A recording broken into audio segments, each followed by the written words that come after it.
We will start in 5 minutes.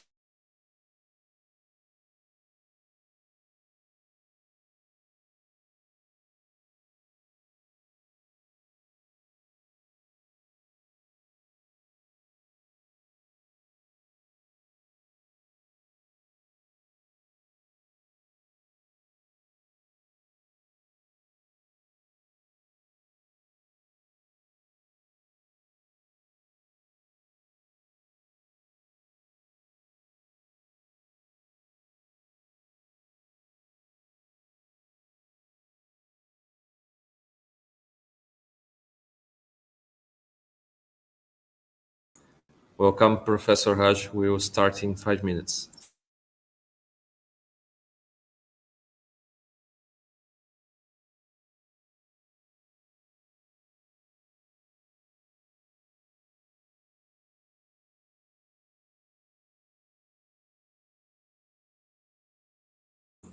Welcome, Kashif, Magno, and Raj. We will start in 5 minutes, okay?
É com muita felicidade que damos início ao nosso segundo dia do Congresso Mundial de Administração e Justiça, Inteligência Artificial e Direitos Fundamentais.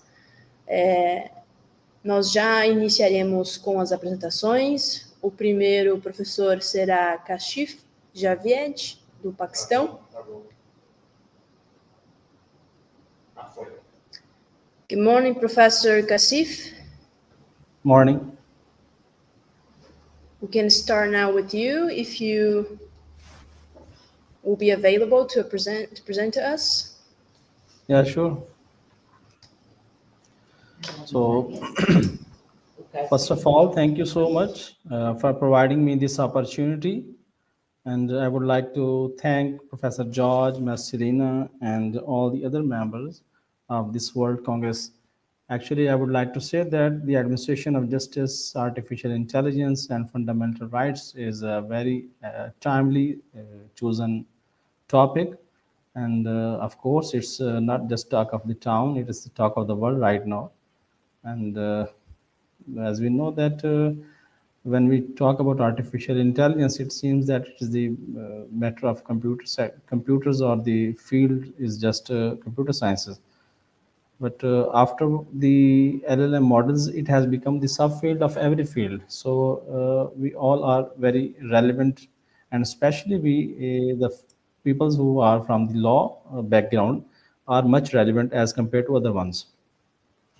On the same note, my topic that I'm going to discuss here is AI on trial, a verdict on rights, fairness, and the future of law.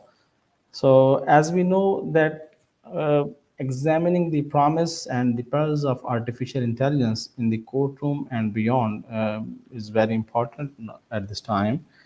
And as we are putting artificial intelligence itself on trial, we will examine its role into the legal system, its weight in the potential against the profound risks it poses to our fundamental rights and the concepts of fairness. Uh, if we say that the court in now in session, it's the rise of AI in the law. As we can see that the AI has become a legal assistant, and the AI is no longer a fiction. It's a practicing member for the legal ecosystem. And if I talk about the key applications that are being applied in the law fields, especially for the document review and for e-discoveries, AI is being used for analyzing millions of documents in hours, maybe in less than hours, not for years. And similarly, in legal research, the platforms like Rose and Case Text are very relevant to find the case laws. And similarly, the predictive analysis are like the forecasting litigation outcomes and judicial rulings. We can say the example of Compass that is being used for this for the judicial system. And like contract analysis and automation is also a kind of application of artificial intelligence in law, and that is being used for drafting and reviewing the contracts with the superhuman speed. So the next one are the, like in, if I say the smart court in China and Estonia, they are using robot judges, the systems that acts like that's a robot, and they are like solving the tiny matters, especially with the tax matters or the small claims or something like the small fines, these kind of cases. So we can say that AI has already entered in the legal arena, and it's acting as a powerful tireless paralegal that is revolutionizing tasks that were once prohibitively and being used and time consuming and expensive. But it, as its role expands, we can see that it is being used vehemently in all the factors in all the spheres of law. So, but the question arises here that if it's being used so vehemently, is there any risk of its being used or not, especially as to biasness? Because as we see that especially on the side of prosecution, the risks and injustices, if we talk about that. So the bias is in machine is inevitable because of the data. We can say that garbage in is the garbage out. AI is trained on the historical data, and we all are very well aware of this historical data, that it inherits historical biases in sentencing, in hiring, in lending, in real world, like all sort of the data, either it is in this part of the world or in the other part of the world, that data is not beyond the shadow of biasness. So if the artificial intelligence model or like the LLM models are being trained on this kind of data, the factor of biasness cannot be overruled. Similarly, the problem is of black box problem, like we don't know the codes, because the codes are being being written or by these computer scientists, and we have no role until by now, like we have no role in the writing of those codes, because that is not relevant. But in this case, that becomes relevant when we don't know about the algorithms, we don't know about the ifs and nos, yes or nos, and all the other things that are relevant with the black box. So this is another problem. Similarly, uh, over reliance on AI, and that is also leading to some kind of problems. We can say that automation biasness, where humans blindly trust the algorithm, and privacy and surveillance is also a major issue, because when the we can say that the predictive policing and the mass data collection that is threatening the civil liberties. And we can say that the prosecution that presents a damaging case, AI systems are not neutral, and they mirror our world, including its prejudices. When a proprietary algorithms delivers a guilty prediction from a black box, how can we challenge it? And this is a just inefficiency. It's a fundamental threat to justice. So uh, like it was on the side of prosecution, and if we comes to see on the side of defense, we can say that the promise for better system is there. But if we talk about efficiency and access to justice, that is of course drastically reducing costs, making legal help affordable for the masses. Automating routine tasks frees up lawyers and complex human centric work. And it also, you can say that enhancing the capability of the courts in many phases. But on the other hand, it's creating problem as well. So if I talk about enhanced objectivity, that AI can be designed to ignore a defendant's race, gender, or background, focusing solely on the relevant data points. So this uncertainty, we can say that if it is identified and the precedent or evidence that a human researcher might miss. So this will be an you can say an extra thing on the part of this system that will uncover this thing. So there is also another thing, that is consistency in applications. We see that reducing the judge lottery, where outcomes vary widely based on the presiding officers, because they have the power of discretion. They can decide on their own. So if this power is limited up to some extent, and they have to go with the decision made or the the investigation presented to them, that will also decrease the biasness on the part of judicial officer. So the defense argues compelling for AI's potential, it can be a great equalizer, breaking down the financial barrier. Professor, you have 1 minute, okay? Uh, sure. So I must say that on both things, we can see that we have artificial intelligence, and we can have its partnership, like a human can have a partnership with artificial intelligence tool.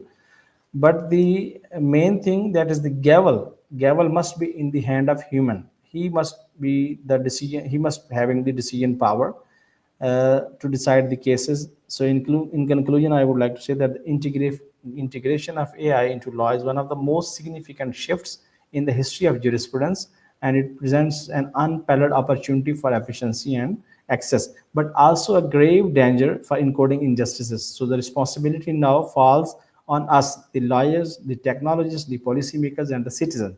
To be the architecture of this new system, we must write the code, both legal and digital, that ensures fairness, protects rights, and upholds the rule of law.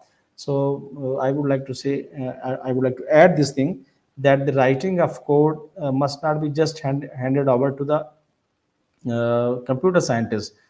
The lawyers and all the persons belonging to this field must also collaborate in this way, so that human must be in loop while whenever any kind of tool that is being made for the use of artificial intelligence in the field of law. Thank you so much. Thank you, Professor. We go com o professor Magno Frederici Gomes. Bom dia, professor. Tudo bem? Bom dia, me escuta bem? Sim, escuto. Vou fazer uma breve apresentação do senhor, tá? E aí lhe passo a palavra. Nós estamos aqui, então, com o professor Magno Frederici Gomes, possui estágio pós-doutoral em Direito Público e Educação pela Universidade Nova Lisboa, Portugal, doutor em Direito e mestre em Direito Processual pela Universidade de Deusto, Espanha, professor da Universidade Federal de Juiz de Fora, integrante dos grupos de pesquisa Responsabilidade Civil e Processo Ambiental, Metamorfose Jurídica. O professor Magno nos apresentará gestão judiciária e jurimetria no processo civil. Professor, o senhor terá 10 minutos. Na marca do 1 minuto eu volto aqui, vou fazer um sinalzinho para o senhor, tá bom? O senhor pode começar. Muito obrigada. Bom dia a todos. Primeiro eu gostaria de agradecer o convite ao professor Jorge Isaac Torres Manrique, né, da Escola Interdisciplinar de Derechos Fundamentais para a Eminência e Justicia, ao professor Marcelino Meleu, né, ao professor Deilton Ribeiro Brasil e à professora Cleide Calgar, das Universidades Regional de Blumenau, Universidade Itaúna e Universidade de Caxias do Sul. Bem, como já foi apresentado, meu tema de palestra é a gestão judiciária e jurimétrica, né, no processo civil. É importante a gente falar que nas últimas décadas se observou uma crescente expansão dos métodos estatísticos e computacionais aplicados ao estudo das decisões judiciais. Então, a jurimetria ela acaba surgindo como um instrumento que é capaz de produzir evidências, né, e apoiar a gestão dos precedentes judiciais, a fim de fomentar uma coerência decisória, sem, é claro, substituir a interpretação jurídica. A jurimetria ela deriva da junção de dois termos, iuris, né, direito, e metria, medida, e acaba representando uma aplicação de métodos estatísticos e matemáticos ao estudo dos fenômenos jurídicos. Ela acaba também garantindo uma observação quantitativa das decisões, né, também dos padrões judiciais e também dos comportamentos institucionais. Então, nós temos o seguinte, claramente, né, que dentro da nossa era do Big Data, nós temos que a extração dessas informações ela acaba sendo muito útil dentro de um grande volume de decisões judiciais. Então, se a gente fizer uma definição, apresentar um conceito de jurimetria, né, ela seria a utilização dessas técnicas estatísticas para mensuração e previsão de comportamentos jurídicos, né, obviamente, com o intuito de aumentar a racionalidade do direito e a sua previsibilidade, né? Mas, além dessa definição conceitual, a gente sabe que a jurimetria ela vai ter uma finalidade estratégica, que é racionalizar a atividade jurisdicional, né, e, de fato, implementar maior eficiência e coerência nas decisões judiciais, né, a partir daquela regra do nosso artigo 37 da Constituição, 39 da Constituição, dentro da eficiência, né, que é um dos princípios da administração pública, propriamente dito. Né? Então, essa mensuração de padrões decisórios, ela permite identificar situações de incongruência internas. Ainda traz também a ideia de repetições improdutivas e zonas de incerteza na interpretação do direito, e acabam afetando o pleno funcionamento do Poder Judiciário. A gente sabe ainda que a superação desse modelo excessivamente abstrato e dogmático, que está vinculado ao direito, ele acaba permitindo aos operadores do direito, os operadores jurídicos, que tenham acesso a previsões baseadas nos comportamentos que são adotados pelos tribunais. Então, esse novo instrumento acaba possibilitando, por exemplo, avaliar a taxa de sucesso de determinados argumentos jurídicos e estratégias processuais, né? A taxa de reversibilidade de decisões, né? E, inclusive, você consegue prever uma tendência do tribunal com relação a temas jurídicos controvertidos.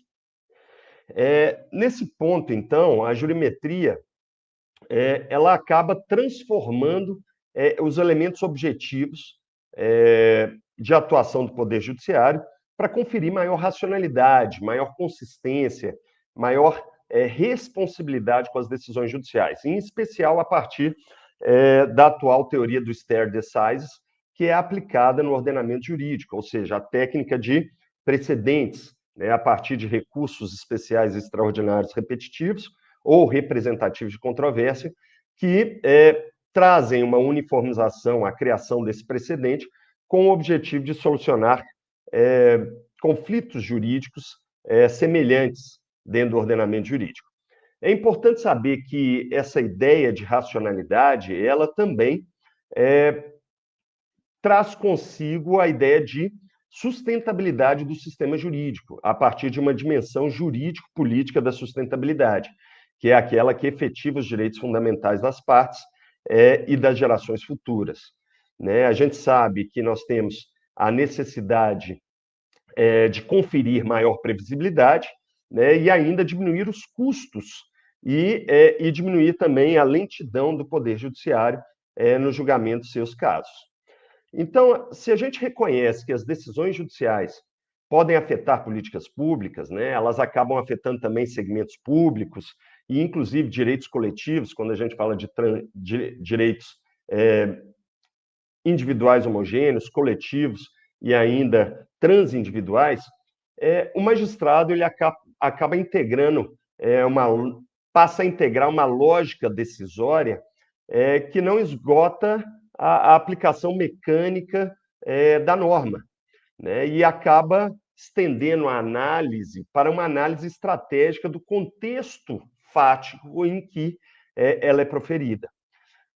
A efetividade e a legitimidade, né, do sistema processual, eles dependem diretamente da rejeição de comportamentos viciados, né, que são aplicados diuturnamente na prática, e rotineiros que saem dos limites estritos da nossa Constituição da República de 1988 e exige do magistrado, do juiz, um maior aprofundamento nas suas fundamentações. Está claro que não é possível a aplicação dessas práticas viciadas reiteradas, que historicamente são toleradas e justificadas, né, por particularidades culturais do contexto brasileiro.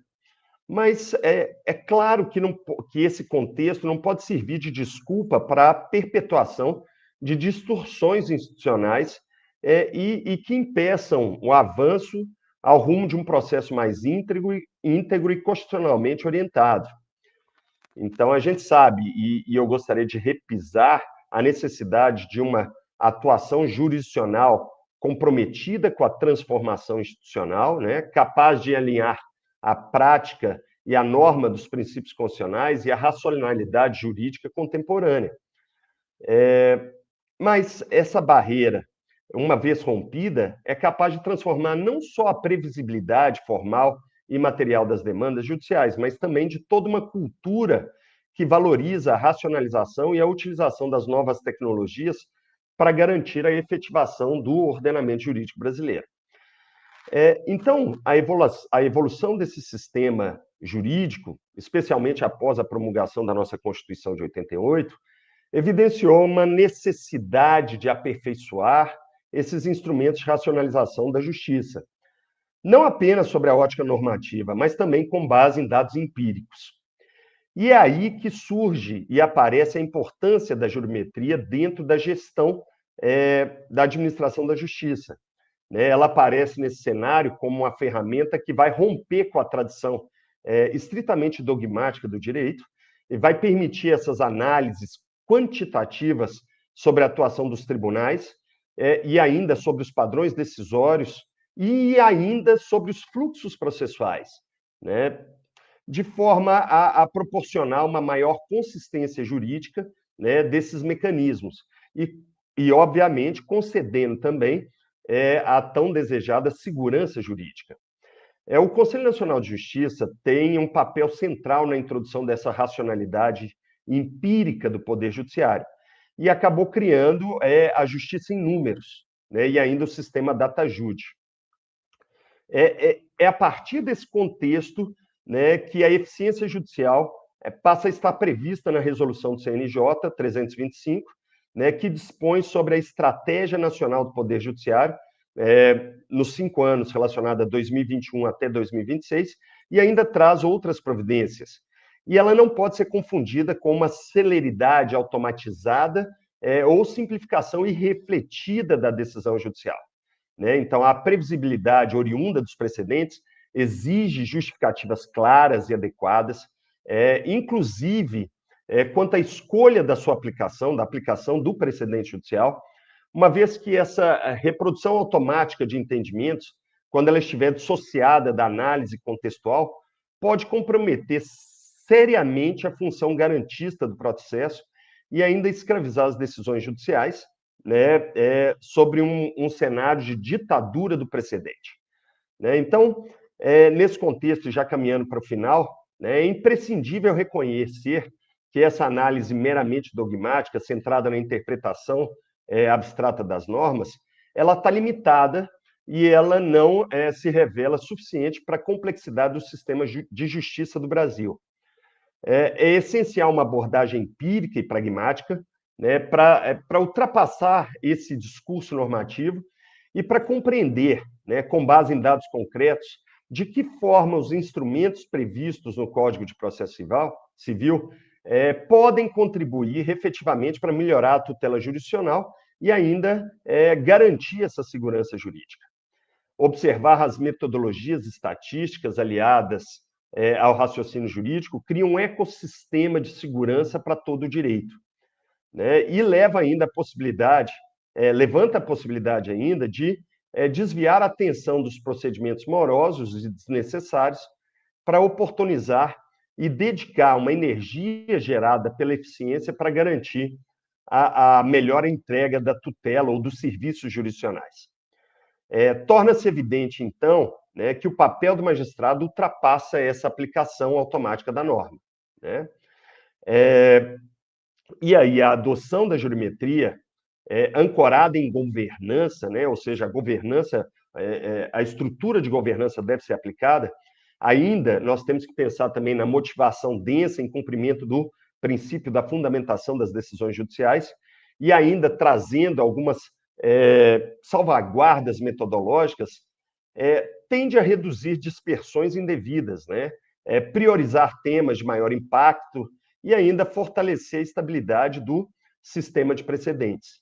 Harmonizar esses dados e a argumentação jurídica acaba oferecendo um caminho de amadurecimento institucional compatível com os princípios constitucionais de eficiência, publicidade e segurança jurídica, contribuindo para decisões mais consistentes e socialmente confiáveis. Eu agradeço a oportunidade de fala, né, me coloco à disposição dos ouvintes para eventuais dúvidas. E sigo à disposição. Muito obrigado pela apresentação, professor. Seguimos, então, with Professor Azim Undigazi, Bangladesh. Good morning, professor, or good evening, good night, I don't know anymore. I'm gonna make a small presentation about you, okay, and about your subject, and I will give you your time, all right? So we start now with Azim Undigazi from Bangladesh. It's an advocate attorney in Bangladesh with 7 years of experience in legal field and New York State Bar Associate, USA member as well as MDC Diplomatic Club. Azim is going to present us today with AI technology tools for engaging in the justice system. Azim, you have 10 minutes, okay? Close to 1 minute, I will give you a signal and you may start. Thank you so much.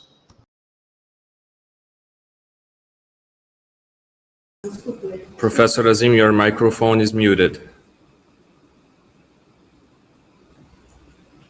Now we can hear you. Thank you. Now we can hear you. Thank you. Hello, good day everyone. I'm delighted to speak out here the World Congress on Administration of Justice, Artificial Intelligence and Fundamental Rights.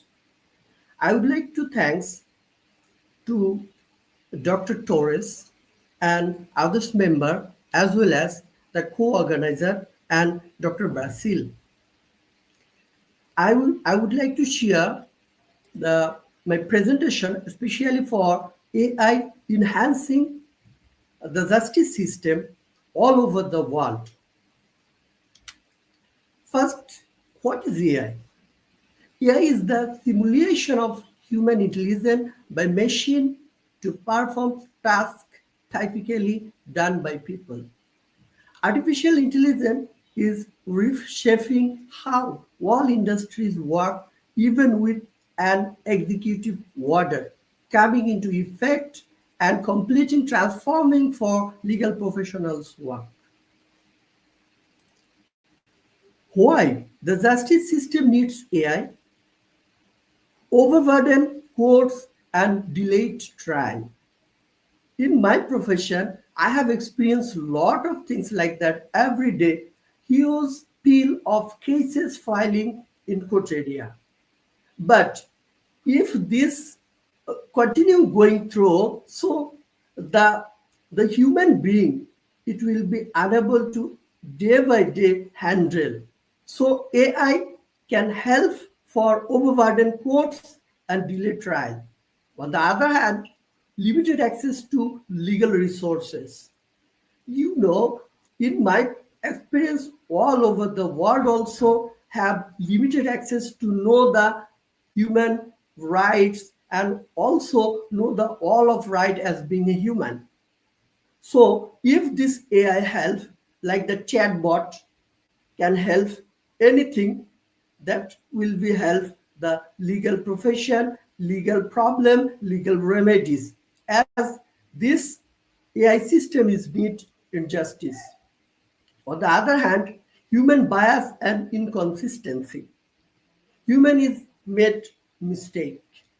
So there have also a nepotism. All type of people in criminology, we have said that human being is an offensive mind. So wherever human is going through, do their work, that time they can be biased. It's also everywhere in happening. It's called in nepotism. So if this AI helps in justice system, that means every person will be able to hear each other. Also able to know what is the stage of his case, what is the next stage, and how he can get his remedy. So human bias and inconsistency can reduce by AI help. On the other hand, rising complexity of legal data. Data is being the next future world because this data is stored everywhere in AI health. So to this complexity, every person need to know their data, where is this collected and how to collect this data from where. So this AI can help to complexity of data. No need many things. Only one storage, cloud storage, keep all type of data. Especially we can make an example for USA. On the other hand, demand for transparency and accountability. It's really a fundamental demand for everyone, because transparency and accountability is most preferably prior in our constitution. According to our constitution, Article 31 also give equal right to law. So this is also a neat base for AI. AI can also help in this regard. On the other hand, why AI technologies in justice is needed? Technology like that, natural language processing, NLP, which can also help in justice system for legal document analyzing, contract review, and also make the larger process.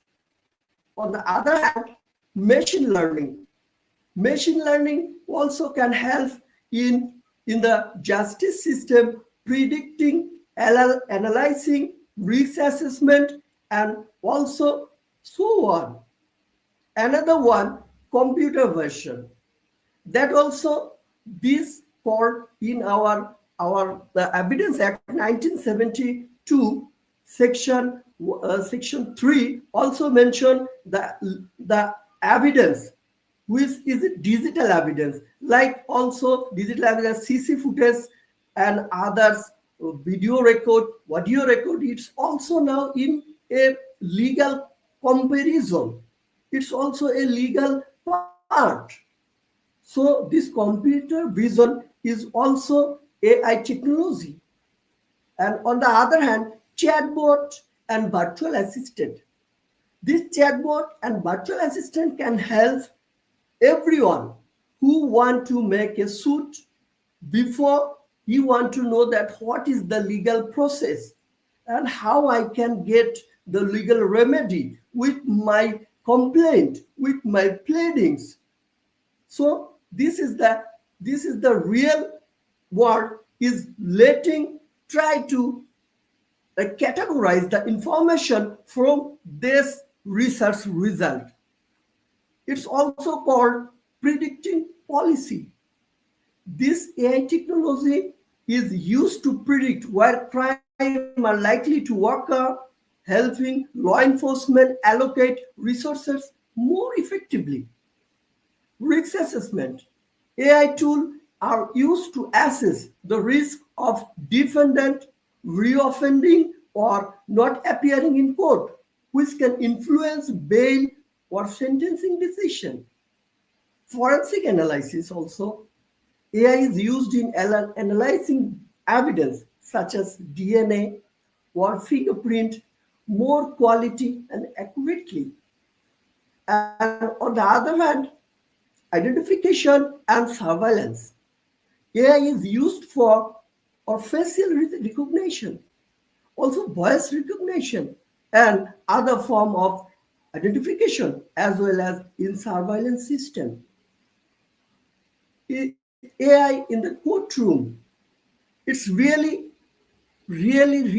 important, because according to our constitution, according to our state law, also privilege that the AI nowadays is getting a part of our judicial system. I will show the example now. These AI tools in justice, especially for US also using Compass, one kind of analyzing tools used for risk assessment for bail assistance. And on the other hand, UK also using HMCTS. This is a on-off web tool. It's used AI for case price and also scheduling. On the other hand, Netherlands AI assistant are using for mediation and dispute resolution.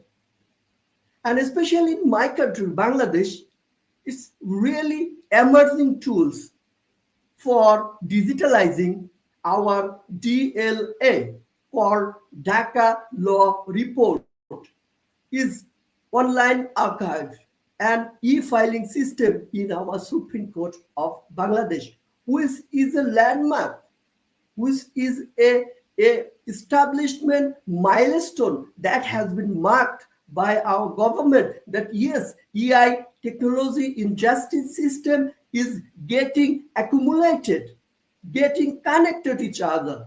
On the other hand, India using optical character recognition, OCR, and natural language processing is resolving documents and digitalization. And one more about our subcontinent, Pakistan. Pakistan could recently employed ChatGPT, OpenAI, most advanced ChatGPT. Professor, you have 1 minute, okay? Helps to render a judgment in case, especially Muhammad Iqbal versus Zayad. It was a landmark case which has been used AI, ChatGPT, and OpenAI. Ethical legal consideration, bias, and in training data, transparency and algorithm, what accountability for AI decision, privacy, and data protection, human oversight remains essential. So AI in this era have to think ethical and legal consideration. And lastly, the future possibilities and recommendation. AI can be arbitrary, like that Gaza genocide, which has been used, especially AI, to kill the Gaza's people. So in universal should be responsible for this matter. The second is that AI judges for small claims and arbitration can be used in future. It's recommended that AI judges. Real-time legal translation and transcription can be tampered and hacked. So that would be a COU, Central Operation Unit for AI. Thank you for all to pleasantly hear and hear my speech.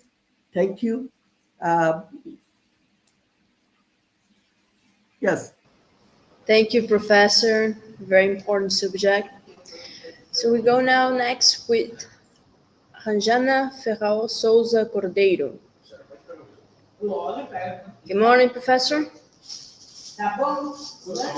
I'm gonna give a small presentation about you, and then I'll give you the time, okay? So this morning we are with Ranjana Ferral Souza Cordeiro, Associate Professor from VM Salgakar College of Law. It's going to present us intelligent trademarks, relevance of artificial intelligence and trademark law in India. Professor, you have 10 minutes. Close to the mark of 1 minute, I'll give you a signal, okay? And you may start. Thank you so much. Thank you so much. I'm very grateful for this opportunity to be the part of this wonderful conference. My paper is titled Intelligent Trademarks, Relevance of Artificial Intelligence in Trademark Law in India. Artificial intelligence is transforming the world around us. AI seeks to make consumers' life easier by helping us to choose from an infinity of options, making it faster and easier to select a product through tailored recommendation. Trademarks serve as a symbol to identify a product's quality, characteristics, and also a consumer has preference when they buy or choose products. With the growing use of artificial intelligence, sophisticated AI today has evolved thinking capabilities. Companies are therefore exploring ways to take advantage of this opportunity and understand who would be the relevant target consumers for a product. For example, if I had a smart appliance with artificial intelligence in my home, like for example, a smart refrigerator, It would detect that maybe I'm running low on milk supply and deliver the milk in front of my door. It may also detect what groceries are missing, and it may respond to that command and deliver them at my doorstep. Therefore, my purchasing habits are going to change. I'm going to be connected to a commerce platform, and this commerce platform, the artificial intelligence, is going to be making decisions for me without even receiving any input from me. Even when consumers believe that they are controlling the product selection, let's say I fix a certain software and I say that I want products below a certain price limit, then while shopping online, the artificial intelligence algorithms may actually work, they may predict, and they may personalize my product suggestions. For example, I could receive recommendations in my inbox in email. I may see reels on Instagram. I may be flooded with advertisements which make suggestions that instead of using my old brand, I should now focus on this new brand. Traditionally, trademark law has focused on visual and phonetic similarity. While assessing this similarity, we always keep in mind that the trademarks must be registered. But right now, with consumers who are less participating in the decision-making process, the question is whether visual and phonetic similarities would be important. We all know that artificial intelligence is extremely perfect. It receives commands and it also understands commands. Therefore, when artificial intelligence is selecting my product, whether any importance could be given for purchasing decisions and also for any kind of confusion of products in the marketplace. AI has now taken the place of an average consumer, so there is no question of confusion in making product comparisons. Also, traditional concepts like imperfect recollection and varying degree of care and caution, which otherwise was applied by even the Indian courts in a number of judgments, would no longer continue to apply.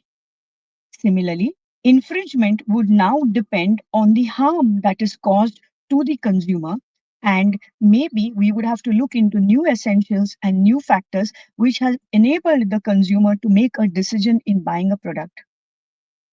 At the end of it, we still need to ask, can AI help? AI has the capacity not only to create and build relationships, but to make them stronger ever. With increasing consumer demand, AI can help the consumer connect with the brand. It can also help the brand to connect to the right target audience. Instantly, it can make the brand very clear and appealing to the consumer. AI can provide insights on different kinds of data. Like, for example, it can identify my preferences, my habits, my purchasing decisions, and my trends, and maybe even my need. It could read my mind and understand that there would be a need for this product. It can help you to understand exactly what the audience wants at what point of time. And this is really going to move the market, and it would need new marketing dynamics to project the product to the consumer even better. AI can give every customer a personal shopping assistant, which is capable of answering frequently asked questions and making recommendations of things they might like. This can also be used to create content that each consumer finds personally engaging. AI can also create an emotional connection with the consumers. But we all know that artificial intelligence has the capacity of gathering data based on consumer behavior. And this also behavior would depend on when the consumer would like to use this information. So for example, if AI knows that, let's say at 5 o'clock in the evening, I have a habit of checking my email, then the AI can target me with information that I need about certain products at the time 5 o'clock when I usually am more likely to look into my emails.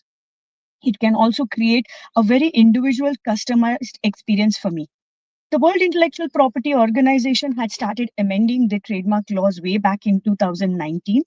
Today, we have AI-based technology that uses deep machine learning to identify a combination of concepts, particularly in searching of trademarks. It is very much streamlined, and it has an exhaustive system which enables the potential proprietors to look for searches across various jurisdictions.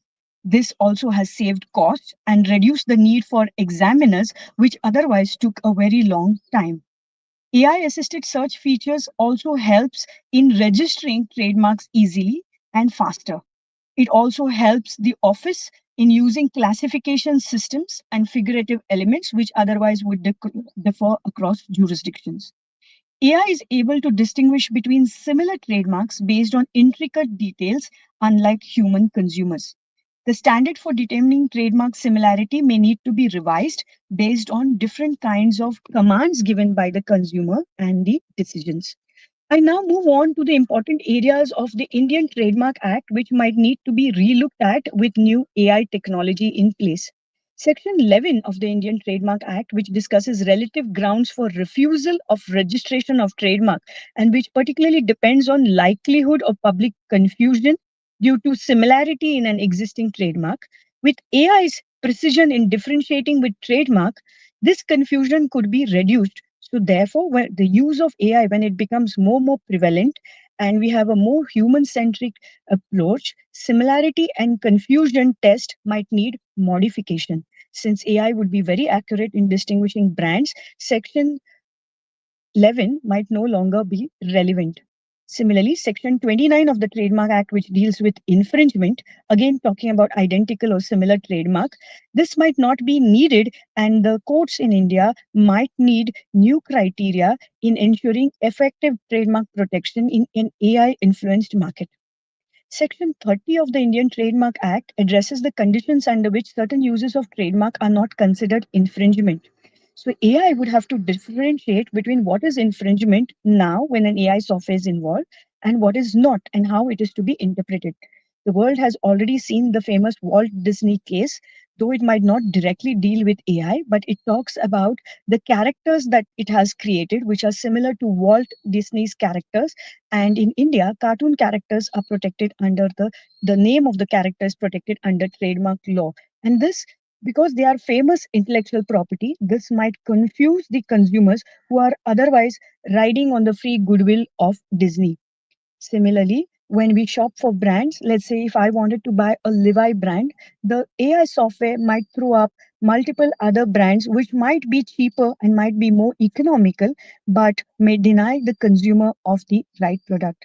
So right now, most of the jurisdictions in the world need to relook at their law and change their concepts of origin of product, proprietor, advertisements, brand value of the product, marketing strategy, and ultimately protection of trademark, because registering trademark has now a new meaning in the AI digital world. Once again, I thank you for this opportunity for presenting my paper.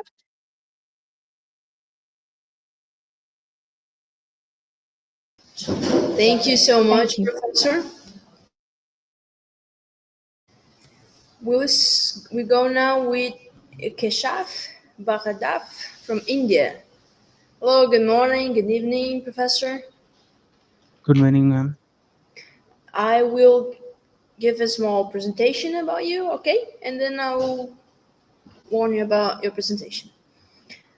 All right. We're here today with Keshav Bharadaf from India. He is a LLM postgraduate in law, specializing in intellectual properties and technology of law, with a focus on artificial intelligence and innovation governance. He will present us today about regulatory approaches to trade secret misappropriation in the era of artificial intelligence. Professor, you have as well 10 minutes. At the point of 1 minute, I will give you a warning, okay? And may you start. Okay, Thank you so much. Thank you. Thank you. Good morning, everyone. A sincere thanks to Professor George Isaac Torres Manrique, the organizing team, and all the partner institutions for bringing us together. It's a privilege to share this space with scholars and practitioners who are shaping this conversation around justice, artificial intelligence, and fundamental rights. So let me first start with a paradox. Artificial intelligence thrives on openness. It learns from shared data, open research, and collaboration. Yet the companies behind it protect their algorithms more tightly than ever. Think of ChatGPT. Millions use it daily, but almost no one knows what truly happened inside that black box. Earlier this year, Google versus Linvey Ding case hit headline when an engineer was charged under US federal law for stealing confidential AI source files. It made clear how vulnerable AI innovation are to insider theft. As Professor Camilla Hardy put it, the modern challenge is that how can AI product affect company and their trade secrets in this modern world. I will walk you through 5 parts. Mainly, these are jurisdiction and the new form of misappropriation or ethical dilemma around it, or what step can be taken and what being taken in India right now to balance this. So, firstly, United States. United States has the Defend Trade Secret Act, which let company bring federal action for misappropriation. Notably, like Section 1839 6B makes clear that reverse engineering, when done lawfully, is not improper conduct.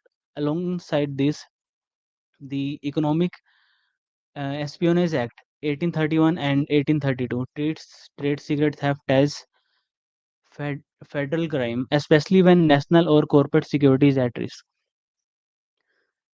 Another here come to EU directive define what count as trade secret in Article 2 to 4 and ensure protection in court through Article 9 to 15. But new EU Act comes in 2024, adds complexity to it. Under Title 3, providers of high risk system explain how their AI work, while Article 53 simultaneously demand protection of confidential information, anything related to secret of the business. Regulatory must also ensure the thin line between the transparency and secrecy. So India usually follows the common law, like in Indian Contract Act 1872, especially the section 27, 73, and 74, and new act like IT Act 2000 with section 43 and 66. And latest come is Trade Secret Protection Bill in 2024. So it has added some clauses like key term clause under clause 3, and misappropriation under clause 6, and exceptions like there shall be a thin line where public interest lies, there shall be balanced with the trade secret and public interest. So that under clause 10. And lastly, it's a confidential hearing under clause 12. And global picture of this is TRIPS agreement under article 39.2 sets only the minimum global standard. Beyond that, builds its own structures. So there is no single global rule which define how to regulate trade secret through like in this model age of AI, how to regulate that, still not defined that properly. So basically, there are new ways through which AI can be stolen, like model extraction attacks.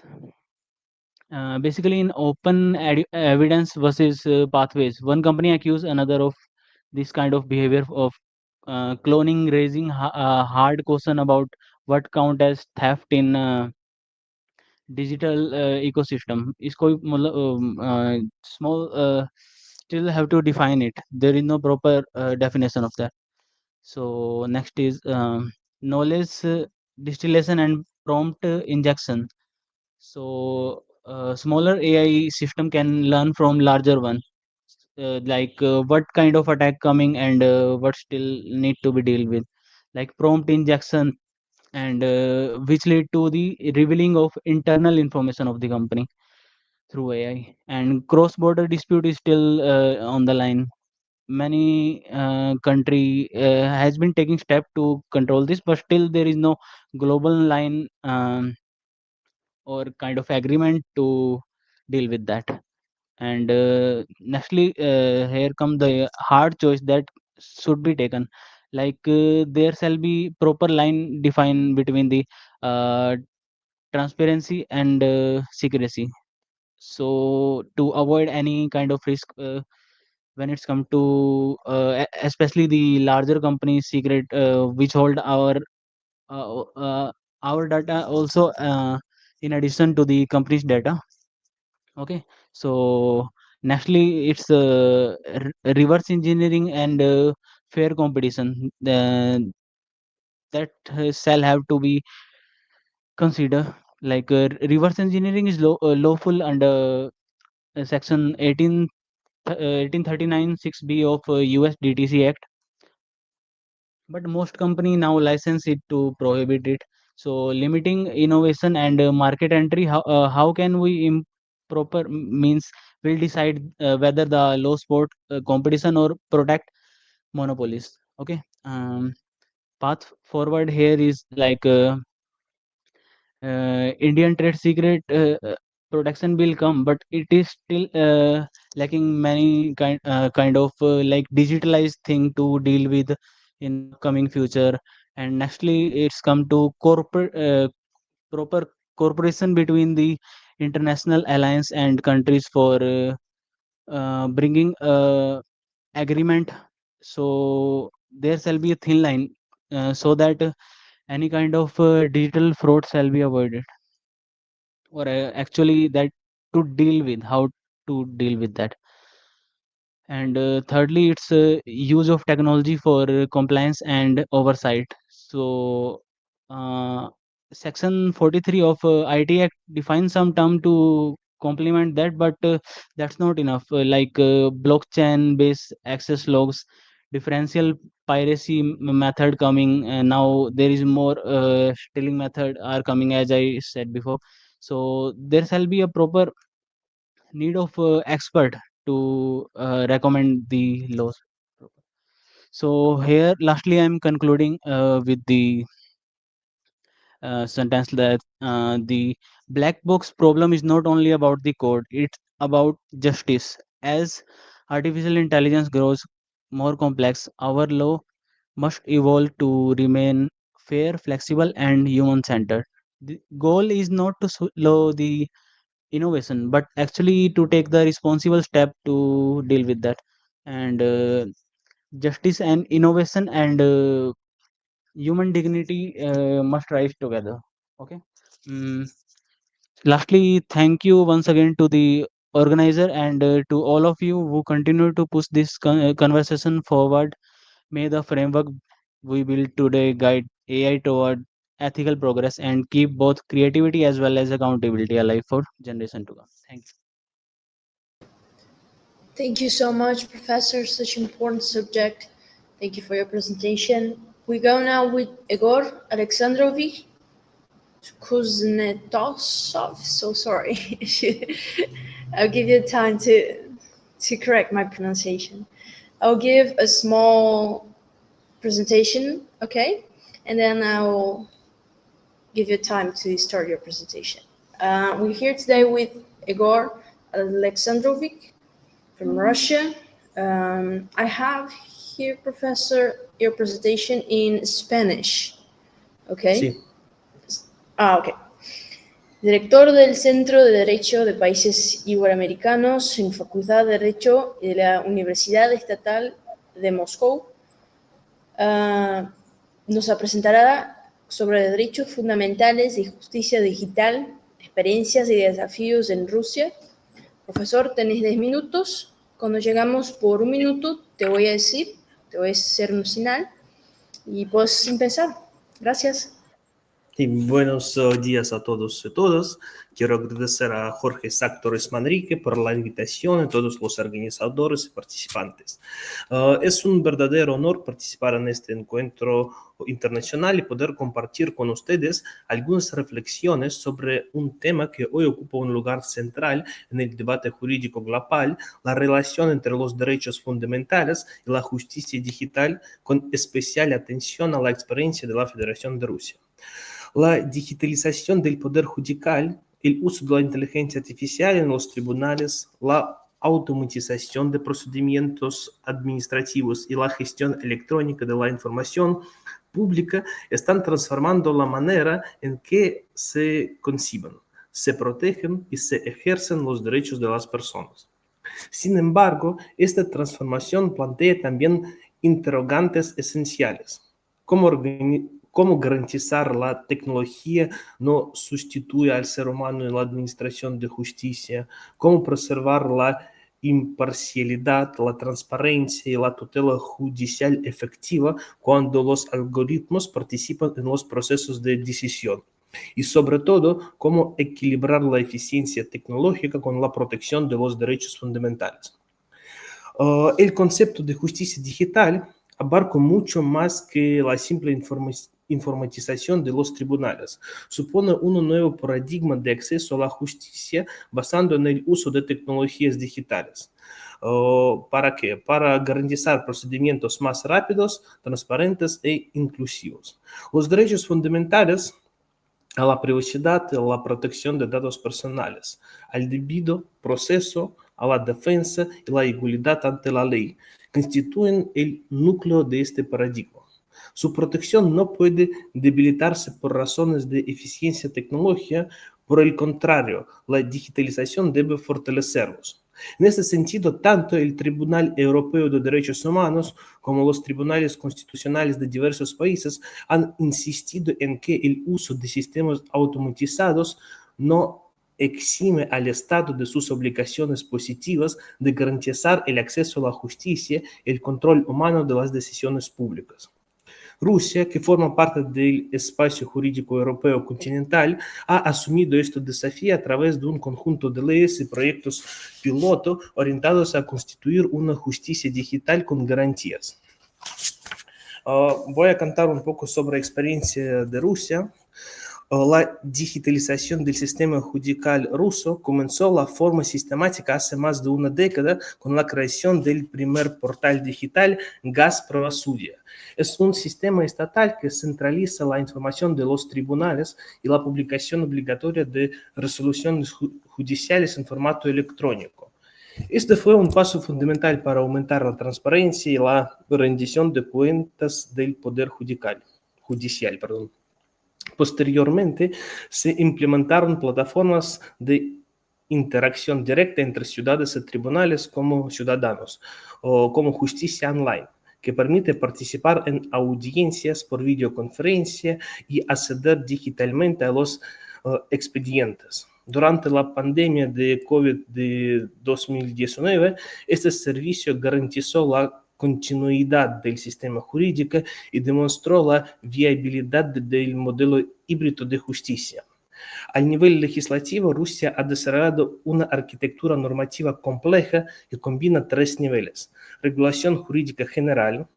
Aquí hay leyes como la Ley Federal sobre Información, Tecnologías de la Información y Protección de la Información de 2016, Ley de Protección de Datos Personales de 2016 con una reforma muy grande de 2021. Estas normas establecen principios de transparencia, seguridad y responsabilidad en el uso de datos automatizados, elementos esenciales para proteger la privacidad y la dignidad humana. Segundo es la regulación técnica y ética, consolidada en el Código de Ética para el uso de la inteligencia artificial en el sector público, que fue hecho en 2021, que promueve la equidad algorítmica, la auditabilidad de los sistemas y el derecho de las personas a una explicación comprensible de las decisiones automatizadas. Y el tercer nivel es regímenes jurídicos experimentales, ley de 2020, que permite probar tecnologías innovadoras, incluidas soluciones de inteligencia artificial, en un marco controlado y con garantías mínimas antes de su aplicación general. Este conjunto normativo demuestra que intentamos adoptar por un modelo evolutivo y establemente dirigido de justicia digital, donde el Estado actúa como coordinador del proceso tecnológico, al mismo tiempo probando asegurar y proteger los derechos fundamentales. Los ejemplos prácticos más son, por ejemplo, Casatar Online es un servicio gratuito que permite a los ciudadanos subir una sentencia civil para que un sistema de inteligencia artificial detecte posibles errores procesales o fundamentos para un recurso de casación. Aunque la decisión final sigue siendo humana, este mecanismo facilita el acceso a la justicia y la revisión efectiva de las resoluciones. Otro ejemplo es sistemas de reconocimiento de voz y generación automática de documentos judiciales. No son como una generación de texto, sino una generación donde se compilan diferentes blocos de asistencia. Por ejemplo, ellos se utilizan mucho en tribunales para transcribir audiencias y redactar borradores de resoluciones. Otros ejemplos son plataformas de mediación y arbitraje en línea que permiten resolver controversias civiles y mercantiles de manera totalmente digital, garantizando la validez jurídica de los acuerdos electrónicos y la identidad digital de las partes. Estas innovaciones se reflejan en un esfuerzo para equilibrar eficiencia procesal y seguridad jurídica. Vamos a hablar ahora sobre desafíos. A pesar de los avances, nuestro país, como el resto del mundo, enfrenta algunos desafíos, tantos como el riesgo de decisiones deshumanizadas. El propio presidente del Consejo de Jueces de Rusia, Víctor Momotov, ha señalado que los principios de justicia y humanismo no pueden ser comprendidos por una máquina. Por ello, se insiste en que los algoritmos actúen únicamente como herramientas auxiliares bajo su supervisión humana para garantizar la razonabilidad y equidad de las decisiones judiciales. Segundo, la protección de los datos personales. Aquí el sistema judicial maneja información extremadamente sensible. El reto consiste en asegurar que los datos utilizados por sistemas automatizados no vulneren la privacidad de los ciudadanos ni se empleen con fines discriminatorios. Tercero es la responsabilidad jurídica por errores del sistema digitales. Por ejemplo, si una decisión automatizada genera un daño o vulnera un derecho, ¿quién responde? ¿El programador, el juez o el Estado? Este problema pienso que hoy día es muy importante y muy interesante para discutir. Cuarto es la brecha digital. La justicia digital solo será justa si es accesible para todos. En regiones rurales o de difícil conectividad, la dependencia excesiva de las plataformas electrónicas pueden perjudicar el sistema de jueces, limitar el acceso de los grupos más vulnerables. De ahí la necesidad de combinar la innovación tecnológica con políticas públicas de inclusión digital. Y finalmente, un desafío más es respeto al debido proceso, porque el artículo 46 de la Constitución de Federación de Rusia garantiza el derecho a la tutela judicial efectiva. Cualquier sistema digital, sea un portal electrónico o un algoritmo de apoyo a la decisión, debe preservar este derecho, garantizando transparencia, notificación oportuna y posibilidad de recurso. Voy a pasar a las conclusiones. La experiencia nuestra muestra que la digitalización de la justicia puede fortalecer los derechos fundamentales si se construyen sobre tres pilares: marco normativo sólido, supervisión humana y ética pública. El futuro de la justicia digital no depende solo de la tecnología, sino de las capacidades de los juristas, legisladores y académicos para integrar los valores del Estado de Derecho en el entorno digital. La innovación debe servir al ser humano y no sustituirlo. En este camino, el diálogo internacional es muy importante y compartir experiencias, contrastar modelos y armonizar principios puede ayudarnos a diseñar un marco común de justicia digital que respete la dignidad de la persona en cualquier contexto cultural. Y como juristas tenemos la responsabilidad de recordar que la justicia, aún digital, sigue siendo un acto profundamente humano. Los algoritmos pueden ayudarnos a administrar los procesos, pero solo el ser humano puede impartir justicia con conciencia moral y sentido de equidad. Muchísimas gracias por su atención.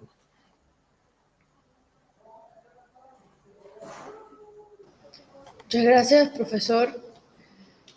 Seguimos entonces con now Saurabh Sharma from India.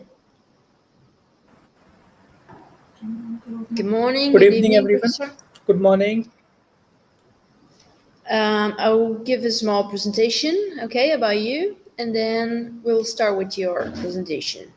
So, in this morning, we are with Saurabh Sharma, distinguished researcher in law and technology, who is going to present to us the role of AI in administering carbon markets, justice and fair access. Professor, you as well have 10 minutes. At the mark of 1 minute, I will signal you, okay? So you may start. Thank you so much. Thank you so much. Good morning, everyone. It is with great happiness and gratitude that I accept your kind invitation to speak at the World Congress on Administration of Justice, Artificial Intelligence, and Fundamental Rights. I would like to extend my sincere thanks to dear Dr. George Isaac Torres Manrique and the entire organizing team for providing me with this esteemed opportunity. It is truly a privilege to be a part of such distinguished gathering where I look forward to sharing insights and learning from esteemed colleagues around the world. Today, I will explore the transformative role of artificial intelligence (AI) in administering carbon markets. These markets are critically important tools in our global fight against climate change. As we all are aware that in the 21st century, the climate change is taking place at a very fast rate. And in order to promote the sustainable development, we have to do the quick actions in order for large term equity in the sustainability and in the nature also in order to protect our future generations also encouraging sustainable practices worldwide. AI is revolutionizing these markets by enhancing their accuracy, transparency, and efficiency. However, alongside this promise come notable challenges, particularly in ensuring justice and equitable access for all the stakeholders, including marginalized communities and developing countries. Let us begin by understanding how AI functions with carbon markets. AI employs machine learning, big data analytics, and automation to monitor emissions, validate carbon credits through satellite imagery and sensor data, and streamline trading platforms. For example, AI integrates vast amount of satellite imagery, sensor information, and financial records to provide real-time, transparent carbon accounting. This reduces the risk of fraud and misreporting, thereby increasing market credibility and enabling a faster transition towards a low carbon future. Sorry. Turning to the Indian context, the existing legal framework provides foundation for integrating AI into carbon market. The first and the landmark legislation is the Environment Protection Act, which has been passed and enacted in the year of 1986, followed by the National Action Plan on Climate Change, highlight India's commitment to climate mitigation through market-based mechanisms. Moreover, the Energy Conservation Act of 2001 emphasizes energy efficiency monitoring, an area where AI can play a critical role.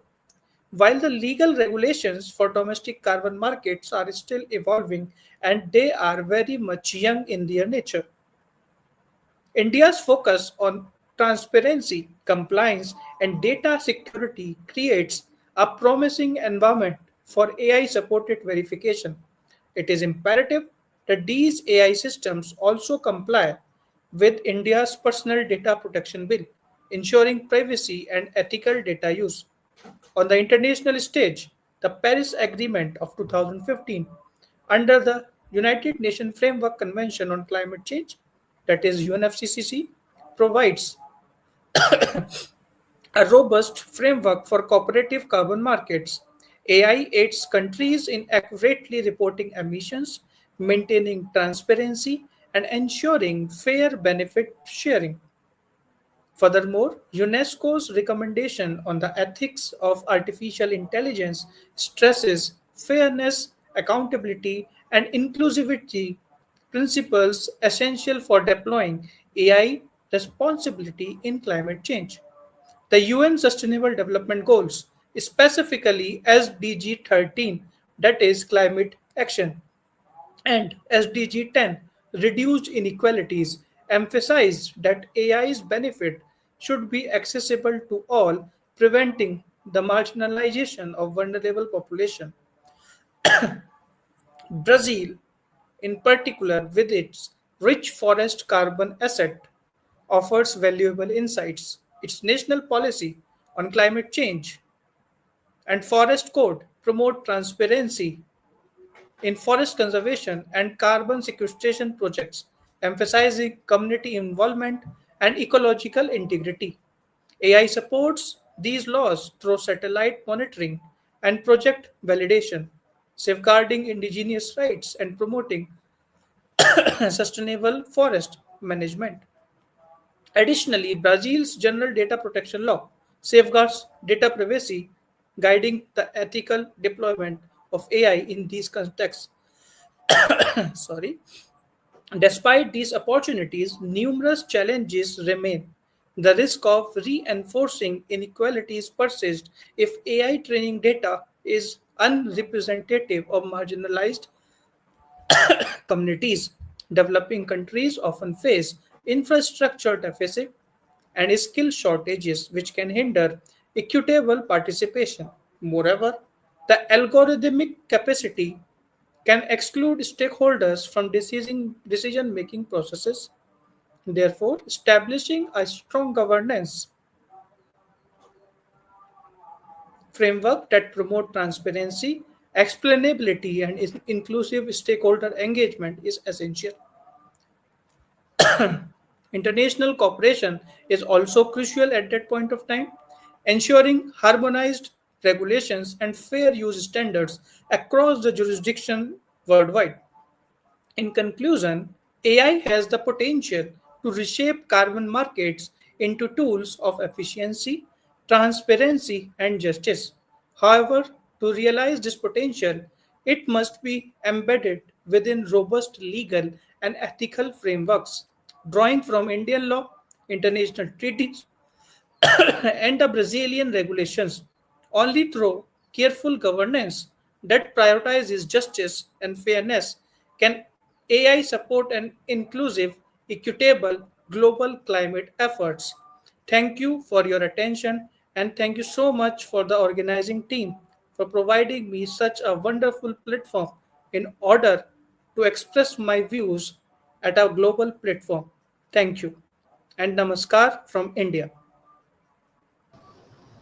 Thank you so much, Professor. We'll go next with Vashant Hena Williams from India as well.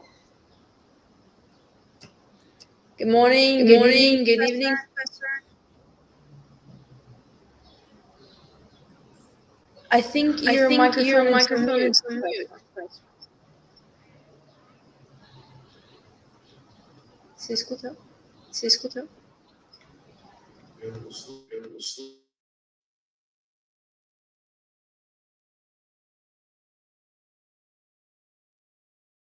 Professor, can you hear me? I can't hear you. My voice is look backing for some reason, but I can't hear you. Can you hear me now? Can you hear me now? Now I can. Okay. Thanks. Okay. Thank you.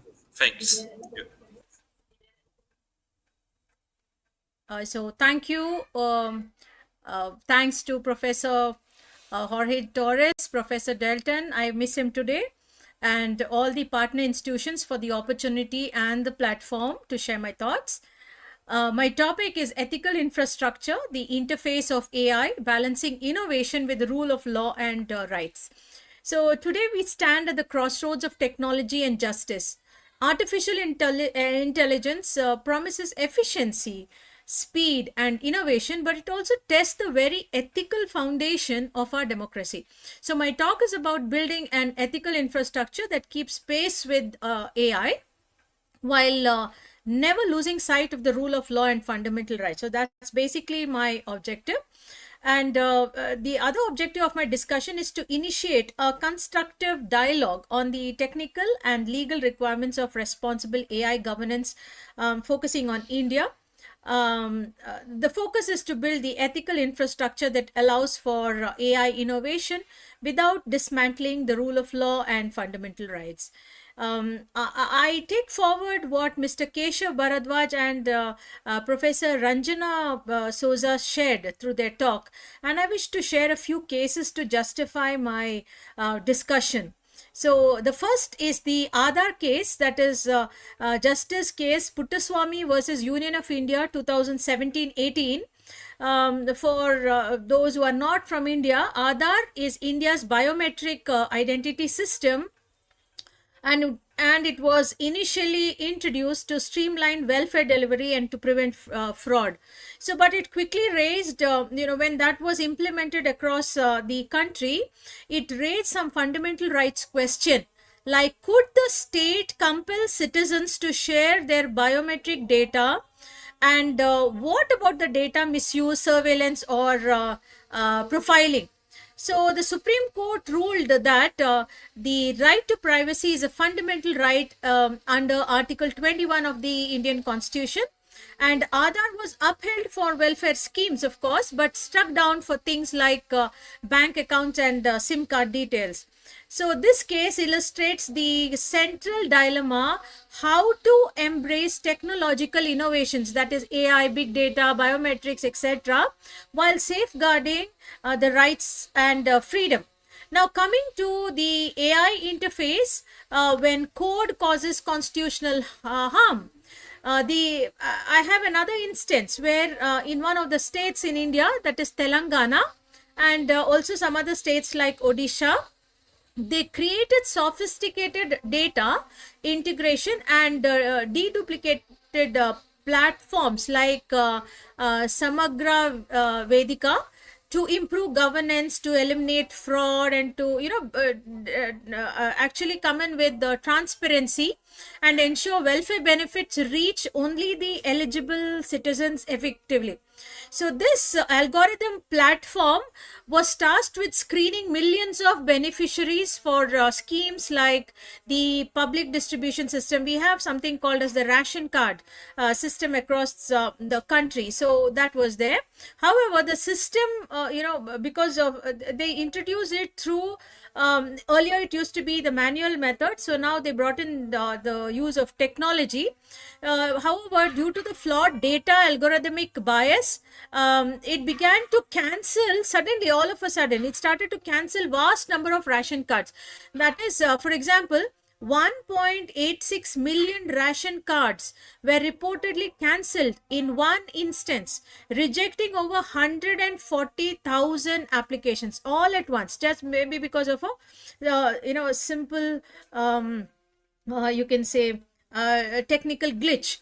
And this affected eligible poor families, widows, and the marginalized. Suddenly they found their fundamental right to life and livelihood, that is Article 21 of the Indian Constitution, severely impacted. So moreover, when activists and citizens filed right to information applications to challenge the denial and understand the criteria for the cancellation, the government officials often denied them, citing reasons like commercial confidentiality. So this affected the right to redress, and people had no meaningful avenue to challenge the automated decisions that essentially revoked their constitutional rights to social security. So now coming to the points that I wish to share. Firstly, Why ethical infrastructure matters? It matters because AI is not just a code, it embodies values, biases, and assumptions, because that is what we feed into the system. And without ethical safeguards, AI is in justice, predictive policing, bail decisions, facial recognitions. You all know that there's a lot of controversy over that. Risk discrimination and rights violation. Here, by ethical infrastructure, I mean laws, oversight bodies, accountability framework, digital literacy as well. Secondly, in the Indian context, India is rapidly adopting AI governance. Initiatives like the Niti Aayog, Niti Aayog's AI for All strategy focuses on healthcare, education, and agriculture as well. But debates around this, as I mentioned, facial recognition system used in protests, airports, public places, they are raising a lot of public privacy and misuse concerns. And thirdly, while balancing innovation with rule of law, it is important to keep in mind that innovation thrives when people trust the system. So that is important. So trust comes from constitutional safeguards, that is equality, freedom, and dignity, that is privacy. And rule of law means AI cannot be a black box. Decisions must be explainable, reviewable, and accountable. And lastly, rights at the center, like I already mentioned, right to privacy. So we had the Aadhaar judgment, as I mentioned, Puttaswamy case, and right to non-discrimination, that is important when AI inherits biases from data. So right to due process, no one should face an algorithmic decision without a human oversight. Another incident that I wish to mention is the AI-driven incident reporting guidelines 2025. A recent incident within the telecom sector saw system outages due to malfunctioning AI-driven network management tool, and this highlighted the need for transparent reporting, rapid risk assessment, and regulatory oversight. So this moment catalyzed the push for a new framework which requires detailed disclosure, application involved, and so the policymakers can make better informed decisions to manage risk while fostering trust and innovation among the users. And speaking about ethical challenges, studies have found notable biases in AI-driven employment platforms in India, like favoring certain caste or prestigious universities for employment, and raising concerns of discrimination and fairness. So this is something that has been highlighted again. And legal and policy, looking at that, though India lacks a comprehensive AI specific legal framework, because we're just working, there's a lot of the process it is in process, I can say. So ethical AI governance is emerging through multi-stakeholder dialogue and international cooperation with India. Professor, yes, 1 minute, okay? Yes. Platforms such as the Global Partnership on AI. So lastly, I'm citing important Indian cases. One is Aishwarya Rai Bachchan versus Aishwarya world.com and others, 2025. The Delhi High Court issued a strong interim order protecting celebrity personality rights against unauthorized AI generation, deepfakes, and digital impersonation. Abhishek Bachchan versus the Bollywood Tea Shop and others, 2025, similar to the above. And Arjit Singh versus Codiable Ventures LLP, where the Bombay High Court ruled that a person's voice, mannerism, and digital likeness created by AI are protectable attributes, and so on. So finally, what I would like to submit is Digital Personal Data Protection Act 2023, the main Indian law for data privacy regulating collection and processing, is in place. However, it lacks explicit AI oversight, accountability mechanism, and redress for unique AI related harms like algorithmic biases. Therefore, innovation must not come at the cost of accountability, transparency, or rights.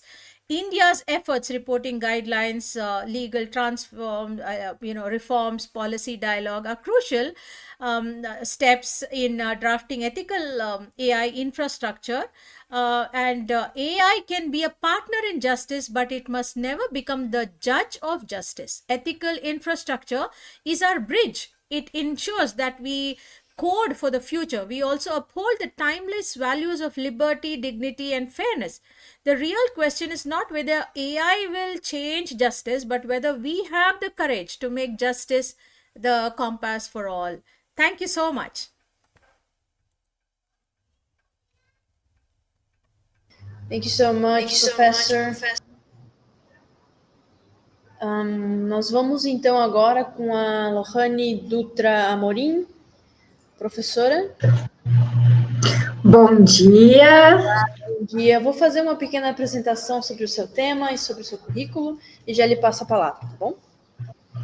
Nós estamos nesta manhã com a professora Lohane Dutra Amorim, do Brasil, doutora, mestra e graduada em Direito, advogada, professora das faculdades FAC e FACIC, na cidade de Curvelo, Minas Gerais. A professora nos apresentará o uso da inteligência artificial no gerenciamento dos resíduos de serviço de saúde humana sob a perspectiva da justiça social e dos direitos fundamentais. Professora, a senhora possui 10 minutos. Na marca de 1 minuto, eu volto a me comunicar, se necessário, né, para lhe avisar. E a senhora pode começar. Muito obrigada. Gostaria de agradecer ao professor Jorge Manrique Torres pelo convite de estar aqui nesta manhã. Também gostaria de parabenizar a comissão organizadora desse excelente evento. O meu tema, ele é um pouquinho polêmico, principalmente quando vamos falar de resíduos. Para que falar de resíduos? Sendo que eu posso ir ali e jogar um lixo de uma seringa, por exemplo, em um determinado lugar, ou, no nosso caso, na área da saúde. Primeiramente, eu não uso essa terminologia lixo, eu uso resíduo, porque tem uma diferença crucial. Segundo, falar de resíduo é demonstrar o desenvolvimento sustentável, principalmente na seara da saúde. Quando vamos observar gerenciamento de resíduos de serviço de saúde, também temos que ter em mente a diferença de gestão e gerenciamento. Gestão é do âmbito macro, ou seja, um gestor ele vai observar as dificuldades, as searas em um determinado local, enquanto o gerenciamento ele é micro, ele é in loco. E o que vamos estudar aqui agora é o gerenciamento, ou seja, esse olhar, essa perspectiva sobre o viés micro. Como assim? Quando há um descarte no serviço de saúde, devemos remontar ao livro de Ulrich Beck, A Sociedade de Risco, principalmente com o marco da Revolução Industrial, onde o consumismo ou as demandas crescem e também, de certo modo, a evolução, sim, digo evolução de tecnologia, em que, como consequência, há uma geração a mais de resíduos. Lohane, isso é ruim? Não. Não totalmente. E por quê? O mundo ele precisa de novas tecnologias, o mundo ele precisa de avançar, principalmente na parte da saúde. Hoje, com grandes avanços, principalmente na seara da quimioterapia, sim, temos aí um avanço de uma sobrevida de uma pessoa, e isso é significativo. Porém, há essa geração de resíduo. E o que fazer? Como conciliar? Até porque o desenvolvimento sustentável, ele abrange 3 dimensões. Primeiro, o sucesso econômico. Segundo, proteção ambiental. E terceiro, a responsabilidade social. E nesse viés de responsabilidade social, além de verificar o que se deve fazer com esse resíduo, também deve-se observar o in loco, o local. Eu estou em uma clínica, eu estou em um hospital, como que eu vou fazer para diminuir a parte de resíduo e, principalmente, como eu vou fazer para diminuir esse resíduo e que não seja de maneira onerosa e irreal. Não adianta vir com teorias que na prática não servem. Aqui no Brasil, devemos perceber que a distribuição, temos a parte da União, os estados e os municípios. Um município ele não é igual ao outro, a demanda de um município não é igual à do outro, e também as necessidades de um município não é igual ao outro. Então, como que eu vou fazer? Primeiro, questão da importância desse descarte adequado. E como que eu posso fazer isso? Com a responsabilidade, por meio de cursos, por exemplo. Como que eu vou demonstrar essa importância? E nisso temos um papel fundamental da equipe de enfermagem também, nessa criação e desse método, em conjunto com a inteligência artificial, porque através de algoritmos, podemos demonstrar com comandos como fazer um curso que seja realmente abarcado pelas demandas daquela localidade. Além disso, quando vamos ter um algoritmo ou quando vamos escrever esse comando, temos que tomar cuidado com a parte de preconceitos ou um comando descrito de maneira equivocada e que não vai atingir tal fim.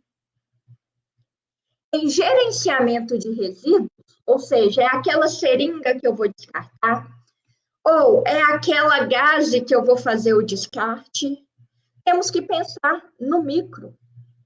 Ou seja, se eu vou fazer algum procedimento em um adulto e há uma criança acompanhando, como que deve ser esse ambiente para não ter aí uma infecção ou algo que vá contaminar aquela criança, que às vezes vai pegar aquela seringa que está ali do lado para poder brincar, e isso pode ser em relação de 30 segundos.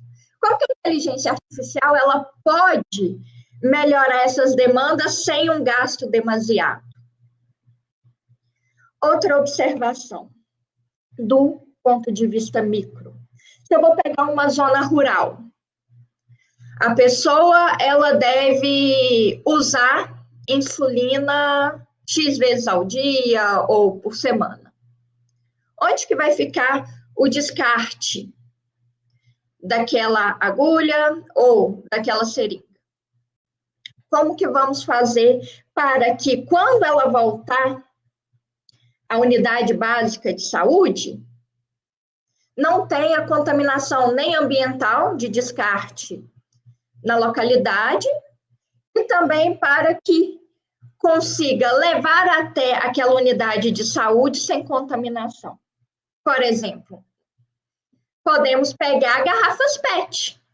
Nessa garrafa PET, colocar o resíduo que já foi utilizado e ali, depois, no dia na unidade básica, levar sem a contaminação. E, principalmente, para poder finalizar a minha fala, esse resíduo, nessa sociedade de risco em que o consumo ele está cada vez mais alto, e principalmente é um fator positivo, as novas tecnologias, a inovação. Como que eu faço para conciliar com essa tutela ambiental, com esse desenvolvimento sustentável e, principalmente, com essa responsabilidade social.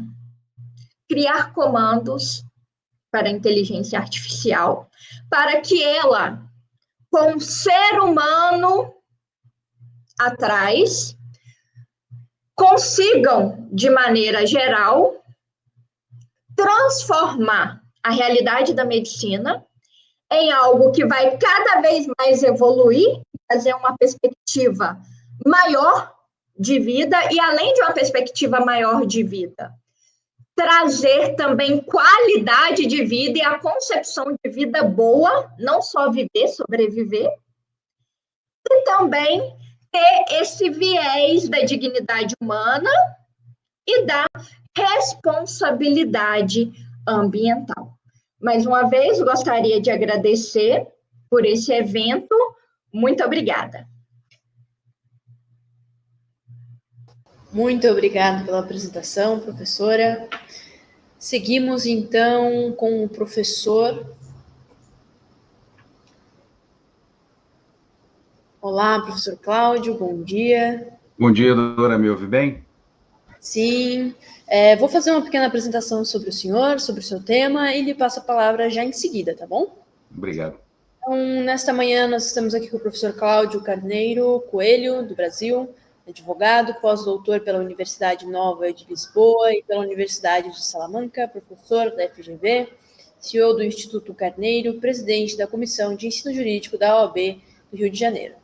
O professor Cláudio nos apresentará direitos fundamentais na era da IA, como construir organizações resilientes e éticas. Professor, o senhor terá 10 minutos. Na marca de 1 minuto, se necessário, eu volto a intervir e lhe informar, tá bom? Perfeito. Uma boa apresentação, senhor, e muito obrigada. Apreciada doutora, en razón de la presencia de nuestros investigadores latinoamericanos en el evento, haré la presentación en español, perfecto. En primer lugar, me gustaría agradecer la invitación que me hizo mi estimado amigo, profesor doctor Jorge Torres de Perú, y decir que es un inmenso placer poder participar en el Congreso Mundial junto de investigadores que son referentes en sus respectivos países. Saludo también a la doctora que presenta este panel. Bueno, el tema que presento hoy, derechos fundamentales en la era de la inteligencia artificial, y cómo construir organizaciones resilientes y éticas, es objetivo de investigación que estoy desarrollando con mi estimado amigo profesor doctor Geraldo Falcão en la Red Gobernanza Brasil, y que, en nuestra opinión, es de fundamental importancia para la eficacia de los derechos fundamentales en el mundo postmoderno, especialmente con el avance de la inteligencia artificial.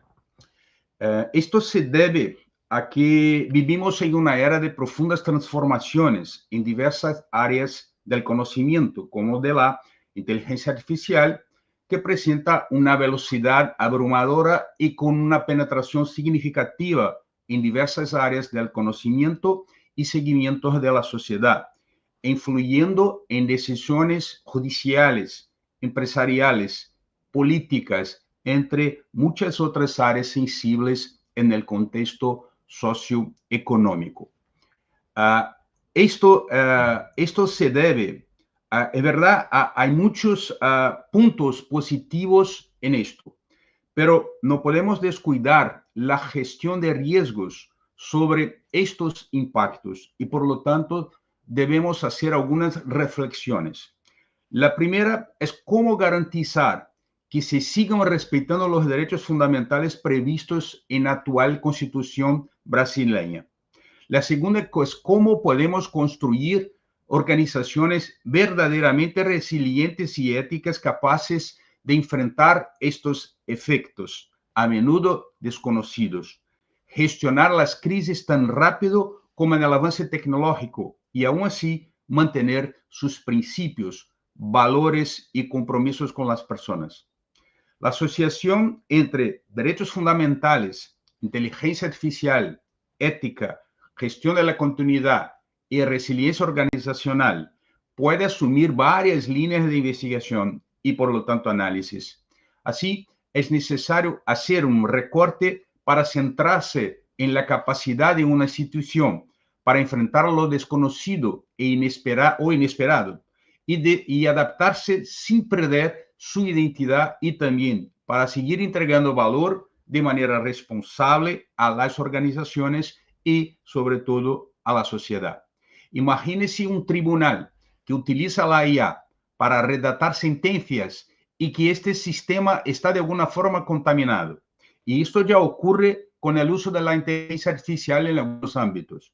La probabilidad de interferencias prejudiciales o injusticias sistemáticas es flagrante. Surgen dos preguntas más.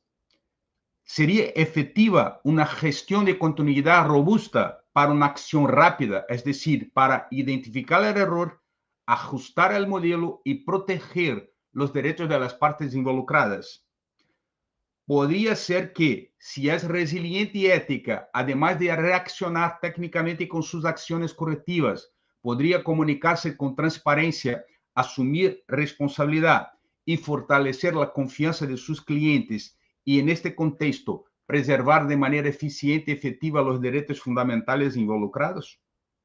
Bueno, la inteligencia artificial es una herramienta muy poderosa y, por lo tanto, carece de límites claros, valores fuertes y líderes conscientes. Por razones obvias, las organizaciones no pueden ser rehenes de la tecnología, ya que debe ser un medio y no un fin. Y este es nuestro objetivo con las reflexiones aquí propuestas: garantizar que el avance de la tecnología vaya acompañado de la protección de los derechos fundamentales, especialmente la dignidad de la persona humana, y que las organizaciones estén preparadas para afrontar ese reto. Por un lado, la resiliencia debe ir de la mano de la ética, ya que esta es la base que guía las decisiones conscientes y humanas, especialmente cuando involucramos algoritmos y automatizaciones. Nos atrevemos a decir que esta conexión es lo que impide que la tecnología sobrepase los límites de la dignidad y de los derechos fundamentales. Por otro lado, hay un elemento estratégico a menudo descuidado por las organizaciones, que es la gestión de la continuidad, que es la brújula silenciosa detrás de las organizaciones que se mantienen firmes en el medio del caos. Implica planificar, prepararse y responder rápidamente a eventos disruptivos. La inteligencia artificial no solo representa un avance tecnológico simple y necesario, sino un imperativo ético y estratégico. La era de la IA exige a las organizaciones que trasciendan el mero cumplimiento legal y adopten un enfoque proactivo e integrado, donde la protección de los derechos fundamentales sean principios innegociables. El reto no está en la tecnología en sí, sino en nuestra capacidad para imponer límites éticos claros y mecanismos de control sólidos. La resiliencia organizacional en la ruta actual de la evolución de la IA es una tríada holística inseparable. Se requiere que la ética sea una base inquebrantable. 2. La gestión de la continuidad como su mecanismo de defensa estratégica. Y 3. El liderazgo consciente en su fuerza impulsora. La ética garantiza que los algoritmos sean justos y transparentes, evitando sesgos maliciosos o manipuladores que pueden conducir a injusticia sistemática y violaciones de derechos o simplemente contaminar la convicción libre y razonada. La gestión de la continuidad es la herramienta que permite a la organización no solo reaccionar a las fallas de la IA, sino anticiparlas y corregirlas rápidamente, manteniendo la confianza y entregando un valor esencial y confiable. Por lo tanto, la construcción de organizaciones verdaderamente preparadas para el presente y futuro digital implica rechazar la idea de que el avance tecnológico debe ser ilimitado y ciego. Por lo tanto, es urgente que las instituciones creen una cultura que valore a la persona por encima del proceso, implementando rutinas rigurosas de auditoría algorítmica y canales claros de rendición de cuentas.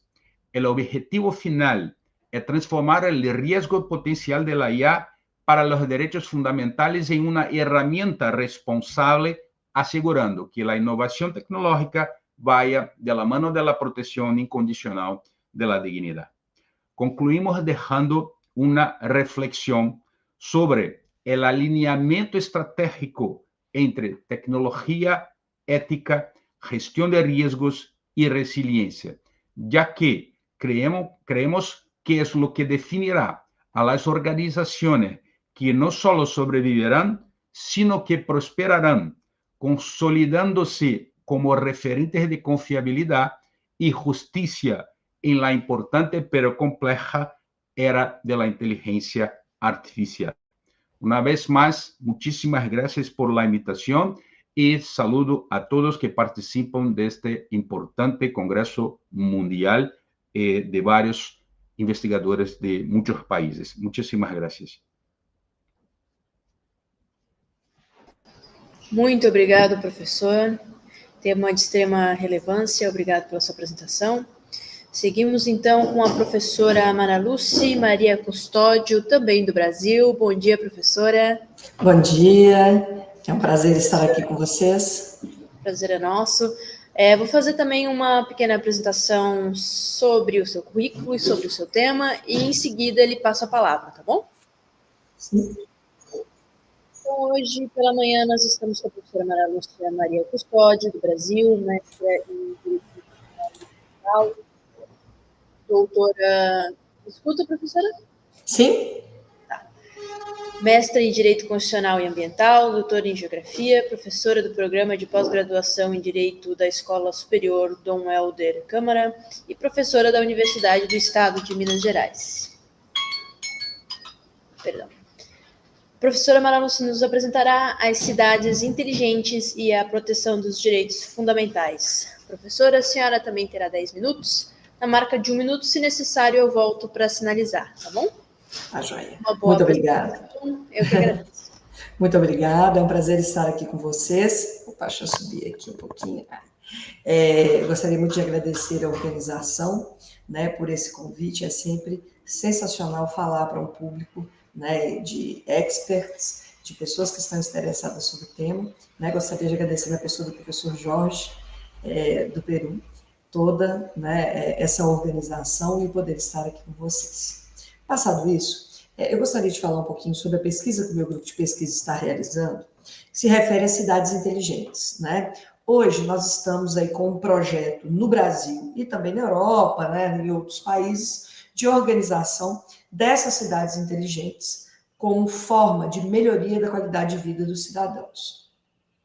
A primeira coisa que nós devemos ter em mente é que as cidades inteligentes não são apenas, né, tecnologias de informação e comunicação, são os chamados TICs, nem só a internet das coisas, o IoT. Né? Na verdade, as cidades inteligentes, elas buscam utilizar a tecnologia, mas para promover e garantir a participação dos cidadãos. Né? Porque nós acreditávamos antes que era só ter uma cidade tecnológica, né? E que é a primeira geração das cidades inteligentes. Na segunda geração, que os tomadores de decisão utilizassem dessa tecnologia para dizer o que é melhor para os cidadãos. E hoje, né, no que é chamado de cidade inteligente 3.0, a ideia é usar a tecnologia para propiciar a participação cidadã e, assim, garantir uma melhor efetividade desses direitos. Né? Então, essa cidade inteligente hoje, ela busca um desenvolvimento sustentável, ela busca aí a resiliência e adaptação devido às questões climáticas que todos nós estamos enfrentando. Então, dentro disso, né, nós temos aí 3 dimensões importantes dessas cidades, né, dessa inteligência urbana. A inteligência artificial, que é efetivamente essa estrutura tecnológica existente, a inteligência, né, coletiva, que faz parte da cooperação entre as instituições de governo e a sociedade, bem como, quando a gente fala em sociedade, as empresas econômicas, e a inteligência humana, né, que é a principal tecnologia que nós temos, que é a criatividade e o nosso, né, talento enquanto humanos para nos adaptarmos. Né? Dentro disso, a ideia da cidade inteligente é que nós tenhamos coletas, né, de dados em tempo real e que esses dados sejam abertos, fáceis de serem encontrados por toda a comunidade, de forma a atender, a buscar o atendimento desses direitos fundamentais. Os direitos fundamentais, como todos sabem, né, a base deles são os direitos humanos, e dentro desses direitos fundamentais, que são aqueles reconhecidos pela base constitucional de cada país, nós temos a cidade inteligente trazendo uma melhora, né, de qualidade de atendimento a esses direitos fundamentais. Né? Então, nós começamos aí com o direito à vida, por exemplo, e à segurança, onde uma iluminação inteligente nas cidades, né, que busca adaptar a presença das pessoas, mas ao mesmo tempo, né, ter uma iluminação construída de forma que seja possível ver um pouco do céu estrelado, é um dos pontos importantes que a IA consegue trazer para a gente hoje, fazer essa adaptação e essa correção.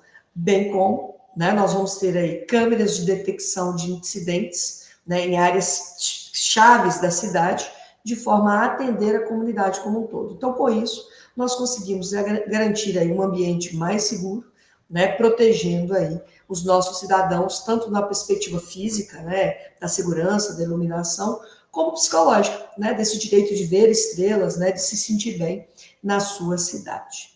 Outro direito importante que a gente tem em relação a isso é a liberdade, né? Então, quando você tem a conexão tecnológica dos transportes urbanos, né, onde em tempo real nós conseguimos saber rotas desse trânsito aí, desses ônibus, né, dos transportes coletivos, eu consigo dar ao cidadão, né, uma maior liberdade de transporte, de se locomover.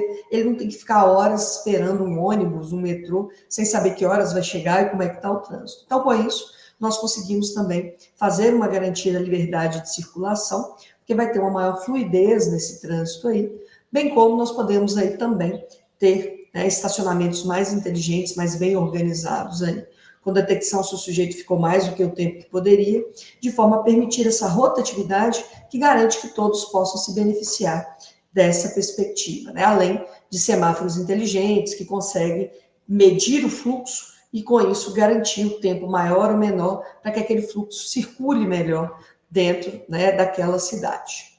Outro ponto importante que a gente vai ter dentro dos direitos humanos é a questão do direito à igualdade, né, onde as plataformas vão permitir que todos, né, participem aí das decisões, tenham transparência de dados governamentais, né, além de outras perspectivas, a telemedicina que está sendo muito utilizada, a própria educação à distância que facilita o acesso a lugares onde é muito difícil, né, sair, ou que as pessoas têm que se deslocar, às vezes não têm condições financeiras para isso.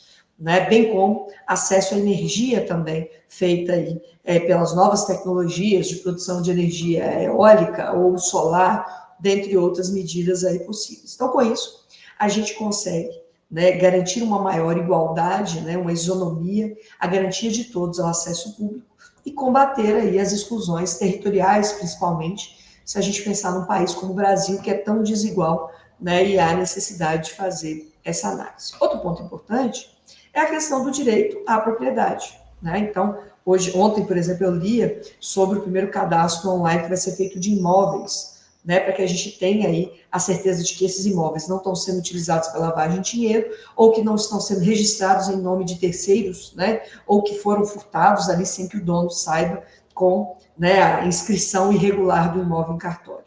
Então, com isso, né, além de garantir uma melhor recepção de recursos hídricos, energéticos para as casas, vão garantir, né, uma melhor função social dessa propriedade, o atendimento ao interesse de todos, além de cumprir a perspectiva da prática sustentável vinculada a isso. Então, as Smart Cities hoje, elas podem surgir como uma ferramenta de proteção legal de todos esses direitos, né, garantindo uma maior eficiência e efetividade dos serviços públicos, já com a otimização da prestação de serviços e um controle em tempo real com a transparência de informações, né, o Estado vai ter uma maior confiabilidade para o cidadão, né, e vai garantir essa maior qualidade. A participação cidadã vai ser mais efetivada, como já está, né, pelos instrumentos tecnológicos de participação, e com isso nós vamos ter canais de interação mais claros e modelos melhores de governança para essa relação da administração pública com o cidadão, né, garantindo aí uma maior publicidade dos atos públicos e efetivando o que a gente busca, né, em última instância, que é uma democracia real e participativa que efetive o desenvolvimento sustentável. Né? Quais são os problemas que nós enfrentamos, né? Aí, nem tudo são flores, né? Quais são os problemas que nós enfrentaríamos aí em relação a isso? O primeiro problema é a questão da privacidade e proteção de dados. Né? Qual é o limite entre a privacidade do sujeito e a garantia dessas informações para a implementação de tecnologias? Então, esse é um primeiro ponto que o direito vai ter que começar a trabalhar de forma mais, né, incisiva, né, para que haja uma organização, um design para a garantia da privacidade dos sujeitos, mas, ao mesmo tempo, uma proteção daquela coletividade. Outro problema importante que o direito vai ter que enfrentar é a exclusão digital, né, e a desigualdade, que nós vamos ter que trabalhar como nós vamos conseguir inserir esses cidadãos para que não surjam cidadãos de segunda categoria, de forma que o poder público consiga garantir uma educação, um acesso à tecnologia para que todos possam participar e não haja uma desigualdade, inclusive, dentro do mundo tecnológico, para além de todas as outras desigualdades que nós já temos aí. E outro ponto importante, né, que é bem suscitado hoje, é a questão da segurança cibernética.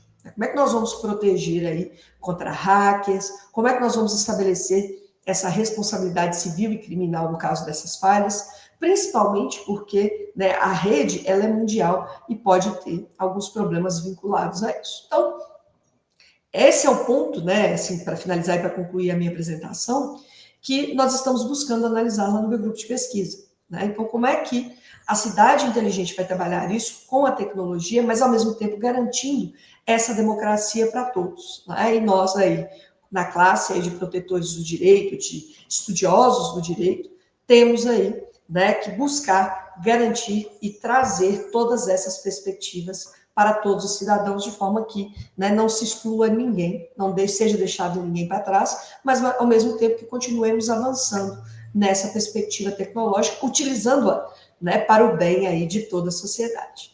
Muito obrigado a vocês, muito obrigado por me ouvir, muito obrigado aí por poder trazer aí um pouco desse meu tema. Muito obrigada, professora. Um tema extremamente importante, né, para a atualidade. Seguimos, então, com a professora. Hello, professor. Good morning. Good morning. I will give a small presentation, okay, about you, and then you can start, okay? Okay. We're here today with Professor Yoti Yadav, that's it? I'm so sorry about my pronunciation. Yoti Yadav from India, Passionate Legal Academy with a strong foundation in legal research, teaching, and scholarly publishing. Committed to advancing contemporary legal insights and fostering future professionals. Is an assistant professor and recognized participant in national legal forums. Professor Jodit is going to present us today with artificial intelligence and misleading green claims, judicial safeguards under trademark law. Professor, you have 10 minutes, okay? And to the mark of 1 minute, I will signal you and you may start. Thank you so much. Thank you. Ladies and gentlemen, distinguished guests and esteemed speakers, it's truly an honor and a privilege to be here today at this prestigious gathering for the World Congress on Administration of Justice, Artificial Intelligence and Fundamental Rights. I would like to extend my heartfelt thanks to George Isaac Torres Manrique and his team for giving me this fortunate opportunity. My name is Jyoti Yadav and I am a PhD research scholar in law at Central University of Punjab. Today's dialogue is not only about the evolution of justice in the age, about safeguarding fundamental rights, especially the right to a sustainable environment through sound legal framework and innovative right-based approaches. Against this backdrop, I will focus on the complex intersection of artificial intelligence and misleading green claims, often referred to as greenwashing, and how judicial safeguards under trademark law are evolving to address this challenge. as AI continues to revolutionize, brands and trademarks are created and marketed. It brings with both opportunity and risk. AI technologies can generate brand names, logos, and slogans at scale. Yet, this very automation raises critical question about originality, distinctiveness, and potential for deceptive environmental claims that mislead consumers about sustainability. In India and around the world, legal systems are striving to adapt Indian trademark law, consumer protection provisions, and advertising standards impose a strict condition to ensure that green claims are truthful and substantiated. Globally, jurisdictions such as European Union, US, and Brazil have implemented comprehensive regulation requiring scientific verification and transparency in green marketing. In this session, I will explore these developments, focusing on how AI challenges existing legal framework and how courts and regulators are responding. We will examine judicial safeguards designed to protect consumer and preserve environmental integrity amid the complexities of AI-driven branding. Artificial intelligence is revolutionizing how trademarks and brands are created, marketed, and managed globally. Amid this evolution, companies increasingly use eco friendly or green claims as part of their branding strategies. While this reflects growing environmental consciousness, it also raises the risk of greenwashing, making false, exaggerated sustainability claims that mislead consumers and undermine genuine efforts for sustainability. Greenwashing occurs when businesses falsely portray themselves and their product as environmentally responsible, with AI generating marks, logos, and advertising content at scale. The risk of misleading environmental messaging multiplies. This deception threatens consumer trust, distort competition, and can slow down real progress towards sustainability. In India, the legal framework are actively addressing these emerging challenges. Here, the Trademark Act 1999 prohibits the registration of deceptive marks, provides remedies against infringement of confusingly similar brands, whether AI generated or human generated. The Consumer Protection Act 2019 explicitly includes unfair trade practices like false environmental claims, empowering Central Consumer Protection Authority to investigate and penalize misleading green marketing. Furthermore, the Advertising Standard Council of India mandates substantiation for claims such as natural or eco-friendly, placing the burden of proof squarely on advertisers. A requirement of amplified when AI system generates claims at scale. Indian courts maintain strict standard for environmental advertising. Any claim must be fact-based, not vague or exaggerated, with corrective advertising or injunction issued for violation. These regulatory measures are not confined to India alone. Globally, robust responses to greenwashing are emerging. In the European Union, the Green Claims Directive requires all environmental claims, whether in trademarks or advertisement, to be independently verified, scientifically substantiated. Companies using eco or green must rely on third party certification or face fines and mandatory retraction orders. The US enforces similar standards through the Federal Trade Commission's Green Guides, which discourage vague green messaging and imposes penalties, force correction, and enables consumer class action. Other countries, such as Australia and China, also bar misleading environmental claims under their trademark and consumer protection laws, with China refusing registration of trademark likely to mislead regarding green features. Brazil presents a comprehensive model blending statutory law with self-regulatory mechanism. The Consumer Protection Code bans misleading or abusive green advertising, subjecting violators to fine, criminal liability, or public correction order. The National Council for Advertising Self-Regulation, that is CONAR,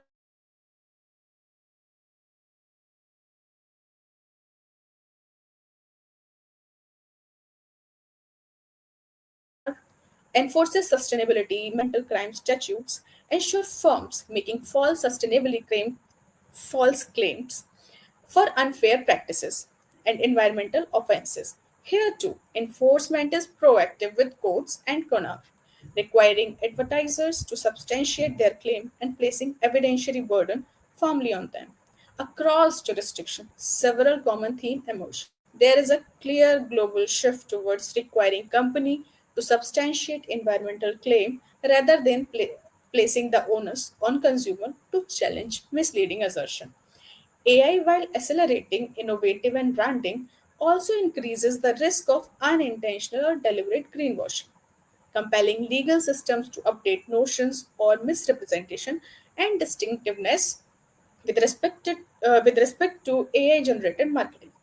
To ensure the compliance, sanctions such as fine, injunction, mandatory retraction, corrective advertising, and reputational damage are increasing commonly, with criminal charges levied in several cases. Notably, self regulatory bodies like ASCI in India, CONAR in Brazil complement the formal legal frameworks by filling enforcement gaps, establishing practical standards that uphold integrity of green messaging system. Judicial precedents underscore seriousness of greenwashing. Cases such as Tata versus Greenpeace in India, FTC enforcement orders in the US, and ruling by consumer protection authorities in Europe and Brazil have led courts to mandate corrections, impose fines, and set enduring standards for truthful environmental marketing.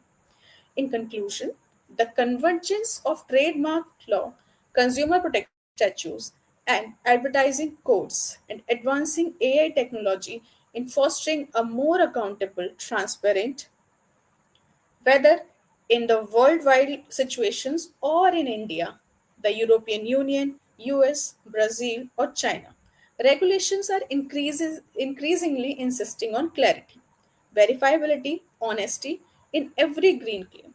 The result is enhanced consumer protection, more credible brand, and genuine advancement towards sustainability, provided business adhere to ethical use of AI and uphold their legal obligation in green branding globally. With this, I would like to rest myself. Thank you. Thank you so much for giving me this opportunity. I hope my session is very fruitful for you all. Thank you. Thank you so much, Professor. Now we'll follow with Mohamed Safat Bahit. Good morning or good evening, Professor. Thank you. I will give a small presentation about your subject and about yourself, okay? And then we can start. Okay. So today we are with Professor Mohamed Safat Bahit from Pakistan. Professor is seasoned expert with 30 years ELS, TS, TOEFL, TEFL, and PTA teaching and training experience, markedly significant contributions to academy. He has helped thousands of students to overcome their struggles and achieve their desired scores. Professor Mohamed is going to present us today about fundamental rights in the digital age, AI impact on liberty and privacy in Pakistan. Professor, you have as well 10 minutes. If it will be necessary, at 1 minute, I will signal you, okay, that your time is coming to an end. And you may present now. Thank you so much. Thank you very much, Doctor. I'm very pleased to be here. First of all, good evening to everyone. This is Dr. Mohammad Safdar Bhatti from Pakistan. And I'm really thankful to Dr. George and Dr. Delton for having me over here for their multiple conferences. So the topic of my today's talk is Fundamental Rights in the Digital Age, AI's Impact on Liberty and Privacy in Pakistan. So I would like to brief you about that. Dear all, Pakistan's journey into the digital age is fascinating, but it also raises critical questions about fundamental rights, liberty, and privacy, especially with AI, which is playing an increasingly significant role. The key concerns are basically the privacy. AI's ability to collect and process vast amounts of personal data poses significant risk in individual privacy. Pakistan's current laws, like the Prevention of Electronic Crimes Act (PECA) 2016, are seen as inadequate for addressing AI-specific challenges. Basically, the next concern is basically with the data protection. There is a pressing need for robust data protection laws. The Personal Data Protection Bill, introduced in 2020, aims to address these gaps, but still requires refinement and implementation. Freedom of expression. Balancing online safety with freedom of expression is delicate. Pakistan's digital governance framework, including PECA and its amendments, has sparked debates about censorship and digital rights. Now, I would like to brief you about the Pakistan's regulatory landscape. Dear all, there is one point, that is national AI policy. Pakistan has approved a national AI policy signaling recognition of AI's importance, but enforceable laws are still pending. Regulatory bodies, institutions like the Pakistan Telecommunication Authority, and proposed bodies like the Social Media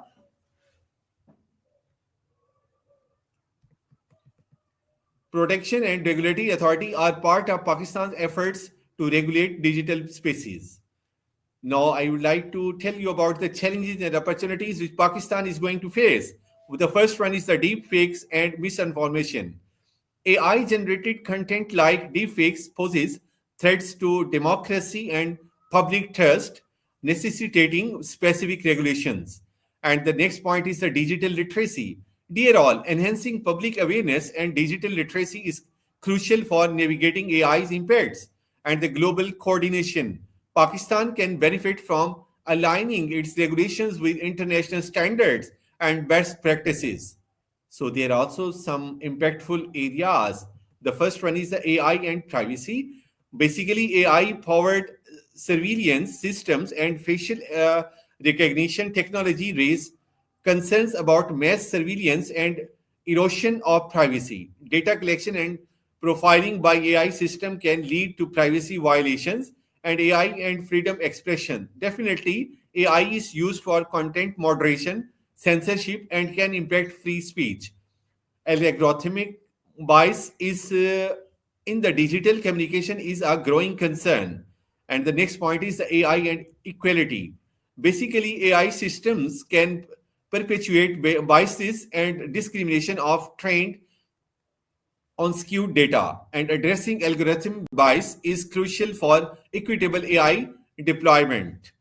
So before leaving, I would like to tell you some points. Pakistan needs to strike a balance between harnessing AI's benefits and protecting fundamental rights, which involves enhancing robust AI laws and strengthening data protection. And the last one is promoting digital rights awareness. So educating the citizens about digital rights and the responsibilities is also very, very important. So that's all from my side. And thank you very much for having me here.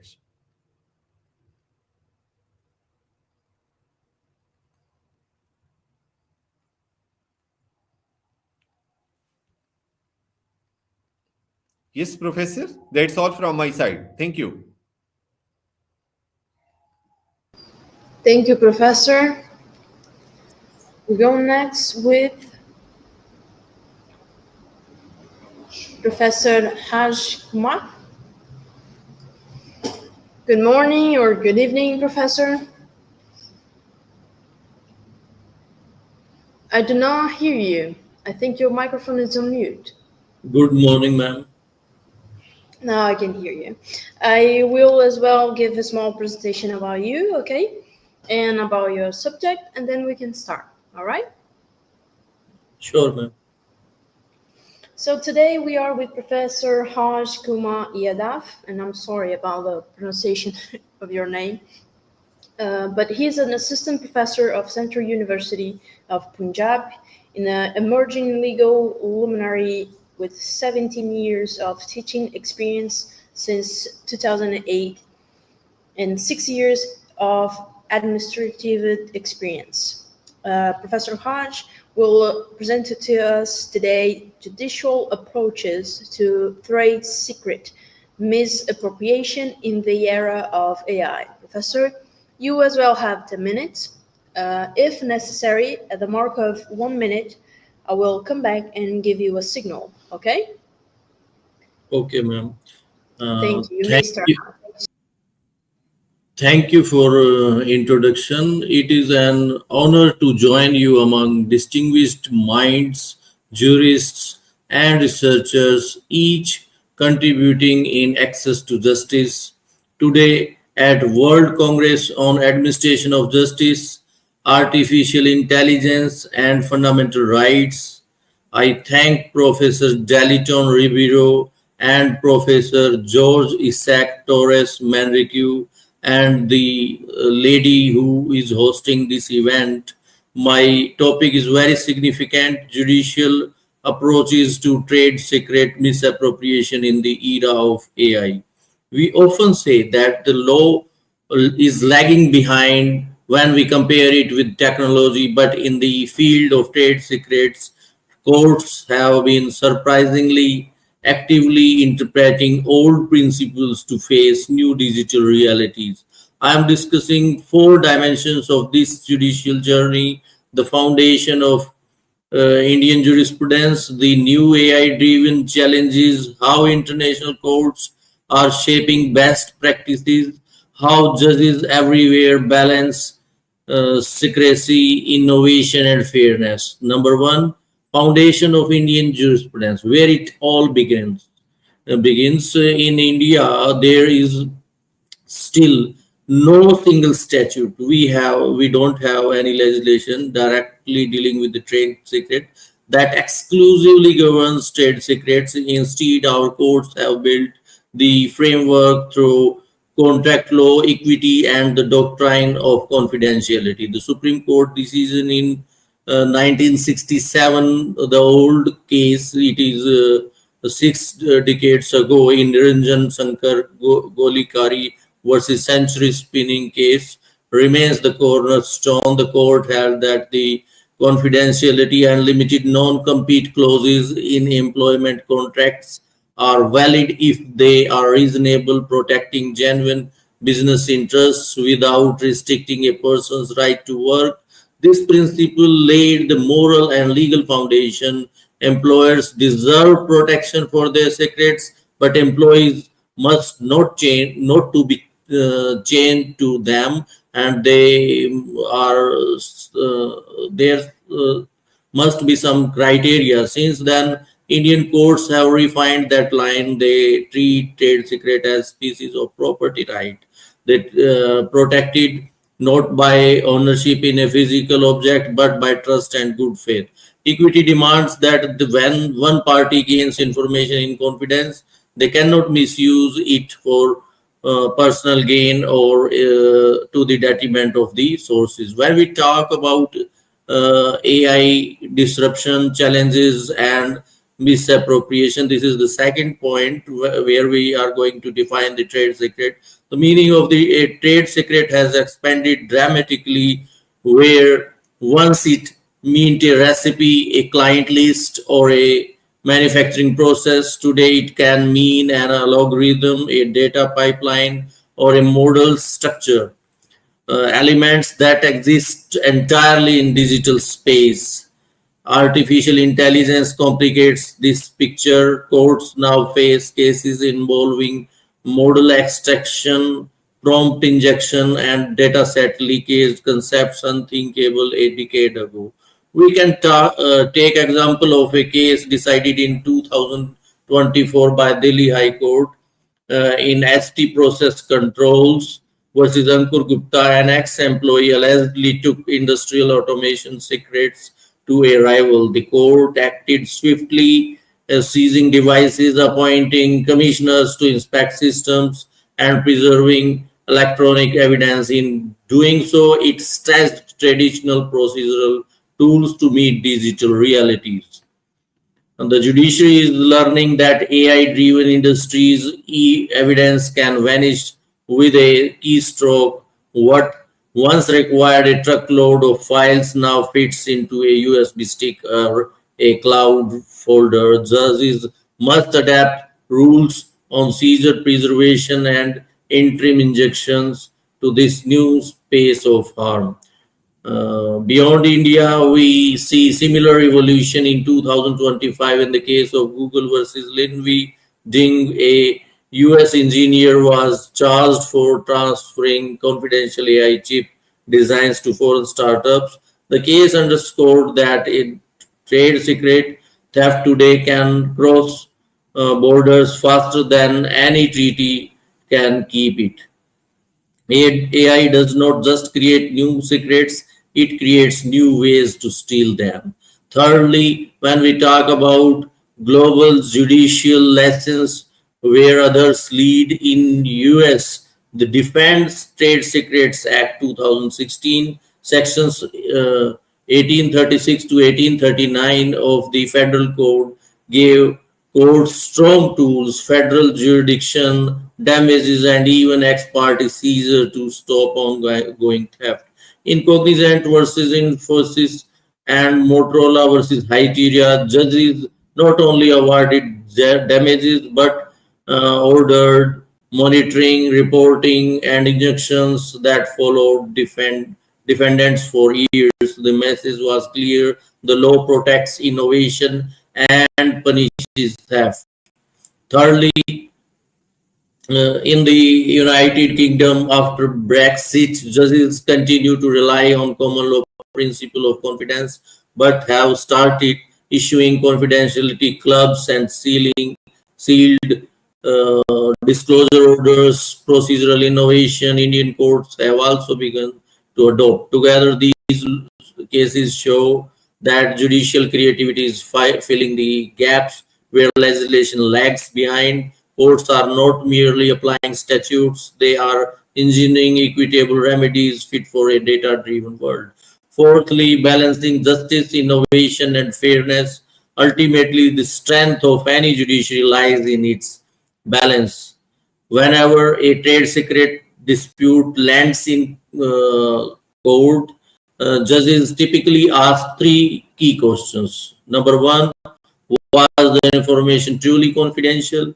Secondly, was there an expectation of trust by contract or by clear conduct? Thirdly, did misuse cause actual harm or unfair advantage? These 3 points helps courts separate legitimate business protection from unreasonable restraint. Indian jurisprudence excels here.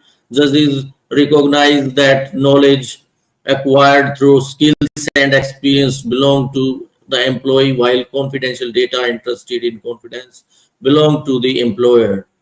The judiciary challenge now is magnified by AI. Algorithms can memorize patterns, replicate code, or even leak information unintentionally. When AI becomes both the tool and the culprit, how do we assess intent? Courts may lead new standards of constructive liability, holding organizations accountable for negligent design that enable leakage while distinguishing between human malice and machine error. At the international level, TRIPS Article 39 sub clause 2 sets only the floor of protection. Beyond that, it is judicial discretion that fills the gap. The road ahead, judicial leadership in a digital world. Looking forward, the role of courts will deepen, not diminish. First, judges will act as architect of procedure, refining how digital evidence is preserved, verified, and presented. Virtual hearing, electronic filings, and forensic imaging orders are already part of this toolkit. Second, courts will serve as deciding when Professor, trade. 1 minute, okay? Okay. Trade secret protection crosses into over secrecy, hiding bias, or suppressing research. Judicial review will ensure that confidentiality never becomes a shield for injustice. Yet, even after enactment, its success will depend on judicial interpretation, just as the Indian Contract Act once evolved through case laws. Finally, courts must strengthen international dialogue.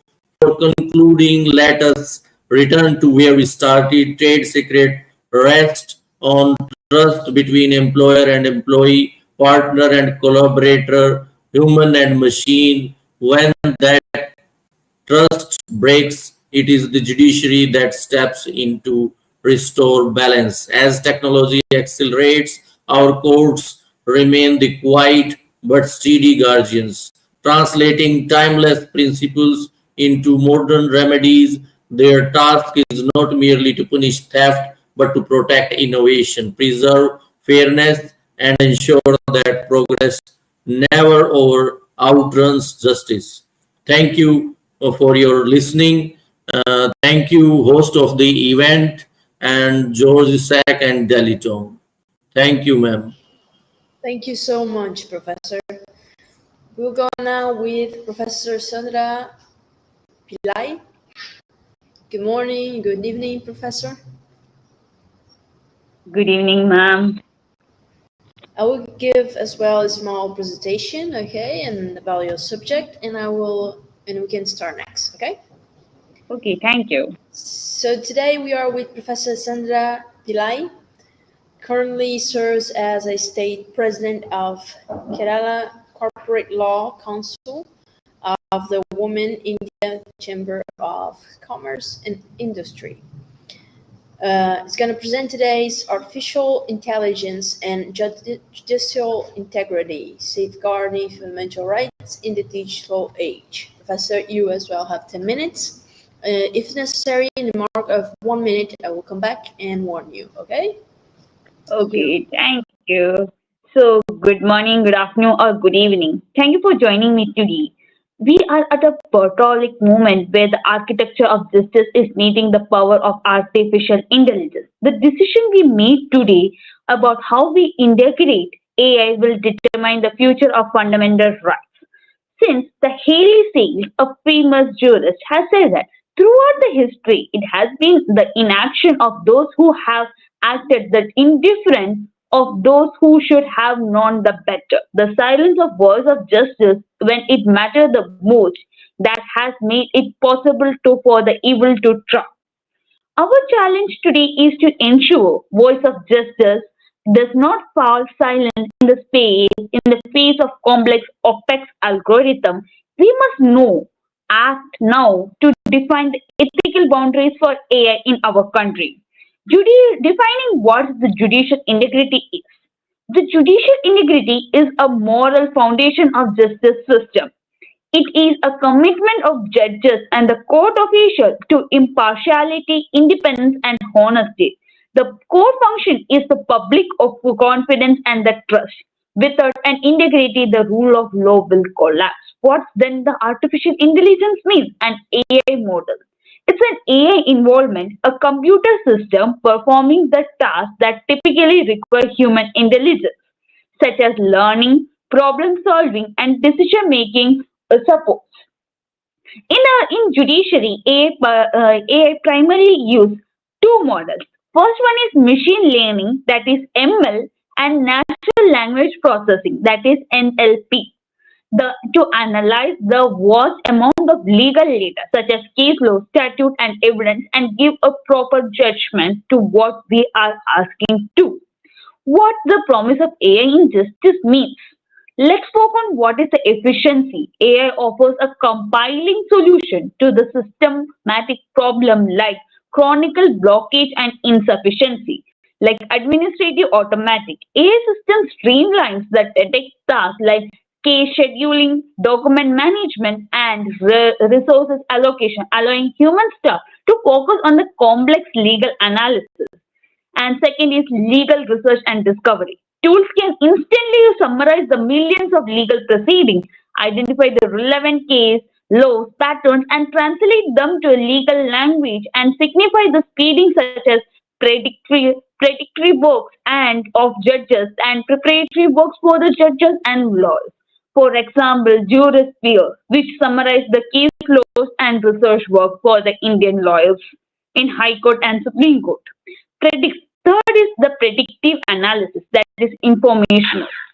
AI can analyze the historical sentencing data to provide a judges with a baseline, that is risk score, suggest the range of sentences, theoretically promoting the consistency across the similar case.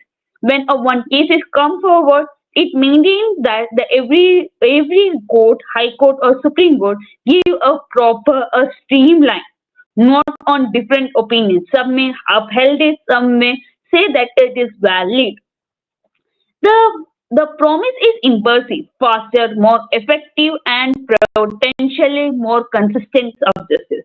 However, this potential is tied to a significant peril that partially concerning the judicial integrity. If a toll is used to pursue justice or is a fundamental fault, the outcome cannot be just. The AI challenge to a judicial integrity. If AI challenge, we said that what is the efficiency. Now we are seeing what is the challenge the AI is creating. First is algorithm bias, that is data problem. AI learns from the historical legal data, that is, if the data reflects a systematic error or biasness, then it will be same duplicated in the research or the content they are giving to the human. The AI will replace, replicate, and even amplify their biasness. That biasness create a feedback of the loop of discrimination, disproportionality, harsh sentencing against a specific demographic groups. The result can be AI designed to be objective, can be inadequately undermine the fundamental rights of non-discrimination and equality before the law. Article 21 of Article 21 of the Indian Constitution and Article 7 of the Universal Declaration of Human Rights. There is second term called black box problem. The thing is that ML, that is machine learning, advances many models of opera system. We know the input and the output we are giving, but we don't know how they are making the decision. What the result of the decision, the opera system, what is the result they are making? The defendant don't know, the claimant don't know, and the judges also don't know on what basis the judgment is given or the decision is made. Because of this, the accountability, the opera is essentially a judicial or principle or like transparency and accountability is harmed. If the defendant cannot understand the logic behind the high risk of the score, determining their bail and their right due process and fair trial is then compressed. The accurate and reliability. The third principle of efficient challenge is the accuracy and reliability. Legal language model, that is LLM model, for that is used by AI in legal field mostly, that is legal summarizing, is known to be an hallucination because they give the data that is fabricated. The case facts may be different from what we are asking. Even the advocates are covering in the court, and so the High Court of Kerala and Delhi has currently put a ban on the use of AI in the court system. The result is fabricating precedent fundamentally erodes the integrity of the judicial process, leading to unjust outcome and professional malpractices. What is the fundamental right at risk? If the AI is giving a judgment, our three fundamental basic rights are being infringed. That is right to fair trial, that is due process, right to liberty, and right to privacy and data protection. Right to fair trial, how it is affected might have a question. If an algorithm used to assess the guiltiness or risk of inaccessibility, unchallenged, or biased based on the biased data, the court permit is impartial and it violates the fundamental rights. Justice requires that the decisions are made by the independent and impartiality of the tribunal and fully reasoned and reviewed. Every judgment should be accompanied by a reason how a judge gives. The right to liberty. The predictive policies of the free trial detention algorithm, that is COMPASS, that system used in US, assess an individual livelihood of re-offending. A high score can lead to higher bail or detention. If an algorithm unfairly penalizes a person on certain demographics, then can result to arbitrary deprivation of their rights. Even their rights are violated because of an undemocratic graphics. Just a mistake in graphics can lead to a life imprisonment. So it's basically depriving a person from right to liberty and security of a person. The third is right to privacy and data protection. The threat is that judicial AI system record massive data sets, including sensitive personal information and criminal records and biometric data. The problem how we can safeguard is this necessary is adhering to the principle like data minimization and security protocol. And robotic machine for the consent and accountability as the confined in law, like GDPA in India and GDPR in European Union data protection. So how can we safeguard our rights? Safeguarding the integrity and the path of forward. The solution is not to ban AI, but embed ethical and legal safeguards. We must ensure that technologically serves justice, not the other way. The human should be there. Human should give the reason for their judgment. Like that, first we can maintain the transparency and explainability, that is XAI, which we must demand explainable the reason of they are giving their reason or the work they are giving to us. At high risk, judicial AI system must be built with a machine that allow human editors or the defendant counsel to understand how the input data lead to the output decision. The thing is, we have to demolish completely the black box theory and restore our due process. Second is human in loop and accountability. AI must remain as an earth, but not the replacement to the human judges, human judicial judgment. The final decision must be especially concerning the liability, liberty, personal rights, and the constitutional rights that are guaranteed must be given by a judge only, not an AI, and must always be made by just, reasonable, and accountability. Professor, and the last you is have 1 minute, okay? Yeah. So the last is robotic regulation and ethical framework. The government and international body like European Union, GEPEJ must develop legally binding agreements and high-risk-based frameworks such as European AI Data Protection Act, and that must specifically govern the high risk and obligation of AI. The conclusion is we must train our judicial officers, judges with the new technology. But we have seen that AI in judiciary offers an immensely effective efficiency, but the possess deep risk of fundamental rights to violation of fundamental rights to free trial, equality, and liberty. Safeguarding judicial integrity in digital age requires a proactive and human-centric approach. The future of justice is a hybrid system. We cannot predict the future based on the present. A system where AI handles the administrative loads, freeing the human judges, but to perform the complex and the ethical legal reasoning only a human can provide. Ultimately, protecting the judicial integrity is about protecting the human element of justice. We must remember the rule of law is human endured support, but never supplemented by a technology. Thank you, Professor George, and everyone for such a opportunity to be able to present here. Thank you, ma'am, for this opportunity. Thank you so much, Professor. We'll follow Namaste, now ma'am. with Professor Zatab Ansari. Good evening. Am I audible to you? Yes, I can see you and I can hear you. Okay, Good morning. thank you. Good I will morning. also give a small presentation about you and about your subject, and then we can start, okay? Okay, okay. Professor Zatab is Director of School of Legal Studies and Research, University Chhatrapati. I'm so sorry. It's Indian University, Chhatrapati Sambhajinagar. Thank you so much.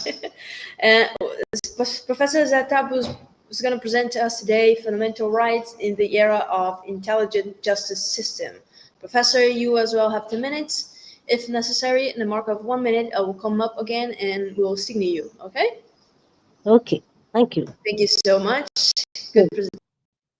Thank you. First of all, I would like to thank the organizers for giving me the opportunity to present my topic, Guarding Humanity in the Era of Fundamental Rights in the Era of Intelligent Justice System.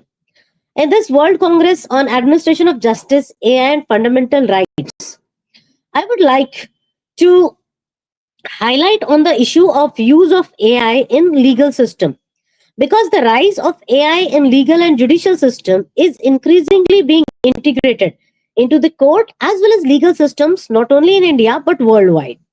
Tools like automated case management, legal research platforms, and AI-based decision support systems, no doubt they are promising and giving faster data-driven justice. But when we look into the predictive policing to AI-driven legal research, two things are important. First of all, predictive policing, in that the AI analyzes the crime data to predict where the offenses are likely to occur and help the law enforcement and allocation by allocating resources to prevent the same. And in AI-driven legal research, the advanced platforms are helping by giving massive legal databases, case laws and statutes in seconds, which are assisting the lawyers as well as judges in decision making. So when AI offers speed and efficiency and broader access to justice, at the same time, there are certain serious concerns such as algorithmic biases, transparency, privacy breaches, and reduced human oversight, which are vital. The real challenge is to harness the benefits of AI and at the same time to ensure that fundamental rights like right to equality, right to privacy, fair trial are not compromised, because they are not only fundamental rights but even the basic human rights. So the legal analytics, which combines natural language processing and statistical machine learning models to extract the structured signals from large corpora of statutes, judgments, and filings. They help in identifying the precedent patterns, cluster related issues, and surface relevant authorities and predict the outcomes, possible outcomes. But at the same time, when it is applied in justice delivery, the main benefits are speed and insight, and the lawyers and courts can locate relevant law at faster pace. And legal analytics and case predictions, when this comes, then the identity precedent patterns, cluster related issues, surface related authorities, and predict probable outcomes or timelines for a case based upon features such as fact, legal issues, judge, and jurisdiction. And at the same time, this AI is used even in virtual courts, which are integrating video hearings, e-filing portals, e-service, e-case management system, and likewise. So this can dramatically lower the barriers to participate and reduce the backlog in administration of justice. But on the other hand, it is also being integrated in online dispute resolution mechanism also, wherein the sentencing algorithms are used, like risk tools take inputs on the basis of criminal history, offense type, and sometimes even socio-economic proxies also, and compute the risk score. This helps in allocating and supervising the scarce resources on higher research persons and increases the public safety while reducing the unnecessary detention. And on the other hand, ODR systems combine automated negotiation and sometimes algorithmic settlement suggestions for straightforward consumer disputes, refunds, and small claims, which can deliver fast closure at a fraction of court cost. So AI is beneficial, but at the same time, we cannot ignore the ethical concerns, wherein the balance on efficiency and ethics must be embedding the procedural safeguards and regulatory guardrails before scaling. Core principles include the necessity and proportionality with the use of AI, human oversight, and high-stake decisions, which should be transparent. And the affected persons must understand how the decision was reached and effective remedies on the basis, and at the same time, data protection is also equally vital. So in this era of AI, fundamental rights are basically at stake. For example, Article 14 of Indian Constitution ensures right to equality. And on the other hand, international instruments like UDHR, they also enshrine equality and non-discrimination. But with the use of AI, there are chances of algorithmic bias and discrimination. So this is violating the principle of equality. The protections are triggered mostly clearly when state action is involved, that is, police, court, and administrative agencies using AI. Even the sector algorithmic matter because they shape the access to jobs. Even in private sector, the AI scrutinizes the resumes, and credits and housing can be used by public bodies. So this is violating the right to equality. Training the data in there also, that particular aspect, data bias is there. Historical decisions reflect the social discrimination. Machine learning models reproduce these patterns similarly. At the same time, there are measurable bias also because variables are imperfect proxies for relevant traits. Number of prior contacts with police reflects over policing, etc. And right to privacy, that is the main concern, which is guaranteed right under Article 21 of Indian Constitution, especially in Puttaswamy versus Union of India case, wherein the Supreme Court has recognized right to privacy as a fundamental right. At the same time, several international instruments like GDPR emphasizes lawful proportionate processing and protect the individuals against profiling and automated decisions. So AI is having privacy issues wherein the models are usually collecting large data sets and encouraging broad and persistent data collection, thereby infringing right to privacy because the location is traced, social graphs are maintained, and biometric data can be accessed. At the same time, the sensitive attributes like health, political belief, etc. are also at the risk. And on the other hand, facial recognition techniques and network-wide monitoring enables the state to incorporate surveillance. Like Indian government itself implanted the software of Pegasus, thereby infringing right to privacy. At the same time, there is problem of anonymized data sets, which can be re-identified by correlating it with other data sets. On the other hand, there is issue of right to fair trial, because automated decisions versus human adjudication. There, it includes the right to hearing by an independent and impartial tribunal. Whereas in AI-trained models, the data is already set there, and the models are trained in such a way that it doesn't guarantee human adjudication. And that's why it participates in adjudicative process wherein the tools which are used, they risk the assessment to set bail, and AI generated evidences or tools suggest sentencing, which can core fair trial values are jeopardized. So the key problem lies in an algorithm is put in black box, then the party affected may not be able to understand or challenge it. At the same time, it can produce problematic outputs that are not easily tested, or nor does they have traditional evidentiary standards. So by delegating the judicial function to AI models without proper legal reasoning to algorithmic outputs rather than exercising independent judgments creates biasness, and parties with great resources may access better tools for ability to challenge the algorithmic evidence, whereas the indigent litigants may be deprived of the same facility. At the same time, under Article 19 of Indian Constitution, AI content moderation and censorship issue is that the core democratic principle that is subject to narrow proportionate restrictions, the right of private platforms and automated modern system raises the complex issue of private governance. Like AI can remove or demote content at scale, but lacks human nuance to handle satire, context or contentious political speech leading to overblocking. And the ranking algorithm shapes the public discourse, but are often secret. This affects the plurality as well as political competition. Okay, yes. But at the same time, we cannot deny the fact that opportunities of AI in justice are there. That is access to justice for marginalized communities because they face financial, geographical, and literacy barriers in assessing justice. The multilingual platforms and digital legal aid can democratize legal knowledge, guiding the people. And virtual courts and ODR platforms are everyday disputes, no doubt, are beneficial and helps in bridging the gap between privileged and under the unserved groups. And speedy trial can also be there. But the issue of transparency, ethics, they remain there.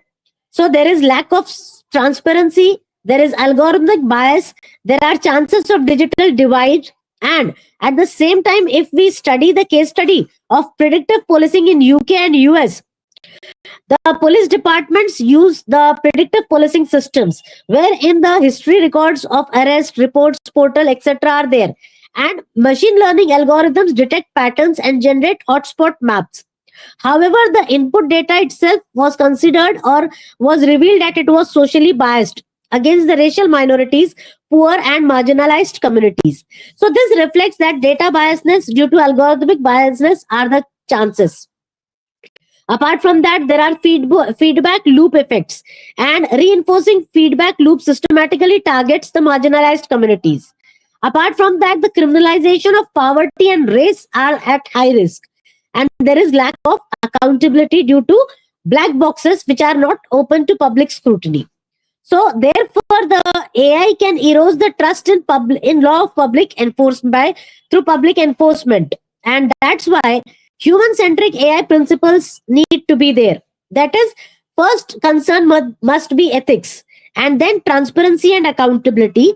At the same time, due process must be a safeguard in AI-assisted justice, and the judges must retain the full authority instead of giving it to AI-trained models.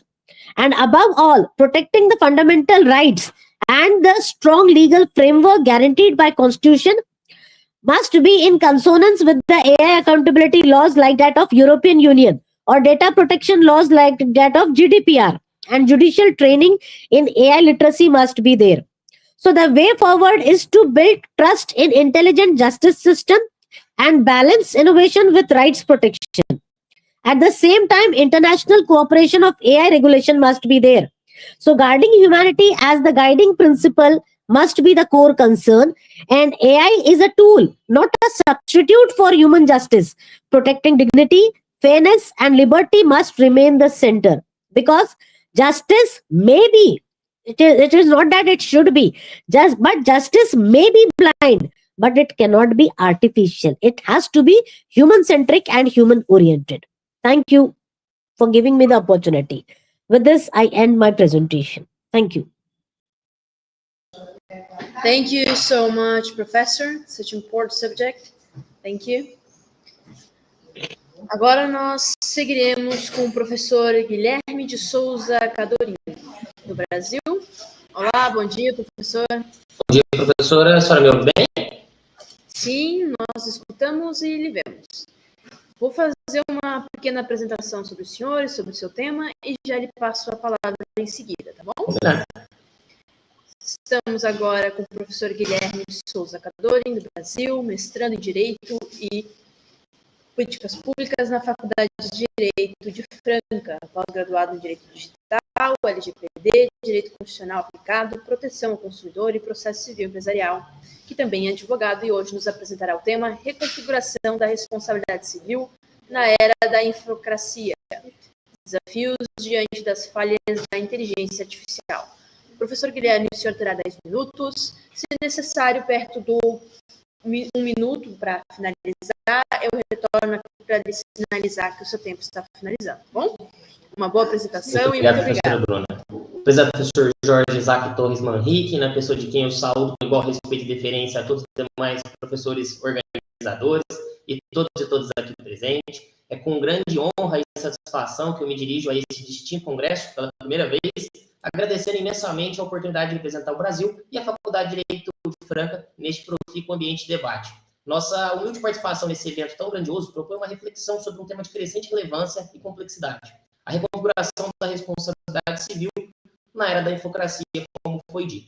A título de panorama, vale destacar que nós vivemos em um período de profundas transformações, onde a inteligência artificial deixou de ser, né, uma mera ficção para se tornar uma realidade onipresente, que molda as nossas interações, decisões e até mesmo, por vezes, a nossa percepção da realidade. A disseminação massiva de informações, muitas vezes mediada por algoritmos e sistemas de inteligência artificial, deu origem ao que o filósofo Byung-Chul Han denominou por infocracia. Nesse cenário, a manipulação de fluxos informacionais e a vigilância digital moldam comportamentos e pensamentos de maneira quase que imperceptível, criando bolhas informacionais e polarizando a nossa sociedade. É nesse contexto que esses sistemas, ou então do uso da inteligência artificial, se torna tão premente e complexa. Como o nosso sistema jurídico, né, historicamente concebido para lidar com as relações humanas, deve, então, se adaptar para garantir uma tutela adequada às vítimas dos danos causados por entidades autônomas ou semi-autônomas. É justamente nesse aspecto que nós concentraremos a nossa fala. Ela busca explorar, sem qualquer pretensão de esgotamento, as nuances da reconfiguração necessária, analisando as abordagens atuais e os caminhos possíveis para que o direito seja verdadeiramente útil e capaz de responder aos desafios impostos por essa era infocrática. Em nossa fala, eu vou dividir em 3 legislação ou não. Quem seria o sujeito responsável pelos danos causados, se seria a própria IA ou se seria a pessoa que produziu e explora os seus serviços, e também o regime de responsabilidade civil aplicável, se subjetiva ou se objetiva. Bom, no que se refere a essa primeira abordagem, a mais externa delas, né, corresponde a uma discussão se no direito civil, na sua forma tradicional e existente, estaria apto a lidar com o tema ou se haveria necessidade de criarmos aí novas regras e um novo diploma legal para tanto. O professor Gustavo Tepedin, um baluarte, né, do direito civil, critica a criação de uma nova regulamentação, dizendo que nós não precisaríamos de criar mais um microsistema. Né? Para ele, a resposta deve ser buscada na disciplina sistêmica ordinária da responsabilidade civil, porquanto o intérprete poderia verificar que pode corresponder necessariamente ao ineditismo das soluções jurídicas. Essa visão do professor Tepedino, ela é diretamente contraposta pela visão do professor Francisco Alves da Silva, para quem há necessidade, sim, de criação de uma legislação digital abrangente e atualizada, que pode proporcionar maior segurança jurídica e contribuir para uma melhor proteção dos direitos fundamentais do cidadão na ambiência digital. Em continuidade, sem tomar partido nessa discussão, vou deixar para o final para manifestar as nossas posições de pesquisa. No que se refere à discussão acerca da atribuição da responsabilidade, se ela seria, de fato, do ente de inteligência artificial ou então do desenvolvedor, há aqueles que defendem se a responsabilidade própria do agente de IA, como até inicialmente foi vislumbrado pelo Parlamento Europeu, né, nos idos de 2017. Essa posição ela encontra ferrenhas críticas, principalmente no aspecto de que não se deveria falar, mas sim encontrar as formas para indenizar os danos por eles causados. De uma outra parte também, em complementação a essa posição, há aqueles que argumentam que ao adquirir personalidade, né, num viés de argumentação, e ser sujeito de direitos e obrigações, poderia, então, essa inteligência artificial também não ter patrimônio suficiente para fazer frente aos danos causados às vítimas, né? Ou então que ainda que o robô tivesse também atuação direta para a ocorrência do dano, que não se deveria analisar a conformidade da conduta dele, mas sim a conformidade da pessoa por ele responsável, já que ele é tão somente um ente programado. Já no que se refere em relação ao regime de responsabilidade civil a ser adotado, há aqueles que informam que a gente deveria, né, basear naquele primeiro sistema, o sistema subjetivo, calcado na demonstração de culpa. Esse sistema é bastante criticado porque os dispositivos, né, de inteligência artificial eles não possuiriam vontade propriamente, muitas vezes o produto de uma vontade humana, ou, né, como a gente poderia dizer aqui, uma complexa programação algorítmica desprovida totalmente de sensibilidade ética e discernimento legal. Por outro lado, provar também essa questão da culpa da IA acabaria configurando aquilo que a gente conhece no direito como o exercício da prova diabólica, né, dada a hipossuficiência da vítima em relação aos complexos algoritmos envolvidos aqui na atividade, e a gente sabe como seria difícil mostrar essa transparência, né, dos algoritmos aí, as black box. Por fim, no que se refere em relação à responsabilidade objetiva e à sua adoção, né, independentemente, portanto, da demonstração de culpa, como argumento histórico dadas pela sociedade, foi esta a melhor maneira de disciplina a respaldar as vítimas e também os direitos violados, há uma divergência muito grande com relação a qual fundamento adotado para tanto. No primeiro momento, historicamente, quis se equiparar, né, os sistemas de IA com as hipóteses de responsabilidade causada pelos danos dos animais, por serem ambos aí coisas, né, por não serem dotados de personalidade. E também pela imprevisibilidade e a ordem de inteligência existente entre eles. Essa concepção não passou às críticas, já que os animais reagem distintos, né, e não são equiparáveis ao pensamento humano, como é hoje, a gente sabe, né, a realidade das redes neurais, eventualmente imbricadas nessas inteligências artificiais, que são tendentes, né, à replicação dos algoritmos. Então, isso daria já uma crítica aí para a diferenciação e falar que não haveria essa possibilidade de aplicação.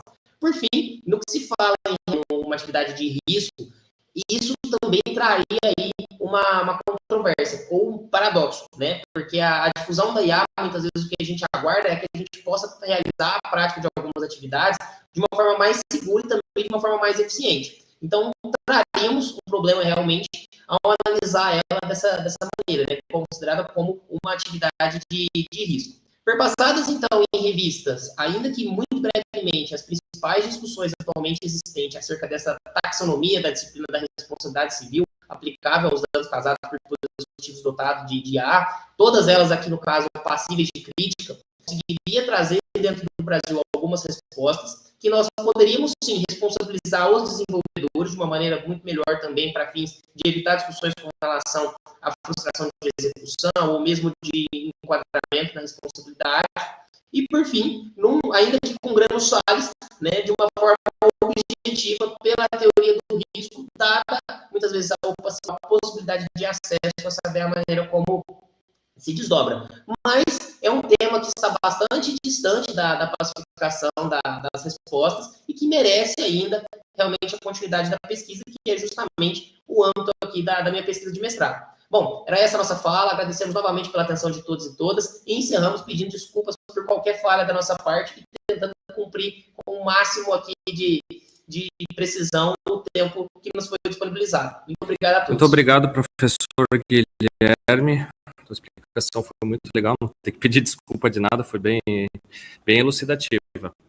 Agora nós vamos com o professor Deepika Kulhari and Akhil Kumar. Welcome, professors.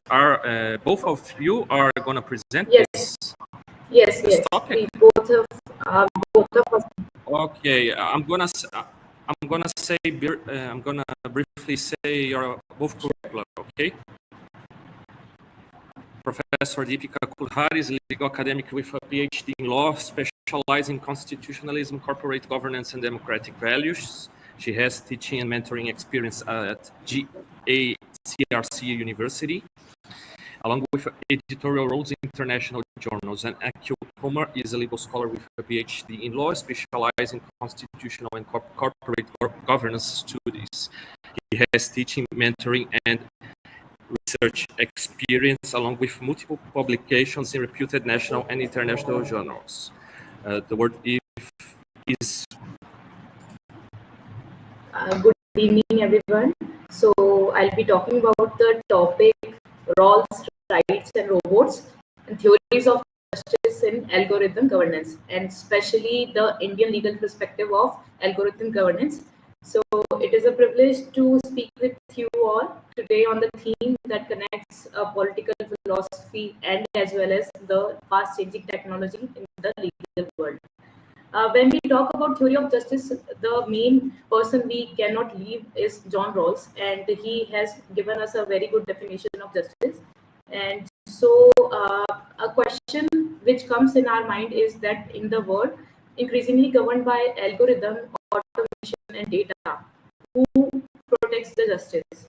So first of all, we'll talk about the definition which was given by John Rawls on the theory of justice in his book Theory of Justice, which was published in 1971. So basically, what John Rawls states that the justice was not merely about distributing wealth and power; it was about designing fair institution and giving us the rules and structure that every rational person would agree to, if they were placed in what is called the original position. So what is this original position he is talking about? So it is that you have to design the basic rules in any society from behind of the veil of ignorance. So what is veil of ignorance? Veil of ignorance is as if you ignore what who are you. That means you don't know what is your gender, what is your caste, what is your religion, what is your income, what is your talent. So you forgot about all those things, then you become a rational person. So according to John Rawls, he argued that a rational people would agree to two basic principles. First principle being equal basic liberties. So every person should have same set of basic rights. That is, for example, freedom of speech, conscience, thought, and political participation. In such rights, there is no trade-off. No trade-off is allowed here, and liberty cannot be sacrificed for economic gains. And the second principle John Rawls gave was the difference principle, which is that social and economic inequalities are acceptable only if they work towards the benefit of the least advanced member of the society. So, in simple terms, Rawls' theory tells us about a just society where there is a structure of right and opportunity would still seem fair, and even if we didn't know who we were.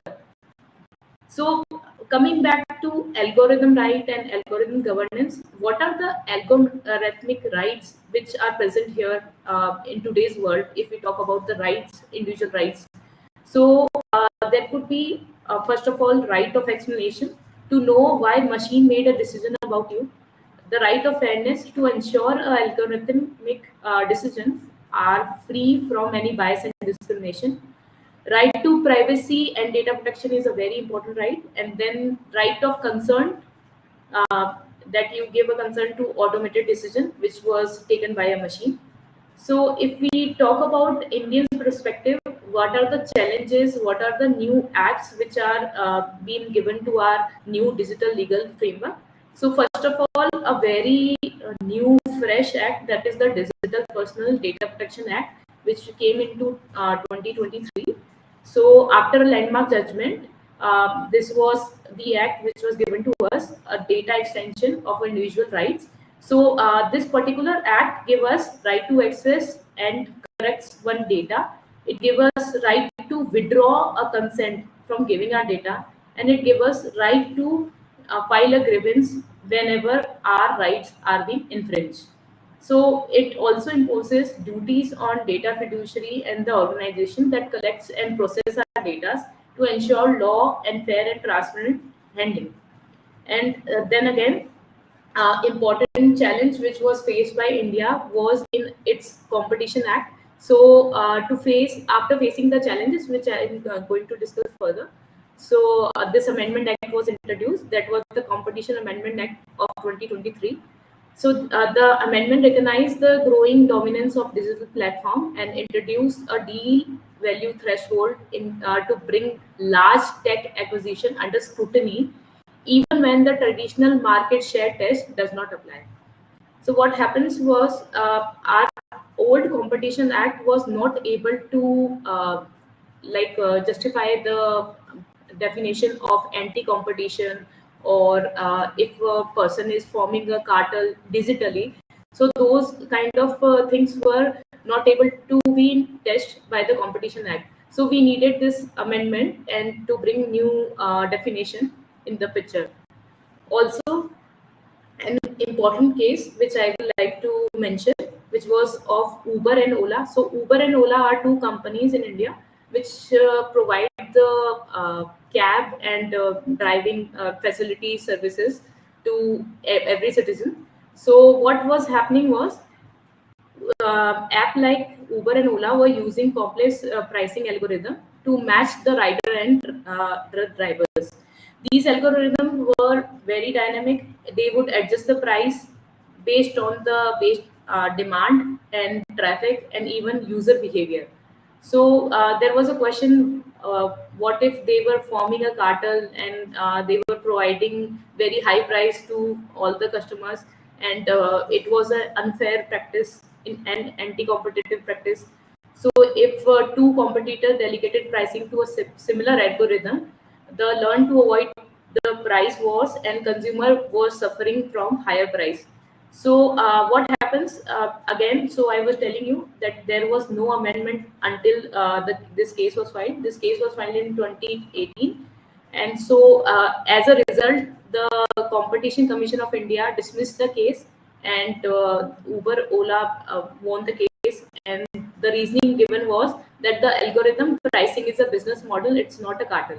So according to CCI, the fair determination of algorithm pricing was done, and it was not in kind of an agreement between the companies. Therefore, there was no anti-competition activities happening here.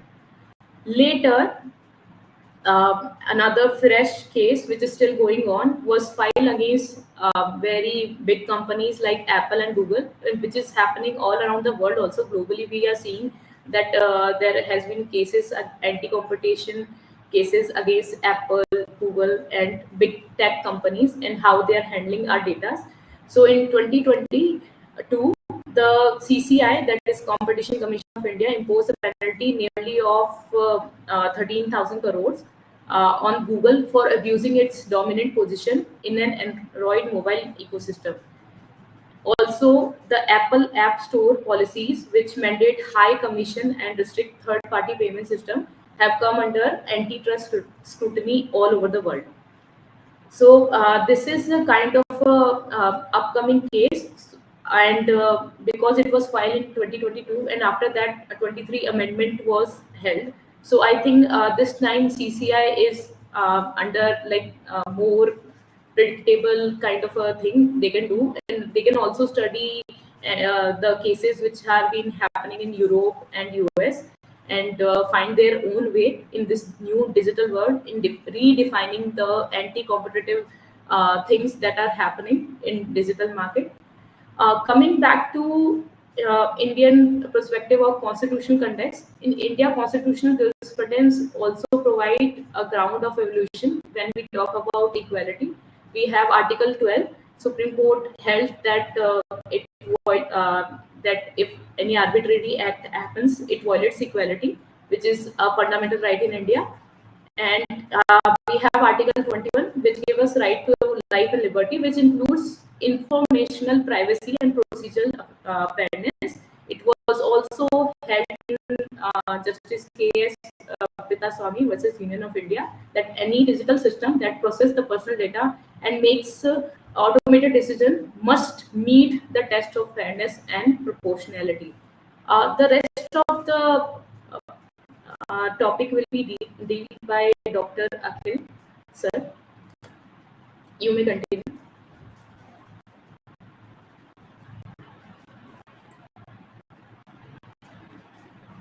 Sir, I think you are on mute. I'm not able to hear you.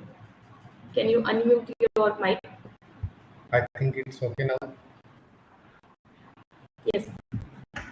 Thank you, Deepika. If we have analyzed the roles theory of justice in the present democratic system, we have to go with the analyze these theories in the context of Indian election law. As Deepika explained, that the first principle of equal liberty is very essential to learn now. And if we think about the principle of equal liberty given by the rules, that every person has an equal right to the basic freedom, which has been given in the shape of also in human rights, like the rights which has been given from for a person from the visit of womb to tomb. If you think about the AI implication for the principle of equal liberty, that AI must protect individual rights, like as right to privacy, freedom of expression, and protective from the surveillance. These are also important because in India as well as in the state of Rajasthan, these rights has been violated in the last decade. And if we go with the implication with the election laws with the AI, that the election laws must ensure that there must be equal voting rights to everyone, freedom of political speech, and protection from the digital suppression. And the second theory given by the John Rawls, second part of his theory in justice theory, that the fair equality of opportunity must be given to everyone. that the positions and benefit must be open for the all citizens as well as the non-citizens of the country. AI should not amplify the discrimination in the social scoring algorithms. And if we think about the election laws in the present context, or we think about the democracy, that the electoral participation and the candidature must be open for the all, not for the single, and not must maybe given as a weightage. It must be open for the all, regardless of wealth, location, and the digital access. If we think about the third principle of the justice theory, that the differentiation principle, equalities are permissible only if they are benefit at least the advantage. And if we think about the principle of Gandhi said that if you are going to benefit anyone, or you want to give the benefit to anyone, you have to approach the last man of the line. And it is also in the theory of roles. If we discuss about the AI-driven economic and administrative system, should reduce the digital device and support and disadvantage populations. Again, in the context of election law, it must be important to note that the election law should be empower the marginalized voter through the equitable access and the protection. If they are not given the right to vote in the democracy, they have not get the right to vote. It is a question mark on the democracy. And if we go on the fourth principle of Rawls theory, the well of ignorance, design politics, if we do not know what is our power, we have to reduce thing. We do not think about our power which lies in we have to act as a common man. And the AI developer and the regulators should assume that they could be at least the last man of the line in the advantages. The legislature body, our legislative body, it means our parliament, and the election body, it means the election commission, should make a rule if they might be among those people whose name has been reduced or removed from the list of voter. It means the process adopted like as the state of Bihar election must be there. So we have to go with the principle of the roles in the present context in the area of election laws also. Thank you.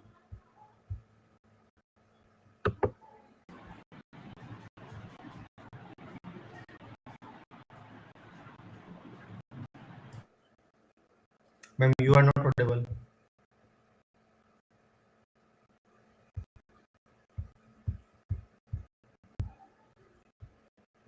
Ma'am, I think you are on mute. Can you hear me now? Can you hear me now?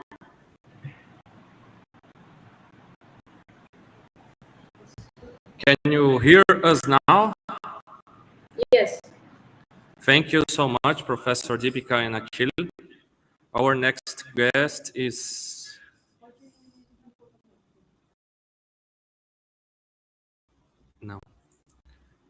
Our next guest is Professor Tanmay Agrawal. Welcome, Professor Tanmay. I'm gonna read briefly your curricula, okay? Sure. Thank you. Professor Tanmay is legal academician and researcher specializing in artificial intelligence, law, and technology. Currently serving as assistant professor of law at ECFAI Law School in Jaipur. Professor, you can present to us now. Thank you. Thank you so much for having me here at this fantastic platform. And I feel privileged to be a part of this particular gathering for two reasons. First of all, earlier we had this fantastic BRICS meeting, and now being at the World Congress at this prestigious event in which we have topic which is administration of justice, artificial intelligence, and fundamental rights. These gathering and this exact particular topic that is being presented it's pretty unique, and I congratulate and commend all of my past participants who have enlightened on this particular topic subject matter. Today I'll not dive very deep with regard to the common subject matter, but I'll exclusively talk about two specific case scenarios in which we would understand what exactly we mean by the topic regulating artificial intelligence and the administration of justice in the digital era. All right. So, we'll just have two quick case analysis and briefs that would demonstrate on how and why exactly it is important for us at this global platform to regulate artificial intelligence, not just as a, first of all, recognizing it as a legal personhood, but also imposing some kind of penal liabilities, may it be civil or may it be criminal ones, uh, to actually empower and to enable people to first of all understand it as a separate legal entity. Just like earlier, we did not have a separate legal entity for corporate companies, but eventually once we understood the whole concept and it was granted as a legal personhood, only then was the legal liability imposed to them as well. So we have the same strategy for artificial intelligence as well. The whole globe, all over the world, we have countries which are trying to actually make up proper legislative frameworks and laws, and EU AI, Europe artificial intelligence has made it possible last year to actually classify the risk at various levels and to understand on how justice is delivered, various kinds of evidences are analyzed and the rights are defined to ultimately come to a justice which is actually an abstract concept which is governed by various laws. So today, the two exclusive case studies that I'll be talking about are Compass, which is the Correctional Offender Management Profiling for Alternative Sanctions from the USA, and the other one would be on the AI and Creative Element IPR, which is the DABAS case, device for autonomous bootstrapping or of a unified sentences. All right. So these two exclusive case studies would enable us to understand that what exactly comes into picture once we talk about artificial intelligence, how they make a difference, and what kind of risk or what kind of algorithmic biasness are we looking at when we talk about these kinds of implications of uh, Compass case. So exactly what happens in Compass case, let's have a quick breakthrough about it before we analyze it from the legal lens. So basically what happened in USA is that this particular Compass AI was actually brought down into picture for predicting the likelihoodness of a criminal to reoffend or once again commit a crime which he has already done, right? So now, while the intention was noble to assist the judges to make the objective for bail and sentencing decision making, it was observed that eventually this particular AI Compass has been exhibiting racial biasness, disproportionality in the sentencing policies, and that had a major ethical concern. Why? Because it had been working on a biased data. So if we understand that AI is actually trained on a biased data, and it would be able to replicate and amplify further those biasness instead of sticking down to the pillars of justice, which are fairness and equality before law and every kind of a fundamental right as we talk about. All right. So once again, when we check out the full form of Compass, it is Correctional Offender Management Profiling for Alternative Sanctions. So ultimately, to impose sanctions, this was supposed to examine all of them, but what it was exactly doing was it was labeling bias and due to some kind of race. For example, maybe the data that has been fed would have recorded the crimes happening in kind of dark light. So it eventually came down to the conclusion that the people would with the dark skin are the ones who are committing more crimes. So it was a racist particular thing that was happening, and that was against the basic principles of law and because you have not put up equality as a benchmark. Further, the other case in Davis, where we have the ownership of IP with regard to artificial intelligence. Two questions. First of all, can an AI system be listed as an inventor? And the second one, if yes, then can a AI system also infringe another person's intellectual property rights? So we have a split decision from various countries. USA, UK, and the Europe Patent Office rejected the claims, stating that the only natural persons can become inventor because of the fact that the current definitions in law that we have gives the authority or the authorship to a human entity and not to a artificial intelligence. That is, of course, something that we have in law. But some countries like South Africa, they have been granting patents and recognizing Davis as the inventor, which is, of course, making various new debates about can AI become a inventor. So the device for autonomous bootstrapping of a unified sentence is the actual capacity, and it is testing the limits of AI and human with regard to legal ownership of intellectual property rights. So this is once again a flagship event. Of course, whenever we talk about both of these cases, we need to understand that we have to, of course, first of all, have a legal personhood for artificial intelligence. Whether AI is actually granted a legal status of a personhood, only in that case, both of these two cases of Compass and Davis would be further taking it ahead. And just to summarize the whole of the issue at hand in very brief, we need to understand and we need to take into cognizance some basic issues for taking care of administration of justice by AI and taking care of the fundamental rights in three basic ways. First of all, we need to be transparent in whatever algorithms we have been using.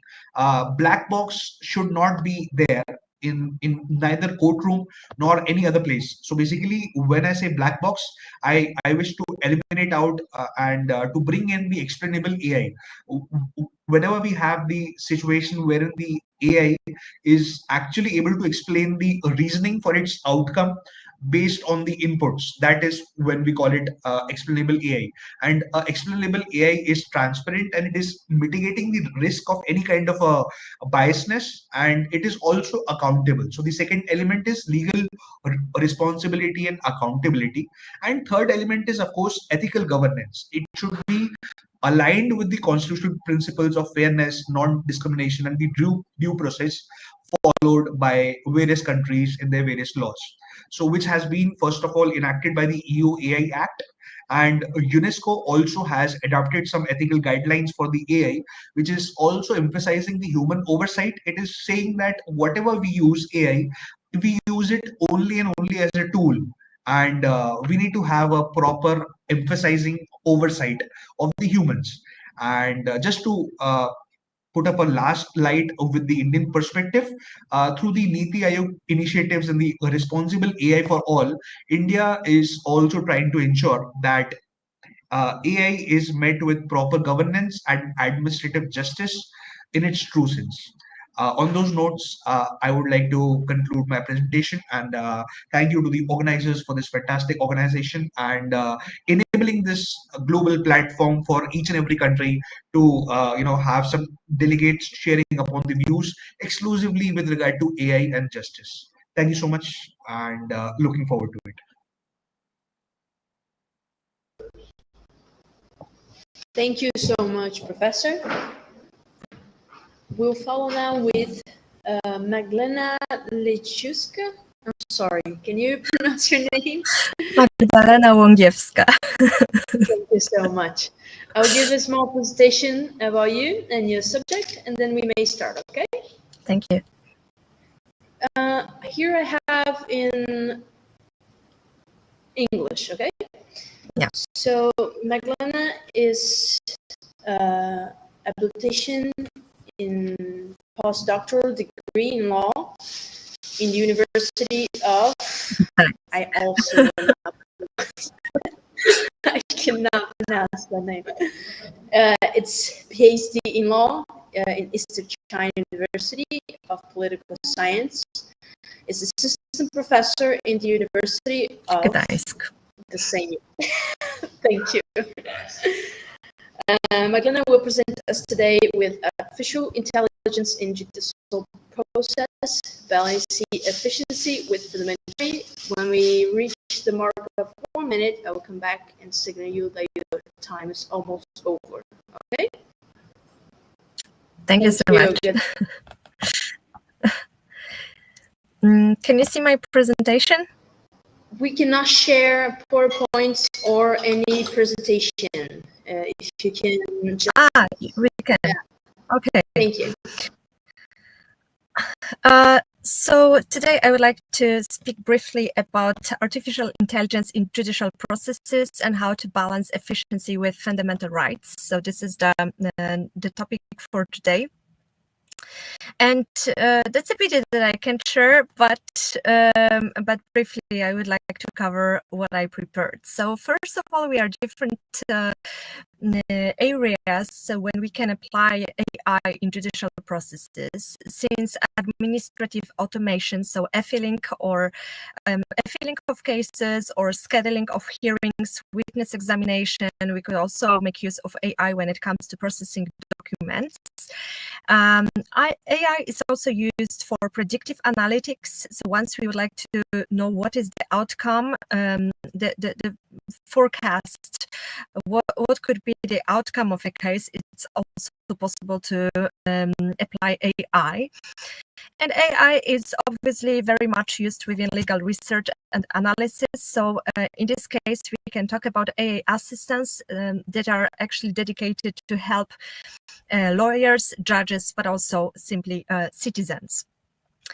And I would like to briefly say a few words about China, because for me, China is, I spent quite a lot of time in China doing my research, but also I did my PhD there, and I was inspired by the way how China is accelerating when it comes to the use of AI.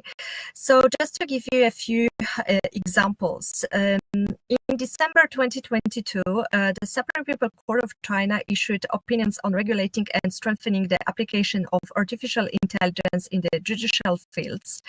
Actually, this kind of opinions, the regulation had the aim to enhance the reliance and also in-depth integration of AI within the framework of judiciary. But obviously, it was also said that once we would like to implement AI, it should also follow some principles. So among these, the most important was just to ensure security and legality, but also fairness and justice, and support adjudication, provide solutions that are transparent and credible, and also abide by public order and good customs. And it has already been shown that China made use of AI-supported tools quite a lot when it comes to handling cases, but also assisting judicial management, dispute resolution, and social governance. And I would like to briefly say a few words about different systems that are actually AI-powered in China, and they're working really well. The first one, which is called Xiaobaogong, which is intelligent sentencing prediction system used by judges, but also prosecutors when it comes to criminal law. It has the aim to suggest what kind of penalties could be applied when it comes to big data analysis. And it also suggests what kind of prior judgments were rendered in similar cases. Aside from this, we have also smart court SOA screens, which are machine learned powered tools. And actually, this kind of solution is used to provide different court cases for references for judges. And it also provides some recommendations when it comes to laws and regulations. And once we have a judge, for instance, who is not willing and to apply the outcome generated by AI and actually disagrees with the findings of the system, they should also provide a written explanation, and it has obviously the aim to improve also the functioning of the system itself. Aside from this, we have also Intelligent Trial 1.0, which is a smart court management AI system which has been implemented by Hebei High Court. It has several features, so just to briefly cover all of them, it automatically scans and digitizes findings, it classifies documents into electronic files, it also helps to match parties to the existing case parties, identify relevant law cases, but also legal documents that should be considered in a specific trial. It can also generate necessary court procedural documents, including notices and seals, and it can also distribute cases to judges. So as you can see, it works as a kind of multi-agent AI, which coordinates numerous AI tasks, which are actually linked together, and it can minimize the burdens of court personnel and judges, so they can spend much more time on rendering ruling rather than doing typical administrative job. Aside from this, we have quite a lot of application of AI within arbitration. AI can be widely used to help claimant counsel, for instance, to write a statement of claim, draft a statement of defense before even filing a case for arbitration. It can speed up the entire process of exchanges and submissions, and also it can be useful when it comes to post-hearing submissions.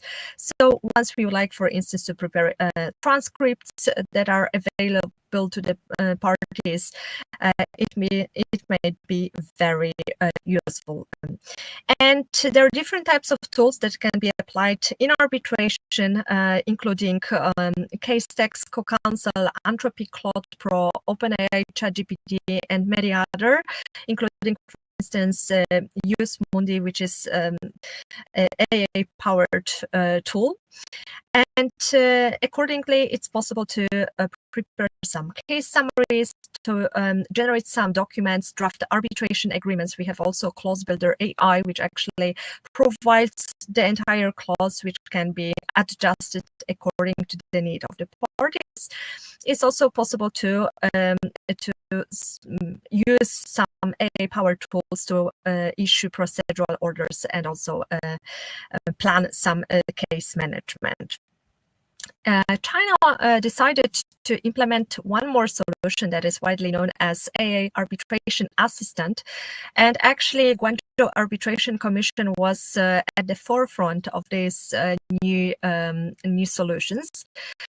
And here we had Zhong Xiuwen, an assistant who decided to implement and actually prepare the hearings and analyze the trial data and the ruling opinion that is afterwards sent to the arbitration tribunal via email in 5 minutes.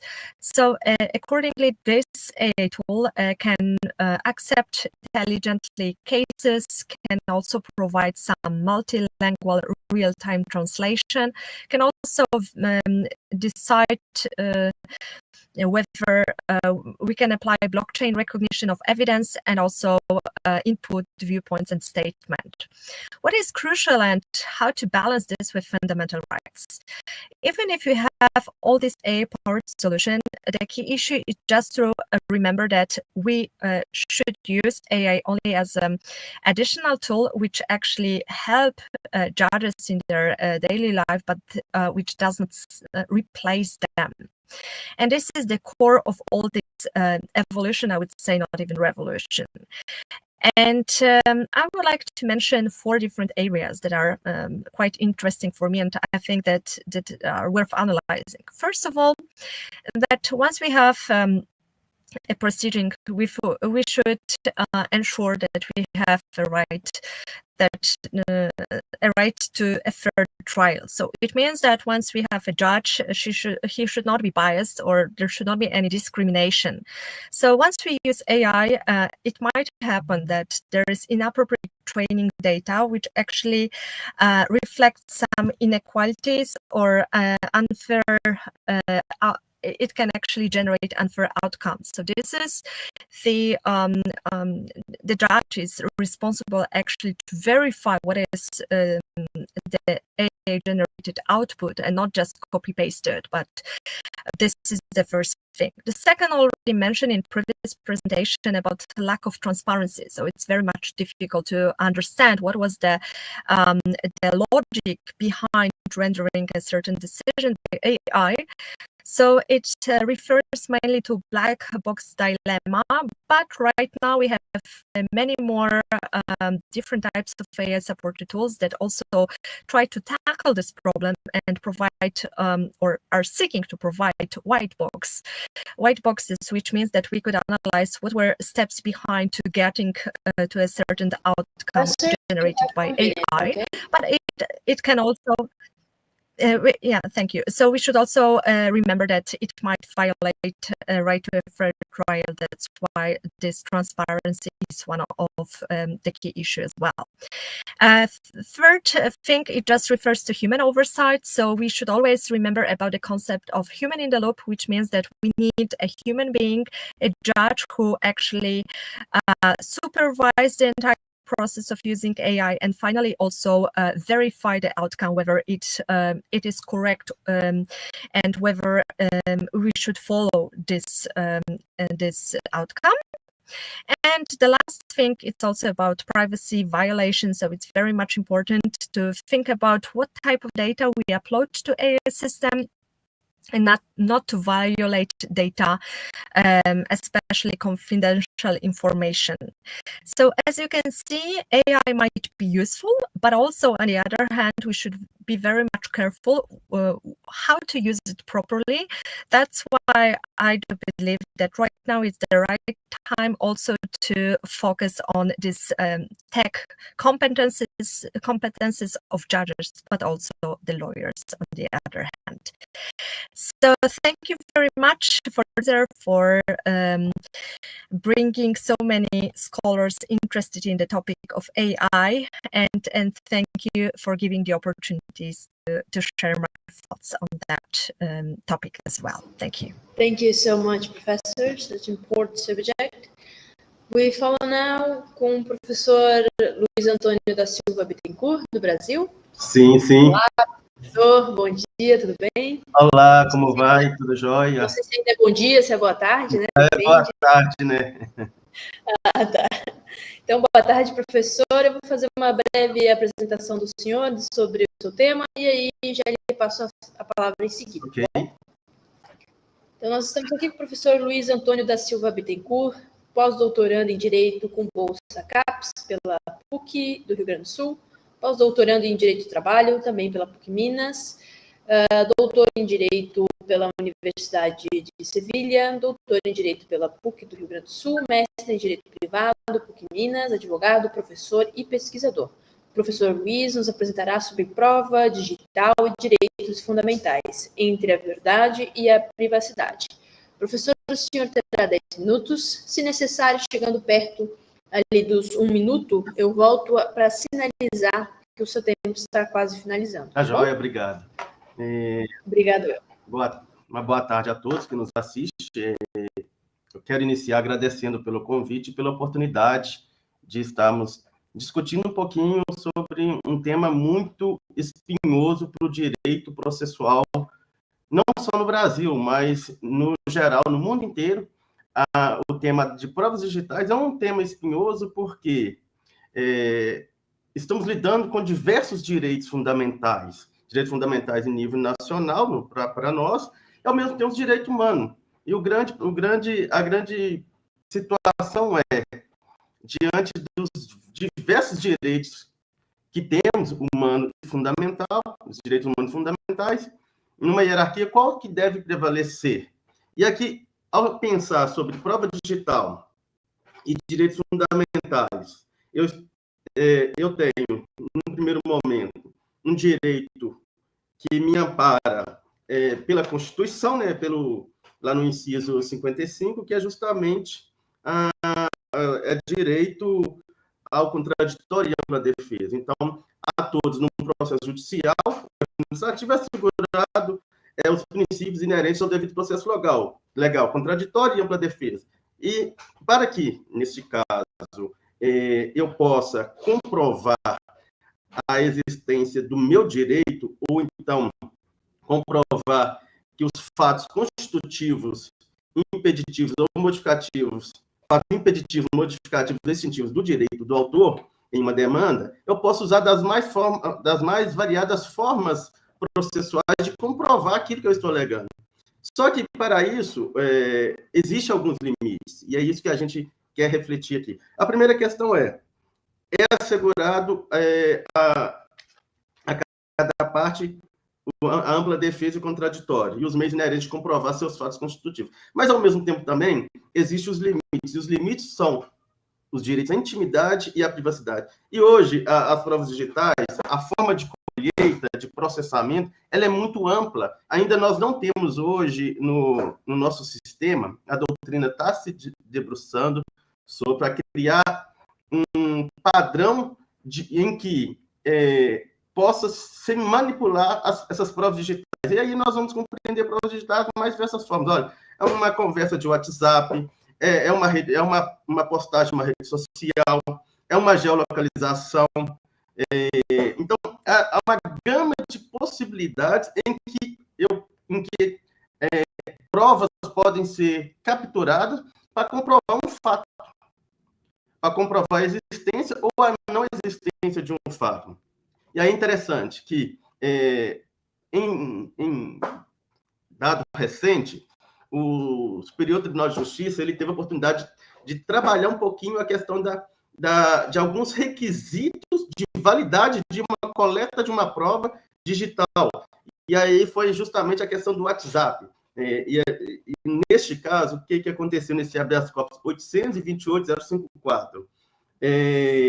A Polícia Civil fez prints da tela de um celular apreendido e, a partir dos prints da tela de conversas, condenou uma pessoa, um réu, por tráfico de drogas, formação de quadrilha.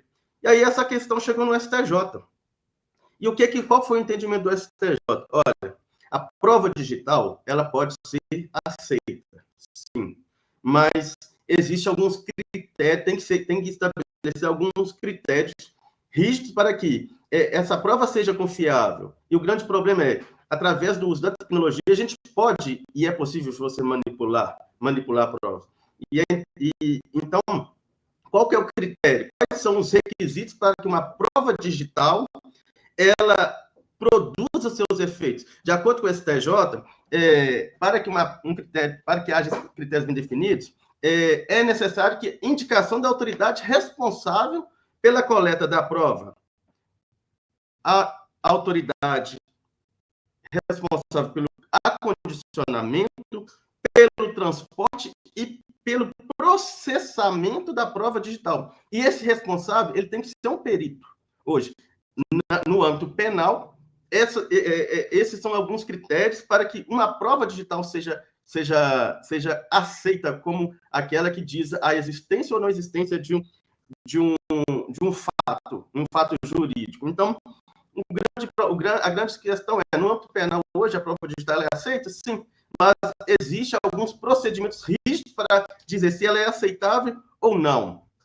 Tudo bem, mas e no âmbito civil e no trabalhista? E aqui eu vou trazer mais para a questão trabalhista, que é o grande problema hoje nosso do direito do trabalho, é justamente, e eu não posso dizer com exatidão, mas em torno de 70% de ações trabalhistas, dentre aqueles direitos reclamados, reclamam hora extra. Eu fiz hora extra, eu não fiz hora extra. E aí hoje tem se usado muito a questão da geolocalização. Hoje todo mundo possui um smartphone, um iPhone, em que toda a sua vida está ali, sendo vigiada, através da geolocalização. Mas e aí? Até que ponto o meu direito de ir e vir pode ser usado para se comprovar a existência de um fato ou não existência de um fato? Até que ponto em que eu, enquanto um autor de uma ação, reclamo horas extras, o réu, o reclamado, a empresa diz que eu não trabalhei além da jornada normal, e aí ele pede quebra de sigilo, que aí é o que acontece, por exemplo, quebra de sigilo da minha localização, e o magistrado tem acesso a isso. E aí, aí a gente se encontra na seguinte questão.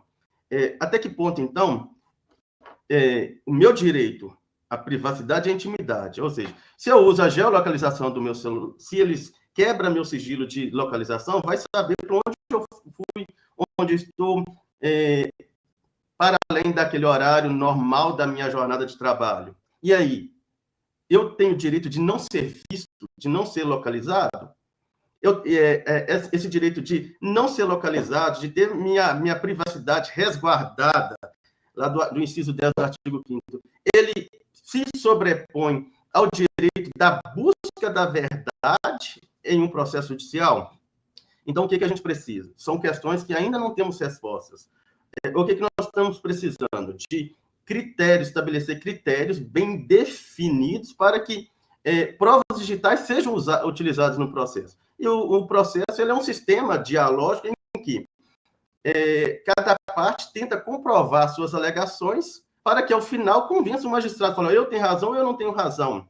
E aí, o caminho em que se busca o convencimento, e aí eu acho interessante que é uma visão de um grande estudioso do direito probatório, que é o italiano Michele Tarufo, ele vai dizer justamente que, olha, o sistema probatório é um sistema dialógico, e o objetivo é o quê? É convencimento, é discursivo. Então, num processo, eu estabeleço um discurso e comprovo que aquele discurso meu se prevalece em face da outra parte, e por isso que a minha pretensão não tem que ser julgada. Mas aí nós precisamos de quê? Estabelecer limites para que, nesta busca de provas, não haja uma violação, ou seja, para mim, efetivar um direito fundamental e eu violo outro direito fundamental. E nessa hierarquia, qual direito deve prevalecer? Da busca da verdade ou da intimidade? Como que um magistrado pode fazer essas ponderações? Então, são questões que ainda estão sendo construídas. São caminhos que estão sendo construídos, mas que é preciso a gente debater cada dia mais, porque nós estamos no sistema da indústria 5.0, da inteligência artificial, Big Data, análise preditiva. Então, há um imenso arcabouço de mecanismos em que eu posso buscar a conformação de um fato, mas dentro do Estado Democrático de Direito, alguns requisitos devem ser observados, alguns direitos devem ser preservados. Eu não posso ir em busca da verdade a qualquer custo. Então, a minha reflexão hoje é justamente nesse sentido, que nós precisamos de critérios bem delimitados para que as provas digitais sejam utilizadas no processo, a forma como elas são captadas. Na verdade, o que nós precisamos é o quê? Critérios de fiabilidade de uma prova digital, tendo em vista que se um expert em tecnologia invade um aparelho, manipula, altera aquilo que está posto ali, e aquele algo que visa comprovar uma verdade e não comprova porque ele foi manipulado. E como que eu vou comprovar? Uma pessoa hipossuficiente vai comprovar a existência ou inexistência ou alteração ou adulteração daquela realidade. Então, são questões que a gente precisa debater cada dia mais. Para quê? Para que o direito, ele, quando é chamado, ele efetive a justiça. Ele seja justo, ele busque a justiça, não cause injustiça. Então, essas são as minhas conclusões. Agradeço pela oportunidade, pelo espaço de estar aqui trazendo um pouco das nossas reflexões, mas que é uma questão muito importante a gente trabalhar cada dia mais, repensar, porque a revolução tecnológica já está implementada e não é possível voltar mais. Muito obrigado a todos, desejo uma ótima tarde para vocês e excelente evento. Muito obrigado, professor, excelente apresentação. Seguimos entonces con Merly Martínez Hernández de México. ¿Me escucha, profesor? Hola. Buenos días, sí le escucho, buenos días. Buenos días. Voy a hacer una presentación de usted y del tema y enseguida empezaremos, ¿vale? Muchas gracias. Entonces estamos acá con profesora Merly Martínez Hernández de México, doctora en Derecho Internacional Público, información por la Universidad Nacional Autónoma de México, especialista en Derecho Familiar y Derechos Humanos de las Mujeres, con experiencia académica y práctica en el Sistema Interamericano de Derechos Humanos. Profesora Merly nos presentará hoy sobre desafíos de la inteligencia artificial en la tutela de los derechos de las mujeres. Profesora.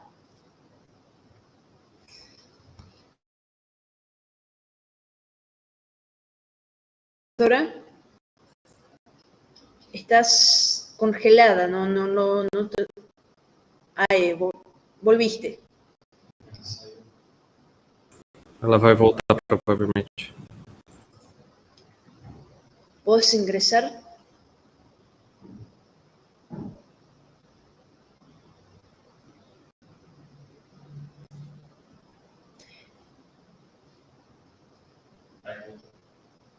Sí, volví. Hola, profesora. Sí, escuchamos. Se me desconectó. Tranquilo, escuchamos y lo veo. Profesora, tenés 10 minutos, ¿sí?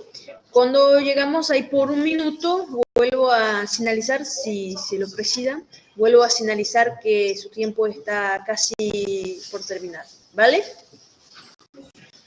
Muchísimas gracias. Gracias.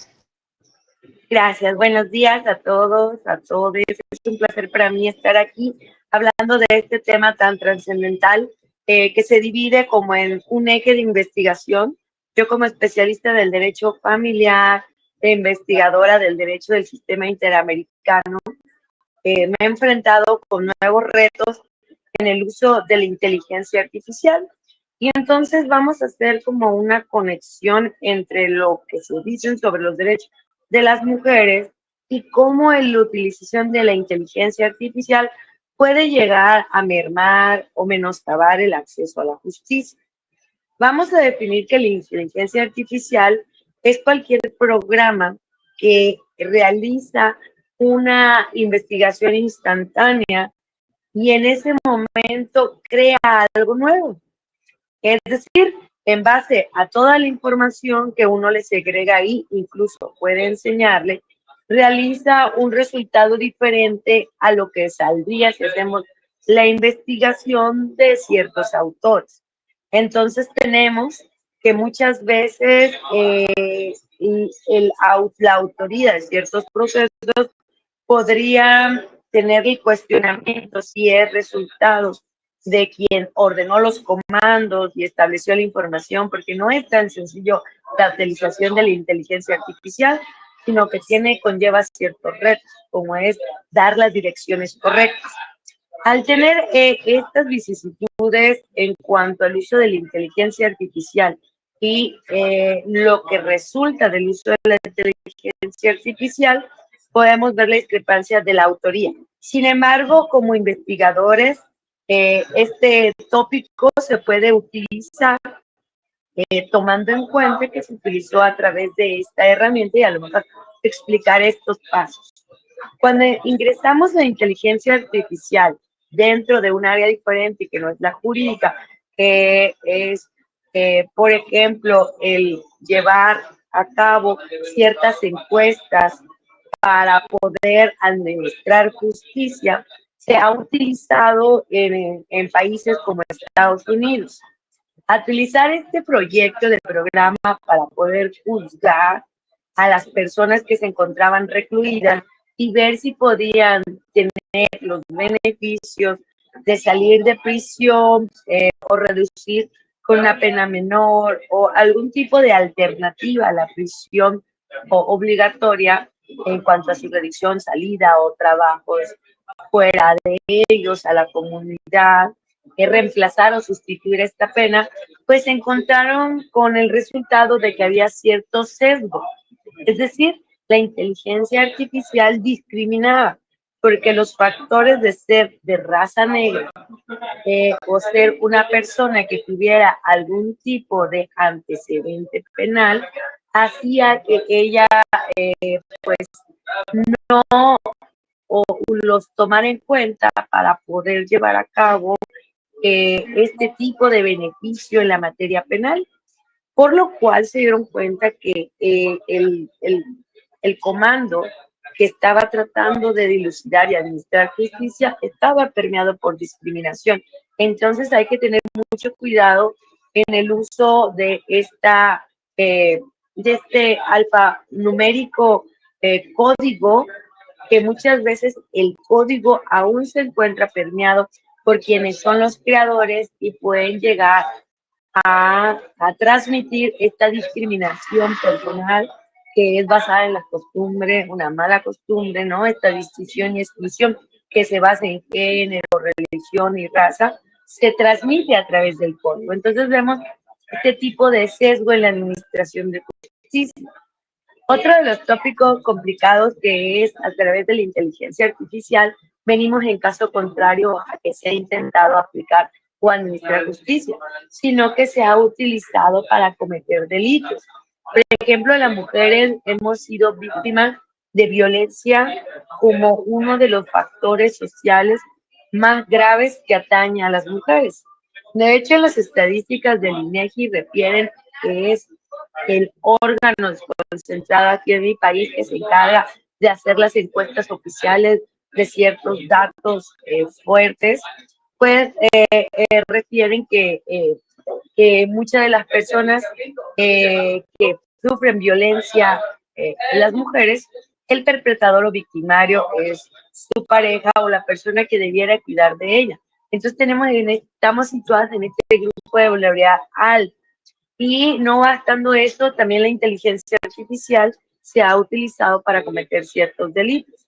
Existen delitos de acoso sexual, de stalking y también moving. También hay un tipo de violencia a través de la inteligencia artificial en las cuales a través de ciertos comandos y el uso no autorizado de imágenes tuyas puede crear imágenes e incluso videos en movimientos en los cuales tú puedes estar haciendo ciertas cosas que no son reales. Y entonces esto puede conllevar a la construcción de delitos, a la invención de delitos en contra de las mujeres, a la invención de pruebas en contra de ellas. Y entonces esto se tiene que regular porque se tienen que implementar castigos por este uso indebido, pues, de imágenes digitales que van en nuestra contra. Otro de los sesgos que enfrenta el uso de la inteligencia artificial en nuestro sistema de justicia, pues, es que implementarla conlleva un gasto económico alto, ya que muchas veces gestionar los recursos para que puedan implementar las salas de audio, video, conexión a internet, puede conllevar pues un alto costo que no siempre se va a tener, sobre todo en aquellas provincias alejadas de nuestra entidad, ¿no? O de la capital. Normalmente la economía en los países está centralizada y a todos aquellos países que se encuentran a los alrededores es complicado llegar. Entonces, esta es otra de las dificultades que enfrentamos. La inteligencia artificial, sin embargo, a mi parecer, como investigadora y abogada, es una excelente herramienta para sistematizar.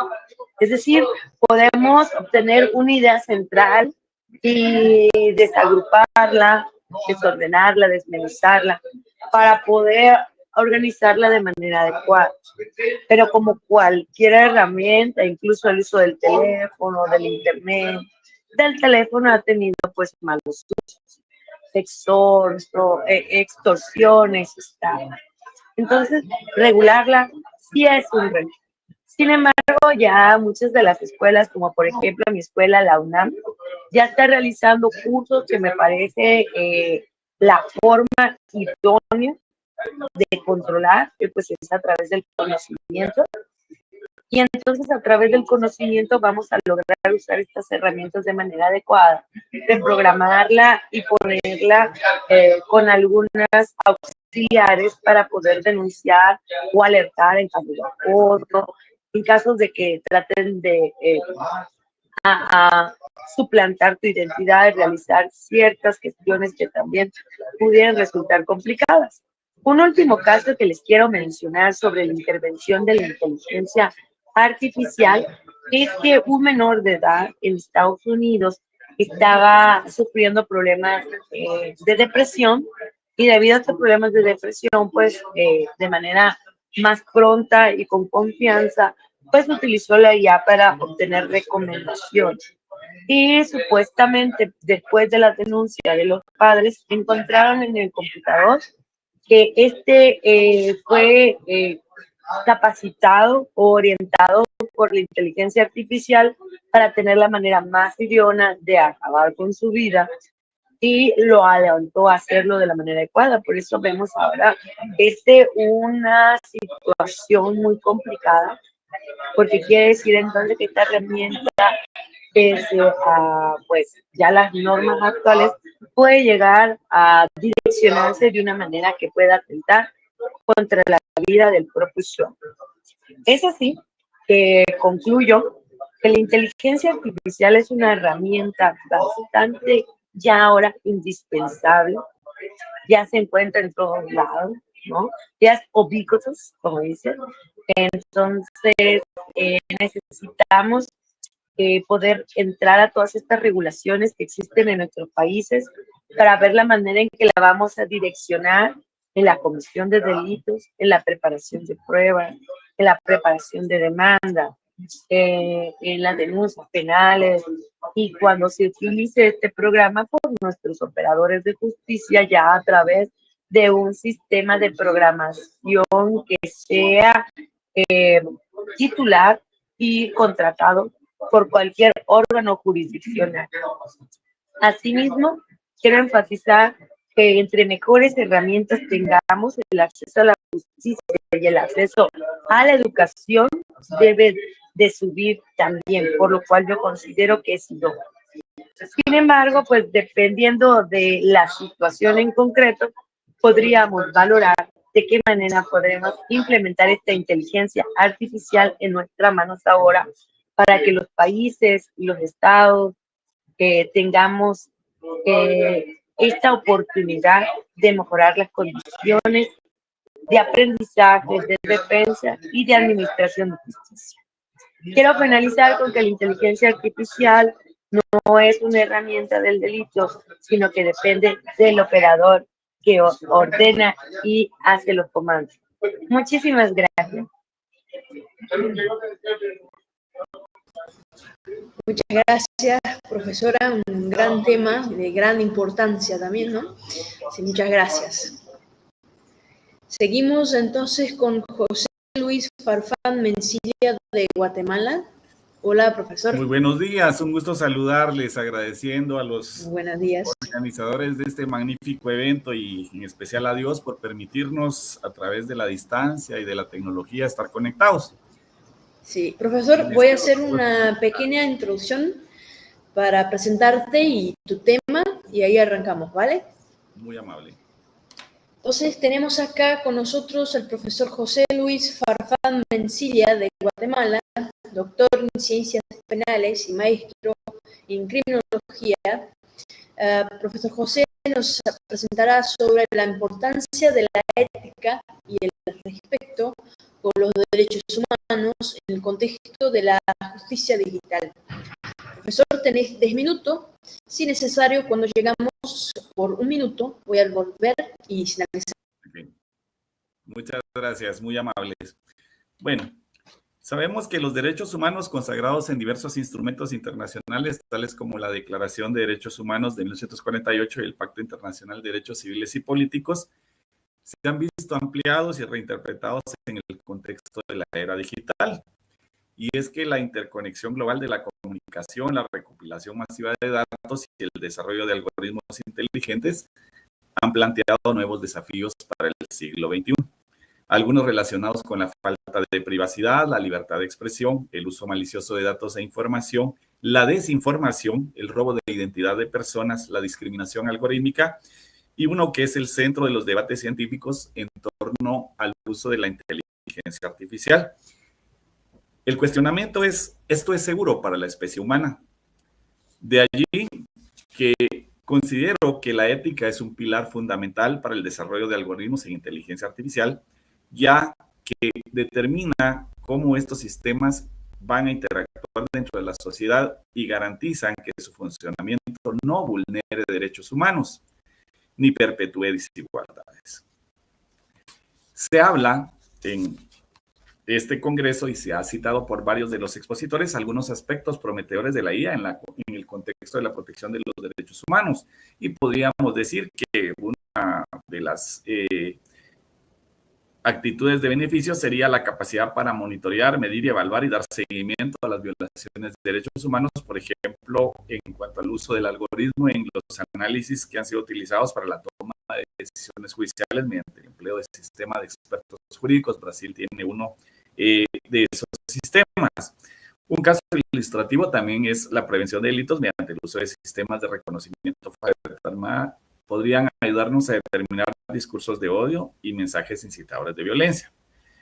Sin embargo, la automatización también podría ayudarnos a analizar grandes volúmenes de datos y permitiría que los tribunales, organismos internacionales y otras entidades del Estado detecten irregularidades en la manera oportuna, facilitando intervenciones tempranas y la movilización de las instancias nacionales e internacionales para el tratamiento adecuado a estas violaciones. Y vemos con esperanza que la IA también tiene el potencial de democratizar el acceso a la justicia, pues la herramienta basada en esto podría ayudar a analizar grandes bases de datos que nos permitirían de alguna manera apoyar con los precedentes a abogados y defensores, al igual que jueces, en la elaboración de estrategias digitales y resoluciones. Y en países donde el sistema judicial es lento o ineficiente, estas tecnologías pueden contribuir a reducir los tiempos en el ofrecimiento y la aportación de soluciones. Sin embargo, en el año 2003 se llevó a cabo en Perú la Cumbre Judicial Iberoamericana en su 21ª edición, y en la cual se analizó la incorporación de los sistemas de inteligencia artificial a las organizaciones judiciales de los países de Latinoamérica. Y con preocupación se analizó también ahí los sesgos sistémicos de la IA. Por ejemplo, la evaluación de riesgo criminológico, la perfilación predictiva, porque, por ejemplo, en Estados Unidos con el COMPAS o el Risk Assessment Instrument, para predecir reincidencia se han demostrado sesgos raciales y socioeconómicos, y un estudio publicado en el 2016 por ANWI reveló que estos algoritmos asignan el doble de falsos positivos a personas afrodescendientes. También existen pruebas digitales sintéticas, deepfakes. La IA generativa puede crear audios o videos falsos para incriminar acusados, como en el caso de El Estado versus John del 2023 en Texas. Se demostró como una deepfake de reconocimiento vocal llevó a la condena errónea. Adicional, pues podrían haber sentencias automatizadas y la determinación de la pena, y el uso de la IA para calcular penas basadas en puntos de riesgo viola el principio de individualización e individualidad de la pena establecida en la Declaración de los Derechos Humanos. Es importante tomar en consideración que en la actualidad han existido ya algunas condenas relacionadas con el uso de la inteligencia artificial por parte de los abogados. El Tribunal Superior del Reino Unido se pronunció recientemente en dos casos vinculados al uso indebido de herramientas de inteligencia artificial generativa por parte de profesionales del derecho, y la sentencia desarrolla alineamientos sobre la responsabilidad de los abogados frente al uso de la IA, reafirmando principios éticos esenciales en la correcta administración de la justicia.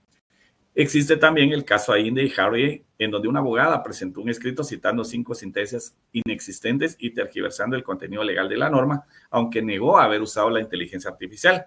Y el tribunal concluyó que esa información era inexacta y debió de haberse verificado su existencia o inexistencia y su exactitud, y el tribunal impuso una sanción económica de 2,000 euros a la abogada y al centro legal que la supervisaba, y ordenó la remisión del caso a organismos disciplinarios. En mayo del 2003, en el caso Avianca, el distrito de Estados Unidos razonó la imposición de una sanción económica de $5,000 por el uso indebido del ChatGPT en los escritos procesales, calificando que no hay nada intrínsecamente incorrecto en que los abogados utilicen la inteligencia como una ayuda, como una una herramienta, pero añadiendo a continuación que las normas deontológicas, es decir, conceptos de ética para la abogacía, imponen a los abogados una función de control para garantizar la exactitud de las presentaciones. Posterior a ello, el Tribunal Superior de Justicia de Navarra ha emitido una resolución pionera en España analizando las implicaciones legales y éticas en el uso de las herramientas de inteligencia artificial generativa en el ámbito judicial, y en un auto, el Tribunal Supremo del 2-2024, de fecha 4 de septiembre del 2024, la resolución es la 17-2024, aborda un caso en el que un abogado utilizó erróneamente información proporcionada por ChatGPT en la redacción de una querella. Existe también el caso Al-Harun versus Qatar Bank, y el escrito de testigos incluía una cita legal completamente inventada, también atribuida al uso no supervisado de IA generativa por parte de un estudio jurídico. En este caso, el tribunal también resolvió que hubo una falta grave de diligencia profesional, aunque optó por no imponer sanciones económicas, considerando que los responsables reconocieron el error y se disculparon de inmediato. Y en Perú tampoco es ajeno a esta situación, pues en el año 2002 un juzgado de lo civil en San Juan Miraflores empleó ChatGPT. Entonces aquí ya vamos al ámbito de los organismos judiciales o de los organismos de poder judicial, y en este caso pues se utilizó la herramienta del ChatGPT en apoyo a un fallo de pensión alimenticia, es el expediente 00052-2022, y la IA fue usada para proyectar ingresos y gastos antes de fijar el aporte del 20% de la carga de la patria. Aunque el fallo no fue cuestionado y la IA solo se utilizó de forma auxiliar, el antecedente británico ya citado plantea una advertencia importante. ¿Qué ocurre cuando no son los justiciables, sino los propios jueces quienes incorporan inteligencia artificial a sus decisiones sin un claro marco de control y supervisión? Y es acá en donde, basándonos en las premisas ya indicadas, es necesario integrar principios éticos para el uso de la IA, como la transparencia, la equidad, la responsabilidad y la integridad, incluso desde etapas iniciales de creación y generación. La ética no debe ser un obstáculo para la innovación, sino una brújula que asegure que la inteligencia artificial sirva para el bien común sin replicar injusticias históricas. La ética no es un accesorio, es un requisito técnico en la creación de sistemas de inteligencia artificial. Su papel, según los aspectos, se articula en 3 pilares: equidad de datos y auditorías, diseño inclusivo y colaborativo, y una regulación proactiva. Por su parte, la transparencia es un eje crítico en el diseño de algoritmos de inteligencia artificial, ya que actúa como un mecanismo de prevención y de corrección de sesgos sistémicos y prácticas discriminatorias. Es el mecanismo práctico para materializar su ética. La importancia, de acuerdo a los especialistas, radica en 3 dimensiones claves: la trazabilidad de los datos, la explicabilidad de las decisiones algorítmicas y la rendición de cuentas. Es conveniente precisar y aclarar que la inteligencia artificial no sustituye a los seres humanos. Debemos de pensar en ella como una facilitadora de innovación tecnológica responsable y como una herramienta, como un asistente. Por tanto, debe estar limitada por principios éticos para garantizar que sirva para el desarrollo del bien común, como lo afirma la científica chino-estadounidense Fei Li. Conocida como la madrina de la inteligencia artificial, la tecnología no es buena ni mala. Es el espejo de la humanidad. Sin ética, reflejará nuestras peores facetas. Iniciativas como el Observatorio de la IA de la UNESCO y el enfoque de ética por diseño de Florida en el 2018 ofrecen caminos viables para equilibrar innovación y responsabilidad. Se considera que una inteligencia artificial sin límites no solo es éticamente inaceptable, sino existencialmente peligrosa. Debemos cambiar la visión y ver a la ética como una pilar importante, pero sobre todo ver a la inteligencia artificial como una herramienta que nos permitirá alcanzar grandes desafíos y ayudarnos en los debates globales. Muchas gracias. Si la sabiduría ética guía a la inteligencia artificial, será nuestro mayor aliado. De igual forma, pensamos como Eric Brunsford, que defiende los marcos éticos son el puente entre la capacidad técnica y el impacto social positivo. La Directiva Europea de Inteligencia Artificial, IA 2021, clasifica los sistemas de riesgo y prohíbe prácticas como el control social scoring, demostrando que la regulación estimula la confianza pública y la adopción masiva.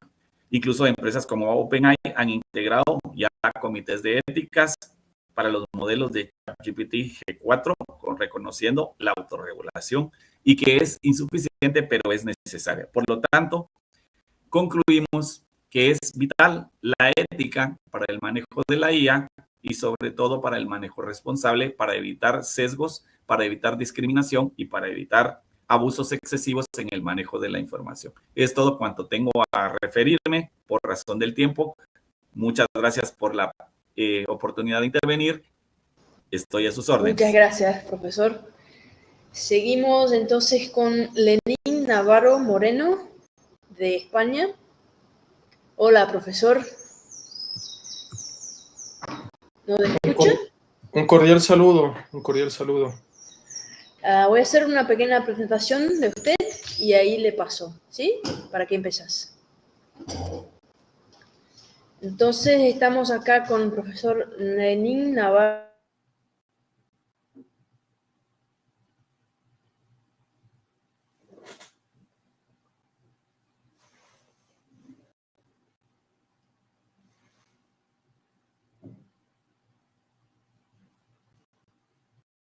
Moreno.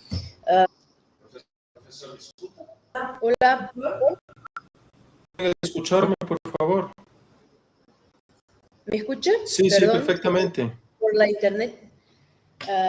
Como estaba a hacer, estamos aquí con el profesor Lenín, LLM Dixon Law School, Pennsylvania State University, LLM Queen Mary University of London, arbitraje Washington College of Law, doctor en Derecho Económico Internacional, que nos va a presentar inteligencia artificial frente al derecho de propiedad intelectual. Profesor, tenéis 10 minutos. Cuando llegamos perto del 1 minuto te voy a avisar y puedes empezar. Muchas gracias. Primeramente, un cordial y afectuoso saludo a todos los presentes y particularmente mi agradecimiento y felicitación a los organizadores. Este es un tema particularmente interesante, importante en tanto y cuanto es la entrada y salida del proceso de inteligencia artificial. Cuando nosotros hablamos de inteligencia artificial, debemos advertir que la inteligencia artificial no se crea de la nada, sino básicamente fue alimentada por datos, algoritmos y modelos que tenían registros, que tenían autores y que merecían una protección en su momento. Cuestión importante para tomar en consideración cómo se crea y cómo se alimenta. Esto sin perjuicio de ¿qué? De que posteriormente nosotros tenemos una división de inteligencia artificial, conocida como débil, la inteligencia artificial inicial que hacía funciones específicas, por eso también era conocida como inteligencia artificial específica en el sentido de que cumplía cuestiones puntuales, tareas puntuales. Sin embargo, hoy por hoy estamos con otro paradigma. El paradigma vigente está en torno a lo que se conoce como deep learning o autoaprendizaje. ¿Y eso qué implica? Que las máquinas aprenden de sí mismas, por sí mismas, y en procesos que son geométricamente proporcionales, alimentándose de ¿qué? De todo el conocimiento humano existente. Esto que nos lleva otra vez a la protección de derechos de autor. Luego haremos necesariamente una división, que los derechos de autor no son universalmente conocidos. En nuestro sistema continental, nosotros entendemos que tras de los derechos de autor tenemos dos segmentos, derechos patrimoniales y derechos morales. Eso en el sistema anglosajón, que es básicamente quien rige el mercado mundial en torno al derecho económico, no lo conceptúa. Básicamente ellos utilizan otra figura denominada básicamente copyright, que tiene características distintas y básicamente ahí se está hablando de la cuestión de uso adecuado, licenciamiento y pago de regalías por la explotación de obras que han sido debidamente registradas y tienen autores. Eso en cuanto al copyright y derechos de autor. Luego tenemos lo que se conoce en el derecho anglosajón como trademarks, que en el derecho continental básicamente se asocia a nombres comerciales, lemas o cuestiones que tienen otra dimensión y otra forma de protección. Usualmente las marcas deben ser registradas y además acreditar su uso para la protección, esto también por periodos limitados. La longevidad mayor la encontramos nosotros en torno a los derechos de autor, que cubren usualmente qué textos, videos, música, códigos, conceptos, nociones, y uno de los elementos más sofisticados y complejos, el software. Y eso que implica que, como les había dicho, en torno a los derechos patrimoniales y morales, tengamos una protección muy dilatada. En el común de las legislaciones incluso se habla 70 años después de la muerte del autor. Y como había mencionado al inicio de mi presentación, el tema de propiedad intelectual tiene un doble aspecto respecto de la inteligencia artificial. Cuando hablamos de los primeros pasos de la inteligencia artificial que pertenecía a cuestiones específicas, sin duda alguna se nutrió del conocimiento que existía y un conocimiento universal y general que estaba protegido. Pero hoy por hoy, con el deep learning y el desarrollo de nuevas tecnologías, la inteligencia artificial está creando por sí y ante sí. Y la pregunta fundamental es, cuando una inteligencia artificial crea un video, crea música, crea textos, crea imágenes, crea códigos de programación, crea conceptos, y principalmente cuando crea software, esto debe ser protegido. Y el tema de la protección nos lleva a la propiedad. Y la propiedad es sin duda alguna uno de los derechos fundamentales a lo largo de la humanidad, porque nosotros conocemos parte incluso de la esclavitud era reducir al ser humano a una situación de carencia de propiedad. La propiedad marca el establecimiento de la dignidad humana y de libertades mínimas fundamentales. Eso en cuanto a lo que podríamos decir aspectos de microeconomía. Sin embargo, en macroeconomía tenemos una cuestión también objetiva y compleja, que son los mercados. Y los mercados usualmente, para garantizar la libre concurrencia de la mayoría o del gran universo de ciudadanos llamados o denominados como consumidores, que los consumidores puedan tener acceso a productos de calidad, a productos libres de contaminantes, a productos además que tengan precios asequibles, justos, y no solamente productos, sino combinado también aquellos servicios de forma autónoma o en algunos casos prestaciones que tienen unificada bienes y servicios. ¿Y cuál es la cuestión más importante e interesante de la propiedad intelectual en torno a los mercados? La libre concurrencia. Como les digo, el consumidor, la garantía fundamental para tener acceso a abastecimiento, precios justos, es la libre concurrencia, que cualquier agente económico puede estar presente en la producción, comercialización, etcétera, y las necesidades pueden ser satisfechas de forma amplia. La propiedad intelectual que impone un monopolio jurídico. Básicamente los monopolios podrían dividirse y sin ser muy simplificador, porque nosotros conocemos que la teoría y la doctrina económica es más profunda. Monopolios naturales, donde la competencia por la propia naturaleza de las prestaciones no admite competidores, por ejemplo, el suministro de electricidad o los tendidos de acueducto, agua servida, saneamiento, etcétera. No cabe que una ciudad tenga 3, 4 tendidos eléctricos o tuberías para que las empresas compitan. Es más, hay necesidades insatisfechas y buena parte de las ciudades tan siquiera tienen ese servicio. Eso nos grafica el monopolio natural.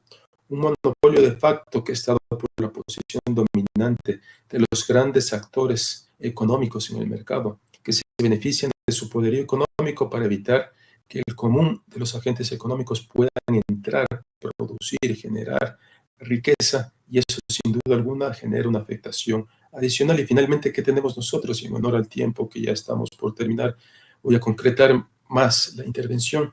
El monopolio jurídico, donde destacan las licencias, autorizaciones que dan el Estado y también lo que históricamente se ha llamado como concesiones.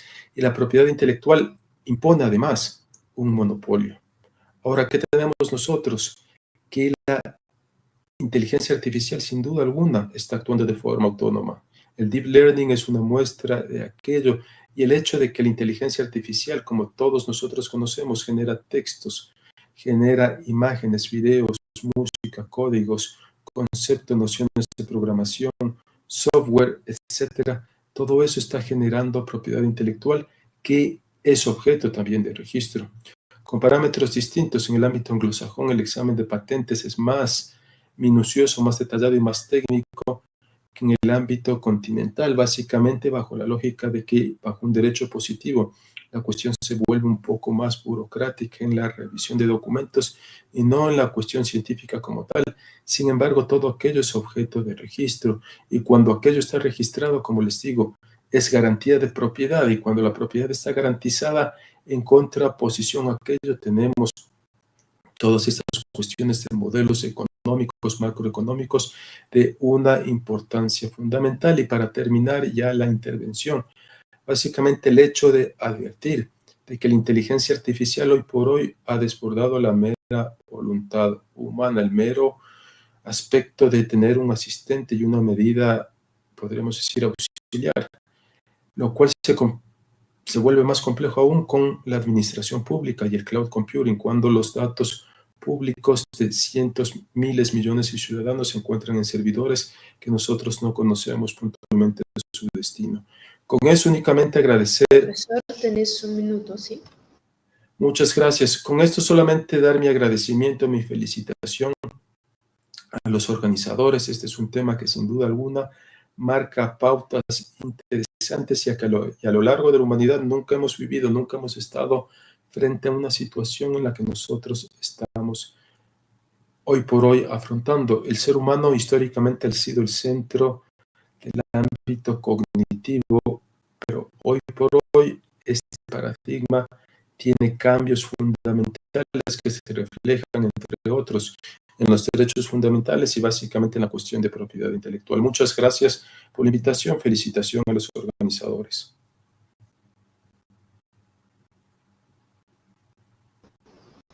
Muchas gracias, profesor. We will now go with, and I'm sorry about the pronunciation, I'll try, but Abdul Wahab Abdullah Al-Mahdi. Yes. Hello, Professor. I'm sorry about the pronunciation. I'm trying. No, good, no problem. Thank you. I'll give a small presentation about the professor and your subject, and then we can start, okay? Okay.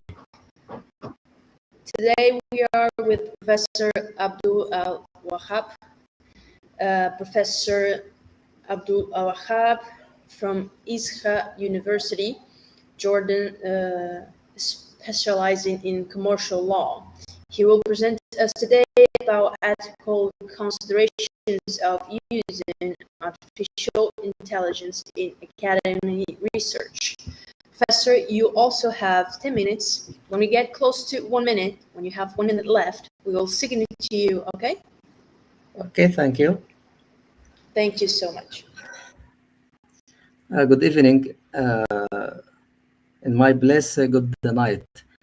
How are you, all communities? And greeting for all conference or attended. This my articles about ethical considerations of using artificial intelligence in academic research. Agenda about abstract and introduction. What are the applications of artificial intelligence and the ethics of scientific research, the ethics of scientific research, and the ethical constraints of the use of artificial intelligence applications. Legal scientific research has witnessed remarkable development, and artificial intelligence technologies have contributed to scientific change in scientific research tools. resulting in practices that may be unethical.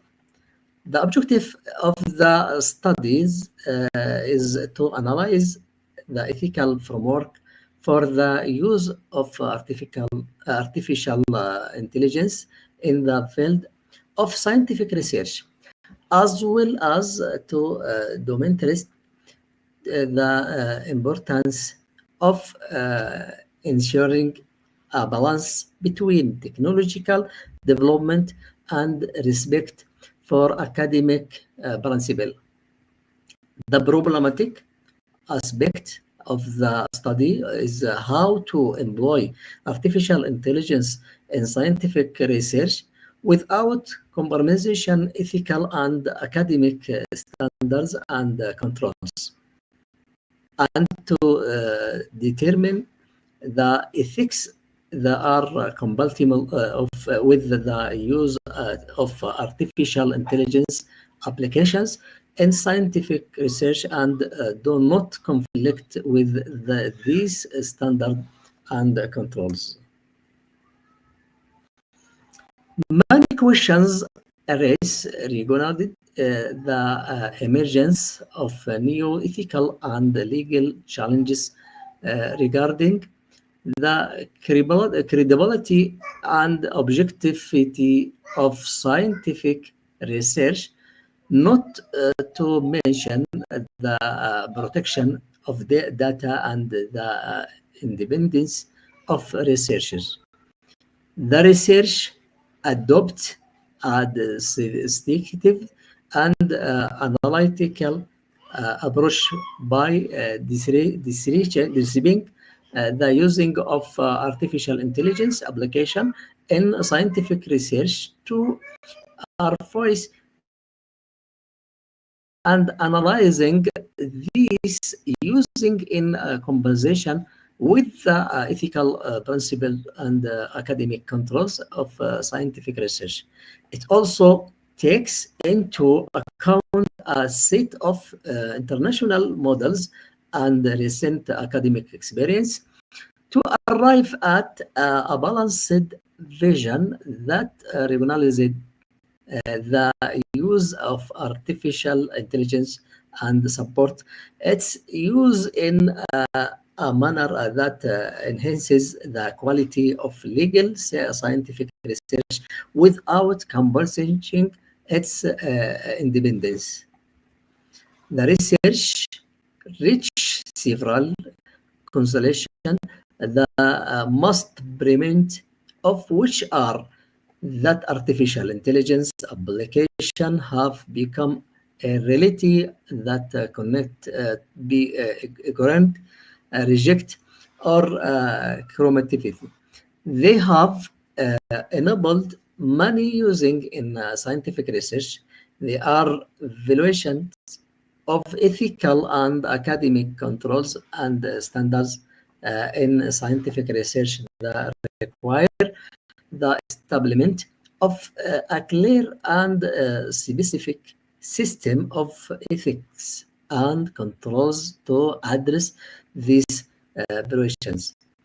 The research paper also included several recommendations, including the need of development ethical and academic controls that clearly define what use of artificial intelligence are acceptable and what is not.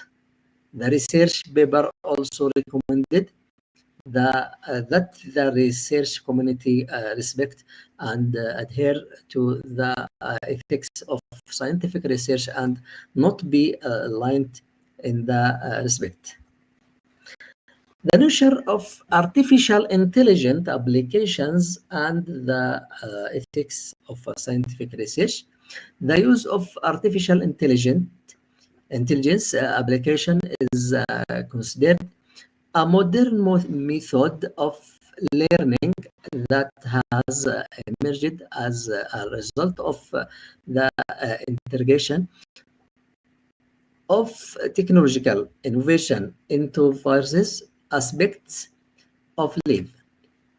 It employs all machines of modern technology in addition to all means of communication and interaction.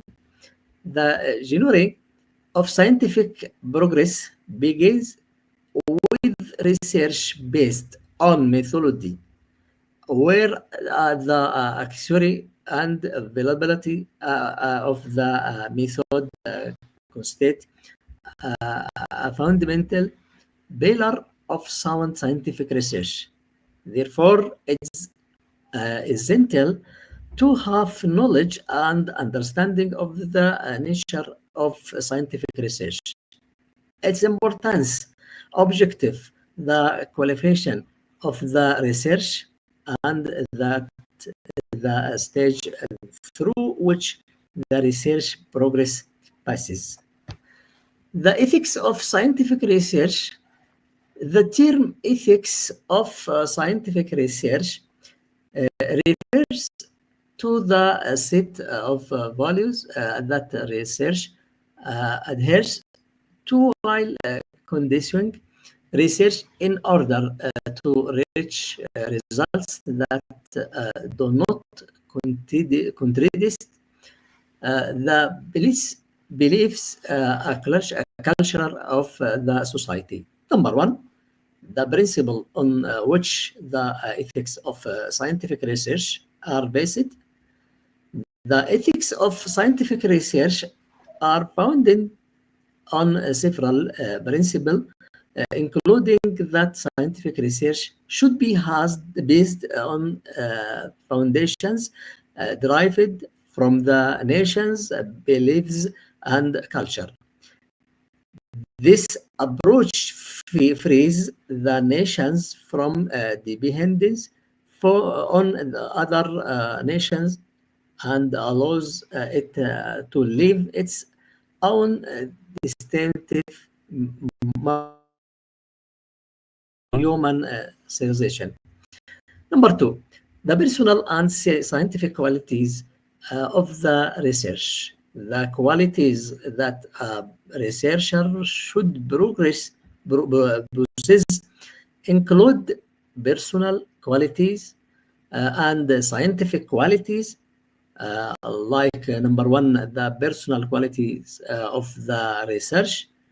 A research should possess several physical and personal qualities such as motivation, competence, and objectivity. Number B, the scientific qualities of the research. When preparing a research study, the researcher needs to process. Professor, you have 1 minute left, okay? Okay, thank you. Several culture, scientific originality, and methodology research. Okay, the use artificial intelligence in research. Next, the ethical constrictions on the use of artificial intelligence application. Number one, concerns about quality and plagiarism. Number two, the risk of search engine Google algorithms that devalue for content. Number three, the lack of creativity, originality, and other stable destination. Number four, base toward an idea, person and organization, a group or region. Number five, privacy and data protection. Number six, responsibility in decision making. Number seven, autonomy and the ethics of decision making. Final, the Arab Organization for Education, Culture and Science, (ALSCOA), Charter on the Ethics for Artificial Intelligence and the Ethics of Scientific Research. Number one, human dignity and respect for human rights. Number two, justice, fairness, and non-discrimination. Number 3, inclusive and inclusivity. Number 5, sustainability and the protection of the environment and climate. Number 5, respect for Arab culture, heritage, and Islamic beliefs and values. Number 6, safety and reliability. Number 7, privacy and personal data. Number 8, protection of intelligent property rights. Conclusion: artificial intelligence can be relied upon in current progress that save the research a great deal of time and effort. However, the research must adhere to the ethics of scientific research when using AI actively contributing to the creating of research content and revolving in the a way that aligns with defined methodology and style and corresponded to the terminology of the field of civilization, thereby ensuring that the research leaves their own mark and personal touch on the work. Thank you very much. Thank you so much, Professor. Ahora seguimos con Milagros Medalí Vázquez Soto, de Perú. Hola, profesora. Buenos días, ¿cómo estamos? ¿Qué tal? Buenos días. ¿Me indican si puedo comenzar? No te escucho, pero no te veo. Estoy encendida mi audio y mi cámara.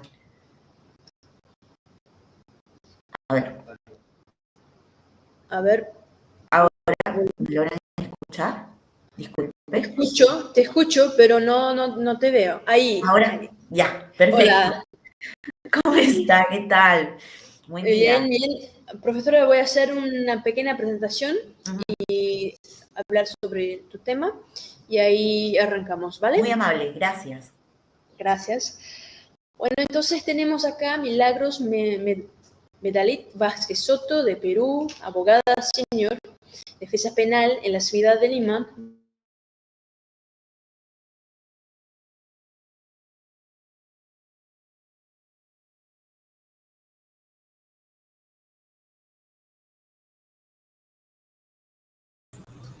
La profesora Bruna cayó. ¿Puedo presentarte? De penal y procesal penal por la Universidad. Ahora voto. Hola, ¿me ves? ¿Y me escucha? ¿Está me escuchando? Seguimos entonces con profesora Milagros, nos va a presentar sobre el derecho fundamental a guardar silencio en el proceso penal. Profesora, tenés 10 minutos. Cuando llegamos perto de 1 minuto, vuelvo acá para que te dan un señal que está casi acabando tu presentación. ¿Ok? Seguimos, muchas gracias. Muchísimas gracias por la presentación, estimada doctora también. Agradezco mucho también a todos los organizadores de este evento, del Congreso Mundial de Administración de Justicia, Inteligencia Artificial y Derechos Fundamentales, a toda la organización, al doctor, a mi querido doctor, querido amigo, el doctor Jorge Isaac Torres Manrique, también al doctor Marcelino Meleu, al doctor Marcio Eduardo Sena Noriega, al doctor Delton Ribeiro y a la doctora Cleide Calgaro.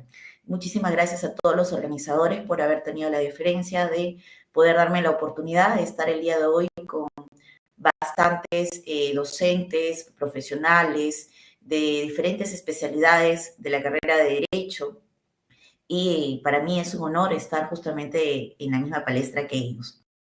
Bien, el tema que me corresponde a desarrollar el día de hoy es un tema importante, un tema que inclusive podemos decir a veces es polémico, porque a veces encontramos en las noticias, ¿no?, que se enfocan y dicen, por ejemplo, una vez pasó que la presidenta de Perú estaba siendo investigada en un proceso penal y el momento que las cámaras le siguen, le dicen, y señora presidenta, ¿usted ha declarado? Y la presidenta dijo, no voy a hablar, va a hablar mi abogado. El abogado en ese momento dice, no ha declarado porque ha ejercido un derecho fundamental. Y ha ejercido el derecho fundamental a guardar silencio. Es justamente a partir de ello que a veces algunos dicen, ¿por qué? ¿Por qué guardó silencio? ¿Algo oculta? ¿Por qué es que no pudo declarar en efectos de esclarecer un hecho que de por sí es parte de una materia de una investigación? Entonces, ¿por qué no colaborar con esclarecer eso? ¿Eso estaría mal? ¿Estaría bien? Entonces, bajo esa perspectiva es que he considerado tocar justamente este tema, ¿no? Un acusado, un investigado, ¿puede acogerse el derecho de guardar silencio? Eso viendo dentro de la autoría y participación. Si vemos a un testigo, no hablamos ya de una persona que esté per se investigada en un proceso penal, sino de un testigo. Un testigo que está o se le cita, se le llega la notificación a su casa, le dicen, usted tiene que venir a declarar tal fecha y tal día al despacho fiscal y se le solicita. El testigo va, él puede decir, no, no quiero declarar, puede acogerse el derecho de guardar silencio. Justo bajo estas perspectivas o estos tipos de preguntas, es que el derecho de guardar silencio es un derecho recogido constitucionalmente, que si bien es cierto, literalmente podemos ver que en la Constitución política del Perú no está per se literalmente señalado el derecho de guardar silencio, pero hace una referencia muy esencial en los artículos 139, inciso 14. Esto es que nos señala que reconoce el derecho procesal constitucional de defensa, señalando que toda persona, nos dice, será informada inmediatamente y por escrito de la causa o las razones de su detención. Entonces, la persona que está siendo per se investigada dentro de un marco de supuestamente la comisión de un delito, tiene derecho a comunicarse personalmente con un defensor de su libre elección o también puede ser asesorada por desde que es citada o desde que es detenido o detenida por cualquier autoridad, claro está, competente. Entonces, por lo que dentro de los cuales podemos nosotros situar que el derecho al silencio y obviamente a la no autoincriminación. Bajo esa perspectiva, como señalo, literalmente no se encuentra señalado o establecido en la Constitución política, pero de este artículo podemos inferir y analizar que existe o está el derecho al silencio y la no autoincriminación. Pues bien, bajo esta misma línea, también nosotros encontramos que el derecho a guardar silencio también está en el artículo 2, inciso 24, literal H, de la Constitución Política del Perú. Y es que nos habla aquí, por ejemplo, del derecho a la libertad y a la seguridad personal. En consecuencia, nos dice, nadie debe ser víctima de violencia moral, de violencia psíquica, de violencia física, ni sometido a tortura o a tratos inhumanos o también tratos humillantes. Entonces dice, cualquiera puede pedir inmediato el examen médico, ¿no? Si es que la persona o el agraviado de una tortura o de un trato inhumano, ¿no? Que le imposibilite, ¿no? O de aquella imposibilidad que recurrir por sí misma a una autoridad de forma legal. Entonces, aquí carecen de valor, obviamente, las declaraciones obtenidas por violencia. Porque per se, a veces cuando se detiene una persona y esta persona no quiere declarar, y supongamos que un policía viene y le indica, no, tú tienes que declarar, si no, no sé qué, no sé cuánto, pero ni siquiera me has llamado a mi abogado, ¿no? No, sí, pero tienes que declarar. Dice, no, tengo mi abogado, necesito que esté mi abogado presente, si no, no declaro. Después de que obviamente lo hayan lastimado, ¿no? Por ejemplo, un caso de una persona que era una persona que de una u otra manera es mujer, ¿no? Pero al inicio, pues, podemos decirlo de esta forma, él nació hombre, pero en el transcurso del tiempo él se dio cuenta que se sentía mujer, se quería como mujer, entonces él físicamente, visualmente es mujer.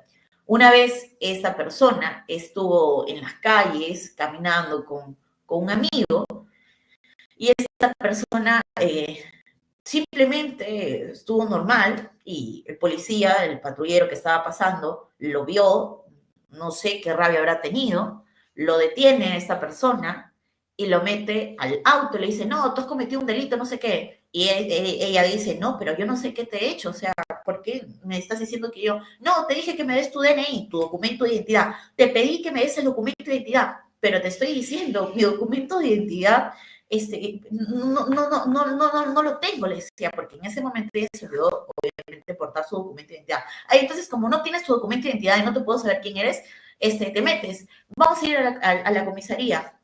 Y ella empieza a desesperarse y le dice, no, pero ¿por qué? O sea, ¿por qué? ¿Por qué? Por esto no puede ser, eso no es un delito.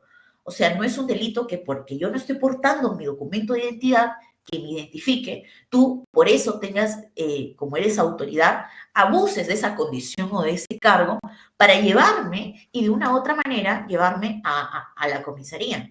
Entonces se dice, encima estás faltando al respeto a la autoridad. Encima te pones así, ¿no? De esa forma tan violenta. Le dice, pero yo no te estoy diciendo ninguna violencia, te estoy diciendo conforme a mis derechos. En ese lapso es llevada esta persona a la comisaría y le dicen, bien, y ella dice, pero necesito un abogado. Yo necesito un abogado para poder declarar porque per se no sé ni siquiera por qué se me está imputando, qué delito he cometido yo. No, usted ha cometido una falta contra la autoridad porque usted nos ha señalado de que usted no ha querido ingresar a la comisaría. Perdón, pero ¿ese es un delito? No, porque usted ha atacado a la policía. Pero yo no he atacado. Sí, usted me ha golpeado el rostro, por eso le he detenido. Pero yo ni siquiera te he tocado el rostro. ¿Tienes pruebas? ¿Tienes alguna prueba que tú me demuestres que tú realmente no? Tú me has pegado acá. Y encima el policía viene y encima viene otro y le tira un puñete acá y dice, bien, perfecto, ya me golpeaste. Dice, pero yo no te he golpeado, estás loco. No, claro, y empieza a tener varios comportamientos, conductas, palabras homofóbicas y empezó a hablarle de una manera. Entonces, en este caso, esta persona, ella estaba totalmente desorientada y le dice, entonces vamos a que declares, vas a declarar. Y le dice, pero necesito un abogado. Pero no, quiero que declares o te falta valor para declarar. Entonces, en ese momento... Queda un minuto. Ok. En desesperación y en ese lapso, pues, ahí vemos también si puede ejercer derecho a guardar silencio o no. Bien, para ya ir avanzando, a veces me extiendo mucho, mil disculpas. En el caso denunciado, por ejemplo, un investigado, un imputado, un acusado, de acuerdo a la etapa o el estadio procesal penal que se encuentre, puede adoptar por buscar una mejor estrategia legal, obviamente, a favor de demostrar su inocencia, sin que en ningún caso pueda ser forzado o inducido o a declarar a sí mismo o confesarse culpable o declararse cuestiones que vayan en su contra. El Tribunal Constitucional peruano, en su reiterada jurisprudencia, ha señalado que el derecho de guardar silencio implica el derecho del detenido a la asistencia técnica de un letrado, un abogado de oficio o un abogado de libre elección en la participación desde el inicio de todas las diligencias que enmarcan su investigación. Y su función consiste en ese entonces es asegurar que los derechos constitucionales sean respetados y que no sufra, por ejemplo, coacción o un trato incompatible a su dignidad humana, tratos humillantes durante su declaración. Y además también tendrá esto un debido asesoramiento, digamos, sobre la conducta de observar las declaraciones o respecto también al interrogatorio que se le haga a esta persona. Bien, en el desarrollo, por ejemplo, del juicio oral en el proceso penal peruano, respecto a una declaración del acusado, de conformidad al artículo 376 del Código Procesal Penal peruano, establece que si el acusado se rehúsa a declarar total o parcialmente, el juez tendrá que advertir que, aunque no declare el juicio va a tener que continuar. Y ello no significa de ninguna manera que su ausencia de la declaración o el señalar que no va a declarar o la no declaración debe ser obviamente esta decisión usado en su contra. Así también en la etapa preliminar del proceso penal, que es el inicio, el investigado o el enunciado también tiene derecho a guardar silencio en una declaración. Así pues, si la policía o fiscal a cargo del caso, fiscal responsable designado a un caso determinado, tiene el deber de mencionar y leer y poner de conocimiento a esta persona sobre los derechos que le asiste amparado el artículo 71 del Código Procesal Penal, obviamente de una manera expresa antes de que pueda declarar. Entre estos derechos también se encuentra el ser asistido por un abogado defensor, abstenerse a declarar, si acepta hacerlo, ya sea mediante una defensa técnica o en su libre elección, que no emplee en su contra medios coactivos, intimidatorios o humillantes, y obviamente conocer los cargos sobre la investigación que se le imputa en su contra, o en caso de detención que se le exprese la causa o el motivo de dicha medida, entregándole obviamente la orden de detención para que tome conocimiento. En ese sentido, cuando inicié con las dos preguntas, ya tengo un investigado, un acusado, un denunciado, dependiendo del estadio procesal se va a ir modificando. Esta persona, cuando está haciendo o se le cita a declarar, puede ejercer su derecho de guardar silencio. Eso no significa que el decir ejerzo mi derecho de guardar silencio se use, no, algo está ocultando, entonces voy a usar esto para después yo poder señalar que lo tengo que condenar, para el fiscal capaz considerar que con ello tiene que acusar en su contra porque no declaró. No, es un derecho total en el cual puede ejercer. Ahora, ¿qué es lo que sucede? ¿Qué pasa con un testigo? Porque hablamos de un autor, ¿no? Un autor de una presunta comisión de un delito, el que está en marco de una investigación. Pero ¿qué pasa con un testigo? El testigo no puede ejercer el derecho de guardar silencio.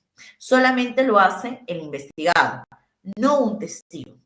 Porque per se no se está investigando a esta persona. Es, tal como acabo de señalar, un testigo, el cual su participación va a colaborar con efectos de esclarecer los hechos en materia de investigación. Pero el testigo también puede señalar que no ejercer el derecho a guardar silencio a menos que exista un tema, obviamente, de la no autoincriminación. Entonces, aquí en esta parte vamos a tener mucho cuidado. Me ha pasado en muchos casos que a veces hay testigos que dicen, ejerzo mi derecho a guardar silencio. Le digo, señor, por favor, usted es testigo. La única persona que podría ejercer el derecho a guardar silencio es el investigado. Y así lo señala expresamente nuestro Código Procesal Penal, ¿no? Bueno, perfecto. Bien, les agradezco mucho por la participación. Hay muchos casos, es muy bonito. Entiendo yo que también ya estamos contra el tiempo. Entonces, solo para cerrar, no se puede considerar el silencio como un indicio racional de criminalidad, solo por el hecho de que una persona investigada ha escogido guardar el silencio solo en casos que la prueba existe en contra del acusado. Por ejemplo, el Tribunal Europeo de Derechos Humanos coloca en una situación en la que es exigible una explicación como sumisión para permitir dar una conclusión de la inferencia de que no había explicación y que el acusado es culpable. Por el contrario, si en una acusación no se ha aportado pruebas suficientes, consistentes para exigir una respuesta o la ausencia de explicación, no puede también ser suficiente para concluir una declaración de culpabilidad. Y eso también lo ha señalado inclusive el Tribunal Supremo Español en la sentencia 474 del 2016. Muchísimas gracias por la invitación. Perfecto. Gracias, professora. Você, muito amável. Próximo é Irma Regina Genari. A Irma é mestranda em administração pública. Professora, eu não consigo vê-la. Se puder abrir a câmera.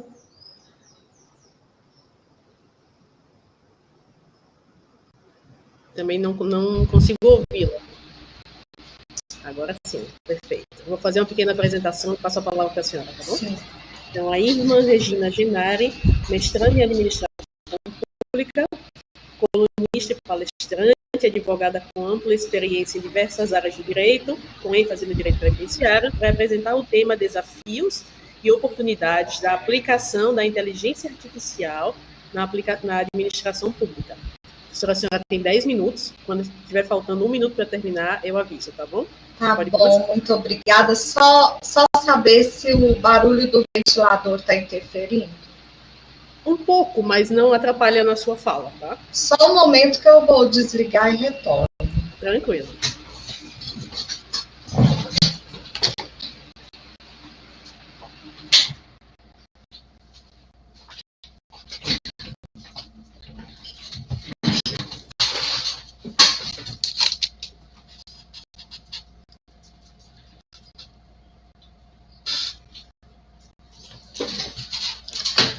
Agora sim, boa tarde a todos e a todas. Eu gostaria de informar que farei a minha apresentação em português.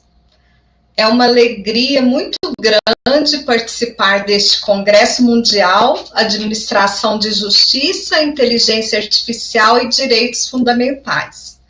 Eu quero agradecer imensamente, em especial ao grande amigo Dr. Jorge Torres, ao professor Marcelino Meleu, do mestrado em Direito da Universidade Regional de Blumenau, e a todos os organizadores do evento. Eu estarei compartilhando parte de uma pesquisa que realizamos no mestrado profissional de Administração Pública, Profiap, UFTM, sobre um tema muito atual e desafiador: a aplicação da inteligência artificial na administração pública municipal. O nosso estudo, ele buscou compreender de que forma a IA pode transformar os processos administrativos e judiciais, contribuindo para uma gestão mais eficiente, inovadora e próxima do cidadão. Nós vivemos num momento em que as tecnologias digitais avançam rapidamente e passam a influenciar fortemente a forma como o setor público atua. A administração pública precisa se adaptar a essa nova realidade. A inteligência artificial tem se mostrado uma das ferramentas mais promissoras nesse processo. O objetivo da nossa pesquisa foi justamente identificar quais são os principais desafios e oportunidades no uso da IA nas prefeituras e órgãos municipais. A pesquisa teve caráter qualitativo e descritivo, com base em uma revisão sistemática da literatura. Nós analisamos artigos científicos, entrevistas e materiais audiovisuais, publicados entre 2020 e 2025, em bases como Cielo, Google Acadêmico e Portal de Periódicos da CAPES. Selecionamos apenas os estudos com metodologias bem definidas e resultados coerentes, para garantir a confiabilidade das conclusões. Entre as principais oportunidades, nós podemos destacar a automatização de tarefas repetitivas, o que libera os servidores para funções mais estratégicas e analíticas, a tomada de decisão baseada em dados, com apoio de algoritmos capazes de identificar padrões e prever cenários, a otimização de recursos públicos, gerando economia e eficiência, a melhoria no atendimento ao cidadão, por meio de chatbots e sistema de resposta automática, o fortalecimento da transparência e da governança pública, com maior monitoramento e controle social. Essas aplicações, elas já são realidades em algumas cidades inteligentes, inclusive aqui no Brasil, e elas podem inspirar a gestão municipal brasileira a inovar de forma responsável e planejada. Esse é o propósito do meu mestrado. E os avanços, eles vêm acompanhados de grandes desafios. E quais seriam esses desafios? A privacidade e segurança dos dados dos cidadãos, inclusive agora, com a LGPD em vigor. A falta de capacitação dos servidores públicos, a falta a necessidade da regulamentação específica e governança algorítmica transparente, a prevenção de vieses e discriminações automatizadas, as limitações orçamentárias e a resistência cultural à inovação. Quando se fala em Brasil, se fala numa grande área continental, um território muito grande, muito diversificado. Então, essa limitação em relação ao orçamento e até a resistência cultural, ela ainda é muito grande. Por isso, a adoção da IA deve ser gradual, ética e sempre acompanhada de supervisão humana, garantindo um equilíbrio entre a tecnologia e responsabilidade pública. Nós concluímos que a inteligência artificial representa uma oportunidade concreta de modernização da administração pública municipal, desde que implementada com planejamento, transparência e capacitação. Mais do que substituir pessoas, a IA deve ser vista como uma aliada dos servidores públicos, ajudando-os a focar em atividades mais estratégicas, criativas, complexas. A grande mensagem que fica aqui é que a tecnologia e ética precisam caminhar juntas. É fundamental investir não só em infraestrutura, mas também em formação humana para que a inovação digital realmente beneficie o cidadão e fortaleça a democracia. Que a inteligência artificial nos ajude a construir uma gestão mais justa, humana e consciente, porque o futuro digital precisa, acima de tudo, de humanidade.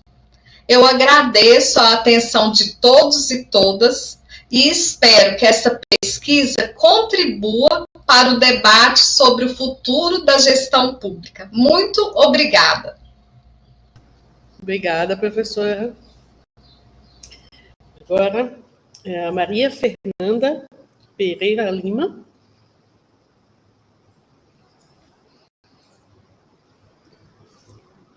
Boa tarde, professora. Não consigo vê-la.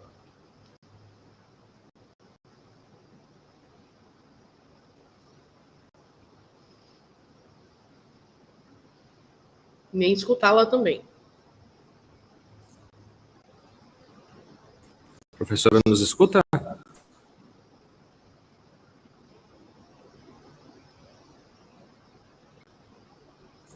Professora Maria Fernanda?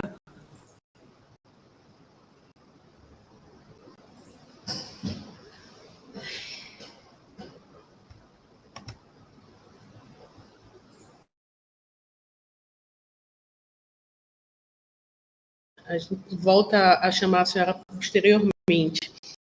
Agora, então, Paulo Campanha Santana.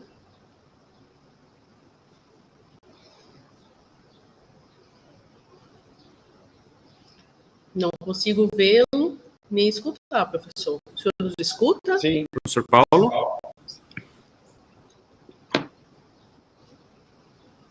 Sim, estou ouvindo. Abriu. Estou lá, boa tarde. Eu vou fazer uma pequena apresentação e passo a palavra para o senhor, tá bom? Tá certo. Senhor Paulo Campanha Santana, professor da Faculdade Presbiteriana Mackenzie de Brasília e tem estágio pós-doutoral na Universidade de Paris-Sorbonne. O tema que ele vai apresentar é o risco de viés e discriminação, a proteção de dados como arma contra a injustiça. Professor, o senhor tem 10 minutos. Quando estiver faltando 1 minuto, eu aviso. Tá Pode certo. começar. Então, boa tarde a todos. Assim, um prazer indescritível, mais uma vez, estar participando dos Congressos Mundiais, onde, liderado pelo Dr. Jorge, um estimado amigo, um apreciado doutor, a quem eu registro meu abraço, Dr. Deilton, doutora Cleide, e agora todos da instituição que também participam e organizam esse evento. O objetivo da nossa fala aqui é apenas gerar algumas reflexões, né? Que é o risco de viés e discriminação. e a proteção de dados ser exatamente uma arma contra essa injustiça. Além de ser advogado, professor universitário, pesquisador, eu também concluí um curso em ciência da computação. Estou terminando meu segundo doutorado ano que vem na ciência da informação na área de blockchain.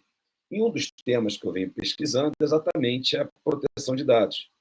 Porque nós falamos o risco de viés e a discriminação.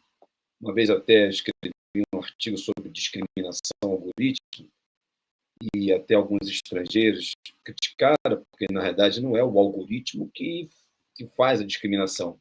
Por isso que no título da minha apresentação eu não coloquei em algoritmo, coloquei risco de viés e discriminação, porque a questão está na programação na elaboração daquele algoritmo que vai ser utilizado. Porque tudo começa, hoje nós vivemos a era do Big Data. Inclusive, já há poucos anos, já vem se discutindo que o dado é o novo petróleo. E ele é o novo petróleo porque o petróleo ele é bruto. E logo ele precisa ser trabalhado. E aí vem o grande desafio. Porque muitas vezes, a depender da forma como você processa esses dados brutos, você acaba contribuindo para que o resultado final, após a aplicação no algoritmo, dê um resultado enviesado ou até mesmo discriminatório. Isso podemos colocar como exemplo alta taxa de prisões de certas minorias. E em razão daqueles dados que caracteriza o universo prisional, a inteligência artificial pode ser alimentada por ele. E ele acaba, de uma maneira indireta e não intencionalmente, com dolo específico, acaba gerando padrões equivocados, porque aquela maioria aquela maioria já se compõe de uma minoria. E aí a programação do algoritmo que vai ser elaborado cria uma inteligência artificial com base nesses dados. E não vai muito longe. E quando eu falo em minoria, eu não falo apenas em questões de cor da pele, temos também questões de classe social, temos questões de religião, e algo que eu sempre destaco é um livro chamado IBM e o Holocausto, de Edwin Black, que fala exatamente na época de Auschwitz, que a França enviou para os campos de concentração cerca de 25% dos judeus, enquanto a Holanda 75%. E, em resumo, isso decorreu em função do maior controle dos dados populacional. E na França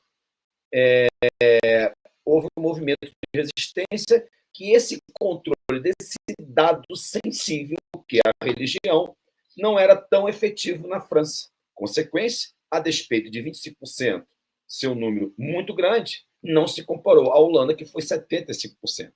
Então, esses dados, e isso comprova pela história, que o controle, a proteção dos dados, ela é fundamental. E não apenas no aspecto de cor de pele, classe social e religião. Porque a história vem nos mostrando em diversos cenários. Como eu falei de Auschwitz, o controle grande de um dado sensível, que é a religião. Temos também alguns sistemas preditivos sobre, por exemplo, a possibilidade de reincidência de cometimento de crime, a cor da pele, às vezes, sendo um fator determinante e causando uma discriminação de determinado público pela forma como foi alimentado. E um exemplo disso é o sistema Compass nos Estados Unidos. Mas não vamos muito longe nos Estados Unidos. Recentemente, diria que uns 2 anos, de 1 a 2 anos, na chacina de Fortaleza, um dos suspeitos que o sistema apresentou de ter participado da chacina de Fortaleza foi o ator americano do filme CRID 1, 2, 3, de boxe, ele apareceu, a imagem dele apareceu em razão das características que o próprio sistema foi alimentado, com base nesses dados. E isso, naturalmente, causa um viés e causa uma percepção equivocada, discriminatória daquele universo. Por isso que colocamos que a proteção de dados será uma arma contra essa injustiça. E quando nós falamos na proteção de dados, uma arma a injustiça, nós existimos dois aspectos que precisam ser observados exatamente na elaboração do sistema, que se chama Privacy by Design e Privacy by Default. Porque o Privacy by Design quer dizer que é a privacidade desde o desenho desse sistema. Então, quando uma empresa desenvolve um aplicativo ou sistema, ou serviço, ela deve planejar desde o início quais os dados serão coletados, por que eles são necessários, como serão armazenados e protegidos, isso logo no início da elaboração. Quem poderá acessá-los e por quanto tempo serão mantidos. E aí cria-se uma perspectiva de o quê? De apenas os dados mínimos vão constar naquele sistema, um sistema de criptografia implementada já desde o início, no seu desenho, no desenho daquele aplicativo, e o controle de acesso por níveis, porque nem todas as pessoas precisam acessar todos, e também auditorias automáticas. Eu tive a oportunidade de participar da audiência pública no Conselho Nacional de Justiça, que tratou da resolução que regula o uso da inteligência artificial no Poder Judiciário, e uma das coisas que lá está previsto é exatamente a possibilidade de auditoria. E essa auditoria não apenas pelo órgão do Poder Judiciário, com atores da sociedade, órgãos e da sociedade civil que vão possibilitar esse controle para evitar possíveis viés. E aí nós temos também, como falei, o privacy by default, ou seja, a privacidade como padrão. Uma coisa é o seu desenho. No próprio desenho, você coloca essa privacidade respondendo a esses questionamentos. E no seu padrão, ou seja, a configuração padrão do sistema deve guardar o nível máximo de privacidade possível. E não deve precisar alterar manualmente essas proteções para proteger os dados, essas opções para proteger os dados. A privacidade deve ser automática e não depender da iniciativa do titular dos dados. E ambas as situações estão amparadas na própria Lei Geral de Proteção de Dados, que foi inspirada no Regulamento Geral da Europa, da União Europeia, a GDPR. E no Privacy by Design, que é a privacidade pelo desenho, no artigo 46, parágrafo 2º, permita-me ler, diz que os agentes de tratamento devem adotar medidas de segurança, técnicas e administrativas aptas a proteger os dados pessoais desde a fase de concepção do produto ou do serviço até a sua execução. Estou atento. Muito obrigado. E no Privacy by Default, que a privacidade é a proteção por padrão, o artigo 46, caput, parágrafo 1º, diz que as medidas deverão ser observadas desde a concepção até o término do tratamento dos dados, considerando o estado da técnica, a natureza dos dados e os riscos desses dados. E, com isso, eu agradeço imensamente a oportunidade, deixando aqui o meu abraço ao Dr. Jorge e toda a equipe da organização. Em ponto. Obrigada, professor. Agora, nós chamamos Maria Fernanda Pereira Lima. Olá, boa tarde. A Maria Fernanda é advogada, mestranda em Direito do Programa de Pós-Graduação da Faculdade de Direito de Franca, São Paulo. Vai apresentar o tema Responsabilidade Civil Híbrida como Alternativa Regulatória Brasileira Desafios diante da soberania das redes e do neocolonialismo digital. A senhora tem 10 minutos. Quando estiver faltando 1 minuto, eu aviso. Pode começar.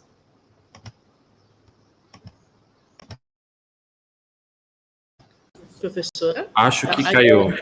Ah, tá. Consegue me escutar? Pode começar. Tá. Boa tarde a todos. Eu peço desculpa pelo ocorrido. Eu até escutei vocês me chamarem pelo meu nome a primeira vez, mas acabou travando o sistema por aqui. De qualquer forma, gostaria de agradecer aos organizadores do evento e um agradecimento especial ao professor Jorge Torres, bem como ao meu querido orientador, professor Silvio Diolo Júnior, pela oportunidade em participar desse congresso. É uma honra representar a Faculdade de Direito de Franca, e o tema da minha dissertação está um pouco ligado ao que eu venho falar aqui para vocês hoje. Bom, diante desse dinamismo das transformações digitais que nós vivemos, impõe-se ao ordenamento jurídico um desafio inédito, a necessidade de se readaptar e com agilidade e profundidade à vista de um mundo marcado pela automação.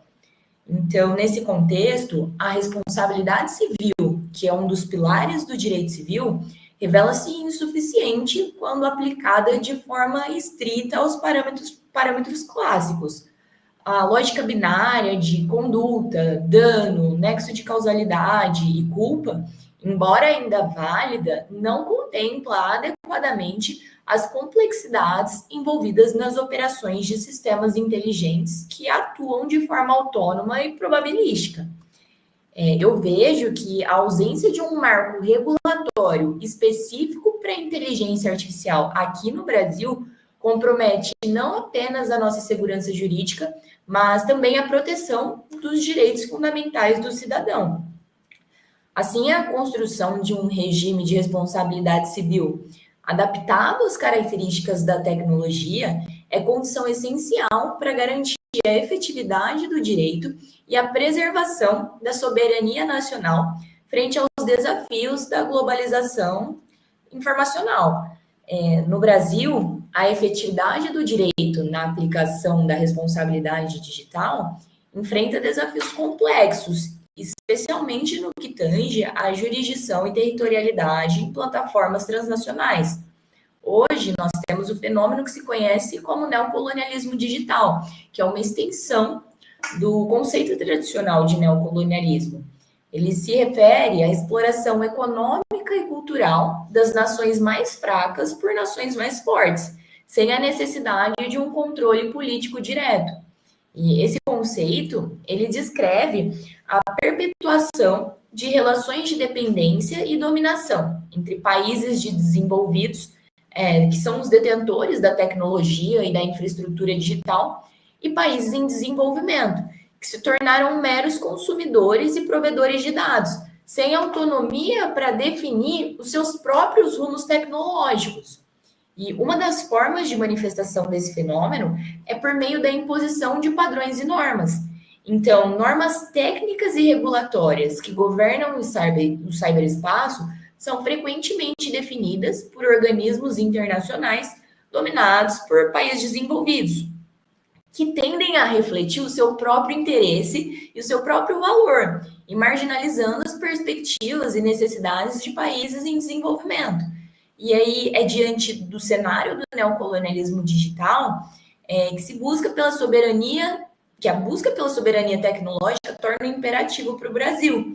Por isso é necessário se falar em uma adaptação da responsabilidade civil brasileira ao ambiente digital. A responsabilidade civil é, portanto, aquilo que a gente conhece como um mecanismo jurídico por meio do qual se busca a reparação de danos injustamente sofridos por terceiros, e ela é fundamentada na ideia de justiça corretiva. Esse instituto ele tem por escopo restabelecer o equilíbrio rompido entre as partes mediante a imposição de um dever de indenizar aquele que, por ação ou omissão, causou prejuízo a outrem. A evolução social e o aumento de riscos derivados de atividades complexas impuseram uma ampliação dessa função, agregando um viés preventivo à responsabilidade civil. Ou seja, ela não mais se limita a recompor perdas já consolidadas, mas também atua como mecanismo de inibição de conduta potencialmente lesiva. E essa perspectiva preventiva torna-se particularmente relevante no ambiente digital, no qual a antecipação de riscos pode evitar danos de larga escala e difícil reparação. Então, nesse cenário, a categorização entre a responsabilidade objetiva e subjetiva torna-se uma ferramenta de calibragem na proteção jurídica, assegurando tanto a eficiência na reparação quanto a efetividade na prevenção, especialmente em um contexto no qual a decisão algorítmica e a vulnerabilidade técnica dos usuários tornaram elementos centrais na análise da responsabilidade civil. A responsabilidade civil híbrida que eu proponho surge, então, como uma resposta a essa demanda e propõe a combinação de elementos da responsabilidade subjetiva e objetiva. Que fique claro aqui que não se trata de uma nova modalidade de responsabilidade, mas sim de uma abordagem que permite a aplicação conjunta ou complementar de diferentes regimes, adaptando a essa complexidade dos danos causados pela tecnologia digital. Essa hibridização reconhece que uma parcela de casos, a atribuição de culpa exclusiva a um único agente é inviável, seja pela opacidade dos algoritmos, pela cadeia de fornecimento dos serviços digitais ou pela própria autonomia dos sistemas de IA. Portanto, diante dos desafios enfrentados pelo ordenamento jurídico brasileiro na aplicação de normas de soberania nacional em um contexto de responsabilidade digital, é que se analisa a adaptação da responsabilidade civil às novas configurações tecnológicas, considerando a crescente imprevisibilidade dos riscos associada à inteligência artificial e à automação de decisões. Bom, isso é um pouquinho do que eu gostaria de compartilhar com vocês. Eu espero que vocês tenham se interessado pelo assunto e fica aqui o meu muito obrigada. Muito obrigada, professora. E agora, Cildo Giolo Júnior. Olá, boa tarde. Boa tarde, me ouve bem? Sim, perfeitamente. É um prazer muito grande poder participar de mais esse evento, né? Eu gostaria aqui de cumprimentar, me orientando a Maria Fernanda, que me antecedeu. Parabéns, querida. Gostaria de cumprimentar. Eu expresso meu sincero agradecimento pela oportunidade de participar desse espaço.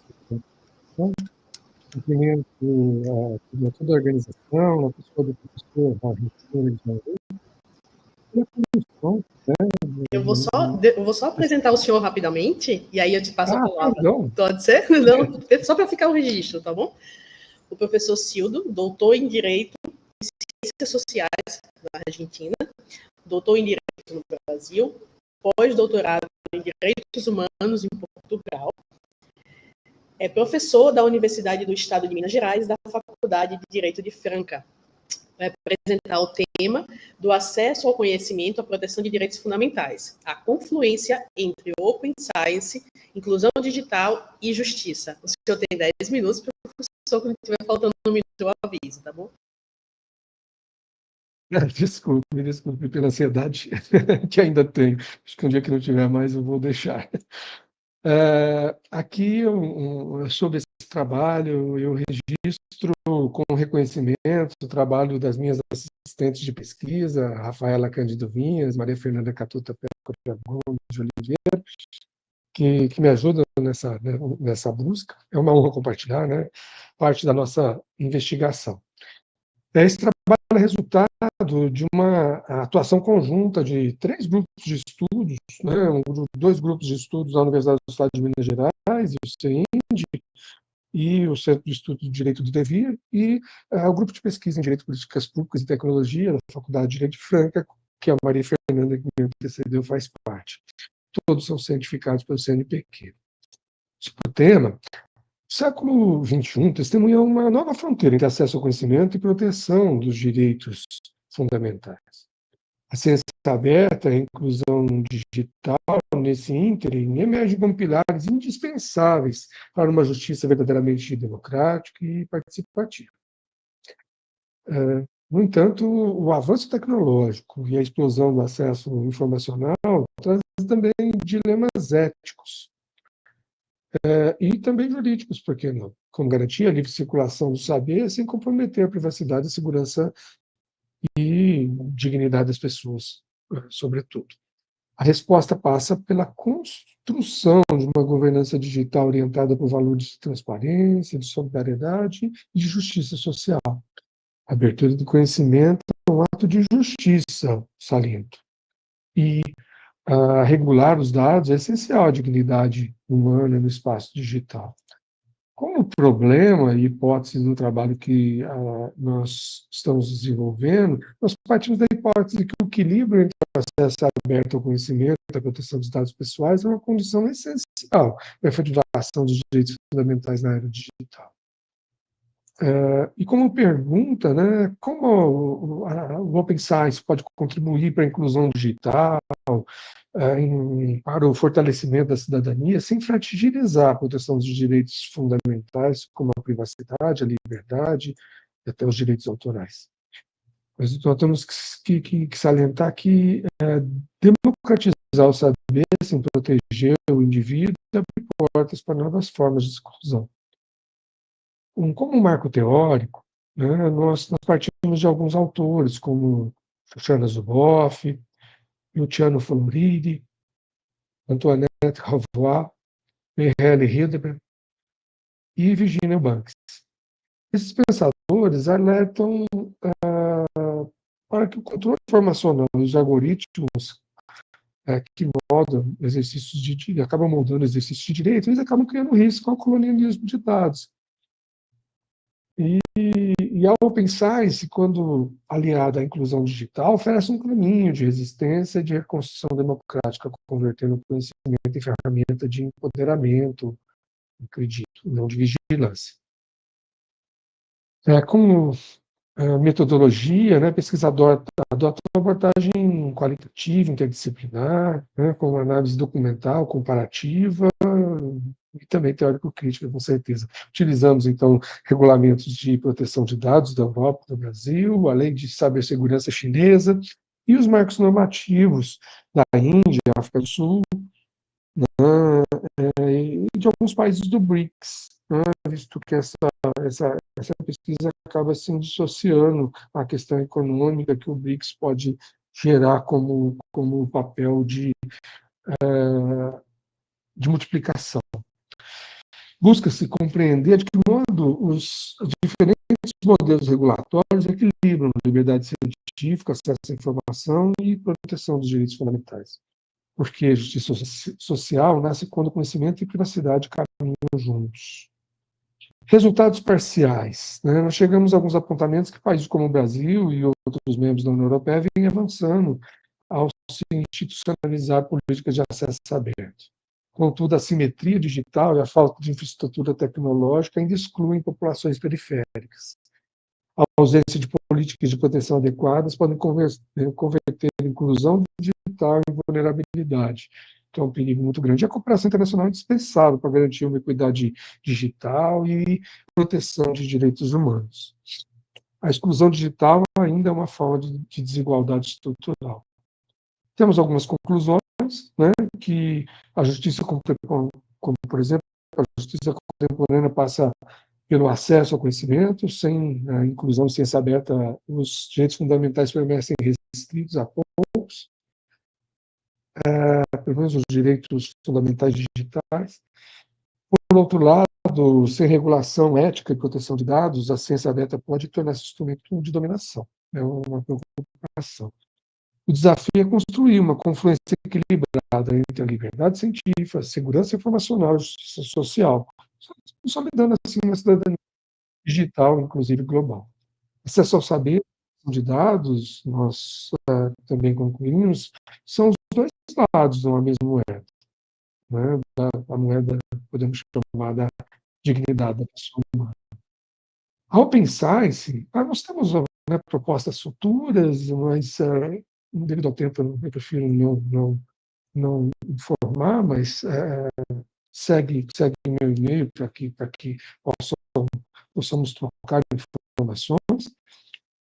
E eu encerro dizendo que a Open Science é a inclusão digital não apenas com agentes tecnológicos, mas é um processo verdadeiramente civilizatório. Não basta abrir os dados, é preciso abrir oportunidades, basta garantir acesso, é necessário assegurar a justiça, né? Integrar o acesso ao conhecimento e a proteção dos direitos fundamentais, assim nós caminhamos para o futuro de uma ordem digital mais ética, justa, solidária, onde a informação liberta, mas também protege.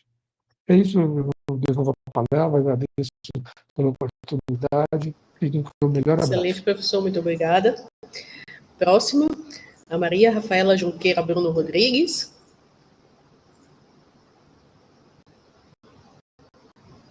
Boa tarde. Boa tarde. Eu consigo ouvir agora sim, perfeitamente. Boa tarde, professora. Boa tarde. Vou apresentar a senhora rapidamente e passo a palavra. Tá bom? Obrigada. Maria Rafaela, doutora pela Unicinos, professora na Faculdade de Direito de Franca e no Centro Paula Souza, nas FATESCs de Franca, Ribeirão Preto e Votorantim. Vai apresentar o tema, o reconhecimento da inteligência artificial generativa como precursora de sucessivas disrupções tecnológicas como condição para uma política pública efetiva na administração da justiça. Professora, a senhora tem 10 minutos, quando tiver faltando 1 minuto eu aviso. Sim, muito obrigada. Primeiramente, eu gostaria de agradecer pela oportunidade de participar desse honroso congresso ao Dr. Jorge Isaac Torres Manrique, presidente da Escola Disciplinar de Direitos Fundamentais para a Eminência e Justiça, ao professor Marcelino Meleu, da Universidade Regional de Blumenau, ao Dr. Deilton Ribeiro Brasil, da Universidade de Itaúna, e a doutora Cleide Calgaro, da Universidade de Caxias do Sul. A todos os organizadores desse brilhante evento, aí, que fornece o subsídio da parte administrativa, também gostaria de parabenizá-los pela organização brilhante deste evento. O tema que me trouxe aqui, como foi relatado, teve por objetivo o reconhecimento da inteligência artificial como precursora de sucessivas disrupções. Mas o que é, né, o objetivo, o que isso tem a ver, né, essas sucessivas disrupções, esse reconhecimento? Acontece que esse reconhecimento pode trazer uma política pública efetiva para a administração da justiça. Ainda hoje, apesar de todo o aparato tecnológico que nós temos, é uma questão que fere os direitos humanos, é a morosidade ou a inefetividade da justiça. A morosidade justifica, assim como essa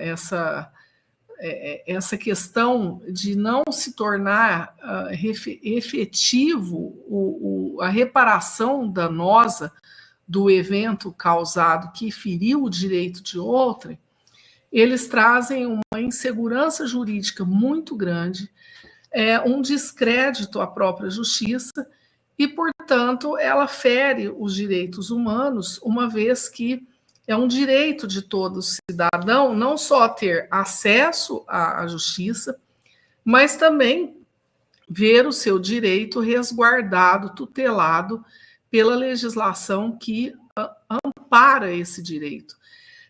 Normalmente, a morosidade, essa demora, a resposta do judiciário aos cidadãos, assim como essa questão envolvendo essa ausência de cumprimento da lei por questões fáticas, como, por exemplo, a ausência de bens por parte do devedor para que possa responder efetivamente pelo dano, causa um desconforto muito grande, porque atinge sobremaneira as pessoas nos seus direitos. Não adianta você ter uma justiça, você até ganhar a ação, mas você não ter a obtenção do resultado. Essa justificativa, ela vem de encontro à necessidade de políticas públicas efetivas à administração da justiça. E por que não, numa justiça preventiva, que os negócios, por exemplo, sejam realizados, respaldados, como ocorre, por exemplo, num contrato de locação, onde a pessoa, no Brasil, faz um seguro que lhe propicia uma caução, caso essa pessoa venha a não honrar o cumprimento do contrato, o seguro vai assumir e toma as medidas de proteção para ele mesmo seguro, com relação a esse inadimplente, a esse devedor. Outro critério também é a negativação do nome da pessoa e a utilização de uma legislação que nós já temos, que é a lei que procura evitar o superendividamento do sujeito, inclusive como uma extensão da proteção do consumidor. Todas essas questões, nós temos outros exemplos dados pela lei que evitam com que a pessoa ela venha a tomar posturas dentro da própria vida dela que venha comprometer a sua subsistência e também essa falta de cumprimento do seu dever, essa questão de honra, de honrar os compromissos, né, perante a sociedade, que não pode ficar desprovida, né, dessas tutelas. Hoje, o uso da inteligência artificial e outros mecanismos também permitem uma busca maior e também que os contratos, principalmente os smart contracts, sejam mais rápidos, tanto na hora de se fechar os contratos, na hora de se contratar, como no momento do distrato ou da própria resolução do contrato. Nesse sentido, a Dora Kaufmann coloca, a autora Dora Kaufmann coloca, que a inteligência artificial ela pode vir, juntamente com a inteligência humana, promover algumas situações em que há uma tutela mais efetiva por parte do Estado com relação às pessoas que utilizam esse tipo de mecanismo. E isso vem refletir na administração efetiva da justiça. Também nós temos autores como o Reinaldo Dias e a Fernanda Matos, que tratam de políticas públicas e os propósitos dessas políticas, mencionando que uma política pública efetiva é aquela que ela não só é eivada de propósito, como ela também consegue fornecer subsídios para que essa política pública venha a ser diretamente salutar a pessoa que esteja envolvida no assunto que ela vem tutelar. Com relação à vida e o trabalho a partir da inteligência artificial, do uso da inteligência artificial, um outro autor, que se chama Etan Molik, ele vem a propor que haja uma co-inteligência. E essa co-inteligência, ela vai fornecer subsídios suficientes de controle também para que não haja a extrapolação ainda de direitos. Como resultado, nós obtivemos que realmente é possível uma política pública efetiva através dos próprios mecanismos legais que nós temos, a partir da sua inserção nos contratos, para que essa política venha a ser realmente efetiva. E assim ela possa contribuir de uma maneira salutar para a administração da justiça. Então, era isso que eu tinha que expor com relação à nossa pesquisa, e mais uma vez Agradeço a todos os organizadores deste evento e também à Faculdade de Direito de Franca, que propõe sempre e nos auxilia na realização de pesquisas que envolvem as questões e os problemas atuais e o que há de mais moderno na tecnologia e no direito digital. Muito obrigada a todos.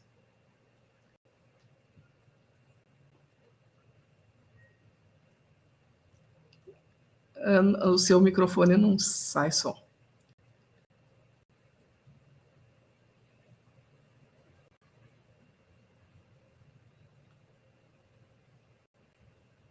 Professora, me escuta? Sim, muito obrigada. Nós que agradecemos. E eu acredito que eu cumpri o tempo fielmente. Sim, aí, tá certinho, bom? obrigado. Muito obrigada. Eu que agradeço. Tudo de bom, sucesso. Nós passaremos a seguir para a Priscila Caneparo, mas ela ainda teve um problema para entrar.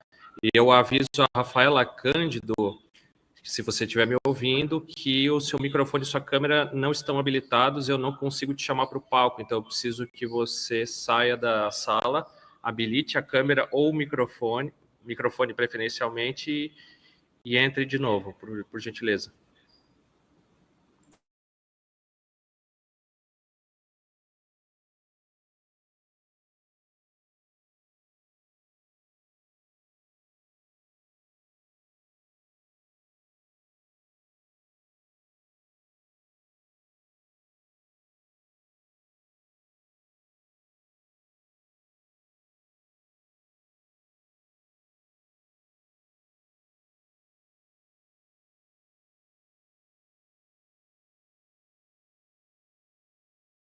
Estamos aguardando a presença da palestrante e já voltaremos.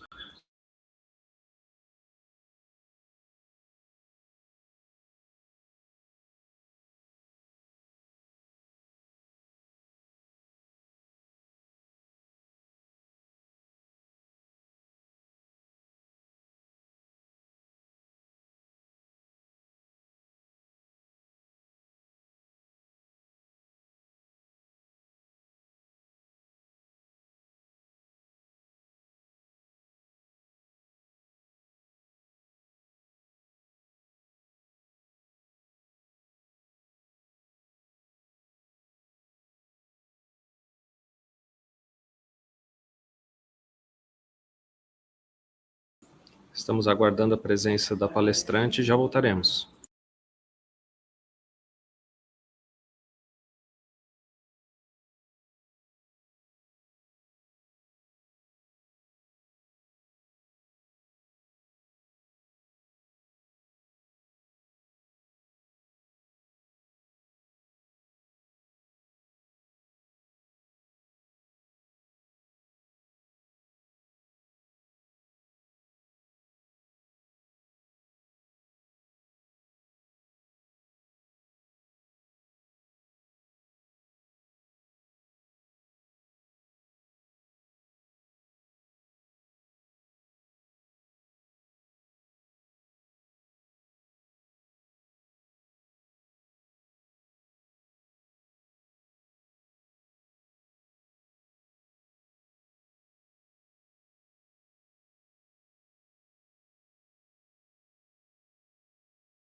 Estamos aguardando a presença da palestrante e já voltaremos.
Peraí, que eu não tô entrando.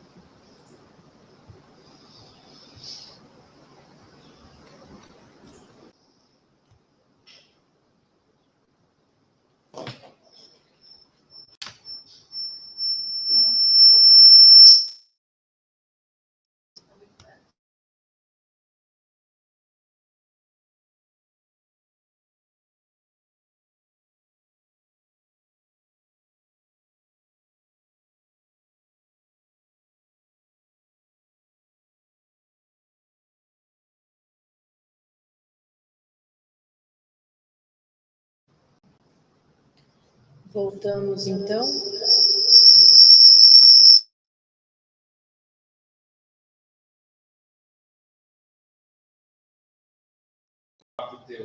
Voltamos, então, com a colega Charlotte Inês Schaffer.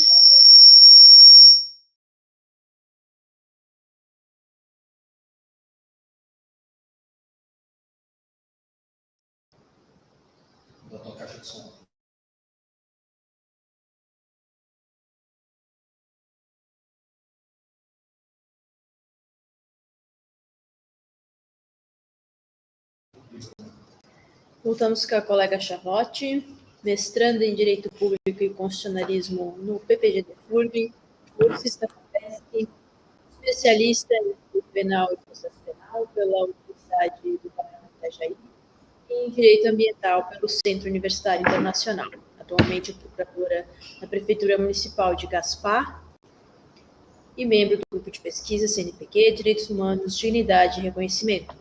Charlotte irá nos apresentar o tema A Política de Internação Involuntária de Pessoas em Situação de Rua em Santa Catarina. Charlotte, você terá 10 minutos, chegando perto da marca de 1. Perfeito, muito obrigada.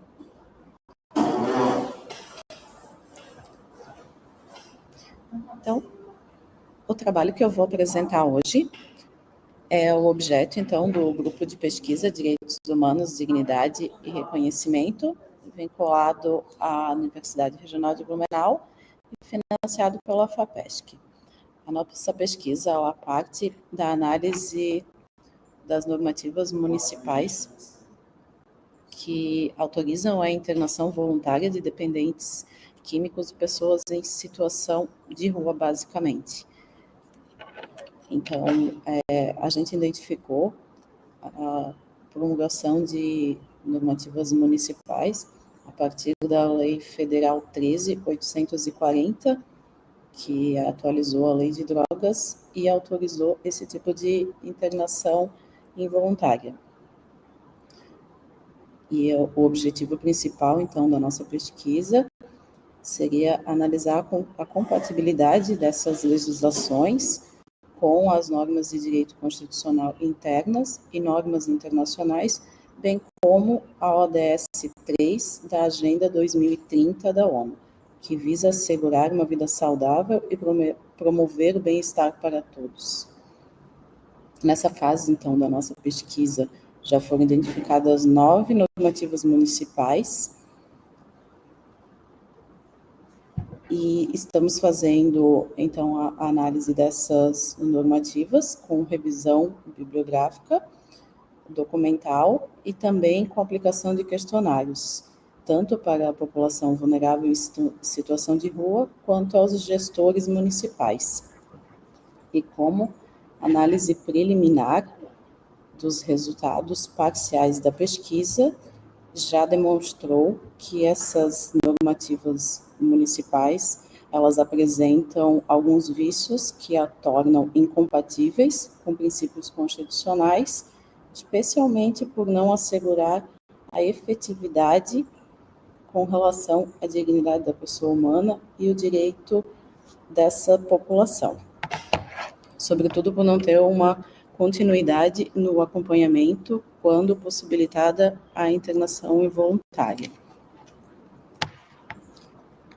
Também se concluiu, já de forma parcial e antecipada, que se faz necessário, então, um aprimoramento e a revisão dessas normativas, a fim de se garantir a proteção e aplicação efetiva dos direitos humanos resguardados em nossa Constituição e nas normativas internacionais aplicadas a essa população.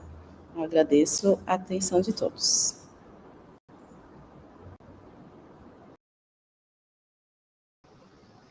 Muito obrigada, professora. Seguimos, então, com a professora Priscila. Olá, tudo bem? Tudo bom? Professora, nós iremos, então, seguir na sequência, fazendo aquela pequena apresentação, e aí, em seguida, eu lhe passo a palavra, tá bom? Eu já vou achar aqui. Sobe ela de novo. Sim. Deve estar mais.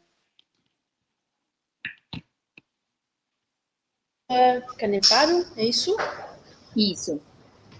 Então, nós estamos hoje com a professora Priscila Caneparo, pós-doutora em Novas Tecnologias, Direito e Ciências Sociais, doutora em Direito Internacional pela PUC São Paulo, professora de Direito Internacional Público, professora do Programa de Pós-Graduação em Direito da Ambra University, ex-professora de Direito Internacional Privado da Universidade Federal do Paraná, membro e parecerista da Academia Brasileira de Direito Internacional, membro da Comissão de Direito Internacional da OAB Paraná, membro e pesquisadora da Rede de Derechos da América Latina e Caribe, membro da Associação Ibo-Americana de Direitos, Cultura e Ambiente, delegado da Diplomacia Civil para a Organização Mundial do Comércio e para o Conselho Econômico e Social. A professora Priscila nos apresentará hoje o tema A Inteligência Artificial no Sistema Interamericano de Direitos Humanos,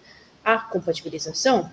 Professora, a senhora terá 10 minutos. Chegando perto, se necessário, claro, chegando perto dos 1 minuto, eu volto a sinalizar, tá? Para que a senhora se encaminhe daí para o final da sua palestra. Muito obrigado e uma boa apresentação. Obrigada, então, boa tarde a todos e todas. Cumprimento, né, os organizadores desse evento, principalmente na pessoa do professor Jorge. É uma honra estar aqui.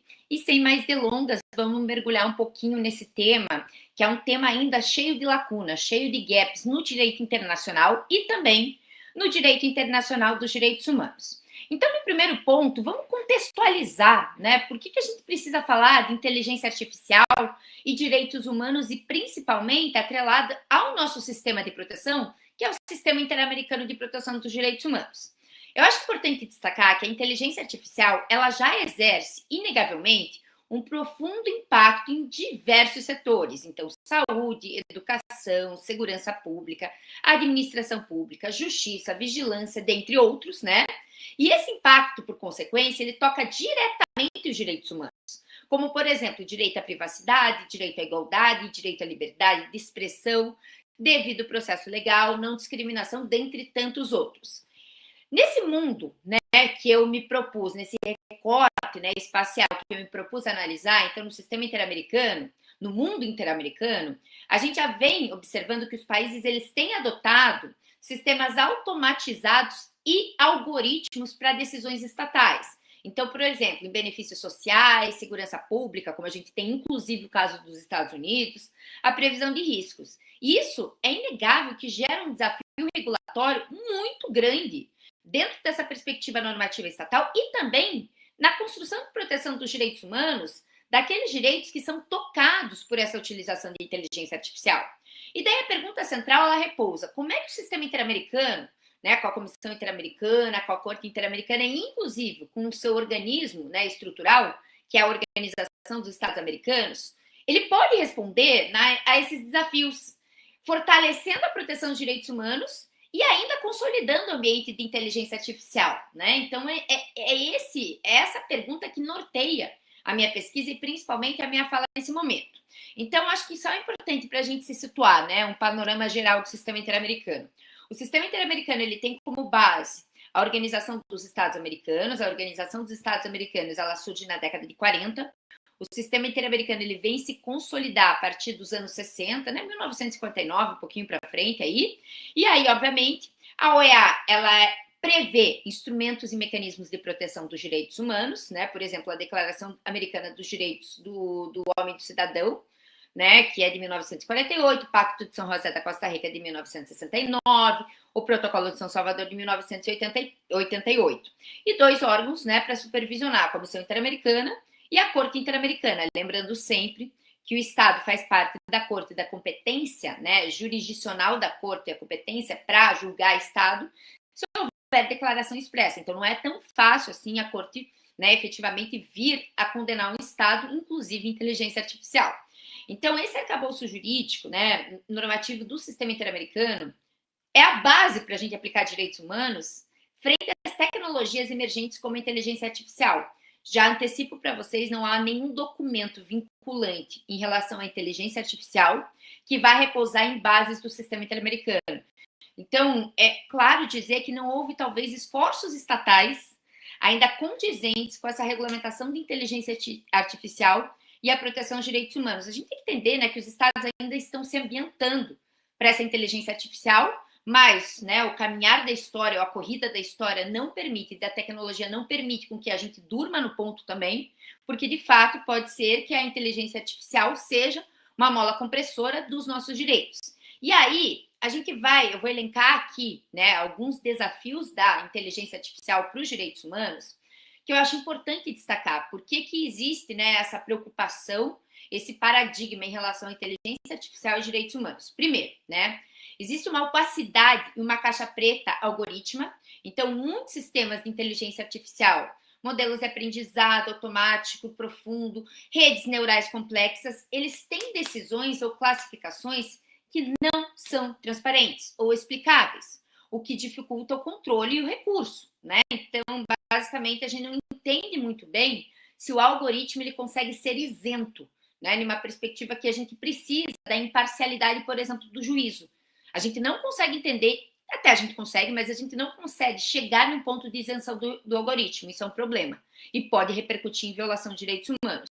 Segundo, vem em concomitância com essa questão da opacidade, que é a discriminação algorítmica, os vieses sistemáticos. Então, se os dados eles são usados, estiverem enviesados, então a questão racial, a questão de gênero, a questão socioeconômica, a questão do movimento migratório, os sistemas eles vão reproduzir ou agravar as desigualdades. É o caso dos Estados Unidos, que tentou utilizar a inteligência artificial para prever sentenças, prever penas, e acabou reproduzindo, né, um racismo estrutural dentro desse poder judiciário com inteligência artificial. Então, é um ponto muito, muito, muito importante para a gente pensar na utilização de inteligência artificial. Terceiro, né, aquele ponto que já é clássico, a privacidade, dados pessoais e vigilância, né? Será que a inteligência artificial, dependente de um grande volume de dados pessoais, será que ela consegue salvaguardar esses meus dados, né? A gente tem que pensar que isso é uma vigilância, que isso é, de fato, né, uma coleta maciça, o perfilamento, e que, por consequência, muitas vezes, por trabalho de hackers, esses sistemas são quebrados. Volta e meia a gente vê na mídia, né, a quebra desses sistemas para a coleta desses dados, estruturados via inteligência artificial. Outro ponto, a responsabilidade e a accountability. A accountability é a responsabilidade internacional. Quem que vai responder quando o sistema de IA causar dano, né? O Estado, o provedor ou o operador? Como garantir a reparação para a pessoa? Então, ainda são pontos que a gente não sabe, né? Principalmente quando já ocorre a perpetração de violação de direitos humanos por intermédio da inteligência artificial. Outro, consentimento, participação e inclusão. Muitas vezes o sujeito, né, afetado, ele não tem voz no design ou na supervisão dos sistemas. E aí a gente não tem muitas vezes que a gente nem consente. E, de fato, esse sistema já fez o meu perfilamento, né? A mudança disruptiva e desigualdade, a inteligência artificial, ela pode acelerar desigualdades se seus benefícios forem concentrados. Então, a justiça distributiva também tem que estar a par aqui, né? A questão do direito à tecnologia como um direito de quinta geração também tem que estar dentro desse âmbito de discussão. E os desafios de jurisdição e de padronização normativa. A inteligência artificial, ela é transfronteiriça, né? Ela não respeita as fronteiras nacionais dentro dessa perspectiva, como o ambiente digital não respeita. E aí a gente precisa pensar em uma regulação coordenada, senão não tem, né? É a mesma questão do meio ambiente. Não respeita fronteiras, a poluição, a degradação. Então, a gente tem que pensar numa estrutura ordenada e cooperativa entre os Estados, com padrões mínimos internacionais. E para fechar minha fala, que eu sei que o tempo é curto, né? Acho que eu tenho uns 2 minutinhos e pouco aí, vamos falar sobre a atuação e posicionamento dos órgãos que compõem o sistema interamericano e também do organismo chamado OEA. A Comissão Interamericana ela tem se empenhado em inserir a temática, sim, da inteligência artificial no debate interamericano de direitos humanos. Então, alguns pontos relevantes aqui, passando bem rapidamente, tá? Em 2025, a comissão ela realizou uma audiência temática chamada de Artificial Intelligence and Human Rights, tá? Na 182, no número de 182 sessão, para debate, obviamente, do impacto dos direitos humanos na inteligência artificial, impacto da inteligência artificial nos direitos humanos, tá? Tem alguns pontos de relevo, né? Não vai dar tempo de falar aqui, mas é importante vocês observarem. Então, Artificial Intelligence and Human Rights da Comissão Interamericana. A comissão ela também se posicionou conjuntamente com o Escritório da Liberdade de Expressão da OEA por meio de uma declaração conjunta, Joint Statement on Artificial Intelligence, destacando a relevância da liberdade de expressão, do direito à informação e dos riscos da inteligência artificial no ecossistema informativo. Também há diretrizes interamericanas sobre governança de dados e inteligência artificial, fica aqui a dica para quem trabalha com isso, né? E dentro dessa perspectiva, dentro da Corte Interamericana, a gente não tem nenhum julgamento ainda que, de fato, estabeleça um papel de violação ou de como lidar com a violação dos direitos humanos pela inteligência artificial. Tem alguns pareceres consultivos, tá? Mas, ainda assim, eles não são diretos, efetivamente, em relação à questão da inteligência artificial. Então, a gente vai ficar devendo, a Corte Interamericana vai ficar devendo, porque ela está aquém ainda da relação dos direitos humanos e inteligência artificial. É muito embrionário ainda, né, o tema na vinculação dos sistemas internacionais. E para fechar, tá, a OEA, tá, ela fez basicamente as diretrizes interamericanas sobre governança de dados e inteligência artificial, tá? Ela sofre pressões políticas e diplomáticas também, quando esses governos sofrem com o lobby, como é o caso dos Estados Unidos, e não tem muita ação ainda dentro da OEA, não da Comissão Interamericana, mas dentro da OEA como instituição, para que haja uma regulamentação com padrões internacionais. Isso é um problema, né? E aí, só para fechar, né, a gente precisa pensar um pouquinho sobre a questão de como a inteligência artificial pode, de fato, afetar a nossa realidade, e a gente precisa ser um instrumento também de pressão social, não apenas nessa perspectiva de Estado, mas também na perspectiva do sistema interamericano.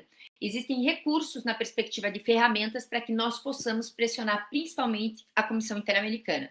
Então, fica aqui a dica, tá? Para dar uma olhada nesses instrumentos do sistema interamericano, principalmente da Comissão, e pressionar justamente essa comissão para fazer um esforço conjunto com outros organismos para pressionar os estados. É isso, acredito que não tenha passado do tempo. Obrigada pela oportunidade e um excelente evento para todos e todas. Muito obrigada, professora. Excelente apresentação. Seguimos, então, com a professora Júlia Lordello dos Reis Travessa. Boa tarde, professora. Professora, farei uma apresentação brevemente sobre o seu currículo, sobre o seu tema, e aí passarei a palavra, tá bom? Então, nesta tarde, temos aqui Júlia Lordello dos Reis Travessa, professora, defensora pública, mestre em Direito Público, doutorando em Proteção dos Direitos Fundamentais, integrante da Comitiva de Povos Indígenas da ANADEP, integrante como colaboradora do Núcleo de Igualdade Étnica da Defensoria Pública do Estado da Bahia, integrante da Comissão Terra e Água do Conselho Nacional de Direitos Humanos. A professora Júlia nos apresentará hoje o acesso a direitos fundamentais por povos indígenas e comunidades tradicionais do Brasil. Professora, a senhora terá 10 minutos, e quando chegando, se necessário, né, chegando ali na casa dos 1 minuto, eu volto a sinalizar que o seu tempo está quase finalizando, tá bom? Uma ótima apresentação, muito obrigada. Muito obrigada. Eu gostaria de início de agradecer ao convite formulado pelos professores doutores Dailton Ribeiro, Jorge Torres e Marcelo Milei. Meu tema de hoje inicia com a apresentação dos dados da Fundação Nacional dos Povos Indígenas, FUNAI, que no ano de 2010 diz que no Brasil os povos indígenas compõem 305 etnias, falantes de 274 línguas, totalizando aproximadamente 897 mil indivíduos.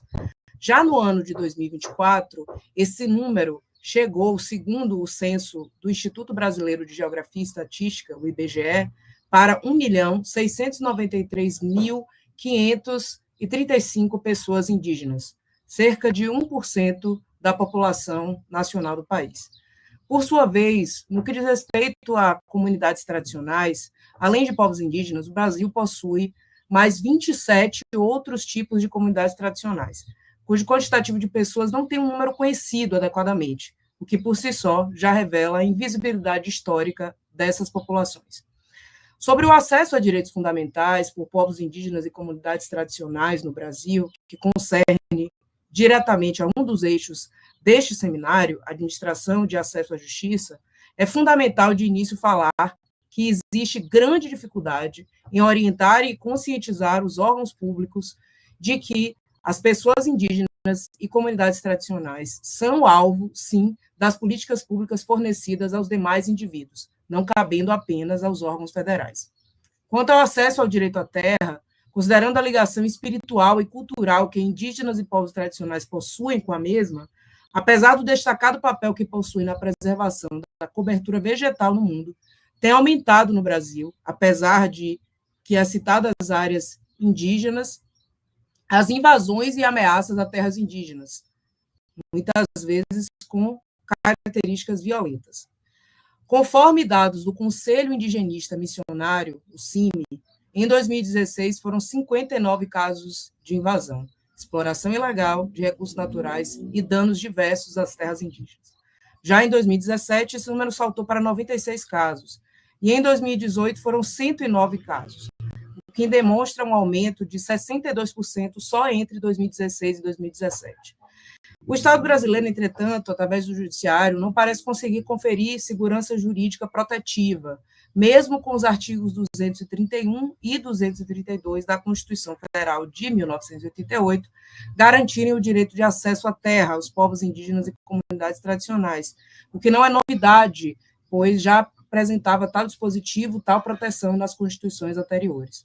Por sua vez, o legislativo brasileiro já agiu com indicativo de supressão de direitos de acesso à terra para tais pessoas, ao fixar um marco temporal, desde quando tais áreas já deveriam estar ocupadas para poderem receber a proteção constitucional, requisito este que não consta na Constituição Federal de 88, o que foi feito pelo Congresso Nacional através de lei, que é inferior juridicamente ao instrumento constitucional.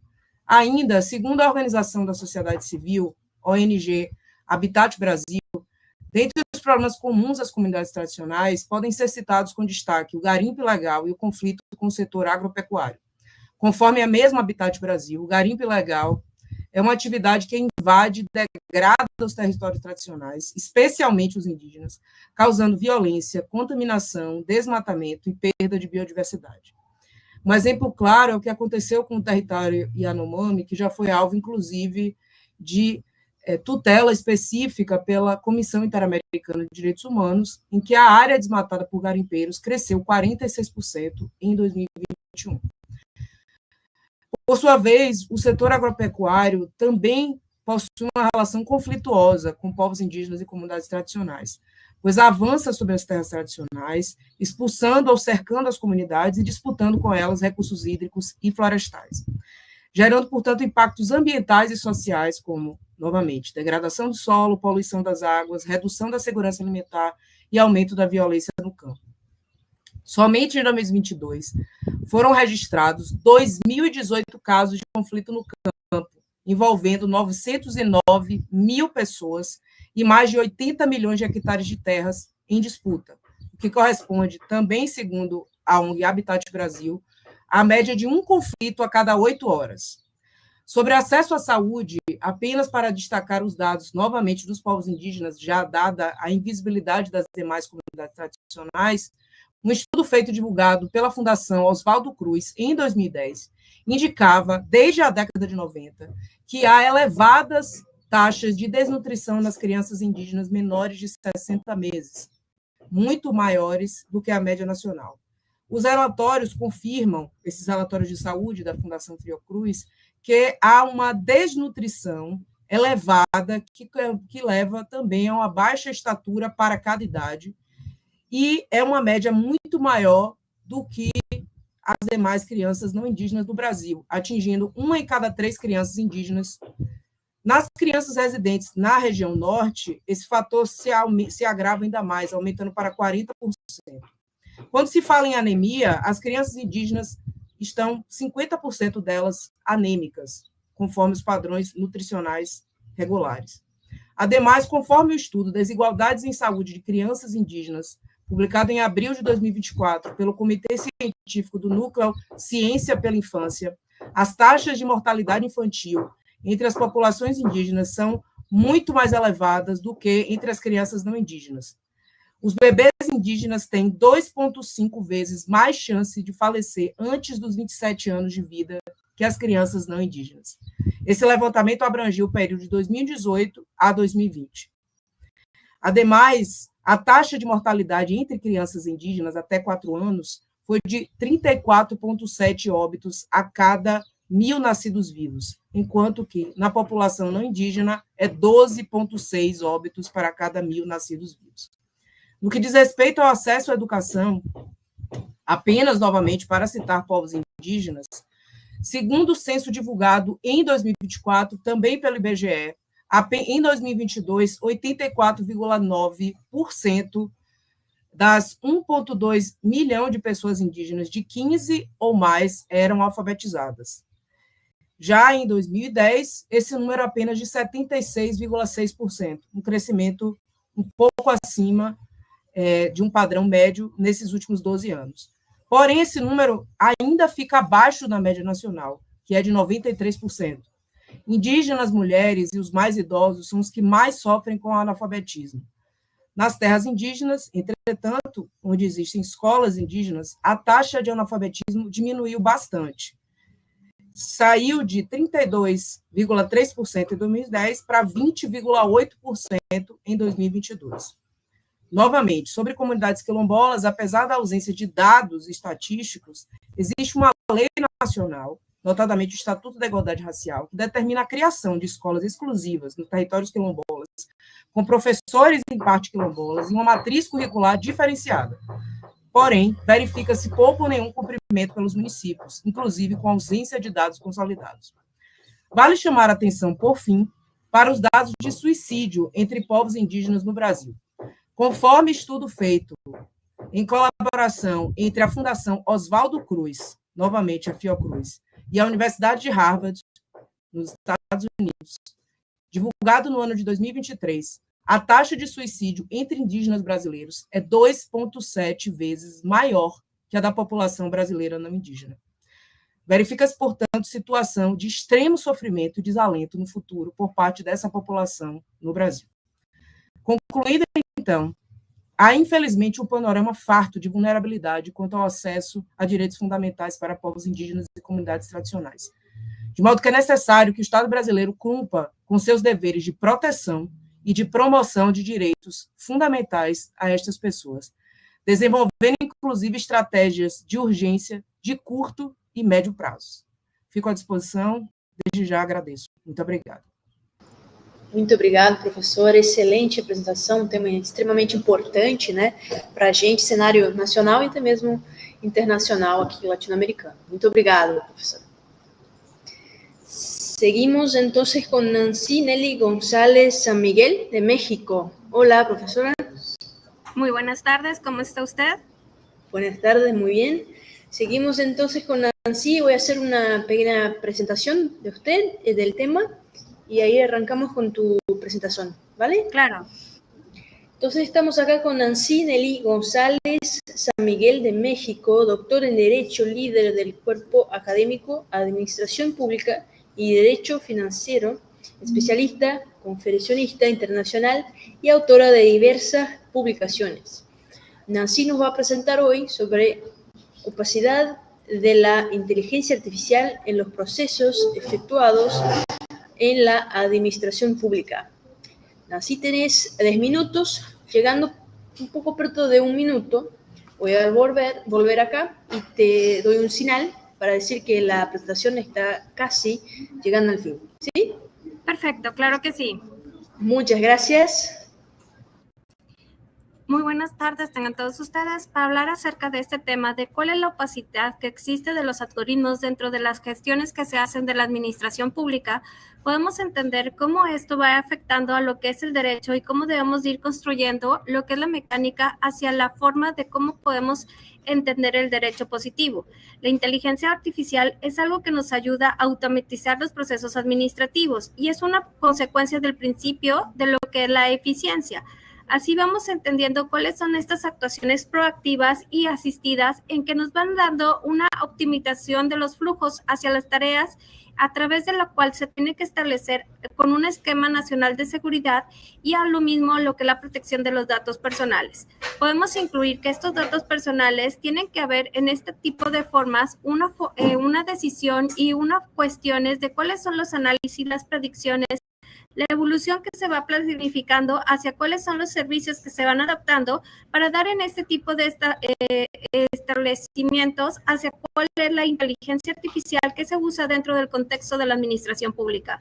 Con todos estos tipos de predicciones tenemos una opacidad. Los sesgos que se pueden ir traduciendo en una falta de conclusiones o una falta de medición hacia cuáles son estas condiciones que la administración pública puede fallar dentro de su entorno.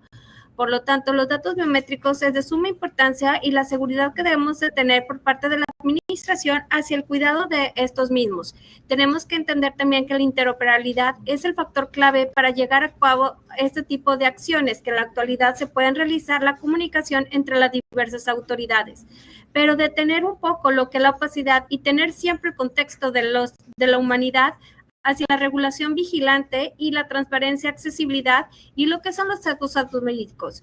Hemos establecido cómo los humanos hemos dejado actuar a través de lo que son los robots, los chatbots y la forma de estrategias en donde cualquiera puede hacer repeticiones, pero irónicamente nos volvemos más ingeniosos y tenemos que ser reflexivos hacia la creación de ese tipo de inteligencia artificial. Por lo tanto, tenemos que ir emergiendo a esta fuerza transformadora e ir implementando cuáles son las medidas, tanto la OCDE, así como los reglamentos en Europa se han constituido, cuáles son los software diseñados para que nosotros podamos evitar este tipo de opacidades y dar una adaptabilidad y autonomía que se van desplegando hacia las cuestiones capaces de ir aprendiendo. Con esto tenemos que ir reflejando cuáles son este tipo de automatización dentro de los procesos administrativos y cuál es la consecuencia de las habilidades que van marcando esta nueva relación jurídica que tenemos con los trámites administrativos. Una forma de optimizar es obviamente a través de los Big Data y los de chatbot, en donde se van haciendo estos algoritmos, un conjunto ordenado de operaciones sistemáticas en donde permitan hallar este tipo de cálculos y formas de cómo se van a ir incluyendo en este tipo de regímenes. Asimismo, la Ley 40-2015 del sector público se entiende cómo se van cuestionando hacia la actualidad, hacia las actuaciones administrativas y cómo es el procedimiento administrativo y cómo va a intervenir en forma directa lo que es el servidor público. Con eso podemos ir logrando cómo la norma tiene que ir articulando en la forma del procedimiento definido en la fase de la regulación y cuál es esta lógica de las matemáticas y de la ciencia de la computación que nos ayude a prevenir este tipo de condiciones de los sesgos que se van interfiriendo dentro de lo que es la transparencia. Como ahorita decíamos, existen diversas normas en donde se da la protección a lo que son las personas físicas.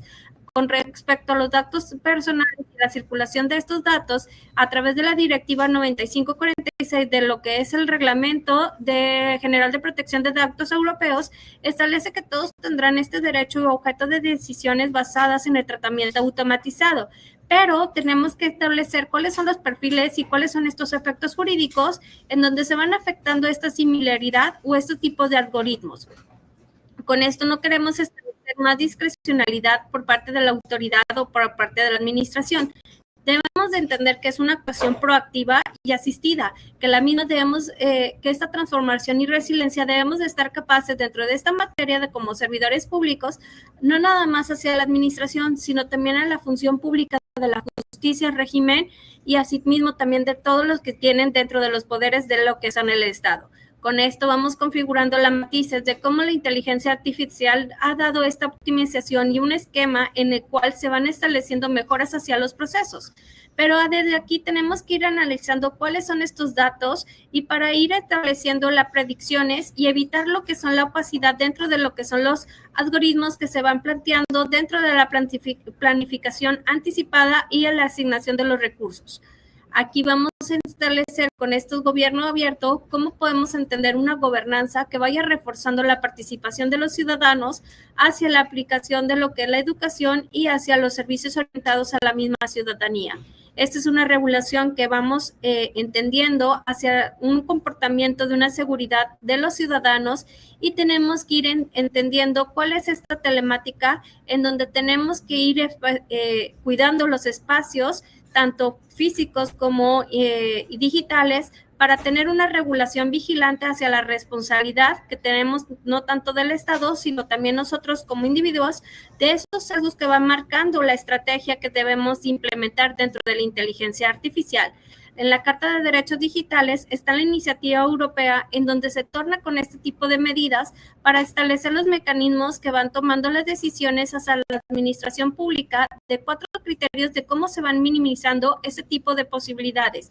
Es decir, la administración pública tiene que tener dentro de su marco la competencia hacia lo que son los ámbitos de los algoritmos, así también la ética del uso de la inteligencia artificial dentro de los procedimientos, el sello de calidad, que es una de las cuestiones principales en lo cual está la tendencia hacia la vigilación y el centro de los riesgos que podemos evitar con la desconfianza del uso de la inteligencia artificial. Con todo esto vamos a ir comisionando hacia un entorno controlado para ir comprobando los requisitos efectivos del uso de este tipo de sistemas para tener una accesibilidad y menos errores dentro de los sesgos algorítmicos. Es lo que se pretende establecer en este tipo de formas para ir teniendo un interés y para tener menos irregularidades en las etapas, ya sea no nada más de la implementación, sino para la evaluación, las formas electrónicas y la forma de cómo se va a potencializar esta transformación.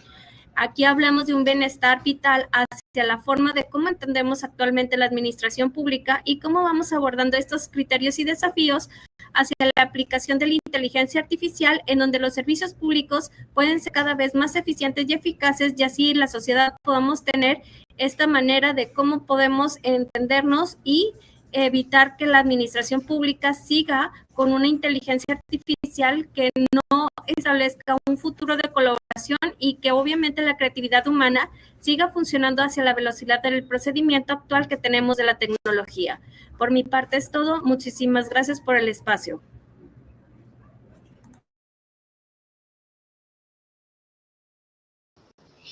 Muchas gracias, professora.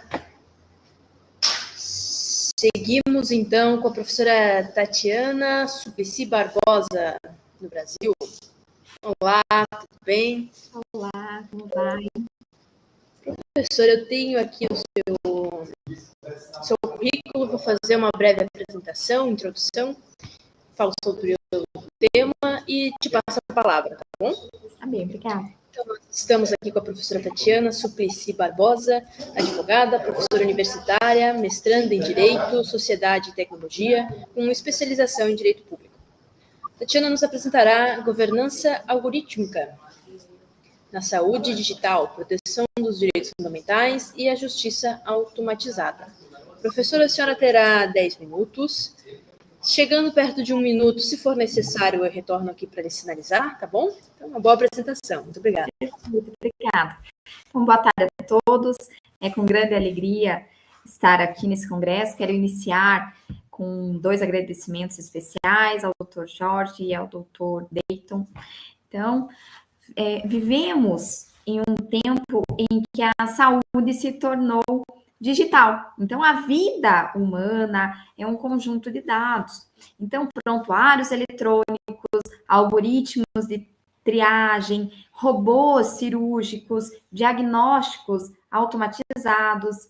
Além disso, a promessa sempre é a mesma: eficiência, precisão, economia. Mas há uma pergunta em que o direito precisa fazer. O que, muitas vezes, a tecnologia tenta evitar? Então, quem decide quando a decisão é algorítmica. Então, a governança algorítmica, ela nasce justamente dessa inquietação. Então, ela busca garantir que o uso da inteligência artificial na saúde, ela seja transparente, seja auditável e, acima de tudo, humano. Então, como diz a Zuboff, cada dado coletado sobre o ser humano é também um dado sobre o poder. Então, é o papel do direito é assegurar que esse poder não se transforme em controle. Então, nós vamos falar aqui sobre um pouquinho dos direitos constitucionais. Então, a Constituição Federal de 1988 do Brasil nos lembra que a dignidade da pessoa humana, ela é eixo de todo o sistema jurídico. E a Lei Geral de Proteção de Dados, ela caracteriza essa proteção, então garantindo o direito à autodeterminação informativa. Então, mas eu pergunto, então o paciente, ele sabe que foi uma máquina quem negou o seu procedimento? O médico pode questionar o algoritmo que prioriza o exame? E quem responde, afinal, se o erro foi da inteligência artificial? Então, essas perguntas, elas revelam que o problema não é a tecnologia, é a falta de governança sobre elas. Então, como ensina Canotilho, a jurisdição, ela é indelegável. Então, nenhum sistema automatizado, ele pode substituir a consciência humana na aplicação do direito, nem no tribunal, nem no hospital. Então, hoje, tribunais, hospitais, eles já utilizam sistemas de inteligência artificial. Então, eles acabam classificando ali processos, priorizam pacientes, calculam riscos e, às vezes, até sugerem decisões. Mas há um perigo silencioso. Então, os algoritmos, eles também aprendem nossos vieses.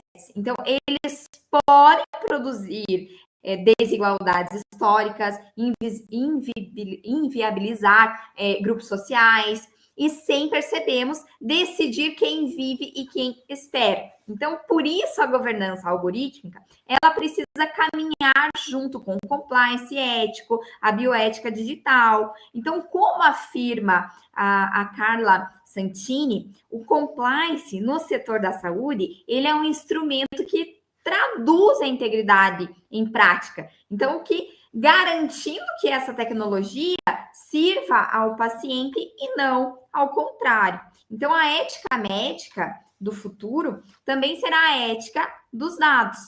Então, nós temos uma governança algorítmica que não é apenas uma teoria, é uma necessidade institucional.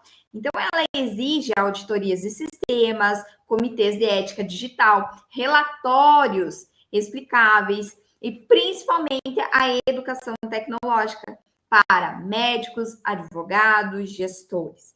Tá? Então, a própria Europa fez um estudo que foi aprovado em 2024, que ela classificou a saúde como a área de alto risco. Então, isso significa que cada decisão automatizada, ela deve ser o quê? Ela deve ser compreensível, rastreável e responsável. Então, o Brasil, nós temos a Lei Geral de Proteção de Dados e a NPD. Então, é um ponto de partida sólido. Mas ainda precisamos a integração ali real do Conselho Federal de Medicina, do CNJ, enfim, Ministério da Saúde. Então, como nós podemos falar que a boa governança é aquela que inova com responsabilidade. E a responsabilidade é no campo da saúde. Então, é sinônimo de humanidade.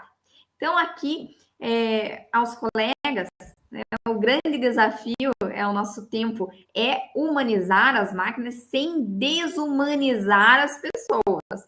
Então, automatizar não é abdicar da ética, é redefinir a ética na luz da tecnologia. Então, nós precisamos de uma saúde digital centrada no ser humano, onde cada linha de código, ela carregue o princípio constitucional e cada decisão automatizada respeita o direito à dignidade, enfim, entre outros direitos. Entre o dado e o humano, então que prevaleça sempre humano. Então, agradeço a todos, agradeço ao Dr. Jorge, ao Dr. Dayton, mestres aqui que iluminam o caminho e constroem pontos entre o direito, a tecnologia. Agradeço. Muito obrigada. Muito obrigada, professora, pela apresentação do seu tema. Seguiremos, então, agora. Seguimos con Alejandro Edgar González Flores de México. Hola, profesor. Muy buenas tardes, qué gusto. ¿Sí me escucha? Sí, te veo y te escucho. Feliz que podés participar. Exacto. No sé si ve mi presentación. ¿Se está subiendo? Ya casi carga. No podemos compartir presentaciones acá. La organización nos dijo que apenas hablando, ¿sí? Bueno, en primer lugar, muchas gracias por su excelente moderación y buenos días tengan todos ustedes. Los saludo desde México y a quienes se encuentran conectados a través de las redes sociales y las plataformas virtuales. Felicito a los billetes proponentes que me han antecedido y agradezco la invitación del doctor Jorge Manríquez Torres, presidente de la Organización General y presidente de la Escuela Interdisciplinar de Derechos Fundamentales Permanentes y Tutia, así como a todas las instituciones organizadoras. Y también, pues, gracias por estar en este Congreso Mundial de Administración de Justicia, Inteligencia Artificial y Derechos Fundamentales. El tema que le toca... Perfecto, profesor. Voy a hacer una presentación de usted, del tema, y ahí arrancamos con su presentación, ¿vale? Sí, gracias. Entonces, estamos acá con Alejandro Edgar González Flores, doctor en Derecho Público por el Instituto de Investigaciones Jurídicas de la Universidad Veracruzana, México, investigador honorario del Colegio Veracruz en México. Cuenta con estudios de postdoctorado becado por el Secretaría de Ciencias, Humanidad, Tecnología e Innovación y pertenece al Sistema Nacional de Investigadores, la CECIT, en México. El profesor nos va a presentar entonces sobre la inteligencia artificial como herramienta de inclusión en el sistema judicial para personas con discapacidad, retos y oportunidades. Muchas gracias. Tenéis 10 minutos. Llegando perto de 1 minuto, regreso acá para finalizarlo, ¿sí? Claro que sí. Muchas gracias. Pues efectivamente, el tema que hoy vamos a exponer, como bien lo dijo nuestra excelente moderadora, es la inteligencia artificial como herramienta de inclusión en el sistema judicial, netamente para el grupo de personas con discapacidad, retos y oportunidades. Es así que, pues, vamos a dividir la presente presentación en varios contenidos. Vamos a definir algún aspecto de lo que es conceptos de grupos vulnerables, personas con discapacidad. Vamos a hacer mención también de lo que es la bandera de la discapacidad, una definición que es el acceso a la justicia, sus definiciones que de barreras de acceso a la justicia, algunos instrumentos internacionales que tocan el tema de acceso a la justicia.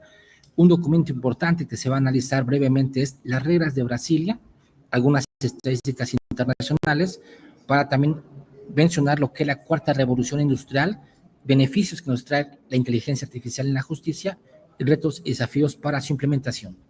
Existe una bandera que se llama de la discapacidad que menciona aproximadamente lo que son 6 colores básicos. El rojo, que significa discapacidades físicas, el dorado, neurodiversidad, el blanco, que es muy importante, que es discapacidades invisibles no diagnosticadas. Y aquí es donde encontramos un tema de vital importancia, que son las enfermedades raras, ¿no? Encontramos el tema del color azul, que son enfermedades mentales, el verde, que son las discapacidades sensoriales, el fondo negro, que establece lo que es la rabia y el rechazo por el maltrato que reciben estas personas que pertenecen a la comunidad con discapacidad.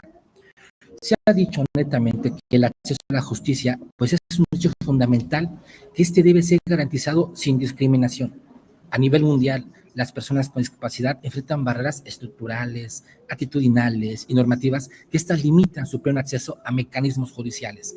En esa exposición vamos a analizar el estado actual del acceso a la justicia de este grupo vulnerable, netamente desde una perspectiva de derechos humanos, lo cual vamos a revisar el marco jurídico internacional y identificar los principales obstáculos y a proponer buenas prácticas y recomendaciones para mejorar la garantía de este derecho. Actualmente se calcula que existen 1.300 millones de personas que sufren con una discapacidad importante, es decir, 1 de cada 6 personas, sin que nos demos cuenta, sufrimos de discapacidad. Esto es un dato sumamente preocupante y alarmante que debemos de tomar en cuenta cuando analizamos estos temas de acceso a la justicia, que es, algunas personas con discapacidad mueren hasta 20 años de las personas que no tienen discapacidad. El rango de vida de una persona con discapacidad, pues es aproximadamente los 20 años, ¿no? Y hay personas que sufren discapacidad y todavía no lo saben, ¿no? ¿Cuál es el concepto de grupos vulnerables, no? Se ha dicho que son aquellos núcleos, netamente, y personas que por diferentes factores o la combinación de ellos van a enfrentar situaciones de riesgo o discriminación que les va a impedir alcanzar, mejorar sus niveles de vida. Y por lo tanto, pues esas personas requieren la atención e inversión del gobierno para lograr su bienestar. Hay diferentes grupos vulnerables a nivel internacional, niñas, niños, adolescentes, mujeres, y en el tercer rubro nos encontramos a las personas con discapacidad del tema que hoy estamos hablando. Bueno, y es muy importante establecer el tema de acceso a la justicia. ¿Qué viene siendo el acceso a la justicia? Pues netamente viene siendo un derecho fundamental que va a garantizar que todas las personas tengan la posibilidad de acudir a las autoridades competentes, sean judiciales o administrativas, para que se puedan proteger sus derechos y hacer valer sus intereses legítimos. Este derecho se ha dicho que debe ser ejercido sin discriminación alguna, superando las barreras económicas, sociales, políticas o culturales o de cualquier otra índole que puedan obstaculizar este ejercicio. ¿Qué nos ha dicho de una otra forma algunos conceptos o definiciones del acceso a la justicia? Pues Mauro Capelletti dice que el acceso a la justicia no solo va a implicar la capacidad de acudir a estos tribunales, sino también la disponibilidad de mecanismos efectivos para solucionar sus disputas o sus controversias. Kofi Annan, el secretario de las Naciones Unidas, dice que el acceso a la justicia también es una garantía de que todos los individuos, especialmente los más vulnerables, tengan igualdad de oportunidades para hacer valer sus derechos ante tribunales y autoridades competentes. Mauro Capelletti igualmente y Brian Gard dicen que ha habido 3 obstáculos importantes, ¿no?, que restringen el acceso a la justicia, que no se cuenta actualmente a nivel mundial con este fortalecimiento de la asistencia jurídica gratuita, especialmente para personas desfavorecidas. No existen netamente reformas procesales para superar estos obstáculos de tipo técnico y estructural. Al no existir reformas procesales, hay un principio que más adelante lo vamos a ver, que es el principio pro actione. Este principio pro actione, ¿qué significa? Que debemos fijarnos más en el fondo del asunto, más allá de los mecanismos procedimentales, ¿no? Y otro tercer punto, que es el acceso colectivo a la justicia, especialmente con temas de derechos difusos y colectivos. Y así podemos englobar algunas barreras de acceso a la justicia, las institucionales, que es acerca de la confianza que tienen las personas a acudir a pedir justicia, información, eficiencia, los excesos de formalismos y burocracia, algunas barreras sociales y culturales y económicas. La gente no tiene dinero a veces para acudir, cuestiones geográficas, físicas, lingüísticas y culturales, y también de género. Y otro tipo de barreras, ¿no?, como la política, las tecnológicas, el tema que nos ocupa, psicológicas, de miedo y la falta de capacitación judicial. Existen diversos instrumentos internacionales que hablan de ese tema de acceso a la justicia. Uno de los principales es la Convención sobre Derechos de las Personas con Discapacidad, que establece en su artículo 13 que el acceso a la justicia en igualdad de condiciones se debe establecer con ajustes razonables necesarios para personas con discapacidad. Así podemos ver otros instrumentos como la Convención Interamericana, ¿no?, la Declaración Universal, el Pacto Internacional, ¿no? Otro punto importante es la Declaración y Programa de Acción de Viena del 93, el cual afirma el derecho de las personas para acceder a una justicia sin discriminación, especialmente en aquellos casos de violencia y pobreza y discriminación. Igualmente la Resolución 2011/36 de la ONU sobre acceso a la justicia de las personas con discapacidad, y un documento sumamente importante que es las reglas de Brasilia sobre acceso a la justicia para las personas en condición de vulnerabilidad, ¿no? Y sobre ese documento, su objetivo principal dice que el sistema judicial debe funcionar como un instrumento accesible para todas las personas, incluyendo aquellas en situación de vulnerabilidad, permitiendo así la defensa efectiva de sus derechos fundamentales, como el derecho al debido proceso y la tutela jurisdiccional efectiva sin discriminación alguna. Y así podemos encontrar otros instrumentos.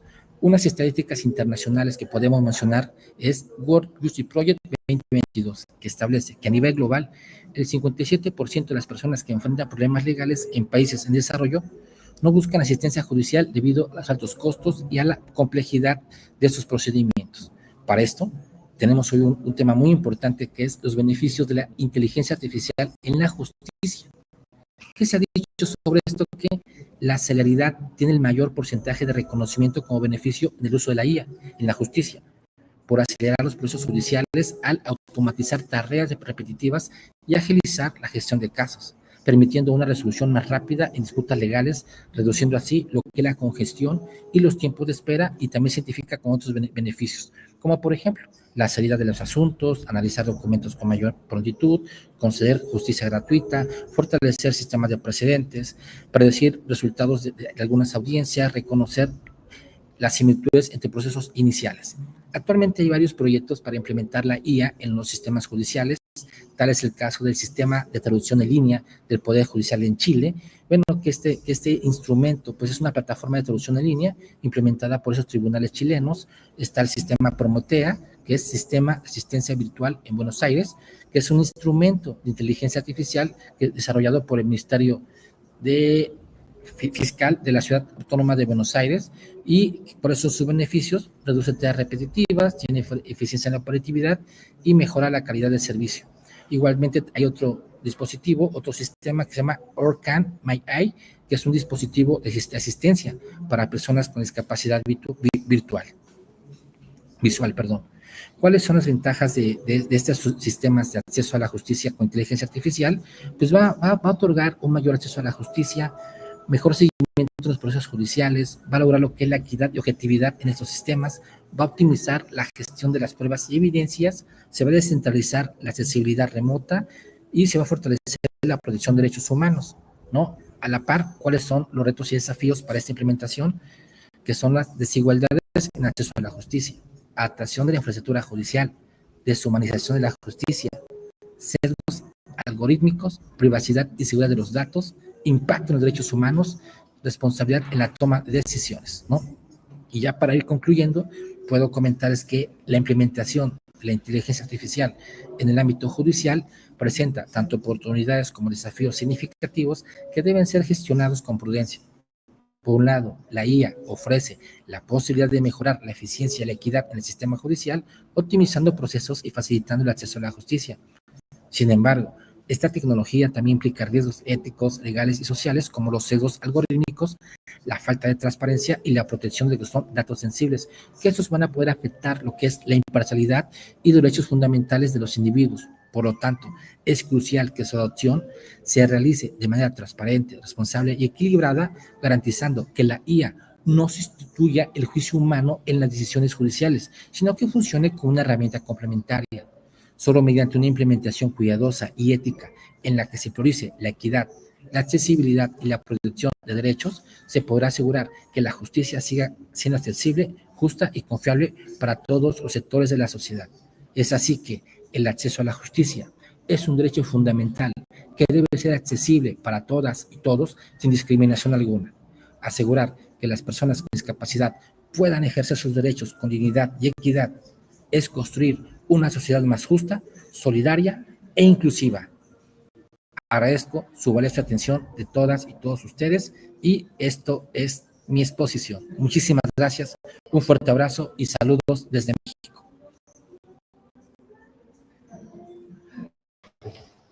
Muchas gracias, profesor. Seguimos entonces agora com Márcia Andrea Buren. É isso, professora? Desculpa se... Isso mesmo.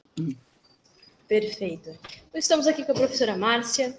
doutor em Direito pela PUC do Rio Grande do Sul, pós-doutor em Direito pela FDUL, que é de Lisboa, em Portugal, pós-doutor em Direito pela FURG, do Rio Grande do Sul também, advogada e professora pelo PPG CRIM da PUC Rio Grande do Sul e professora de Direito Constitucional e Ambiental na Escola de Direito da PUC no Rio Grande do Sul. Coordenadora da especialização em Direito Ambiental e Sustentabilidade. A professora Márcia nos apresentará hoje sobre supressão legal de vegetação nativa, os dados do mapa de biomas e o uso da tecnologia. Professora, a senhora terá 10 minutos, chegando perto do minuto, se necessário, eu volto aqui para sinalizar a senhora que o tempo está chegando ao fim, tá bom? Uma boa apresentação, muito obrigada. Muito obrigada, então agradeço novamente a oportunidade, cumprimentos aqui aos idealizadores na pessoa do professor Dr. Jorge Torres, também professor Deilton Ribeiro Brasil e Cleide Calgaro. E também saúdo aqui o organizador Marcelino Meleu. Falar desse tema, na verdade, sobre supressão ilegal da vegetação nativa, é hoje um dos principais crimes ambientais que nós temos no Brasil, conforme a nossa Lei de Crimes Ambientais. Essa lei, então, de 1998, que é a 9.605, a partir da leitura ou da releitura dos artigos 38 e seguintes.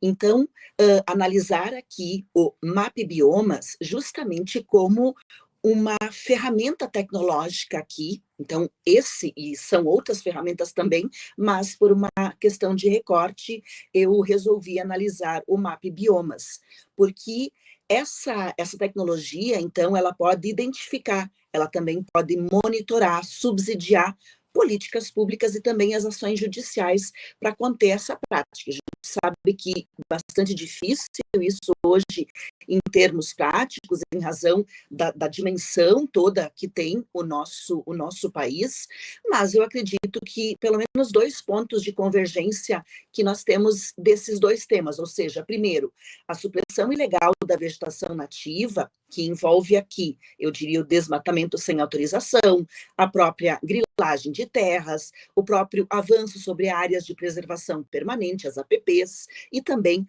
de reserva legal. Então, o MAP Biomas, ele detecta essas ocorrências por meio aqui das imagens de satélite, também do próprio uso da inteligência artificial, tornando assim, eu diria, possível identificar quais são essas áreas degradadas e também uma possível responsabilização naquela tríade da responsabilidade administrativa, civil e também penal desses infratores. Então, o MAP Biomas, o que é o MAP Biomas? Então, enquanto tecnologia, que é o conjunto de plataformas, MAP Biomas Alerta, MAP Biomas Fogo, MAP Biomas Água, entre outros, que cruzam esses dados de sensoriamento remoto e, dessa forma, são possíveis de serem geradas aqui as provas técnicas e também indicadores confiáveis para que se possa fazer aqui a instrução das inúmeras ações civis públicas, dos TACs, que são os termos de ajustamento de conduta, e o próprio, eu diria, o planejamento ambiental, também municipal, também estadual, porque nós temos hoje mais do que 5.500 municípios no nosso país. Então, os dados do MAP Biomas, eles podem subsidiar essa responsabilidade, como eu havia mencionado. Inclusive, pode ser usado como prova digital ambiental, ainda que a gente saiba que se discuta, então, aqui a validade jurídica dessas imagens ainda, o próprio uso dos algoritmos como um meio de prova, e que, no meu sentir, são, sim, meios importantes de prova para justamente dar conta desse amplo arcabouço jurídico. Então, se por um lado o uso desses dados abertos, ele vem a fortalecer aqui o controle social e também o dever de informação ambiental, pois o uso dessas imagens aqui por satélite de geoprocessamento para identificar os desmatamentos, eles ocorrem quase que em tempo real. dados, a gente tem alguns dados do último relatório anual, que é de 31 de maio de 2025, referente ao ano de 2004, então, o RAD, que é o Relatório Anual de Desmatamento, e ele mostra números aqui bastante significativos entre nós. Então, fazer a análise, ou fazer um estudo dessas imagens de satélite, o próprio geoprocessamento. Então, o MAP Biomas, ele emite esses relatórios que podem, então, ser usados pelos órgãos oficiais, como o IBAMA, o próprio Ministério Público Federal, os Ministérios Públicos dos estados, né, estaduais, e também as secretarias de meio ambiente. E nós também temos ferramentas complementares, né, o próprio INPE, com o DETER, com o PRODES, entre outros. E eu diria mais, o uso de tecnologias de sensoriamento remoto e dessas plataformas potencializa o controle e a responsabilização ambiental. Então, os desafios, a gente sabe também, são muitos hoje entre nós. Então, desafios quanto à validação jurídica das provas digitais, a própria integração com políticas públicas de fiscalização ambiental, a própria supressão ilegal de vegetação nativa, que é uma das principais causas, e eu diria, uma das principais causas em relação à própria biodiversidade. Então, a retirada da cobertura vegetal pode desencadear diversos problemas, como, por exemplo, a perda da biodiversidade, a degradação do hábitat, a alteração climática.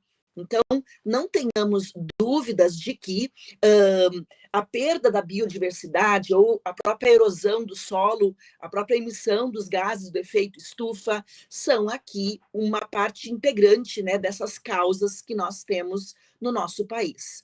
Então, o país, embora disponha de um arcabouço, eu digo, jurídico, um dos mais avançados do mundo em matéria ambiental, nós sabemos também que nós encontramos limites na própria fiscalização e na efetiva responsabilização desses infratores, por assim dizer.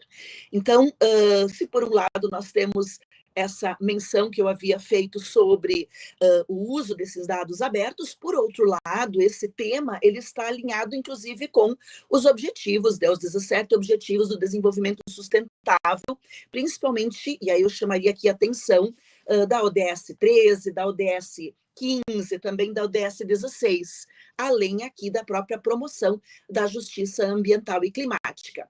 Então, vale aqui o registro de que, além da legislação que nós temos, que é a Lei dos Crimes Ambientais, a nossa Constituição Federal também, quando traz no artigo 225, e eu diria vanguardista que foi, ao proteger o meio ambiente para esta e para as futuras gerações, inclusive dando não só direitos, mas atribuindo deveres para a sociedade também. Também o Código Florestal é importante quando nós referimos aqui as unidades de conservação. Além, e eu poderia também trazer nesse contexto os princípios da prevenção, da precaução, entre outros princípios. Então, essa integração entre tecnologia, direito e políticas públicas, né, a governança de dados ambientais, a cooperação entre essas instituições públicas, a sociedade e também esses dados tecnológicos são e nos mostram alguns caminhos para aprimorar essa fiscalização e a prevenção. Muito embora saibamos também que é bem difícil nós darmos conta de um amplo e um vasto território. E aí eu pego o dado desse relatório do desmatamento do MAP Biomas de 2025, referente aos dados de 2024, para dizer que o Brasil novamente perdeu mais de 1 milhão de hectares de vegetação nativa, sendo que 95% dessas áreas é classificada como supressão ilegal. Então, também merece aqui, esse panorama, ele reforça aqui a importância do uso da tecnologia, desse monitoramento remoto também, para subsidiar essas ações civis públicas e também os próprios TAPs. E para fechar aqui, eu gostaria de chamar a atenção ainda que esses dados são usados pelos órgãos de fiscalização ambiental, mas não só, para fiscalizar, para punir aqui os infratores, mas também para, eventualmente, embargar aqui atividades ilegais e também para que se possa garantir a recuperação dessas áreas degradadas. Então, essa é uma plataforma que é transparente, que permite aqui que usuários, inclusive, questionam e corrijam esses alertas recebidos. Também, por falarmos em penas, a pena no Brasil para a supressão vegetal, ela é muito leve. Por quê? Porque nós temos detenção de 1 a 3 anos e sabemos que, em termos práticos, mais a multa, né? Sabemos que, em termos práticos, dificilmente alguém resta encarcerado em razão do descumprimento e em razão da prática desse crime ambiental.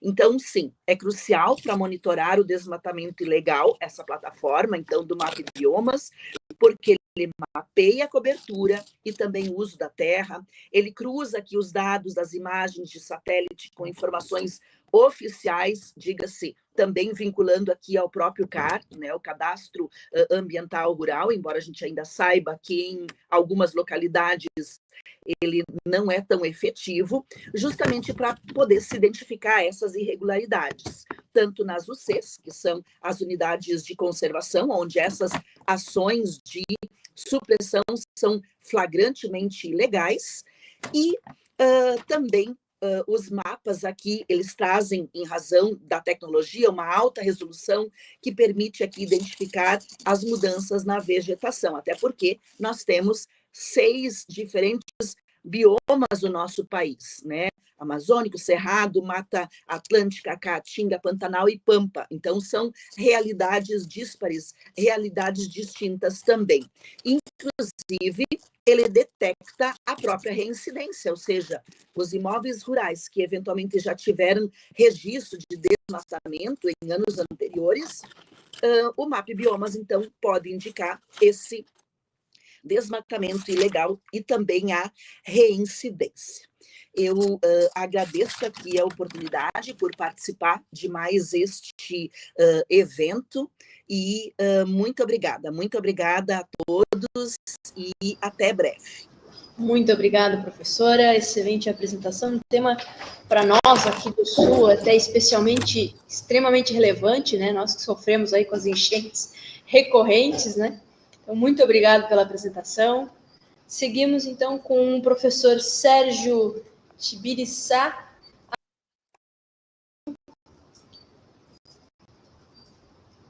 Professor?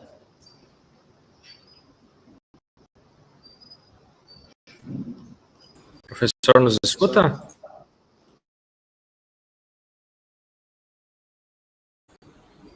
Professor Sérgio? Professor, nós não estamos nem escutando, nem ouvindo, tá? Talvez seja um problema de entrar, sair e entrar novamente aqui, tá? Do link.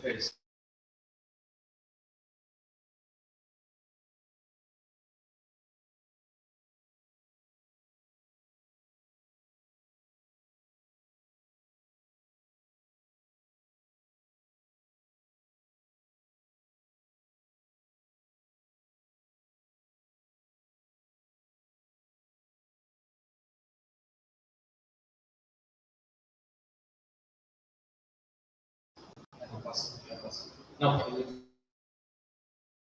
Escutando ao menos? Opa. Oi, professor, agora consigo lhe ver e lhe ouvir. Tá bem.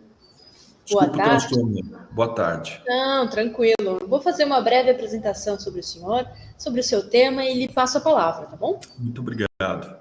Então, nós estamos agora com o professor Sérgio Tibiriçá Amaral, professor doutor e mestre em Sistema Constitucional de Garantias pela Instituição Toledo de Ensino, de Bauru, professor do mestrado e doutorado da Instituição de Toledo de Ensino em Bauru, mestre em Direito das Relações Sociais pela Unimar, especialista em Interesses Difusos pela Escola Superior do Ministério Público de São Paulo, reitor da Faculdade de Direito de Presidente Prudente, do Centro Universitário Antônio Eufrásio de Toledo, e professor titular da disciplina Teoria Geral do Estado Diretor-Geral do Estado de Direito Internacional e Direitos Humanos, membro do Programa Nacional de Pós-Graduação da Coordenação de Aperfeiçoamento de Pessoal do Nível Superior, CAPES, Fundação vinculada ao Ministério de Educação do Brasil, membro da Associação Colombiana de Derecho Processual Constitucional e da Associação Mundial de Justicia Constitucional. O professor Sérgio nos apresentará hoje impactos da inteligência artificial no judiciário brasileiro, análise crítica da discriminação algorítmica e propostas de regulamentação ética. Professor, o senhor terá 10 minutos. Se necessário, chegando ali pela casa de 1 minuto, eu volto aqui para sinalizar, tá bom? Uma boa apresentação, muito obrigada. Boa tarde. Inicialmente, elogiar o seu belo espanhol, né? Eu saúdo e agradeço os organizadores, você, e pela condução também, tenho acompanhado durante todo o dia aí, parabéns, né? Então, eu vou agradecer, saudar e agradecer os organizadores, né? Muito obrigado pelo convite, na figura do meu amigo, Dr. Jorge Torres Manrique. Parabéns às entidades reunidas na organização desse importante evento, né? E principalmente aos participantes. Nós realizamos uma pesquisa aqui, que eu tenho desenvolvido ao longo desse ano aqui, concentrada nas implicações éticas e legais do uso da inteligência artificial pelo Poder Judiciário brasileiro. O foco especial sobre o fenômeno da discriminação algorítmica.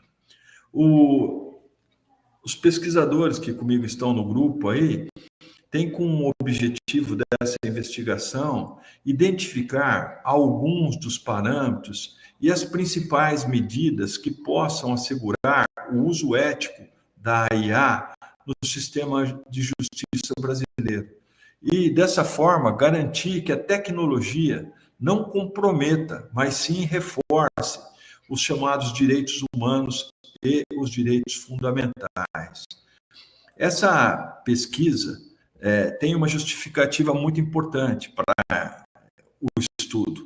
Ela decorre da crescente adoção da inteligência artificial, como foi revelado amplamente aí pelos que me antecederam, no âmbito das atividades judiciais, um movimento que tem gerado impactos profundos e multifacetados no sistema de justiça do Brasil.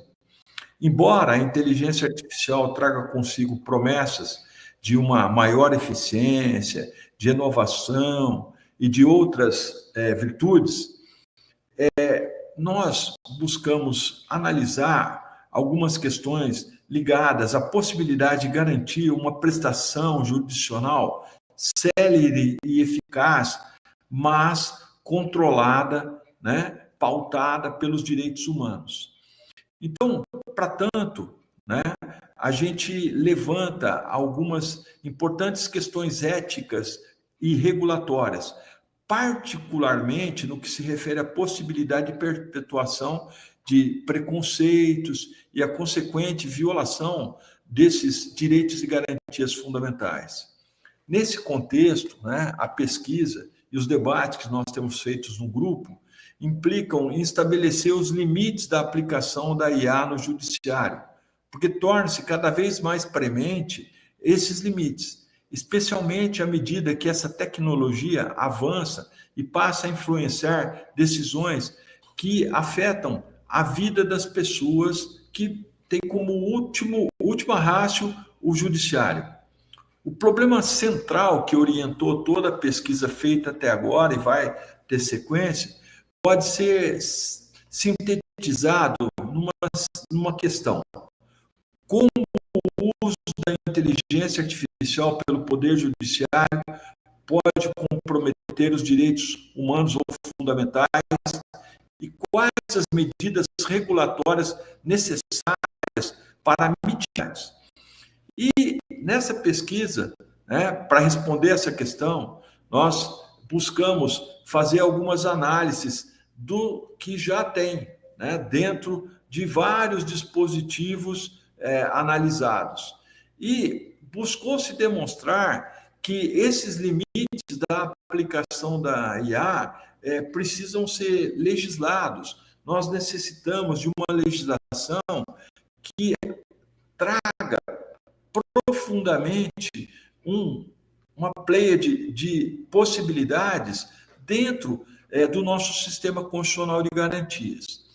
A possibilidade de perpetuação de preconceitos é muito provável, né? Por quê? Porque a IA ela torna-se repetitiva com a sua aplicação.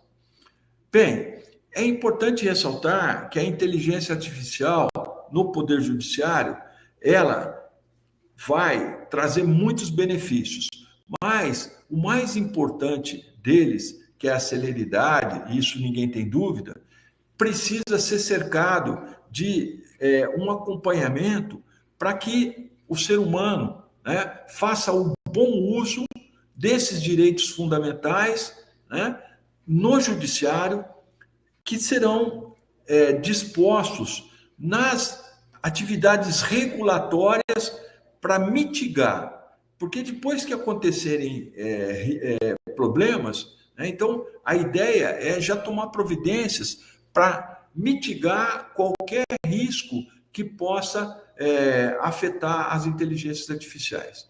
Bom, eram essas basicamente as principais ideias dessa pesquisa, que já tem alguns artigos publicados, e nós vamos dar sequência, né? Agora, fazendo um trabalho de mapeamento desses riscos e quais são as medidas necessárias para que a gente possa, né, dar sequência. As conclusões preliminares da pesquisa indicam que as vantagens, né, como eficiência na prestação jurisdicional, acesso à justiça, duração razoável do processo, sua aplicação sem a devida regulamentação, pode levar, né, trazer muitos problemas por conta da tal discriminação algorítmica. O estudo sublinha essa necessidade urgente, né, de uma abordagem multidisciplinar e de uma regulação robusta, de modo a garantir o uso da IA no judiciário, alinhado aos princípios da justiça, da equidade, do respeito aos direitos humanos. O estudo aponta ainda que é necessário a vedação do uso da inteligência artificial em atividades que são privativas do magistrado, como elaboração de minutas de sentenças e decisões judiciais, a imposição da supervisão humana como requisito para a sua aplicação, a obrigatoriedade da explicação das decisões, né? E as conclusões ainda permitem destacar que pelo menos duas possíveis variáveis em prognóstico. A primeira é que a inteligência artificial será responsável por reproduzir discriminações e criar novas vulnerabilidades. A segunda é que a inteligência artificial será uma ferramenta efetiva para garantir os direitos e também a duração razoável do processo. Então, são essas as primeiras conclusões. Desde já agradeço e devolvo a palavra à coordenadora dessa mesa. Muito obrigado, professor. Obrigado pela apresentação. Seguimos, então, com Célia Terezinha Manzano, doctora y mestre en Sistema Constitucional de Garantías por la Institución Toledo de Ensinos, doctoranda en Derecho Constitucional por la Universidad de Buenos Aires, Argentina, especialista en Derecho Constitucional por la Universidad de Pisa, Italia, y por la Universidad de Buenos Aires, Argentina, conferencista, publicación de artículos en diversos países, servidora pública del municipio de Uberaba y abogada, que nos presentará la inteligencia artificial y derechos fundamentales.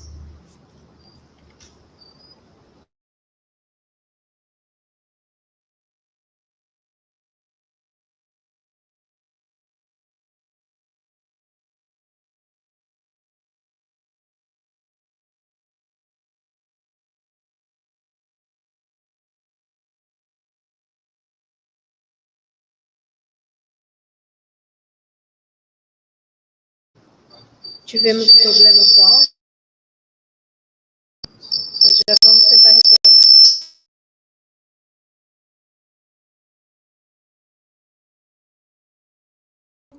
En el Congreso Mundial sobre Administración de Justicia, Inteligencia inteligência artificial e derechos fundamentais para reflexionar em conjunto sobre um tema tão importante nesta era de transformação digital. Seria a relação entre a inteligência artificial e os direitos fundamentais. Me gostaria de agradecer especialmente ao Dr. Jorge Zaki por la invitação. Nós vivimos em um momento único em que a inteligência artificial não só está cambiando como trabalhamos ou como vivimos, sino que também está generando tensões na proteção dos direitos essenciais, como a privacidade, a igualdade, a própria liberdade. A inteligência artificial, assim como a globalização, são temas que han chegado para quedar-se entre nós. Pode sostener-se, em efeito, que o uso de dados e algoritmos para encontrar soluções a problemas específicos mais ou menos sofisticados é parte da vida cotidiana das sociedades contemporâneas. A inteligência artificial ha facilitado o desenvolvimento de processos de toma de decisões em diversos âmbitos e de muitos aspectos de nosso desenvolvimento cotidiano, pero também ha generado diversos questionamentos, especialmente quando tratamos de los direitos fundamentais. Não olvidemos que a tecnologia não é neutral e leva consigo os valores, estas éticas e prioridades de quienes la desarrollan e la emplean. Então, meu propósito em los siguientes minutos será oferecer uma reflexão sobre esta relação, identificar os desafios e proponer sugestões para harmonizar a inovação tecnológica com o respeito pleno aos direitos humanos. A inteligência artificial, que é a capacidade das máquinas de realizar tarefas que normalmente requeririam a inteligência humana. Aprender, razonar, tomar decisões e incluso processar informação com um grado elevado de autonomia. Suas aplicações estão presentes em nossa vida, como as assistentes virtuais, o reconhecimento facial, análise predictivo e incluso a generação automática de conteúdo. Sin embargo, o que hace a la inteligência artificial verdadeiramente transformadora não é só sua capacidade técnica, sino como interactúa com os direitos fundamentais. E neste contexto, é necessário perguntar-nos: estas tecnologias estão protegendo ou vulnerando os direitos fundamentais? A inteligência artificial pode fomentar a dignidade humana, por exemplo, al melhorar o acesso a serviços importantes como uma educação personalizada, a atenção médica basada em dados, uma eficiência energética, ou seja, ser uma ferramenta para melhorar a qualidade de vida das pessoas. A inteligência também pode servir para fomentar a igualdade ao analisar grandes quantidades de dados e revelar padrões de discriminação, permitindo intervenções mais justas em políticas públicas e privadas. As ferramentas avançadas de encriptação e gestão de dados impulsadas por a IA também têm o potencial de proteger melhor a privacidade dos usuários, sempre e quando se implementam com estándares adequados. Então, se pone de relevo a capacidade destas tecnologias para brindar a informação personal frente a acessos não autorizados, cyberataques e uso indevido de dados. Pero estamos sujeitos a riscos e a vulnerações dos direitos fundamentais. Um problema comum em los sistemas de inteligência artificial é o sesgo algoritmo, que ocorre quando os dados de treinamento refletem desigualdade.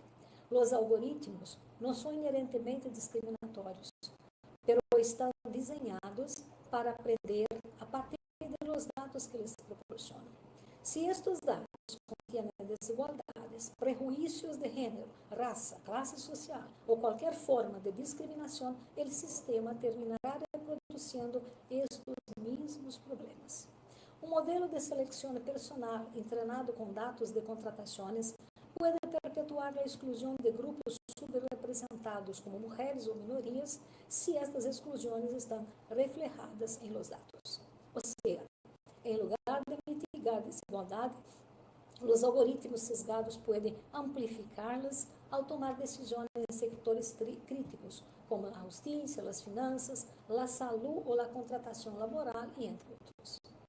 La privacidad, por ejemplo, está gravemente amenazada por las tecnologías que recompilam y procesan datos personales sin el consentimiento informado de los usuarios. Tuvimos recientemente un caso emblemático, es el caso Cambridge Analytica, que es el siguiente. En 2018 se reveló que la empresa Cambridge Analytica, que prestaba servicios para campanhas políticas, utilizou os dados de aproximadamente 87 milhões de usuários de Facebook sem o devido consentimento.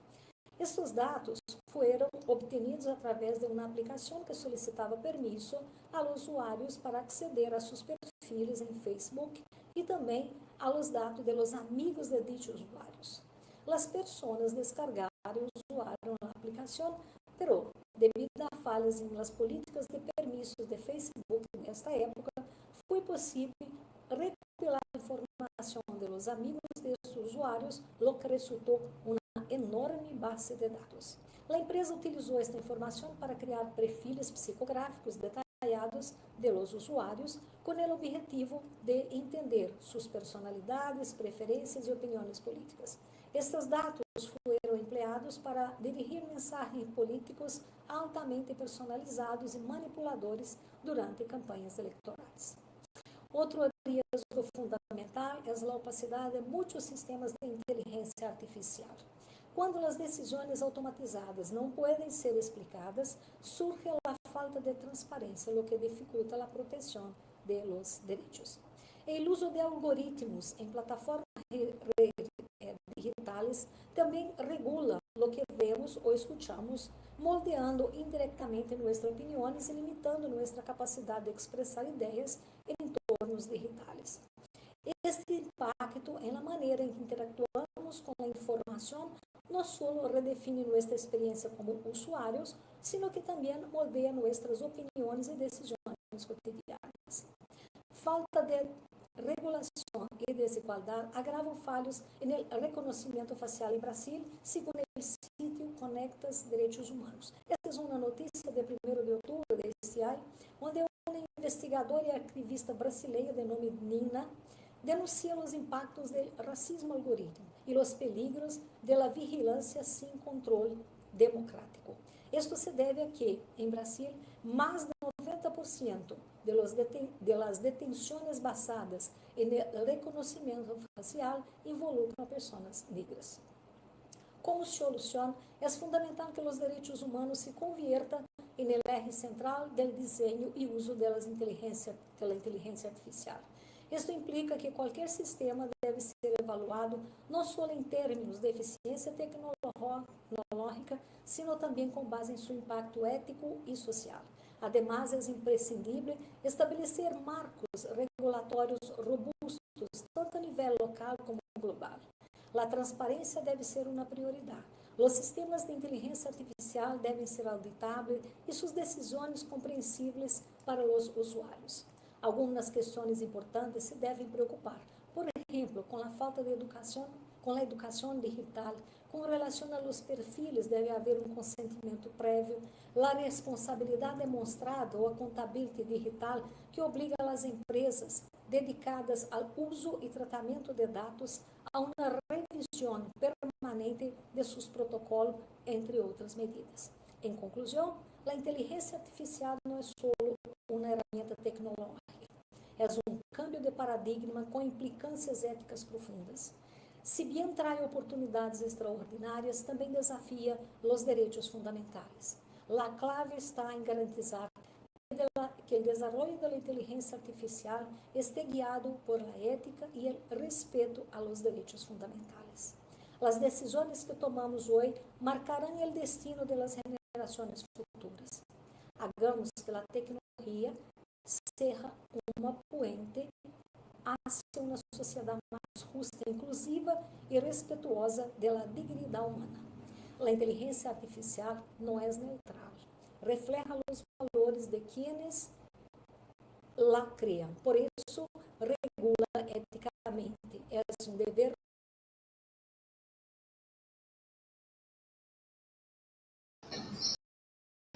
Obrigado, professora.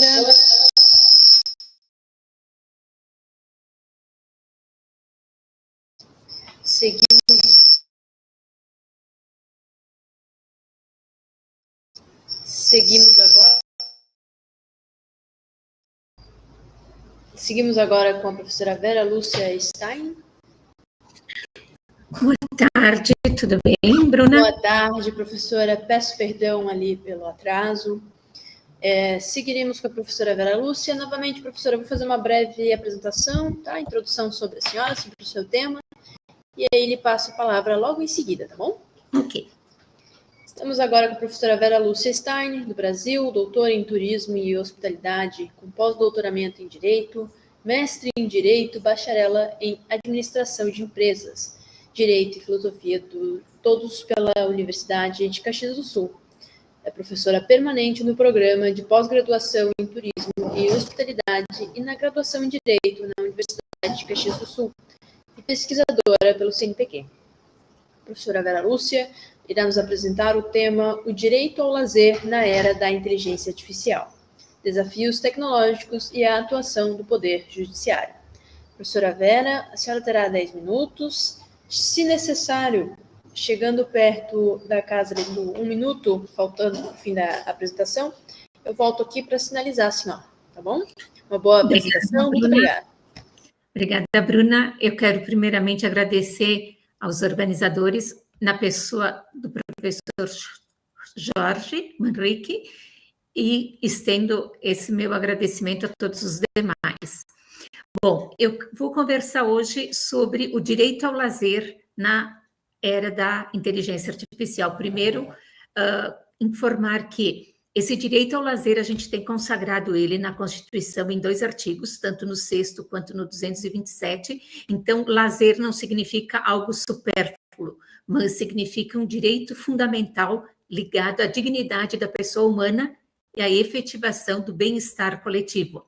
Esse lazer, ele está vinculado à saúde física e mental, ao desenvolvimento cultural, à sociabilidade e à coesão comunitária, tendo se consolidado como um dos pilares da cidadania contemporânea. Já lá na Grécia se dizia que o lazer seria o tempo livre, tá? Que era o ócio criativo, que os gregos diziam. Posteriormente, com a Revolução Industrial, se transformou num espaço de reivindicação social. Por quê? Porque passou-se a exigir muito trabalho e pouco tempo para o ócio. E relacionado principalmente ao descanso do empregado, porque exigiam horas demasiadas de trabalho.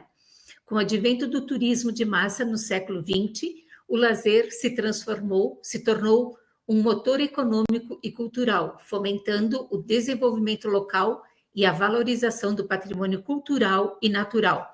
Atualmente, a humanidade vive sob a égide da Sociedade 5.0 e da 4ª Revolução Industrial, caracterizadas pela inteligência artificial, a Big Data, a Internet das Coisas, a robótica avançada e a realidade estendida, seja virtual, aumentada ou mista. Essas tecnologias vêm alterando a maneira radical como as pessoas acessam e vivenciam experiências de lazer, seja em ambientes turísticos, como parques temáticos inteligentes, destinos turísticos digitais ou cidades inteligentes, ou nas atividades do dia a dia, mediadas por algoritmos, como plataforma de streaming, jogos eletrônicos e esportes virtuais. Se, por um lado, a inteligência artificial amplia oportunidades de acesso nas experiências mais inclusivas, interativas e personalizadas, por outro, ela traz o outro lado, tá? Como exclusão digital de grupos vulneráveis, porque nem todos têm acesso, discriminação algorítmica, violação de privacidade por coleta massiva de dados, outros colegas já falaram sobre esse assunto, anteriores à minha fala, dependência tecnológica e impactos na saúde mental, erosão das interações humanas tradicional. Essas transformações impõem ao poder público e principalmente ao poder judiciário o dever de atualizar a interpretação constitucional e os mecanismos de proteção desse direito fundamental. O lazer, como elemento estruturante da cidadania, precisa ser compreendido na perspectiva de um direito humano dinâmico, adaptável e tecnologicamente inclusivo. A presente análise tem como objetivo refletir como o direito ao lazer se transformou em função da inteligência artificial, identificando alguns desafios tecnológicos e principalmente o papel do poder judiciário na garantia desse direito. Nós temos o conceito de lazer, como eu disse, já vem lá desde a Grécia, desde Aristóteles, desde Sêneca, que concebiam o tempo livre como um espaço de aperfeiçoamento intelectual, autoconhecimento, contemplação estética. Posteriormente, com a Revolução Industrial, então, foi uma reivindicação por esse tempo que os empregadores não estavam dando. E depois da Segunda Guerra Mundial, a Declaração Universal dos Direitos Humanos, em 48, consagrou no artigo 24 o direito ao repouso, às férias, ao lazer, e tratados internacionais posteriores reforçam essa proteção. Como eu disse, aqui no Brasil, na nossa Constituição, a gente tem no artigo 6º e no artigo 227 o direito ao lazer. Nós temos a Política Nacional de Turismo, que é a Lei 11.771 de 2008, que vincula lazer, turismo e desenvolvimento socioeconômico. Assim, a gente pode dizer que o lazer é reconhecido como um bem jurídico de natureza híbrida, possuindo dimensões individuais, que é ligado à saúde e ao bem-estar da pessoa, e coletivas, ligado à cultura, ao esporte e ao turismo, e também a econômica, que é o fomento do desenvolvimento local. Com a revolução digital e o uso crescente da inteligência artificial, surgiram alguns desafios jurídicos e sociais, como inclusão digital e desigualdade no acesso. A gente sabe que muitos brasileiros, principalmente quem está em áreas rurais ou brasileiros de baixa renda, eles ficam fora dessa esfera digital. A gente tem os algoritmos de liberdade de escolha, tem sistemas de recomendação que podem restringir o acesso a conteúdos culturais, criando bolhas que limitam a diversidade cultural e o livre desenvolvimento da personalidade, a privacidade e proteção de dados, dispositivos de realidade aumentada, parques temáticos inteligentes e aplicativos de turismo que coletam dados biométricos e geolocalização, tornando essencial a aplicação rigorosa da Lei Geral de Proteção de Dados. Risco à saúde mental, esse risco eu vejo que muito presente na nossa atualidade, porque o lazer digital excessivo está associado ao isolamento social, sedentarismo e distúrbios de atenção, impactando políticas de saúde pública, transformação do espaço público, a substituição de mediadores humanos por máquinas, inclusive muitos já se ouviram que deixam de falar com pessoas e passam a conversar com a própria máquina. Assim, o direito ao lazer precisa ser reinterpretado como um direito humano adaptativo que acompanha a evolução tecnológica e os princípios da inclusão social, ética algorítmica e sustentabilidade cultural.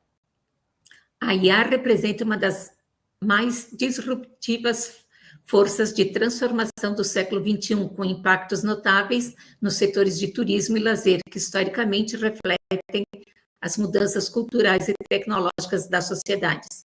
A IA não apenas redefine a maneira como as experiências de lazer são concebidas, distribuídas e consumidas, mas também remodela as relações de trabalho, as dinâmicas de inclusão social, a governança dos espaços públicos e a tutela jurídica dos direitos fundamentais. Baseado nisso, a gente pode dizer que no campo do lazer urbano, os parques temáticos, os resorts e os centros culturais passaram a utilizar a inteligência artificial para otimizar fluxos de visitantes, reduzir filas, gerenciar segurança, fornecer experiências hiperpersonalizadas. Empresas líderes do setor como a Disney, a Universal Studios, o Beto Carreiro aqui no Brasil, empregam algoritmos para monitorar o comportamento do público e ajustar em tempo real a capacidade de atrações, a iluminação e até as trilhas sonoras. No turismo cultural, museus e sítios arqueológicos incorporaram guias virtuais, realidade aumentada e sistemas de tradução automática por IA, que ampliam o acesso a pessoas com deficiência auditiva, visual ou barreiras linguísticas. Isso representa um avanço significativo no cumprimento do princípio de acessibilidade universal, previsto no Estatuto da Pessoa com Deficiência. Por outro lado, a IA afeta a economia do setor, porque muitos postos de trabalho de atendimento presencial estão sendo substituídos por chatbots, quiosques de autoatendimento e robôs, exigindo requalificação profissional e políticas públicas de inclusão laboral. Também temos que, no turismo inteligente, a IA permite sugerir roteiros personalizados que consideram interesses específicos, restrições alimentares, condições de saúde e preferências ambientais dos turistas. A mesma tecnologia pode ser usada para incluir pessoas com mobilidade reduzida, sugerindo itinerários mais acessíveis e seguros, o que alinha aos princípios da Convenção sobre Direitos das Pessoas com Deficiência, feita pela ONU em 2006. Essas inovações, quando utilizadas de forma ética, têm potencial para reduzir desigualdades de acesso, aproximar grupos historicamente marginalizados. Porém, a falta de conectividade digital ainda exclui milhões de brasileiros dessas oportunidades, reforçando a dualidade de inclusão e exclusão tecnológicas. A IA, o uso dela nas cidades turísticas inteligentes, ela está em consonância com o ODS 11, o ODS 13, a Agência 2030 da ONU. E também com práticas que integram a agenda do ISD, contribuindo para a sustentabilidade. No entanto, a introdução da IA em espaços públicos também levanta questões jurídicas e filosóficas. Quem vai controlar os dados coletados em espaços de lazer? Qual a extensão do consentimento informado em ambientes monitorados pela inteligência artificial? Como proteger a liberdade de reunião e convivência quando parques e praças passam a ser geridos por sistemas privados e automatizados? O uso indiscriminado de vigilância algorítmica em áreas de lazer pode comprometer o direito à privacidade e à liberdade de ir e vir, exigindo regras claras de governança de dados e garantias contra abusos de monitoramento. A expansão da IA no lazer já tem provocado conflitos jurídicos inéditos, como cancelamentos automáticos de reservas por falhas algorítmicas, indenizações por discriminação em sistemas de precificação dinâmica que cobram mais de determinados perfis de usuários, violação de direitos pessoais sensíveis coletados por aplicativos de lazer e turismo. A proposta brasileira de inteligência artificial, que é a proposta de lei 2.338 de 23, poderá preencher parte dessas lacunas, mas ainda é preciso integrar tais normas à Política Nacional de Turismo, ao Estatuto da Cidade e às políticas de cultura e lazer, a fim de assegurar um arcabouço regulatório coeso. Também temos que pensar na ética, nos direitos humanos e na governança.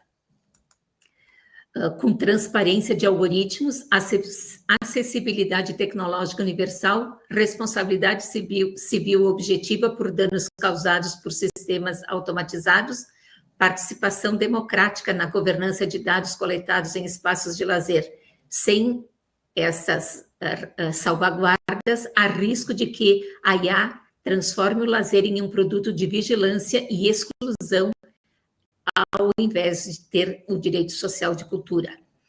Alguns dos desafios que a gente tem com a proteção jurídica, a gente passa a ter desigualdade digital e exclusão, que eu já falei antes, porque a gente sabe que aqui no Brasil, 24% dos domicílios brasileiros ainda não têm conexão regular à internet. Isso faz uma desigualdade digital, excluindo uma série de pessoas do próprio lazer e afronta a igualdade material.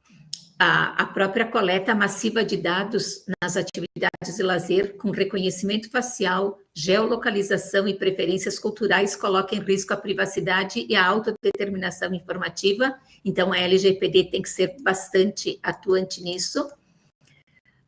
falta de regulação específica e lacunas normativas, a gente não tem um marco regulatório específico para a IA no lazer e no turismo, o que compromete a segurança jurídica. Já na Europa, eles já têm um arcabouço normativo já pronto. O Poder Judiciário assume dessa forma um papel estratégico e multifacetado na salvaguarda de direito ao lazer diante dos desafios impostos pela IA. Não se trata apenas de resolver litígios pontuais, mas de reinterpretar a função social do lazer à luz de um contexto tecnológico que transforma continuamente sua natureza e acessibilidade. A atuação judicial pode ser analisada em 4 eixos: tutela preventiva e protetiva,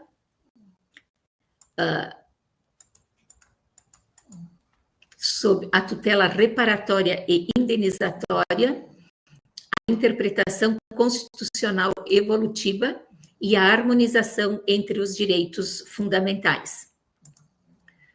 Na era digital, nessa nossa era da inteligência artificial, tem um cenário que é um paradoxo. De um lado, amplia oportunidades de lazer com experiências personalizadas, turismo inteligente e acessibilidade digital, mas gera riscos de exclusão e dependência tecnológica que podem acentuar desigualdades históricas. A construção de um marco jurídico e político robusto é importante e deve ser guiado por alguns vetores estratégicos, como órgão regulador independente, uma autoridade nacional de proteção de dados para atuar também no campo de lazer mediado pela IA, integração de ISG no setor de lazer e turismo e nas cadeias digitais, democratizando o acesso aos serviços e garantindo transparência e ética na gestão algorítmica. Como conclusão, o direito ao lazer é um direito humano dinâmico que acompanha a evolução cultural, econômica e tecnológica na sociedade. Na era da inteligência artificial, ele passa por uma reconfiguração profunda, exigindo novos olhares do direito constitucional, do turismo e do direito digital. Os benefícios da IA são inegáveis: ampliação de experiências personalizadas, acessibilidade para pessoas com deficiência, democratização de conteúdos culturais, mas também riscos que agravam desigualdades, ameaçando a privacidade e reduzindo a pluralidade cultural. Cabe ao Poder Judiciário assegurar que o uso da IA potencialize e não restrinja o lazer como um bem coletivo, harmonizando inovação tecnológica com inclusão social, ética e sustentabilidade cultural. O desafio não é apenas normativo, mas também filosófico e político, demandando uma nova ética ao lazer tecnológico que garanta que a humanização do tempo livre permaneça como centro de experiência social. Essa visão é fundamental para que o lazer continue sendo expressão de liberdade, dignidade e cidadania em um mundo cada vez mais mediado por máquinas. Então, eu agradeço a oportunidade e deixei apenas algumas reflexões para a gente verificar o que a IA vem trazendo ao turismo e o que o Poder Judiciário tem um desafio pela frente. Agradeço a oportunidade e até breve. Eu que agradeço, professora. Obrigado pela apresentação. Seguimos, então, com a professora Naleli Lisette Dueñas Moncada de México. ¿Esto? Correcto, sí. Hola, profesora. Voy a hacer una presentación sobre el tema, sobre usted, y ahí le paso la palabra, ¿sí? Muy amable, gracias. Entonces, seguimos con Naleli Lisette Dueñas Moncada, de México, consultora jurídica, más de 10 años de experiencia, licenciada en Derecho por la Universidad Nacional Autónoma de México, extranda por el Instituto de Derechos Humanos de la UNLP de Argentina, publicaciones de libros y ensayos jurídicos, ponente nacional e internacional.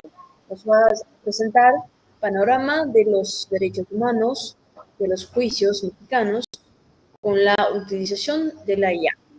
Ahora tenéis 10 minutos y, necesario, cuando llegar por un minuto, de aquí y decimalizar. ¿Sí? Muy amable, gracias. Hola, excelente tarde. Pues la situación que vivimos o hemos ido evolucionando, hemos incorporado lo que es la inteligencia artificial dentro de diferentes formas o procesos en el ámbito judicial.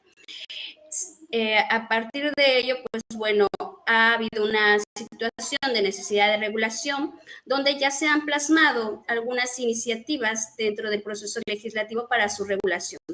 Sin embargo, aún no contamos con una regulación propiamente sobre la utilización de la IA dentro del proceso judicial y bueno, pues se ha tratado de que estas iniciativas busquen crear un consejo de ética con la utilización de la IA, de que a través de estas iniciativas pueda el Congreso de la Unión regular o legislar sobre los temas a abordar en la utilización de la inteligencia artificial. Y bueno, estas reformas buscan propiamente la protección de datos, la protección de lo que viene siendo un elemento de utilización. Surge, de hecho, un término propiamente dentro de una de estas propuestas, que es la de neuroderechos, que busca la protección de la privacidad y la autonomía mental frente a las tecnologías que puedan inferir en los procesos cognitivos y la identidad de las personas. Dentro de estos parámetros, pues bueno, como les comento, no tenemos todavía una regulación como tal, ni tampoco tenemos propiamente las instituciones para la supervisión de la utilización de la inteligencia artificial. Sin embargo, bueno, surge dentro ya de la utilización de los procesos un parámetro bastante interesante. Esto se deriva de una queja civil que fue presentada ante un órgano de un colegiado, llega a este órgano a través de lo que viene siendo un recurso de queja derivado de un amparo indirecto. Esto trata o tiene su origen en un proceso civil, era una sucesión, donde la albacea que representaba esa sucesión se entera que existen, pues bueno, más bienes de la persona que estaba dentro del proceso y se presenta como un tercero. Ella solicita a través del amparo el reconocimiento y promueve, pues, dar a conocer la sucesión de los bienes como extraña a juicio, ¿no? Busca intervenir dentro del proceso, que había un proceso de usucapio, el cual se estaba llevando a cabo, y para esto es admitido el amparo. Sin embargo, le piden a la parte correspondiente, pues, que se notifica al Instituto de la Función Registral. Es una inscripción que se hace para que exista dentro de los folios reales esta leyenda de que existe un litigio, ¿no? Se dé a conocer públicamente que existe este litigio. Pues bueno, dentro de este proceso, se asigna lo que viene siendo un monto o una cantidad para la inscripción. Y esto resulta ser, pues, arbitraria. Precisamente ese es el problema que se resuelve dentro de este estudio, el monto de esa garantía que se había asignado, pues no correspondía a los valores que en este momento se están ya vislumbrando. Para poder determinar cuál era la cantidad exacta de esa garantía que debía de pagar, en este caso, la parte quejosa, pues se hace utilización específicamente de lo que es inteligencia artificial y se establecen datos verificables de valor catastral, duración y todo eso para determinar el monto en específico, en concreto. Y bueno, la sentencia modifica el monto reduciendo la garantía y además es muy importante, o bueno, por esto la parte trascendental, porque establece los parámetros del uso de la inteligencia artificial como auxiliar para la realización de cálculos aritméticos y los elementos mínimos que deben tener éticamente irresponsables con respecto a la perspectiva de derechos humanos en la utilización de lo que es la inteligencia artificial. Esto nos dio como resultado una tesis aislada. Es importante mencionar, la tesis aislada no es propiamente obligatoria y es un criterio que, si bien está sustentado y tiene pues esta fuerza para poder motivar, no es obligatoria, pero sienta bases que creo que son de suma importancia y que son bastante enriquecedores. Sin embargo, pues bueno, nos hacen una tarea titánica que analizar porque, bueno, esta tesis tiene un registro, es el registro 2.031.010 de los tribunales colegiados del circuito. Esta tiene como título Inteligencia Artificial aplicada en los procesos jurisdiccionales, elementos mínimos que deben observarse para su uso ético y responsable con perspectiva de derechos humanos. Este criterio, pues bueno, dice que ante la ausencia de regulación específica para el uso de la herramienta de inteligencia artificial, las personas juzgadoras deben hacer un ejercicio de autocontención, adoptando lineamientos para su aplicación responsables con perspectiva de derechos humanos. Para ello deben de tomar como referencia los esfuerzos de regulación a nivel internacional, como son las directrices éticas para la inteligencia artificial fiable del grupo de expertos de alto nivel sobre inteligencia artificial creado por la Comisión Europea, el reglamento del Parlamento Europeo del Consejo por el cual se establecen normas armonizadas en materia de inteligencia artificial y las recomendaciones sobre la ética de inteligencia artificial de la UNESCO, sus principios éticos, ¿no? Vamos a establecer que está haciendo la incorporación de instrumentos internacionales que debemos de tomar en consideración para la implementación ética de lo que es la utilización como auxiliar dentro del proceso. Dichas referencias permiten adoptar mejores prácticas para la administración de justicia al introducir innovaciones tecnológicas para la gobernanza administrativa judicial, preservando el núcleo de la función jurisdiccional, sin afectar los derechos procesales de las partes. Sin embargo, esta parte es la que les digo como cuestión titánica, porque nos establece que para cuando se utiliza la herramienta de inteligencia artificial, las personas juzgadoras deben de cumplir con los siguientes elementos mínimos: la proporcionalidad e inocuidad que exigen las herramientas de la inteligencia artificial se utilizan únicamente en medida necesaria y adecuada para alcanzar un fin legítimo, como por ejemplo facilitar los razonamientos numéricos sin que se alcance al razonamiento jurídico en la interpretación o aplicación de las normas. Deben emplearse de manera que no se comprometa la protección de datos del expediente judicial. Y se establece la situación de la transparencia y explicabilidad. Aquí impone dos obligaciones muy acertadas que debe tener, porque todo acto realizado por autoridad debe estar motivado y fundado. Este principio de legalidad, pues bueno, aquí nos dice que además de esta motivación debe de ser lo suficiente basta que nos permita la transparencia y la explicabilidad. En este caso, pues yo considero que ahí viene la tarea titánica para todos los abogados litigantes que tengan que hacer algún razonamiento propiamente interpretativo o que quieran hacer algún argumento contrario, pues bueno, van a tener que entrar al estudio de todos estos elementos que se está fundando o se está allegando para poder llegar a esta situación o esta respuesta. Y en esta explicabilidad impone que la persona juzgadora no solo informe que utiliza la herramienta de inteligencia artificial, sino que exponga la metodología. Y en esto, pues obviamente el por qué utiliza esa metodología, por qué hace uso de la inteligencia artificial y cuáles son los datos empleados, qué es lo que está alimentando todos sus algoritmos y la forma en que se abrió al resultado, a fin de permitir que el procedimiento sea auditado y comprendido por las partes y órganos revisores.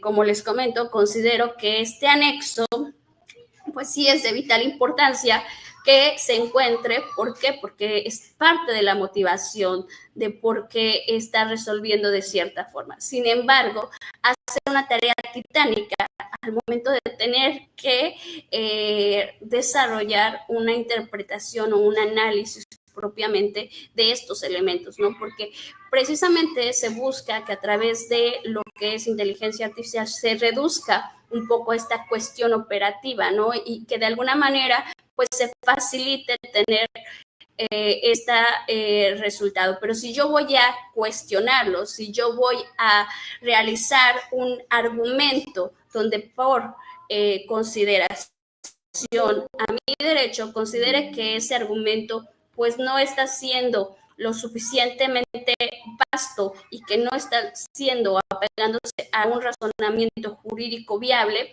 pues al cuestionarlo tengo que tener los elementos suficientes para decir por qué no considero que esté motivado y por qué no considero que este procedimiento pues se esté realizando de la forma adecuada. Entonces, cuando yo tengo que realizar esta auditoría, estoy hablando de que es una tarea sumamente titánica, porque voy a tener que hacer el contraproceso que la inteligencia artificial ya está realizando. Entonces, bueno, esto lo dejo sobre la mesa para la cuestión de análisis y de reflexión que debemos tomar desde el aspecto de la función de los abogados litigantes que tendrán que establecer este estudio dentro de sus respectivos asuntos jurídicos. Y bueno, la supervisión y decisión humana asegura que las tecnologías operen como auxiliar. Esto está diciendo, sí lo puedes ocupar solamente como auxiliar, no como sustituto, manteniendo la deliberación y decisión en el ámbito estrictamente jurisdiccional. O sea, si tú vas a resolver es con el criterio propiamente que está establecido dentro de tu sentencia o dentro de tu resolución, pero que es de suma importancia que sea solamente como auxiliar. No se puede justificar que llegaste al análisis o llegaste a la conclusión o llegaste al resultando porque derivado de los considerandos en la utilización de inteligencia artificial. Eso no es posible. Es posible solamente como auxiliar y debe de estar identificado y motivado el razonamiento que tuvo la autoridad para llegar a esa conclusión. Entonces, bueno, esto nos abre pues esta situación de análisis, nos abre esta situación de cuestionarnos sobre la cuestión de auditorías propiamente y cómo pues beneficia y sin embargo también cómo nos va a generar una tarea titánica de análisis cuando tengamos que tomar algún punto contrario por la utilización de la inteligencia artificial dentro de un proceso. Creo que es importante considerarlo desde el otro aspecto argumentativo y bueno, pues que sirva este razonamiento que tenemos como tesis aislada como uno de los pilares donde ya se están estableciendo lineamientos específicos que deben de considerarse a la hora de utilización de la inteligencia artificial dentro de los procesos jurisdiccionales. Pues les agradezco muchísimo por permitirme participar y por permitirme realizar esta reflexión y emitir esta opinión. Como vemos dentro de nuestro plano o dentro de el ámbito jurídico mexicano, pues estamos en construcción y es importante tomar estos elementos para que se sienten los pilares y sigamos construyendo esta regulación del campo jurídico en la utilización de la inteligencia artificial. Muchas gracias. Gracias, profesora. Seguimos entonces con Xiomara Puch Mayorga, de Perú. Hola, profesora. ¿Me escucha? Sí, sí la escucho perfectamente. Perfecto. Entonces, voy a hacer una presentación sobre esos temas, sobre usted, y enseguida arrancamos con su presentación, ¿vale? Correcto, muchas gracias. Entonces estamos acá con la profesora Xiomara Purj Mayorga de Perú, doctorante del doctorado en Derecho de la Universidad Católica Santa María, máster en Derecho Penal de la Universidad Católica de San María, gerente general de Purj Firma Legal, abogada penalista litigante, Purj Firma Legal, asesora penal de empresa y asociaciones. La profesora Xiomara nos presentará hoy sobre el derecho al honor inmanente y la IA. Profesora, tenéis 10 minutos. Si necesario, cuando llegamos a 1 minuto para acabar su tiempo, voy a volver y te lo doy un señal para saber que está acabando el tiempo. ¿Sí? Muchas gracias. ¿Me permite proyectar, por favor? No tuvimos la permisión de la organización solo para hablar. ¿Podés? Correcto, sí, no hay problema. Muchas gracias. ¿Se me escucha? Primero. Sí, te veo y te escucho muy bien. Correcto. Bueno, en primer término, quiero extender el saludo especial al doctor Jorge Torres, que es presidente de la Escuela Interdisciplinar de Derechos Fundamentales, preeminente Justicia, y a la vez también al doctor Deilton Ribeiro, en demasía honrada de formar parte de este congreso al cual se ha nomenclado Administración de Justicia, Inteligencia Artificial y Derechos Fundamentales. En esta línea quiero partir de algunos tópicos a inicio. La realidad de la administración de justicia, si nos ponemos a pensar, por hoy está cambiando. ¿Y en qué línea está cambiando? Advertimos nosotros que puede ser una realidad a futuro tener un juez robot, tener un abogado robot, un representante del Ministerio Público robot. Pero ¿y por qué estamos inmanentes a esa realidad? Porque precisamente hoy, actualmente, utilizamos a la inteligencia artificial para poder procesar ingentes cantidades de información. Y este procesamiento de información no es ajeno al derecho. Ya existen, en este caso, instrumentos a nivel de derecho que permiten utilizar, masificar, en este caso, estructurar información. Y eso se vincula con esta nueva era virtual en conexión con los derechos fundamentales. La inteligencia artificial ha traído consigo la creación y recreación de situaciones totalmente falsas que mancillan el honor de una persona. El título o el contenido al cual he nomenclado el derecho al honor inmanente y la inteligencia artificial. Cuando nosotros hacemos referencia al término inmanente, estamos hablando de aquello que forma parte, que es inherente, que es inseparable a la esencia de una persona. En esa línea, el honor se concibe como un término inmanente, porque está vinculado a la dignidad de la persona, ¿correcto? Entonces, en esa línea debemos de precisar que cuando este honor es mancillado, es maculado a través de esta era virtual, a través de esta era digital, debería de tener algún tipo de sanción. Vamos a ver ese punto. En esa línea, en mi país, en el Perú, la Constitución Política del Perú reconoce el derecho al honor, indicando que toda persona tiene derecho al honor y a la buena reputación. El Código Civil peruano también reconoce el derecho al honor de las personas y lo reconoce como una naturaleza inmanente, como una naturaleza inherente al ser humano, inseparable al ser humano y como un derecho irrenunciable. No puede ser objeto de cesión. En esa línea también la Convención Americana de Derechos Humanos reconoce en el artículo 11 la protección la honra de la persona y a la dignidad de la persona, indicando que toda persona tiene derecho al respeto de su honra y al reconocimiento de su dignidad, donde también se proscribe cualquier ataque a la honra de una persona o cualquier ataque a la reputación de una persona. El derecho al honor tiene condiciones. Estas condiciones las vamos a clasificar en 3 puntos. La primera, el derecho al honor involucra una condición necesaria para la realización e interacción social de toda persona. Lo segundo, la condición del derecho al honor también involucra un contenido democrático y de igualdad.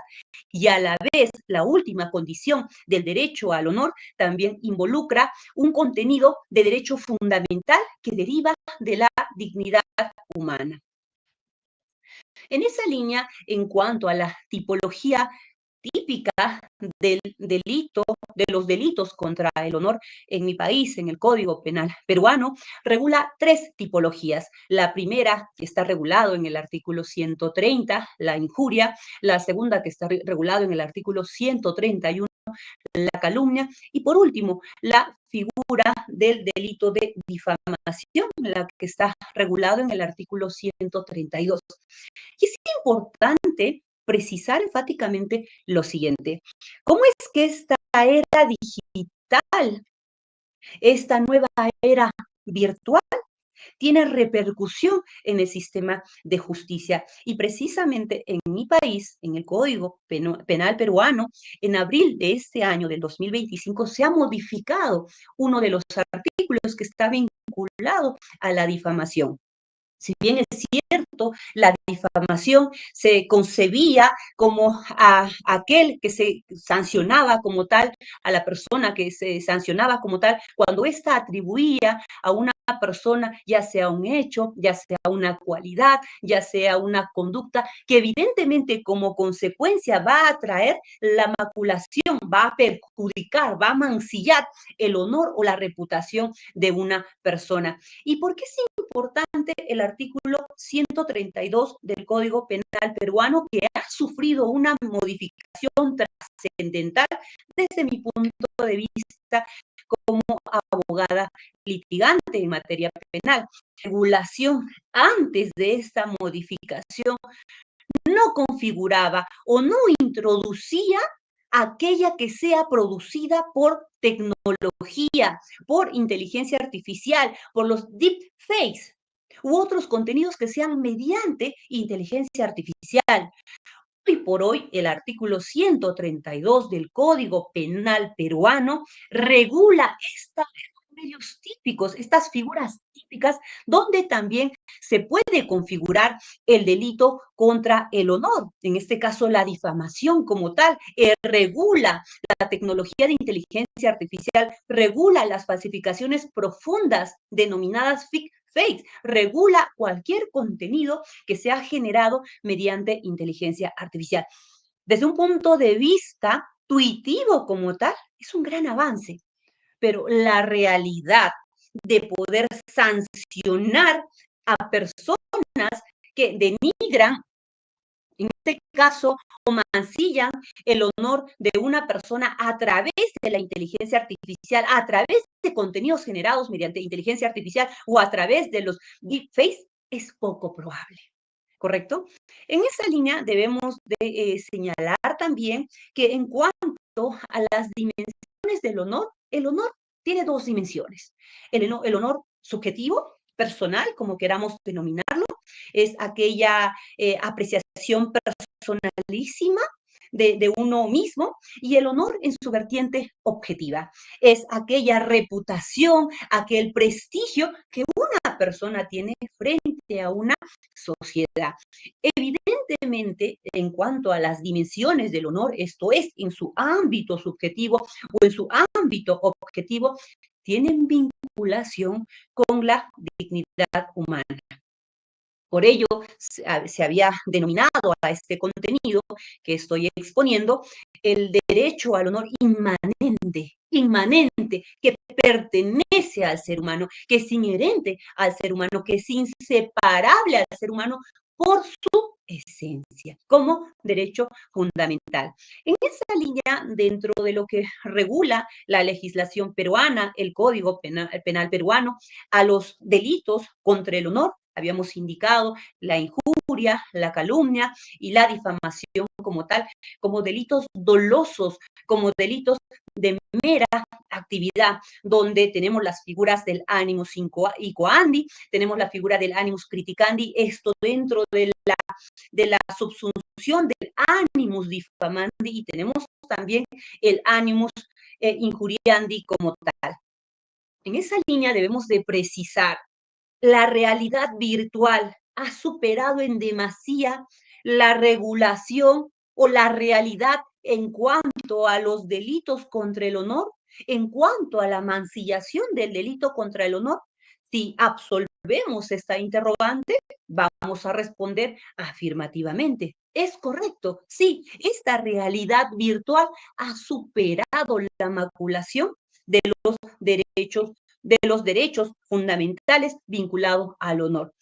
Nosotros tenemos presente que podemos difamar mediante la televisión, efectivamente. Podemos difamar mediante una revista, mediante un periódico, efectivamente. Ahora podemos difamar por Twitter, también. Podemos difamar por Facebook, también por Instagram, también. Y en esa línea es factible una sanción punitiva, sancionadora a estas personas que difaman, mancillan el honor de una persona. Sí, tenemos casuística condenatoria al respecto cuando se utiliza estos medios. Y en el Perú, propiamente antes de esta modificatoria de abril del 2025, regulaba esos supuestos, ¿correcto? Pero, ¿por qué decimos que esta realidad virtual ha superado con demasía? ¿No es verdad, acaso, que el honor ha venido siendo considerado como uno de los derechos fundamentales más erosionados desde el uso de las redes sociales? ¿No es acaso que el uso de las redes sociales se ha masificado? Twitter, Facebook, Instagram, TikTok, ¿correcto? Entonces, ¿no es verdad que este derecho fundamental se ha erosionado precisamente con esta ampulosidad ingente de estas redes sociales? Por supuesto. ¿Y ello ha traído una consecuencia? Sí. Habíamos señalado el término deepfake, que lo regula también en el Perú como uno de los medios comisivos para la configuración del delito de difamación. Cuando hablamos de los deepfakes como tal, estamos hablando de aquel donde se va a proliferar una situación irreal, donde se va a proliferar una información falsa. Si bien es cierto, este deepfake como tal estaba atribuido en un inicio a personalidades públicas, ¿correcto? A actividades políticas, estaba vinculado a actores, a actrices, ¿correcto? Donde se simulaba, se recreaba como tal una situación que resultaba peyorativa. Hoy por hoy, este deepfake como tal, ab litera, está regulado en el Código Penal peruano como un medio comisivo para mancillar el honor, castigado, sancionado a través del delito de difamación. En esta línea es importante mencionar lo siguiente. ¿La ley protege estos supuestos virtuales? Propiamente, a nivel de experiencia, como abogada penalista en el Perú, hoy por hoy sí protege. Pero ese no es el cuestionamiento. Hay una protección normativa, hay un asidero legal que lo reconoce.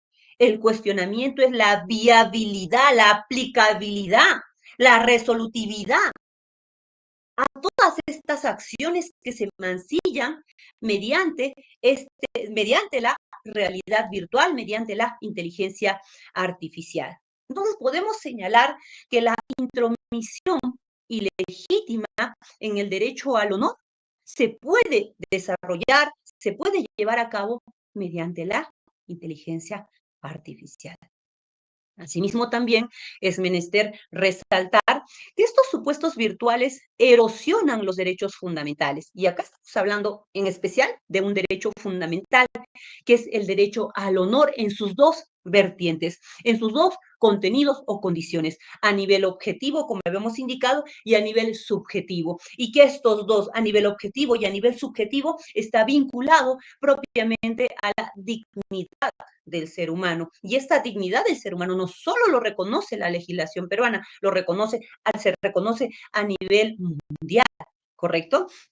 En esa línea, esta realidad virtual totalmente falseada con lo que habíamos hablado en cuanto a los deepfakes, no es que se genera una situación que no corresponde a la realidad, donde un tercero, advirtiendo, viendo esta situación creada por la inteligencia artificial, se puede mancillar el honor de una persona y a la vez este honor es considerado como derecho fundamental vinculado a la dignidad humana de una persona, por supuesto.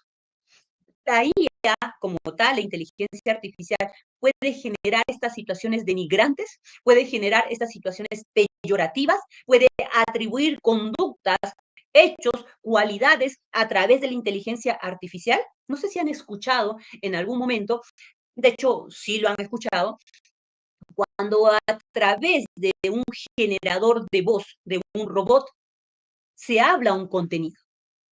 He tenido un caso muy particular que a través de un generador de voz se atribuye un delito. Y como está publicitado, está en plataforma digital, virtual, en una red social pública, se masifica.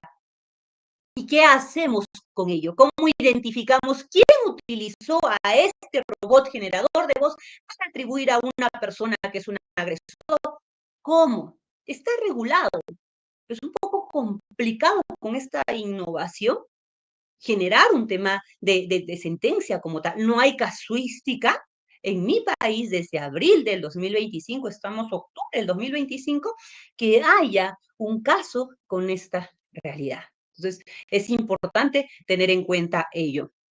Ahora, estas herramientas en lo que estamos hablando de los deepfakes como tal, puede generar imágenes con varios estilos, puede vulnerar, y esta generación de imágenes puede vulnerar, por un lado, el derecho a la imagen, pero por otro lado también el derecho al honor como derecho fundamental.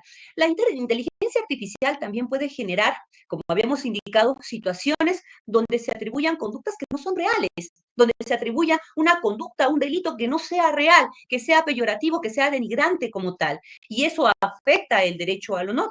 Por supuesto que sí. Asimismo, también esta imputación de hechos o la manifestación de juicios de valor a través de acciones o expresiones que de cualquier manera van a lesionar la dignidad de una persona, menoscabando la fama, menoscabando el prestigio social, es decir, el honor a nivel objetivo. ¿Correcto? Es más, afectando también ese honor subjetivo, es decir, aquella estimación personalísima de cada persona en cuanto a sí misma. Puede menoscabarse a través de la imputación de hechos o a través de la manifestación de juicios de valor, a través o mediante la inteligencia artificial, por supuesto. Habíamos indicado que existen generadores de voz que pueden difundir y crear un texto difamatorio como tal, ¿correcto? Y este texto creado a través de la inteligencia artificial, en definitiva, va a macular el derecho al honor como derecho fundamental. Habíamos indicado que existe una regulación, ya se incorporó en mi país. Actualmente no tenemos una casuística condenatoria respecto a este delito de los delitos contra el honor como tal. En esa línea, esto es todo en cuanto al tema que se ha propuesto. Muchísimas gracias. Muchas gracias, profesora. Seguimos entonces con el profesor Raúl Castro Jota de Bolivia.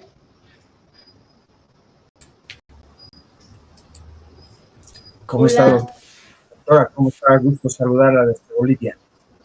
Muchas gracias. Le voy a hacer una presentación, hablar sobre el tema del profesor y ahí arrancamos con tu presentación, ¿vale? Gracias.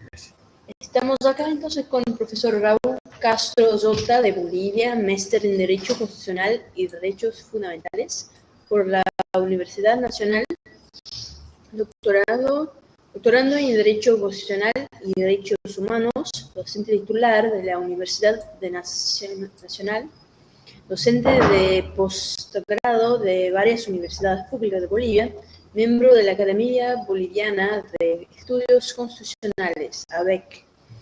El profesor Raúl nos va a presentar sobre el impacto de la inteligencia artificial, la administración de justicia y la protección de los derechos fundamentales en Bolivia, los desafíos normativos y propuestas para la salvaguarda. Profesor Raúl, tenéis 10 minutos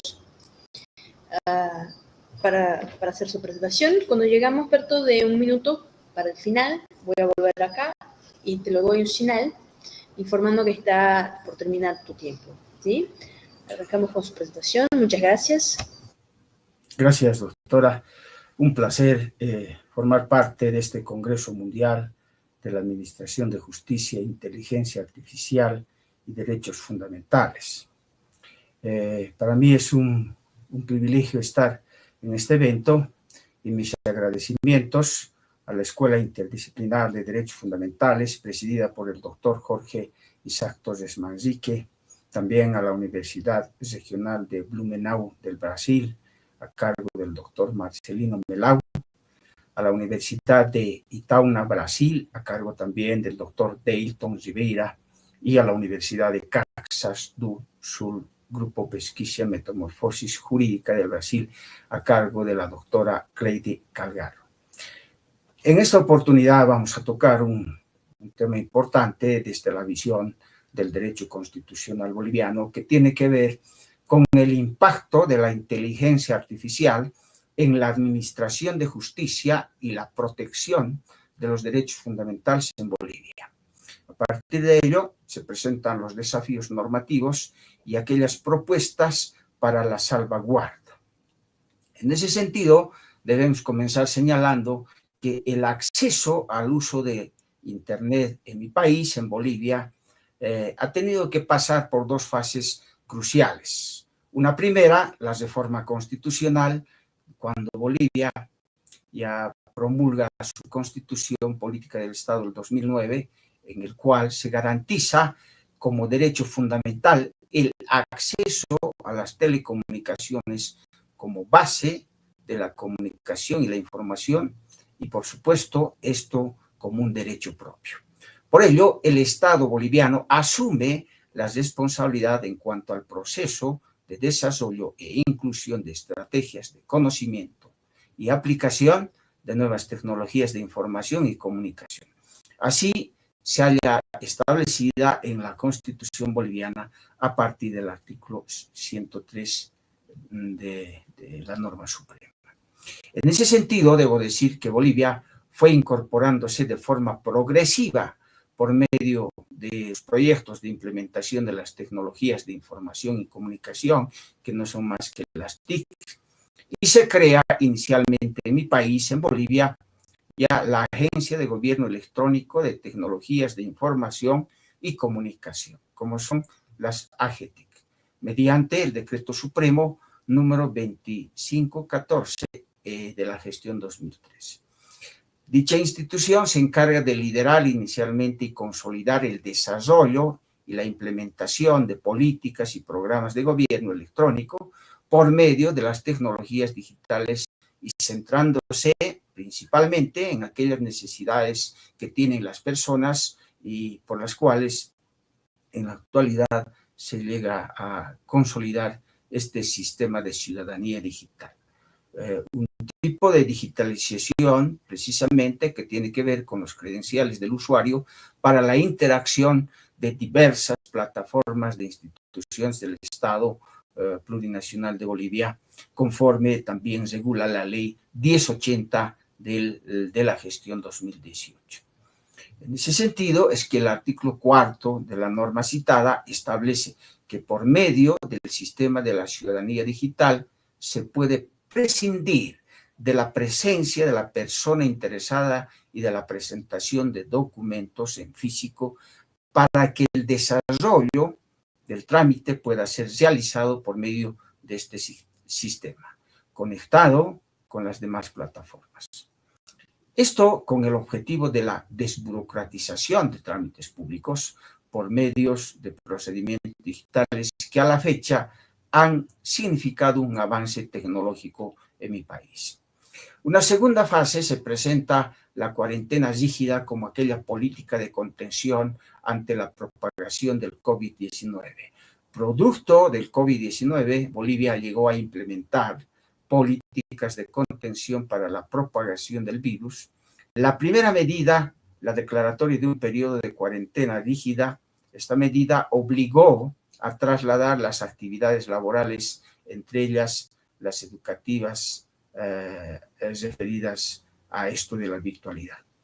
Esta modalidad, sin duda, supuso un gran reto, principalmente por la adopción de las plataformas virtuales en medios, como un medio para la formación educativa. Sin embargo, se produjeron varios aspectos o varios factores como la desigualdad social, que definitivamente abrieron brechas y desigualdades digitales en el Estado boliviano. Es así que a partir de la gestión 2020 se presenta un incremento en mi país considerable de usuarios del Internet móvil y punto fijo, y que gran parte de estas actividades educativas, como los negocios y servicios, se desarrollaron de forma virtual, lo que significó un proceso de aprendizaje y familiarización con las nuevas tecnologías de comunicación, como consecuencia del periodo de cuarentena que se presentó en Bolivia. El Estado boliviano, en este sentido, implementó mecanismos de atención y de procedimiento adecuado a la virtualidad en sus actividades, por lo cual el Estado boliviano impulsó a partir de ese momento ya aquella gestión y familiarización del uso de espacios virtuales, como por ejemplo ya la justicia libre. En el caso del Ministerio Público y el buzón judicial, el sistema Mercurio, Hermes y Webex en el caso de los tribunales departamentales de justicia. Esto precisamente para el envío, la recepción de escritos judiciales, memoriales y el desarrollo ya fundamental de las audiencias mediante la identificación de la ciudadanía digital. Con ello, las personas definitivamente ya ingresan ya a hacer uso de su derecho al acceso a la justicia libre, al acceso a la tutela judicial efectiva. En ese sentido, es que es posible incorporar el sistema de la inteligencia artificial a las actividades en el campo del derecho boliviano y particularmente de la justicia en mi país. Los sistemas de la inteligencia artificial no se limitan en ese sentido solo al uso de los chat GPT, sino también del Gemini y otras. Sin embargo, son las de mayor y de fácil acceso, principalmente por la popularidad que han alcanzado en el Estado plurinacional de Bolivia y que son, por supuesto, hoy en día de mayor uso. La inteligencia artificial, en ese sentido, tiene que ver con la integración del derecho y la administración de justicia. La inteligencia artificial en mi país ha empezado a integrarse en el derecho y en la administración de justicia desde la redacción de documentos legales hasta el análisis de grandes cantidades de datos.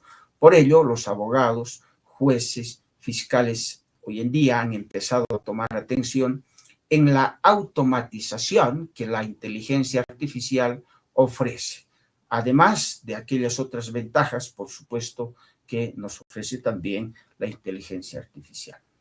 En ese sentido, además, debemos decir que el volumen de información legal, ya por su complejidad y la siempre latente situación de la retardación de justicia, generan una necesidad de transformación.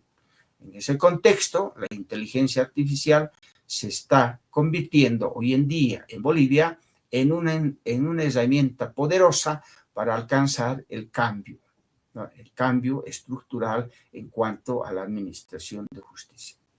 De ahí que podemos decir que la automatización se ha convertido en un elemento clave, ya que los algoritmos, por ejemplo, de la inteligencia artificial pueden llevar a cabo tareas repetitivas como revisar documentos legales e identificar precedentes. Este proceso es más fácil con el uso de la inteligencia artificial y que definitivamente coadyuva y ayuda en la tarea de la función judicial y en particular de los hombres de derecho en el Estado boliviano.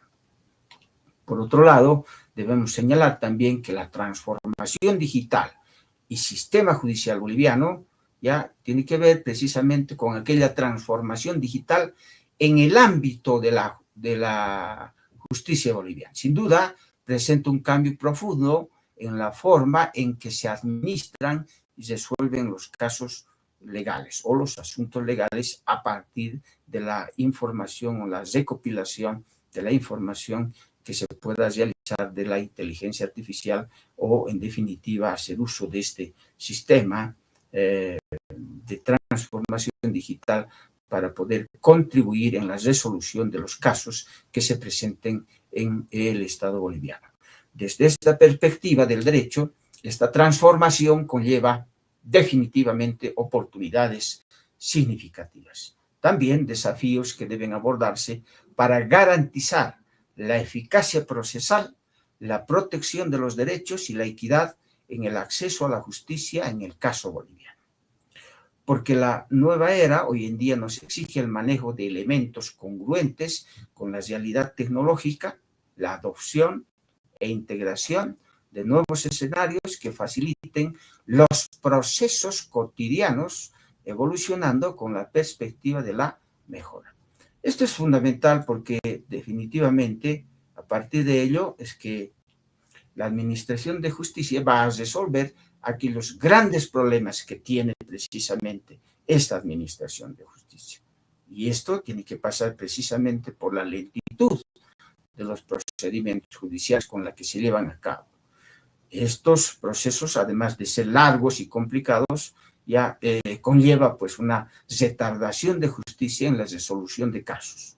Esta situación puede fraccionar la confianza de la ciudadanía, es decir, la ciudadanía ya deja de confiar en la justicia, porque precisamente los procesos no son ágiles, los procesos tienen un retardo en cuanto a su resolución de casos y en definitiva la gente pierde interés y en definitiva también podemos decir que pierde aquella confianza que ha depositado en algún momento en la administración de justicia para la protección, el restablecimiento de sus derechos presuntamente vulnerados.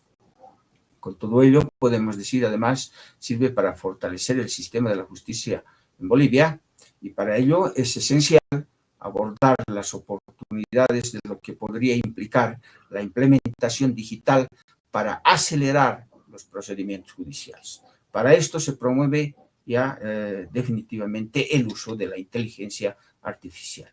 Uno de los aspectos más destacados de cambio en el sistema de la justicia boliviana viene definitivamente ya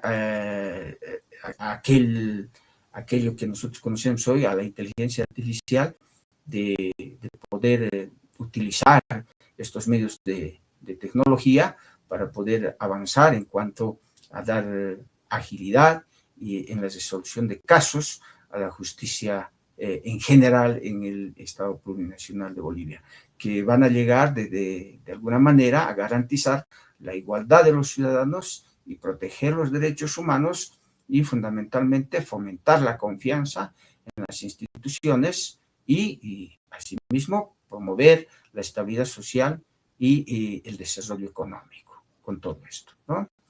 Entonces, la concurrencia de la tecnología y los sistemas judiciales abre oportunidades únicas en mi país para superar barreras históricas en el acceso a la justicia y garantizar la equidad en los procesos legales, la digitalización también, que puede empoderar a las personas para mejorar la transparencia, la eficiencia y fomentar la participación ciudadana en el sistema judicial.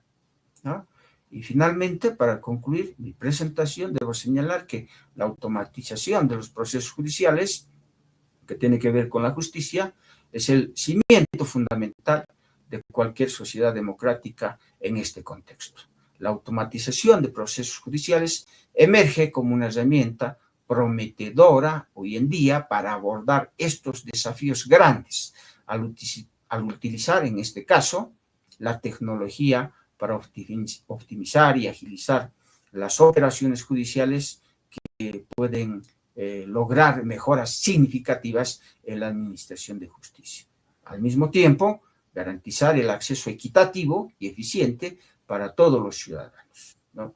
Bolivia, en ese sentido, ya ingresa a esto de la automatización de procesos judiciales a partir de la implementación de la Ley 1080, que es la Ley de Ciudadanía Digital, y que con el pasar de los años presumimos que va a ir mejorando esto y, en definitiva, ya la inteligencia artificial va a ser utilizada en la administración de justicia como un instrumento para la resolución de causas, sin que ello signifique que la inteligencia artificial podría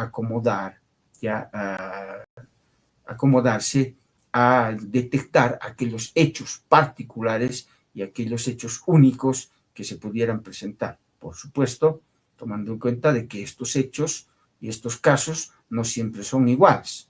Sin embargo, la inteligencia artificial, en ese sentido, podría de sobremanera contribuir en el desarrollo de la resolución de causas y de procesos judiciales en mi país, ¿no? Con ello, yo quiero agradecer mi participación en este magnífico evento y reiterar mis agradecimientos a los organizadores y enviarles un saludo cordial y fraternal desde mi país, Bolivia, para poder abordar estos temas tan importantes que están hoy en día siendo pues utilizados por toda la administración en mi país, y no solamente en mi país, Bolivia, sino también en Latinoamérica y en el mundo.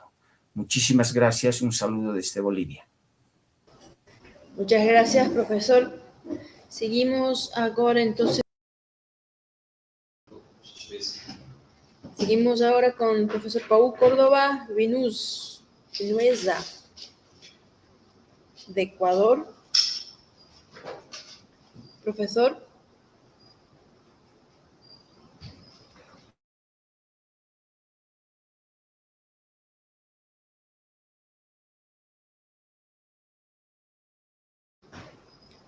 Profesor, ¿me escucha?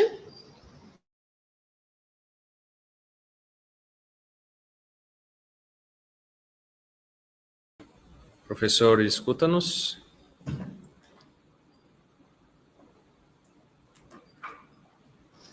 Profesor, nosotros no estamos ni escuchando. Buenas tardes, sí escuchamos. Muchas gracias. Ah, bueno, ahora te escucho, pero no te veo. Ahora sí. Ahora no te veo. ¿Podés abrir la cámara? Ahora sí. Ahora sí, muchas gracias. Gracias. Voy a hacer una presentación de usted, del tema, y ahí arrancamos con tu presentación, ¿vale? Adelante, sí, gracias. Ahora estamos con profesor Paul Córdoba Vinuesa, de Ecuador, postdoctor en Derecho, Economía, Sociedad, PhD en Derecho, profesor en la Universidad de Ecuador, Bolivia, en grado y posgrado, expresidente del Tribunal de Honor del Colegio de Abogados de Pichincha, abogado del Comité de Ética de Investigación en Seres Humanos, investigador en la Universidad de Chile, capacitador del Tribunal Constitucional Plurinacional de Bolivia, expresidente del Consejo Directivo de la Escuela de la Función Judicial. Profesor Paul nos va a presentar hoy sobre la inteligencia artificial de la Administración de Justicia. Profesor, tenéis 10 minutos Y puedes empezar. Muchas gracias.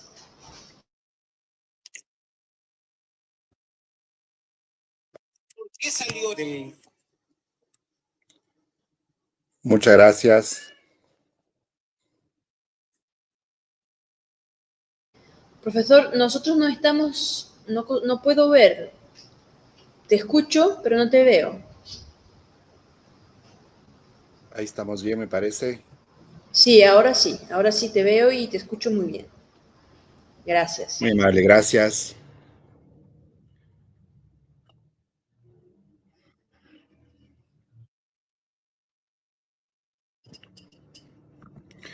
Muchas gracias. Quiero empezar mi intervención agradeciendo por esta oportunidad, por esta invitación para poder discutir estas temáticas tan necesarias, tan urgentes para nuestros países y, por supuesto, también escuchar experiencias importantes, innovadoras que se están haciéndose para nuestros sistemas de administración de justicia. Entonces, quiero empezar agradeciendo a las instituciones, universidades organizadoras, a sus coordinadores académicos y en general a todos los equipos de moderadores y panelistas que han compartido esta información con nosotros durante estos días para estas jornadas. Bien, yo quería reafirmar lo que significa la discusión sobre los aportes que hoy en día se están haciendo ya a los sistemas de administración de justicia a partir de la institucional, la innovación tecnológica, para el desarrollo de herramientas, aplicaciones y un conjunto de dispositivos para poner a disposición de nuestros estados latinoamericanos el sistema de herramientas que nos concede la inteligencia artificial. Y por eso mismo, entonces, creo que es importante entender cómo podemos nosotros fortalecer los cambios en la administración de justicia a partir de la transformación digital. Ya entonces es importante que nosotros veamos que el aprendizaje automático que se están haciendo de parte de otros países como España, Estados Unidos, la Unión Europea, es justamente a partir de 3 grandes sistemas que nos ayudan a innovar justamente los sistemas de administración de justicia. El primero es los sistemas de predicción de reincidencia. El segundo es la creación de asistentes judiciales automatizados. Y el tercero es la gestión procesal y el análisis jurisprudencial también automatizado para aportar en el desarrollo de nuestros sistemas de administración de justicia. Entonces, vean ustedes hasta qué punto puede la inteligencia artificial colaborar, aportar, complementar decisiones humanas que también nos van a nosotros a significar mejorar nuestros esfuerzos y mejorar también el uso de estas herramientas. En el tema de la gestión administrativa, es importante destacar que hoy en día ya existe una clasificación automática de documentos que se lo puede hacer mediante estos dispositivos digitales. También es importante apoyar el desarrollo de análisis de sentencias y jurisprudencia para justamente tener mayores insumos en los textos jurídicos. Hoy en día también ya se está implementando la intervención de chatbots judiciales para atención ciudadana en algunos países. En el ámbito de la gestión administrativa, estos 3 serán las herramientas más importantes, más novedosas. En el caso de cómo se puede apoyar, de cómo se puede respaldar a la decisión judicial, tenemos nosotros 3 mecanismos que se pueden destacar en esta discusión que estamos llevando ahora. El primero, las herramientas de predicción de riesgo o reincidencia. Este es justamente uno de los materiales que está revolucionando la tarea judicial. El segundo es cómo podemos nosotros crear sistemas de recomendación de penas o medidas cautelares para mejorar el trabajo de reflexión de los juzgadores Y el tercero es cómo también se puede innovar y crear la evaluación de pruebas mediante análisis de datos. Esto también es importante identificar que se está ya aportando con un sinnúmero de herramientas para el análisis de cuantificación, de cualificación también de procesadores de datos, y esto también va a dar mejores apoyos en el trabajo judicial. Y en el ámbito de la transparencia y acceso a la información, las dos más importantes herramientas que podemos mencionar ahora es, por ejemplo, la búsqueda inteligente en bases de datos judiciales, y el segundo elemento puede ser la visualización de estadísticas judiciales.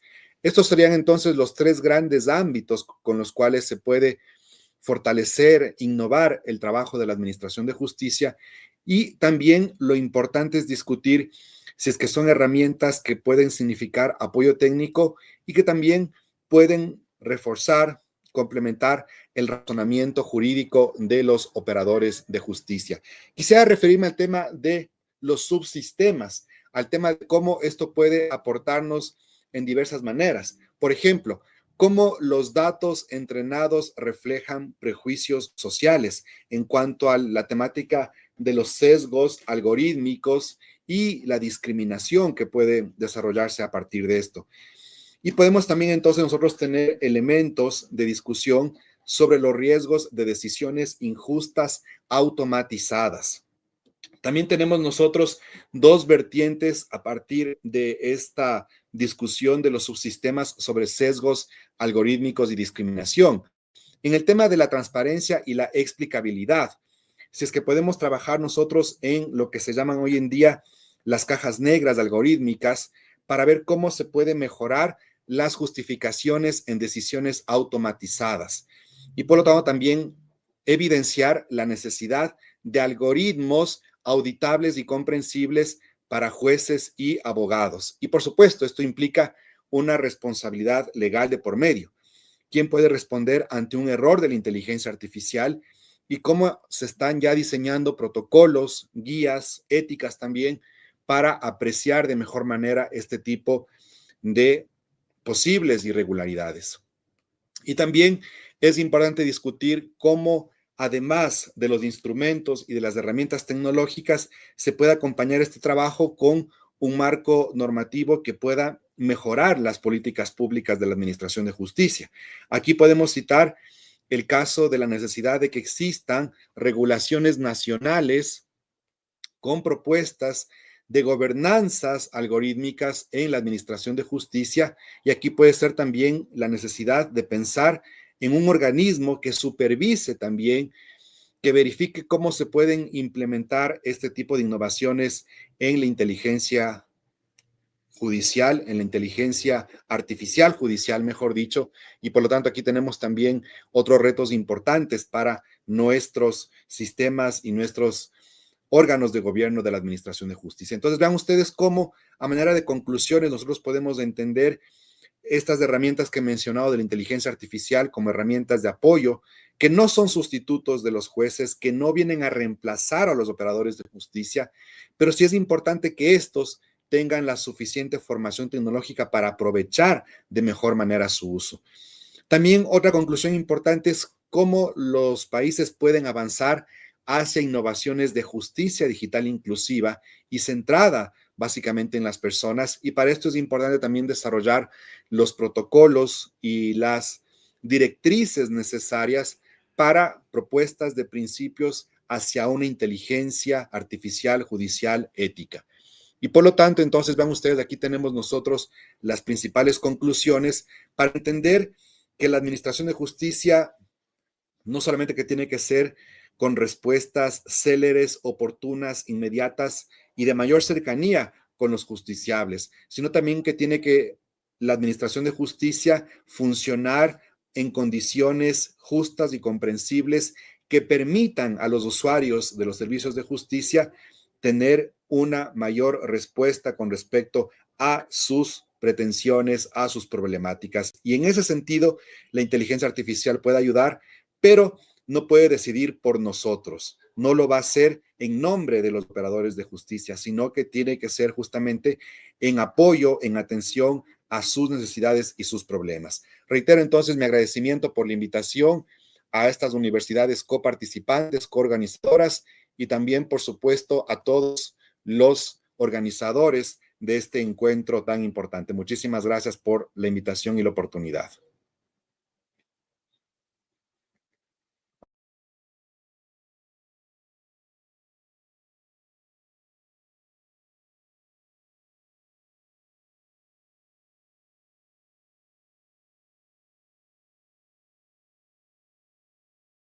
Muchísimas gracias, professor. Bruna travou, esperamos um pouquinho.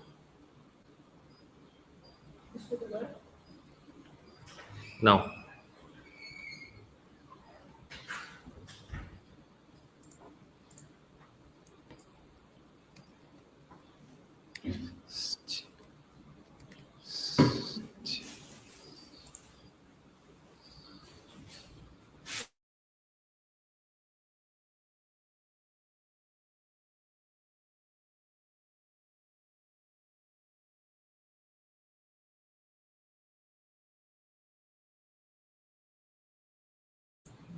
Agora passamos para Isabela. Isabela Domingos. Oi, consegue me ouvir? Sim, conseguimos. A Bruna ia fazer a tua apresentação, mas deu problema no áudio de novo, então eu vou fazê-lo. Eu não consigo te ver, Isabela.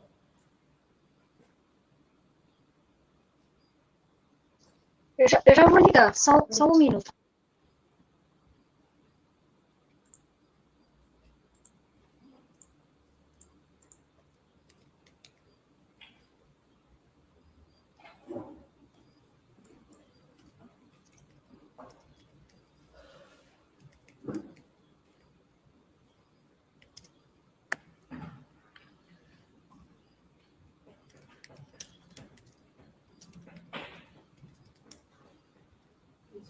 Sim, agora consigo lhe ver. Perfeito. Consigo lhe ver. Perfeito, então. Isabela falará sobre a proteção dos direitos humanos e aqui na programação está só professora e advogada, está sem a detalhação completa do teu currículo. Mas, enfim, a palavra é sua. Boa tarde a todos. É uma imensa satisfação poder participar do presente evento. Agradeço também ao professor Jorge, ao professor Lincoln pelo convite.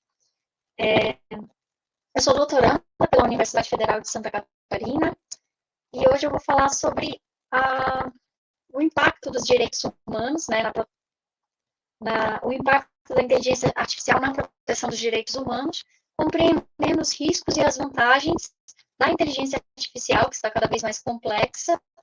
No entanto, é necessário estimular, né, o estudo, a pesquisa na área e também essa cooperação entre Estado, empresas e sociedade.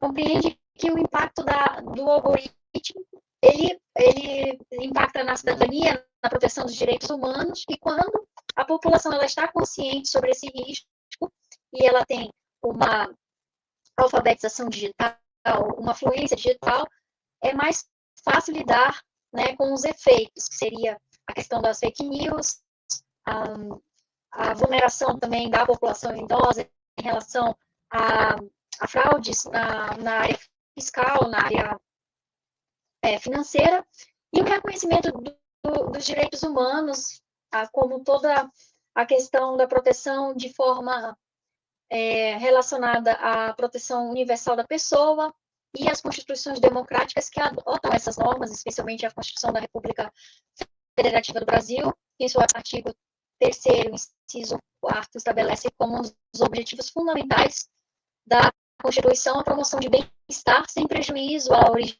de raça, cor, idade, opção religiosa e qualquer forma de discriminação. A lei, ela protege direitos e liberdades fundamentais e o Estado democrático, ele se baseia nesses princípios de cidadania, de soberania, de dignidade humana como valores sociais e também em relação ao pluralismo político. O que se verifica com a questão algorítmica é compreender que os países que são detentores de tecnologia, de inteligência artificial, eles acabam tendo um poder político, um poder econômico. Então, por isso que é muito importante a regulamentação para trazer ali um mínimo de proteção de riscos e também para que as empresas que atuem tanto nacional como internacional no Brasil possam ter essa base de proteção para não ter uma responsabilidade em face dos direitos humanos, acabando sendo responsabilizada na esfera civil, criminal e administrativa. E também o debate ético, né? Trazer a devida diligência para que a empresa compreenda os sistemas de inteligência artificial, os riscos, e a questão também da parceria entre o Estado, empresas e universidades para fomentar o uso dessa tecnologia de forma ética, consciente, permitindo que não ocorra risco a garantias de direitos fundamentais. Um ponto importante que nós vemos com a questão da inteligência artificial é a necessidade de uma regulação mínima até para promover o mercado. Então, a proteção de direitos fundamentais, até para essas big techs em plataformas como YouTube, Instagram, Twitter, de ter uma proteção ali para as pessoas em situação de vulnerabilidade, como idosos, crianças que utilizam a inteligência artificial, e ter uma responsabilidade mínima das plataformas para não promover um conteúdo que gere fake news, deepfakes, uma proteção de dados. Então, o Brasil, em termos de América Latina, ele acaba sendo um dos pioneiros em relação à regulamentação, e em termos de pesquisa, nós estamos em 13º lugar no ranking mundial em relação a pesquisas que envolvem inteligência artificial.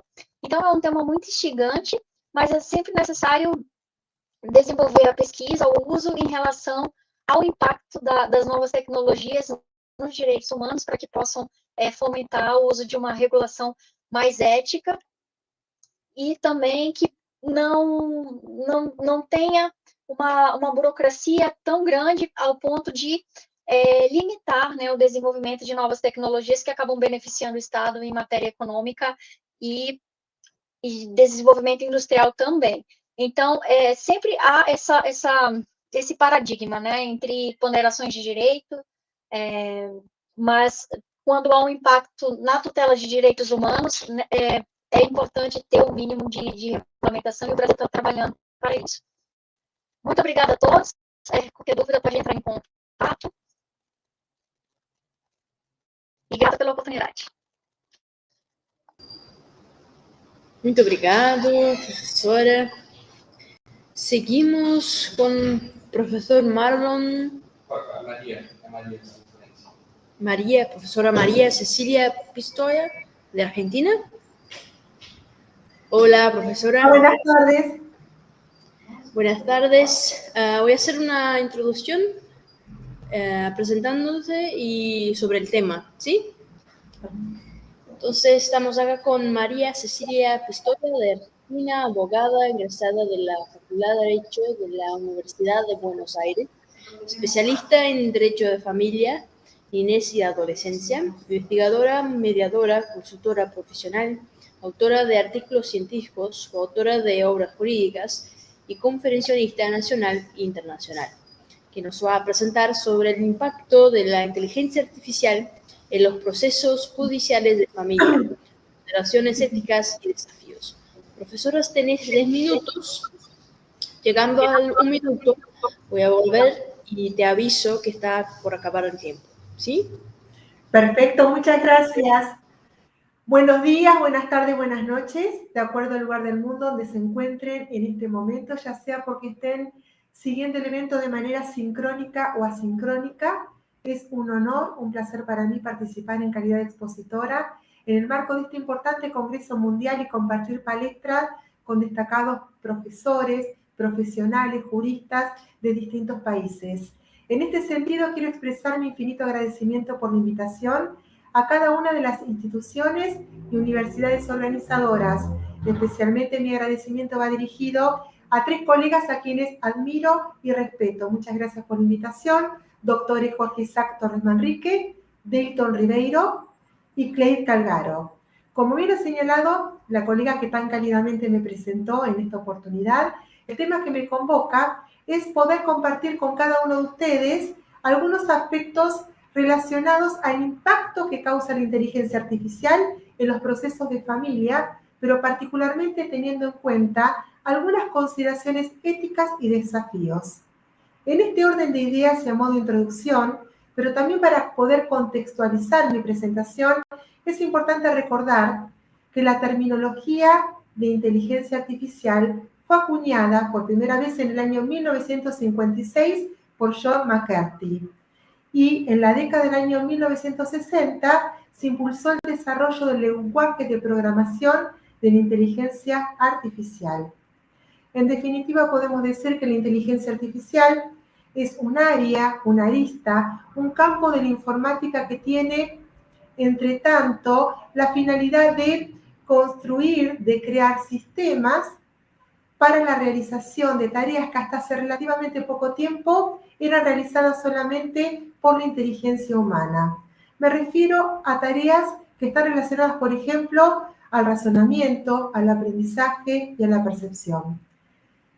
Y a partir de allí, cuando hablamos de inteligencia artificial, surgen interrogantes, cuestionamientos, debates, situaciones contradictorias o controvertidas, porque escuchamos muchas veces algunas preguntas como, por ejemplo, si la inteligencia artificial va a reemplazar a la inteligencia humana.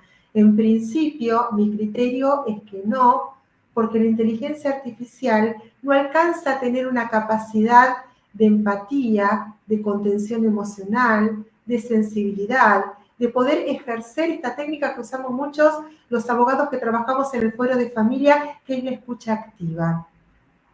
Pero también surgen otras preguntas, como por ejemplo, la inquietud de si la inteligencia artificial se presenta como una amenaza o como una aliada. Y yo creo que si la utilizamos de manera correcta, con ética, con algunas limitaciones, realmente puede ser una aliada. En la vida social en general, atentos que la inteligencia artificial se está empleando en distintos ámbitos de hace tiempo, en la educación, en la salud, en el ámbito empresarial, pero también en el ámbito judicial en general y en el ámbito judicial de familia en particular.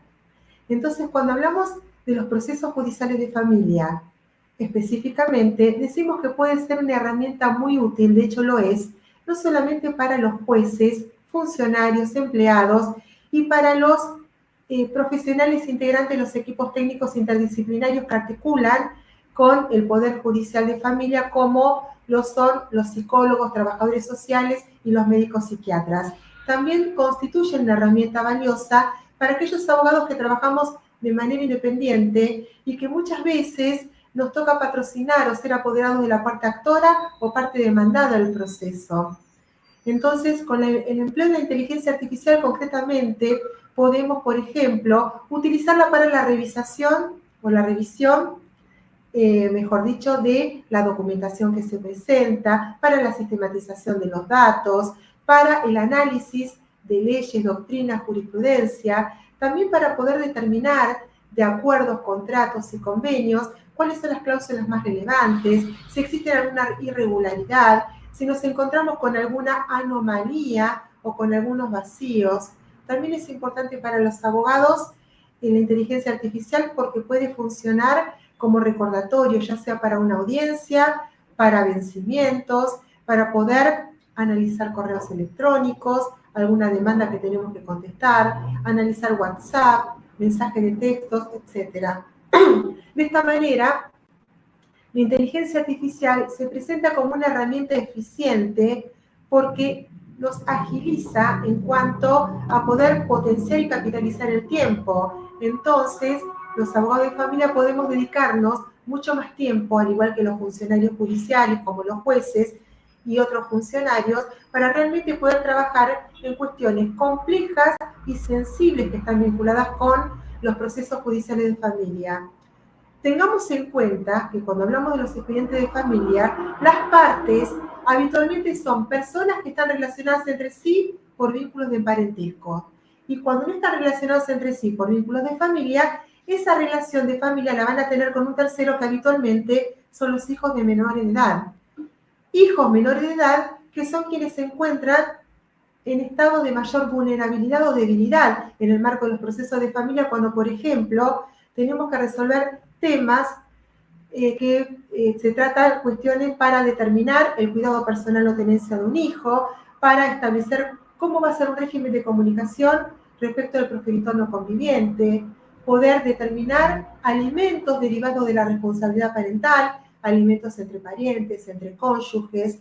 Trabajamos también expedientes relacionados a divorcios, guardas de hecho, guardas con fines de adopción, adopciones, filiaciones, determinación de la capacidad jurídica y lamentablemente cada vez en mayor medida expedientes que tratan situaciones de protección contra la violencia familiar hacia la mujer, hacia los niños, hacia adultos mayores y también en otras ocasiones hacia los hombres. Entonces, el empleo de la inteligencia artificial para, por ejemplo, como les decía, sistematizar datos, revisar documentación, nos permite poder focalizarnos en el análisis de las subjetividades que tiene cada caso en los expedientes de familia, donde hay muchas subjetividades, donde cada parte tiene su historia, su problemática, donde además muchas veces, quizás equivocadamente, pero ocurre, canalizan cuestiones emocionales. Entonces, qué importante es en este caso tener ese tiempo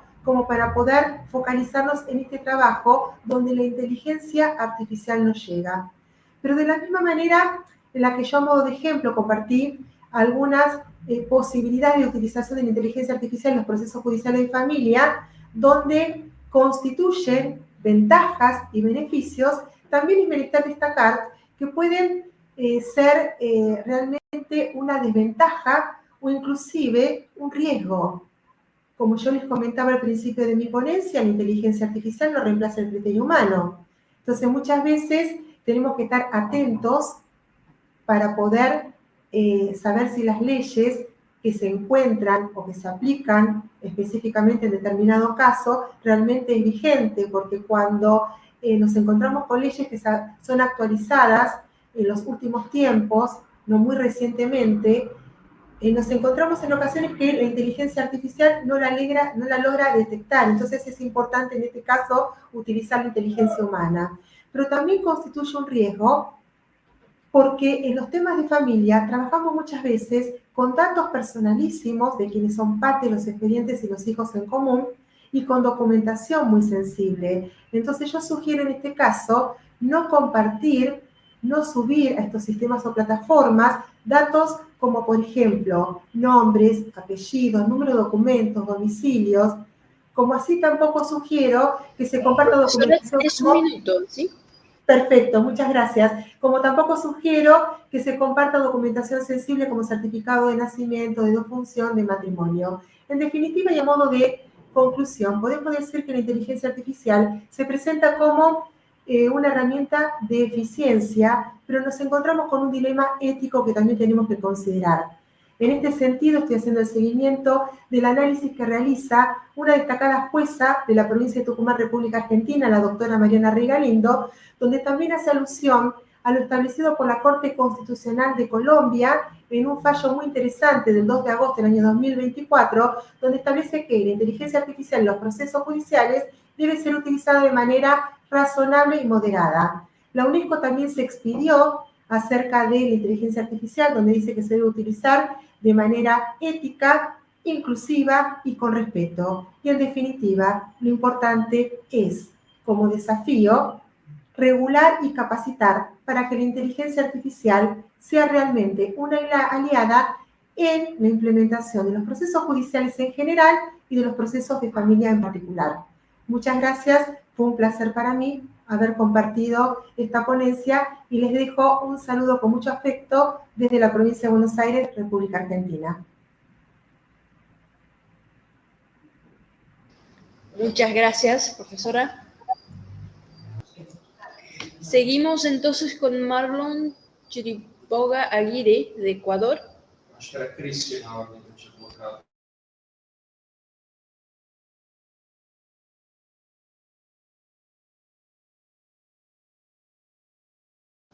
Era o Christian, se eu não me engano, desculpa. Christian primeiro.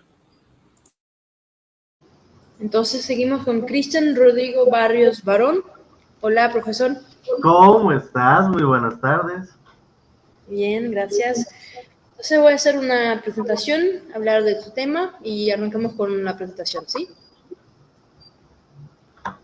Estamos entonces acá con Cristian Rodrigo Barrios Barón de Bolivia, abogado, doctor honoris causa, mérito académico y jurídico por la Academia Jurídica de Baja California, México, presidente de la Red Boliviana de Estudio en Investigación de los Derechos Humanos y Humanitarios, docente de pre- y posgrado en diversas universidades. El profesor Cristian va a hablar sobre la neuropredicción delictiva ante la Administración de Justicia, un desafío al principio de culpabilidad y los fundamentos del derecho penal. Profesor, ahora no te veo. Ah, sí, perfecto. ¿Cómo estás? Muy buenas tardes. Tenés 10 minutos y podés empezar. Muchas gracias. Voy a comenzar agradeciendo justamente al doctor Jorge Torres Manrique, a mi querido amigo Delictón, justamente, y a todos los que componen las universidades de Itaúna y Caixas del Sur, a mi querida amiga Isabela Domingos, justamente, que estoy volviendo a ver, a mi querido, bueno, a varias amistades académicas con las cuales tengo el gusto de volver a encontrarlos. En ese sentido, quiero comenzar justamente la temática señalando que uno de los puntos más de mayor referencia es que estamos viviendo justamente en una era de paradojas, en la cual la tecnología nos ofrece herramientas sin precedentes para la seguridad, la eficiencia y la justicia, y por ende esto implica a la transparencia. Sin embargo, vamos a ver que cada avance tecnológico, desde la inteligencia artificial predictiva hasta la vigilancia masiva y la biometría, llegamos a comprenderla o verla como un caballo de Troya, que si no es debidamente controlado por los principios del derecho, va a amenazar con vaciar un contenido de garantías fundamentales, que justamente son el pilar para poder agarrar de la civilización y más aún del ámbito jurídico.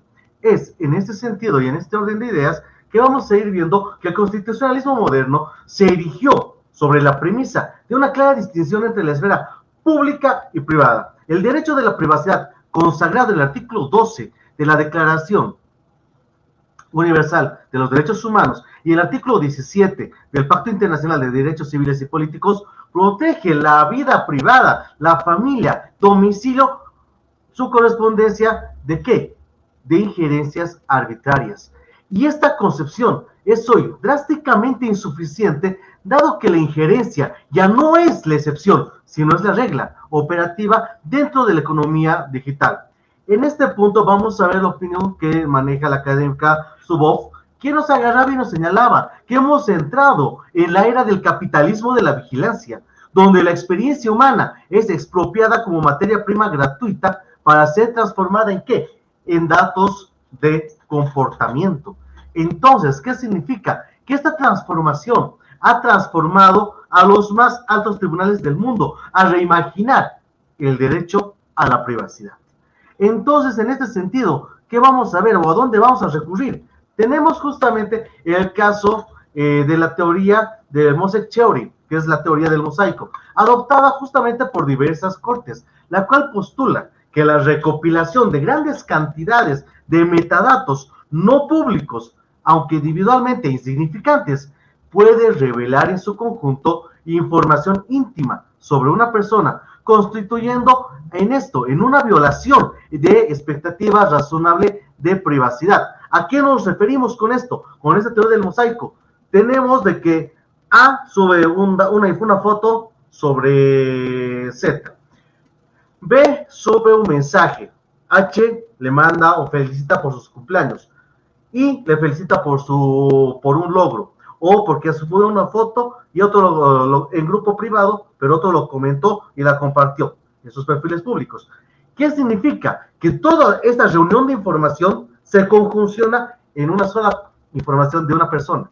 Motivo por el cual que tú, por más privado que puedas llegar a tener tus datos, estás repercutiendo en que estos puedan agarrar y sean de conocimiento y de carácter amplio, porque ya pueden agarrar y pueden conocer y ver a las demás personas. Es en este sentido que vamos a agarrar y que vamos a ver que ya el Tribunal Europeo de Derechos Humanos ya presenta justamente casos que realizan un análisis. Vamos a ver en el caso Big Brother Watch, justamente, y otros, justamente, contra Reino Unido, que ya el Tribunal Europeo de Derechos Humanos determina que los programas de intercepción masiva de comunicaciones de Reino Unido violan el artículo 8 del derecho a la privacidad y el artículo 10 de la libertad de expresión dentro del Convenio Europeo. No por la intercepción en sí, sino por la ausencia de garantías legales suficientemente robustas y precisas para prevenir abusos, motivo por el cual es que la Corte llega a ser clara. La legalidad de la vigilancia masiva depende ¿de qué? De la calidad de la ley que la autoriza, y no solo lo valida por su existencia, sino porque tiene que agarrar y tiene que tener un sustento que sea totalmente justificable. Es en este sentido que vamos a ver en el caso S&Piper contra igual Reino Unido, que el Tribunal Europeo ya había agarrado y estableció que la retención indefinida de perfiles de ADN de personas no condenadas por un delito es una injerencia desproporcionada en la vida privada. Entonces, ¿qué significa? Que este principio es directamente aplicable a la retención de datos digitales, porque también tiene colecto datos informáticos muy personales. Y en el caso del que traemos, que es porque lo que pasa en el Tribunal Europeo repercute con la Corte Interamericana, es que la Corte Interamericana de Derechos Humanos, en el caso Escher contra Brasil, establece que la intercepción y monitoreo de comunicaciones telefónicas, sin contar o tener una autorización digital, sin una ley que las regule con precisión, viola el derecho a la privacidad. Por ende, que la Corte enfatiza que las injerencias deben ser necesarias en una sociedad democrática, lo cual que nos va a implicar un test de proporcionalidad que sea completamente estricto, porque en el momento de poder agarrar y de poder hablar de un habeas data y comprendiendo que este es el derecho de una persona a aceptar y certificar y cancelar sus datos y de registros públicos, y que surge como una herramienta crucial pero menudamente insuficiente, o si nos vamos más aún a una teoría del abuso del derecho, es que estamos agarrando y que esto puede ser mal direccionado. ¿Por qué? Porque estamos agarrando ingresando a ver una violación o hacer esta norma que es para proteger los datos, la utilizo para hacer el borrado de cosas que veo que me afectan para un futuro. Este tipo de que es una forma de comisión de delitos, pero partiendo desde la teoría del abuso del derecho, en lo cual se utiliza que la norma se emplea para poder agarrar y violar justamente otros derechos humanos o para ocultar, para cometer otro tipo de ilícitos. Es modelo por el cual que en este punto se recurre justamente y empleamos el sistema europeo, que como en un ejemplo, que es el RGPD, el cual busca proteger justamente los datos de los ciudadanos, limitar su transferencia a países que no ofrezcan, ¿qué? Un nivel adecuado de protección. En este sentido, vamos a ver que vamos a agarrar y vamos a ver justamente de qué está ofreciendo, que no vamos a hacer transferencia de datos mientras estos países de recepción no ofrezcan un nivel de protección que sea adecuado. O sea, la invalidación de los acuerdos Safe Harbor y la Privacy Shield por el Tribunal de Justicia de la Unión Europea dentro del caso Schrems 1, Schrems 2, es el ejemplo más claro de esta tensión. ¿Por qué? Porque se considera que los programas de vigilancia masiva que maneja justamente Estados Unidos son pues incompatibles con el nivel de protección o de privacidad exigido por la legislación europea. Entonces vamos a ver que el único instrumento justamente unilateral, vinculante, relevante hasta la fecha es el Convenio de Budapest sobre ciberdelincuencia. Esto que ya fue promulgado en 2001, porque si bien fue el pionero justamente en armonizar los tipos penales, facilitar la cooperación, muchos lo consideran ya obsoleto.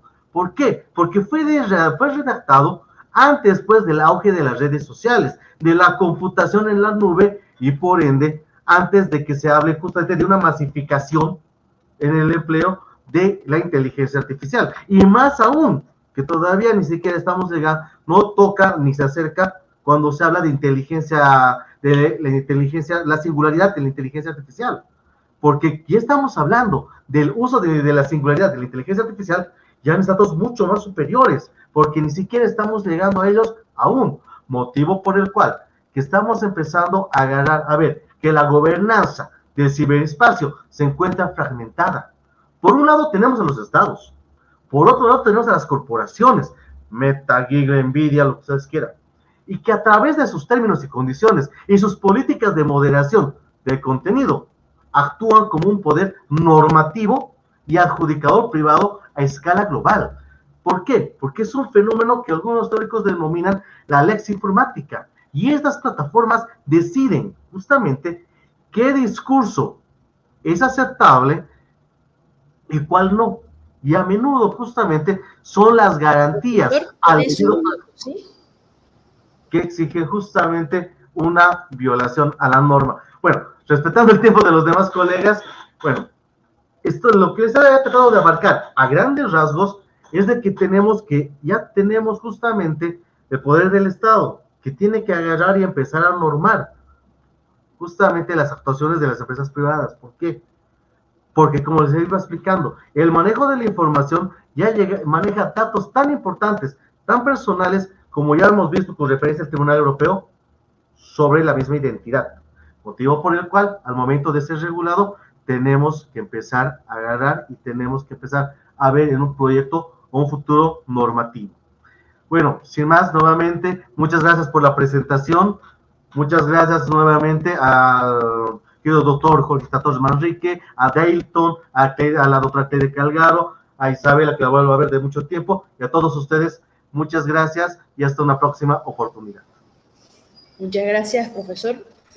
Ahora sí, arrancamos con Marlon Chiriboga-Guire, de Ecuador. Perdón, profesor, por el atraso.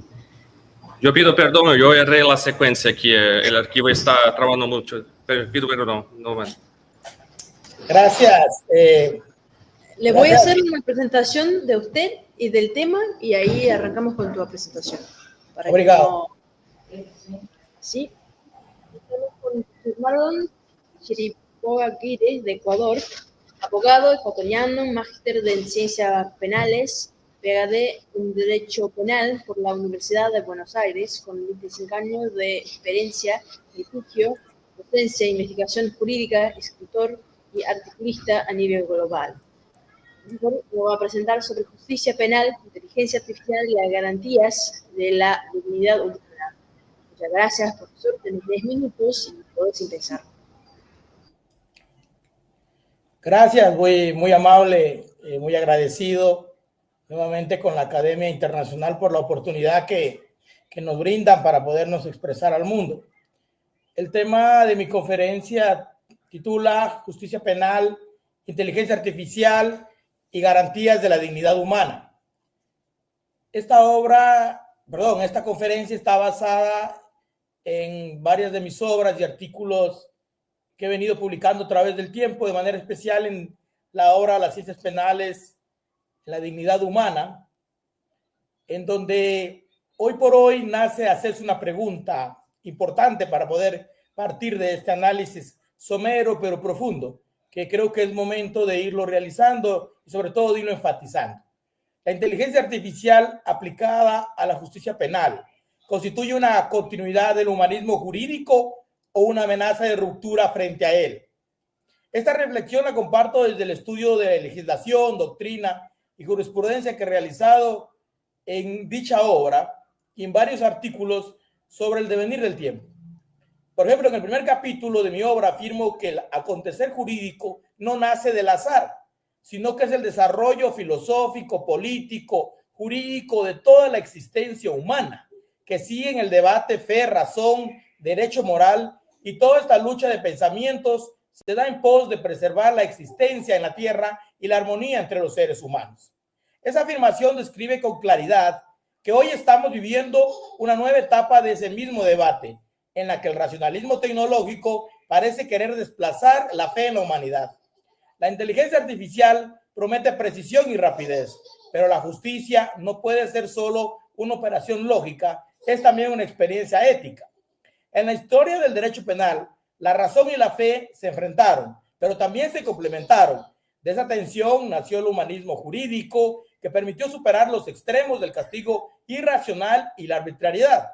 Por eso, cuando hoy hablamos de algoritmos judiciales o sistemas predictivos, debemos preguntarnos, ¿estamos avanzando hacia una justicia más humana o hacia una justicia sin alma? En mi libro explico que la dogmática jurídico-penal debe seguir trabajando y dando criterios en los diferentes sectores, porque es la historia de más de 2000 años y su desaparición sería un grave error. También advierto que muchos juristas se jactan de ser ateos o no creyentes, sin darse cuenta de que muchos de los grandes pensadores y filósofos fueron creyentes indiscutibles de un ser supremo. Ese pensamiento no es religioso, es profundamente humanista. Nos recuerda que el derecho penal no puede reducirse a técnica, ni el juez a un mero operador de datos. Si la inteligencia artificial no está limitada por la reflexión ética, corre el riesgo de convertirse en un nuevo positivismo sin alma, una versión moderna del determinismo que reduce al ser humano a una cifra o a una probabilidad de reincidencia. La dogmática penal, entonces, debe ser la conciencia crítica del poder punitivo, capaz de poner límites al automatismo y de recordar que detrás de cada decisión judicial hay un rostro, una vida, una historia irrepetible. El poder, venga de donde venga, sea político, económico, tecnológico, debe ser controlado. Sostengo en mi capítulo 6 que la política criminal debe sujetarse a los principios de oportunidad y mínima intervención penal, precisamente por respeto a la dignidad humana. Esa afirmación cobra hoy una nueva vigencia cuando el poder se orienta más al control que a la justicia. Los riesgos de cruzar líneas rojas son reales. El derecho penal debe recordar que el enemigo del poder no son las personas, sino la injusticia, la desigualdad y la ignorancia. Por eso, cualquier reforma,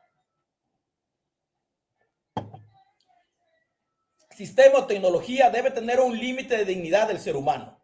Si el Estado no puede intervenir penalmente sin necesidad, mucho menos puede delegar sus decisiones en una máquina. La eficiencia no puede prevalecer sobre la persona. El procesamiento de datos no sustituye al juicio de conciencia.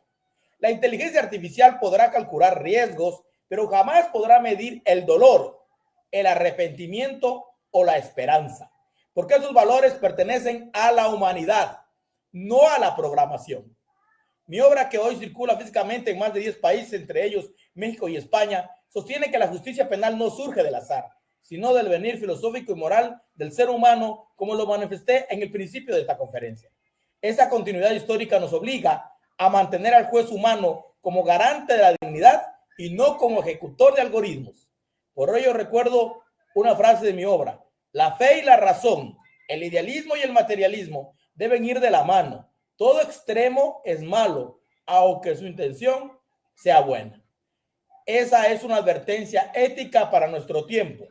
El extremo tecnológico que sustituye la razón jurídica por la razón artificial puede ser tan peligroso como el fanatismo que rechaza todo avance. El equilibrio consiste en reconocer que la tecnología debe servir a la justicia, no reemplazarla. La inteligencia artificial debe ser instrumento auxiliar del juez, nunca su reemplazo.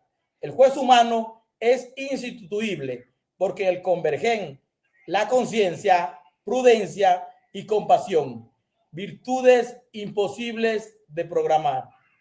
Muchas gracias. Muchas gracias, professor. Gracias, muy amable. Passamos agora a palavra para o professor Leonardo, do PPGD. Já foi.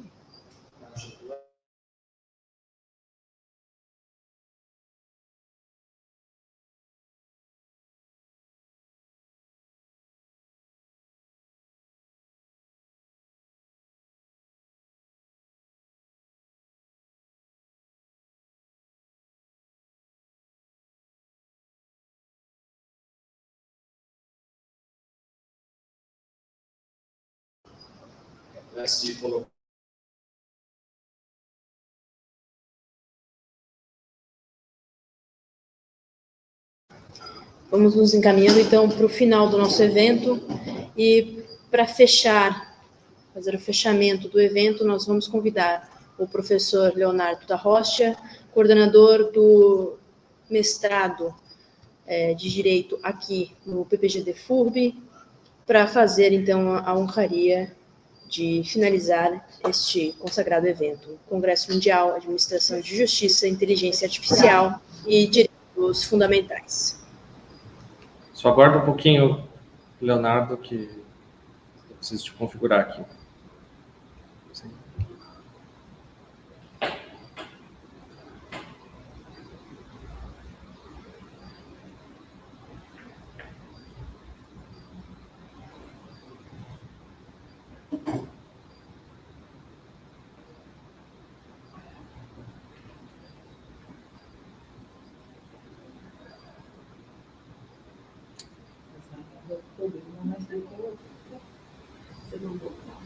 Oi? Mandei. Pode mandar de novo. Mas vocês pararam mais uma vez, a pessoa fica escutando?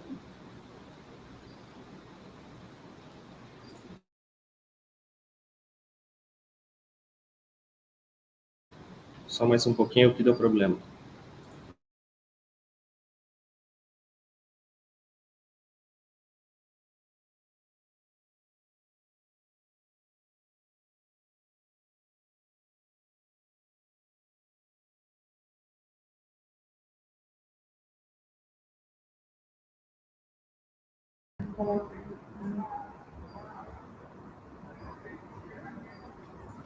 Agora sim, professor.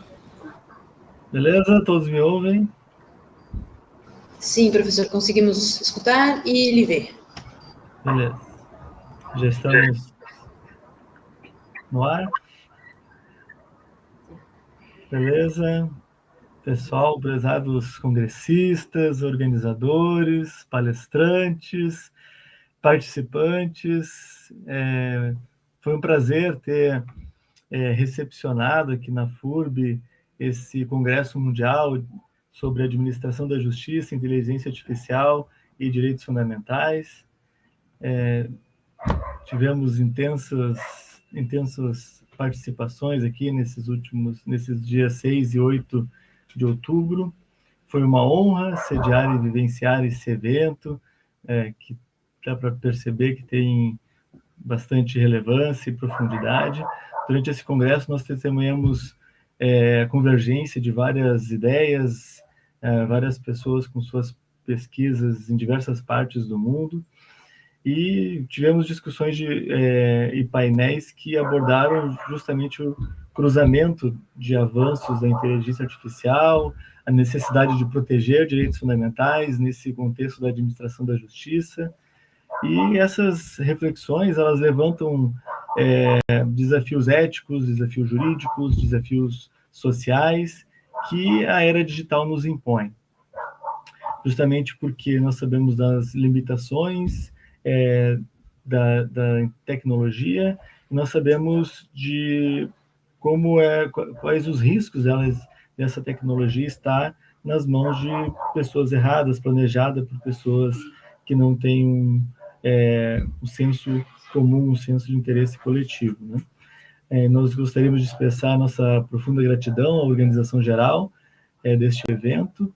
Agradecemos especialmente à Escola Interdisciplinar de Derechos Fundamentales e preeminente a Justicia, representados pelo presidente Jorge Manrique, do Peru, e as instituições brasileiras parceiras, que foram tanto aqui a Universidade Regional de Blumenau, os professores Marcelino Meleu, professora Ivone Lixa, Bruna Schneider, a Priscila Montalvão Outerello, Matheus Anderle, Charlotte Scheffer, Alan Cabral, Ana Paula Pereira, Júlia Mock, Raquel da Silva, Otávio Arrabal, Stephanie Bonassa. Todos esses estiveram por trás aí das câmeras organizando este evento.